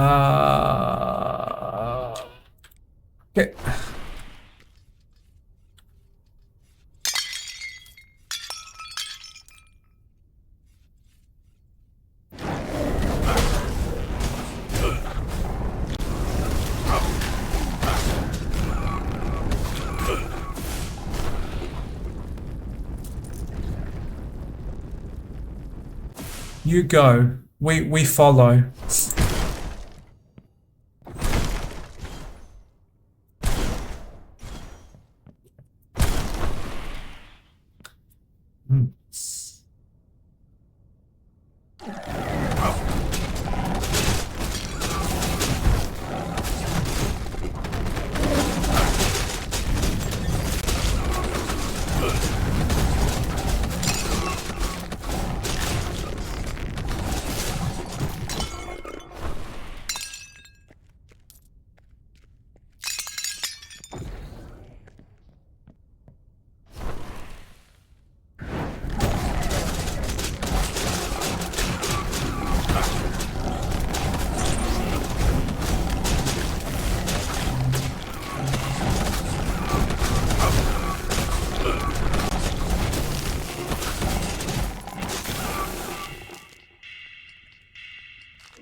Okay, so now that seems to be the boss fights where I died previously.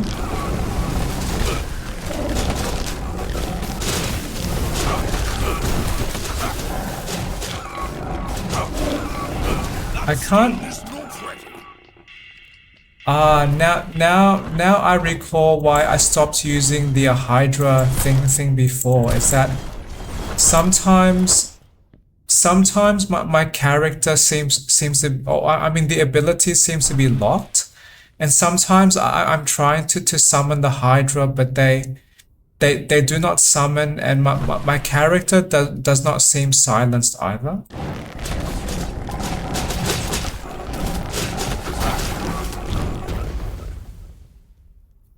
I do vaguely recall now. I did use this Hydra magic as a play style before.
Well, I'm taking too much damage.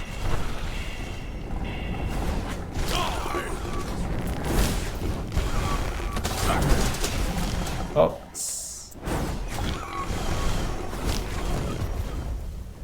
So the Hydra heads can be more efficient at fighting these enemies, but because I have to be closer to the enemy, I have a higher risk of taking damage and a higher risk of dying. Unless I guess if I just run.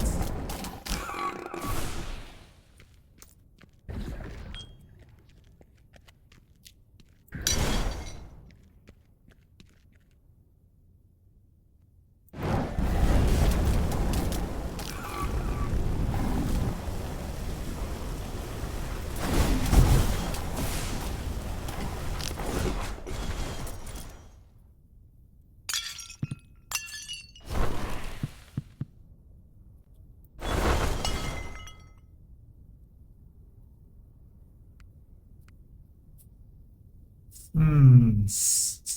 More confusion. Regular slowing. Well, I do want more health because I believe my struggle against the boss previously was not that I was too weak, but because they were chasing me and inflicting too much damage.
And I was just thinking, if I do not want the risks of short range Hydra magic, why not use both of my magic?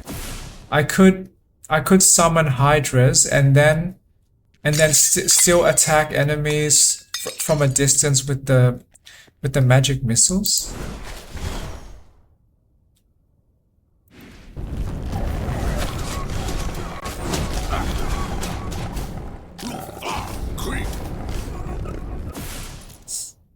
And fortunately for me, my spider army slows down the enemies, so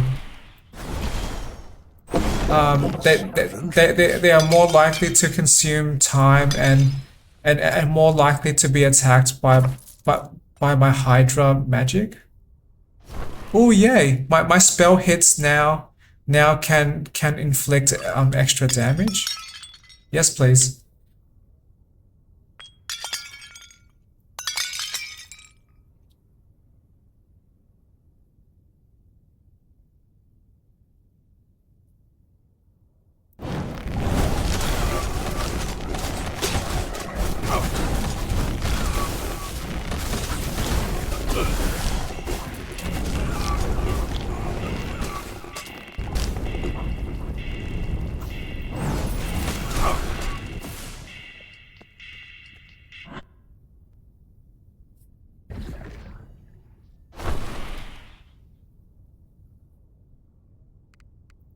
Have I explored this entire... Well, I did forget some gold, but I am less concerned about picking up the gold. I do want to continue progressing.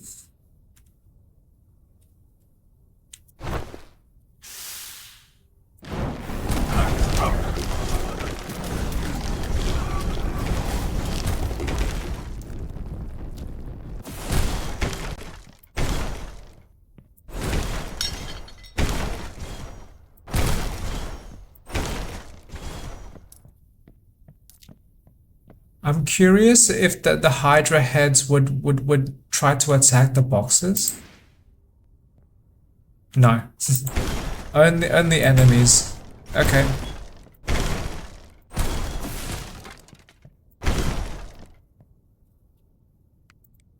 Alrighty. That I believe that is everything I wanted to pick up. Except for the gold, which I am okay with skipping.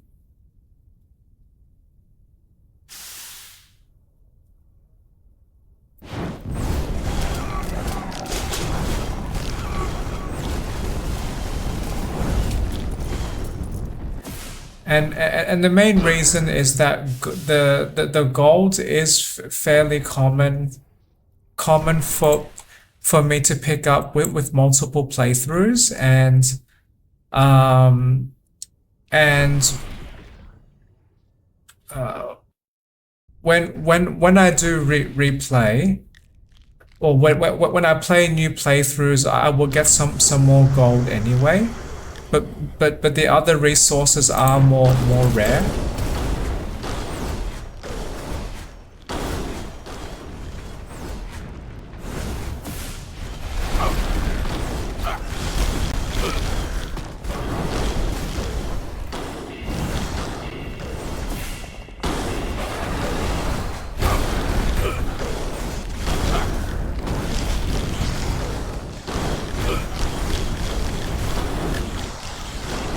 Well, I seem to be surviving easier than before. I like that.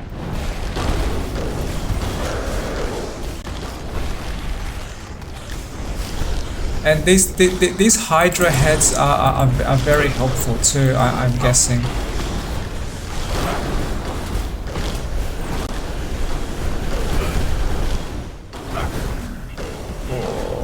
If I am fortunate, maybe I can survive this boss battle. But my magic. Oh wait. Let me use my potions. I have two.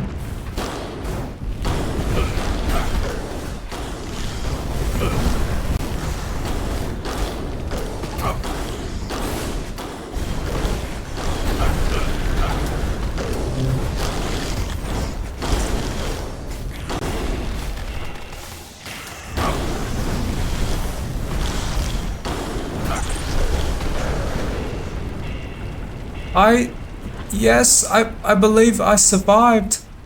Yay! Yay! My character is much better than how they were in the previous playthrough. Great.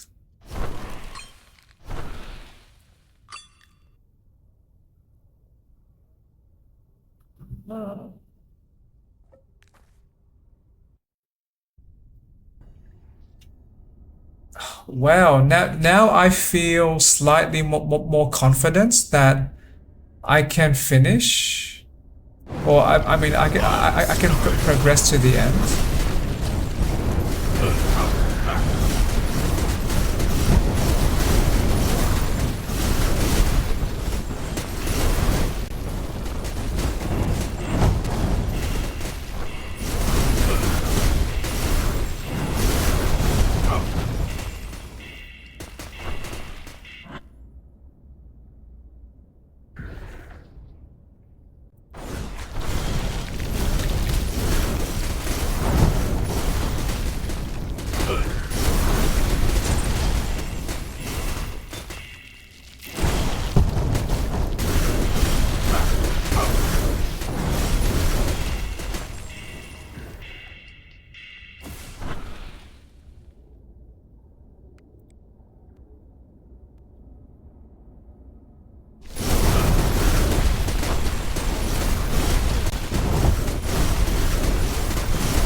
Are these enemies fire type? Do they resist? Oh no, the Hydras are still strong.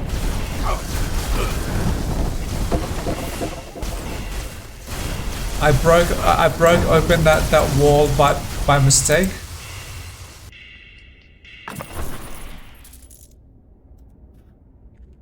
Oh, I feel a little excited. Possibly I can return to the village with massive amounts of resources.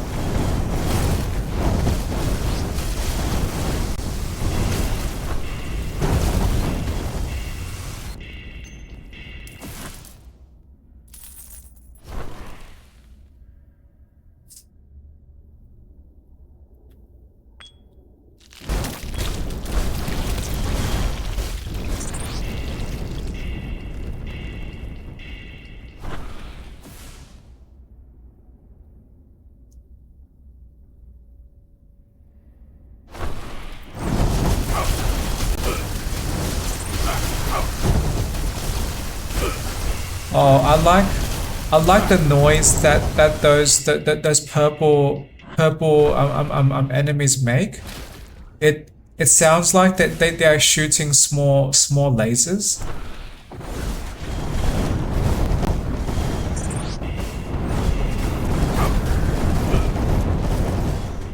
Oh, and the noise of the orange orbs, they sound like a flamethrower.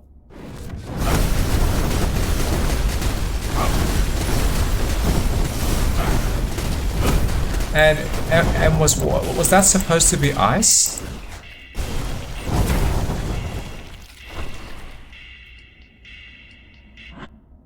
Is that a secret?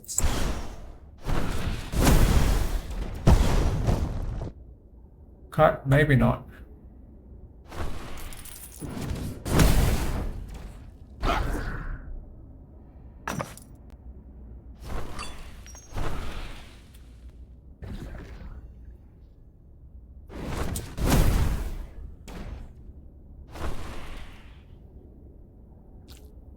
Interesting. So those spots on the floor that give me shadow curse, they seem to they seem to trigger in the same areas.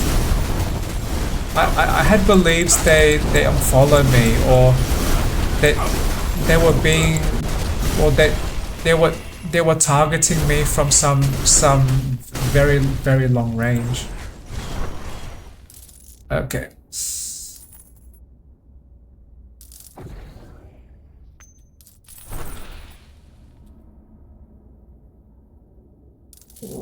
I am still progressing. I might survive the final battle of this dungeon. If yes, that would make me feel happier.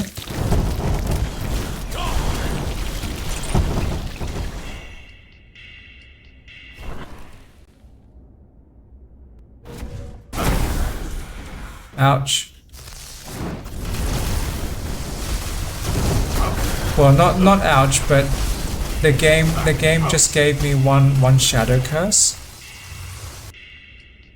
So my long-term survival is now at a slightly higher risk. Oh no! Oh, I died. Well, that was a great effort. And at least I did upgrade the chapel, so this penalty for reviving me should be less.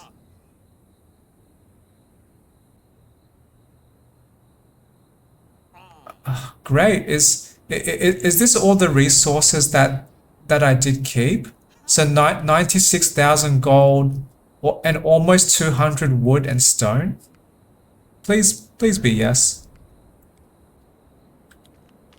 Oh, that was a massive amount of resources.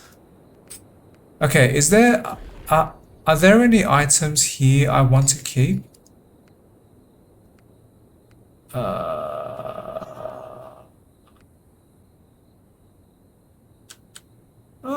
might keep that wand.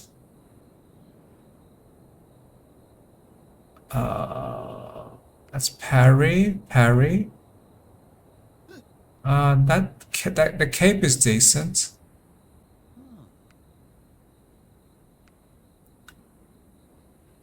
Okay. I will keep the cape and the wand. Cape and wand. Okay, where is it? Cape and wand. Just if I do want to build a magic based character later, then they can borrow that equipment.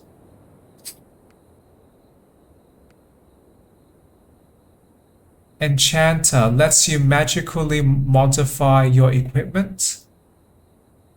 Oh, these have blueprints as well, so maybe I should unlock this earlier too. But I do want to upgrade the chapel as soon as possible though. More magical upgrades. No, no, no. I want to upgrade my chapel because that enables me to bring back much more resources from these dungeon playthroughs. So because I do not see any chapel here, then probably this guild hall is the only way to unlock that.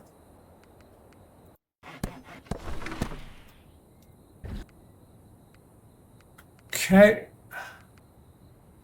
So now if I scroll down, yes, chapel level 3.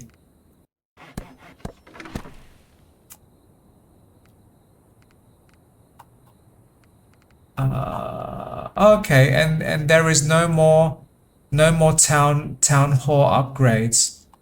So possibly that was the maximum chapel upgrade. So does that mean I can does that mean I can now donate some resources to them? That was my memory of what I could do eventually.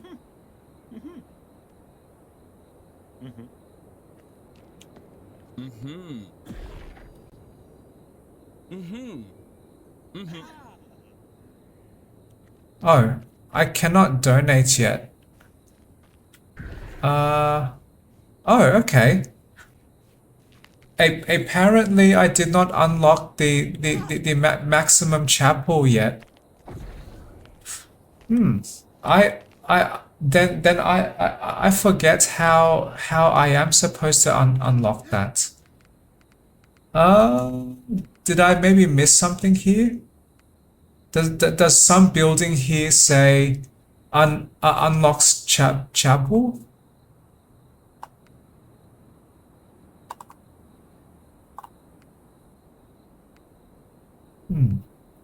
Okay, well I guess for now then I would just upgrade some other buildings.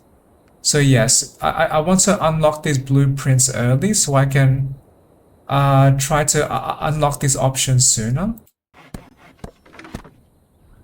Enchanter. I do want to visit that enchanter as well. Oh, and sell my equipment before I forget.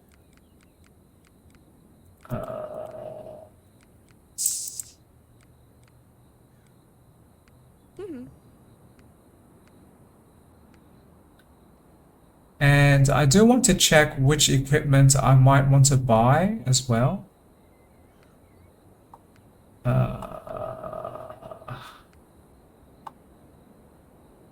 No, I do not want to buy any of those.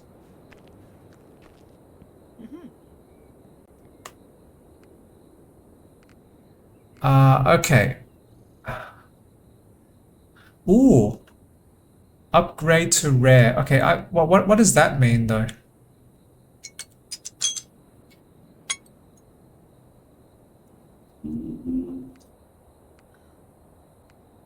And what if I choose an enchant? Okay, I've no enchantments to apply. But that other thing, does that improve what they already have? Okay, well let me test. So I now have nine focus with that body armor. So what if I upgrade this?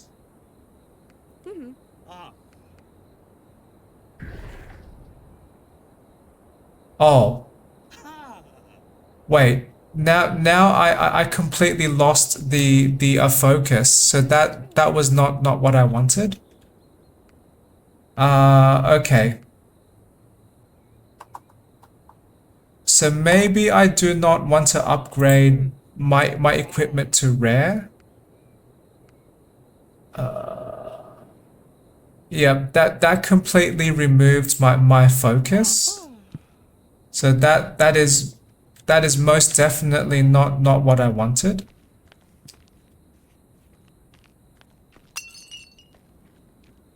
And as a game design suggestion, that the game should communicate that my equipment will be permanently changed from what that equipment currently had. Oh, now I see that the next guild hall. So the game, so maybe that is how I do unlock the next chapel. I just had to leave this shop. So if that is true, then I want to start a new playthrough and build up some more stone. Okay, and I do have some attribute points I can choose as well. Where are they? Okay. So I want more focus, more toughness, and stronger magic. Okay, great.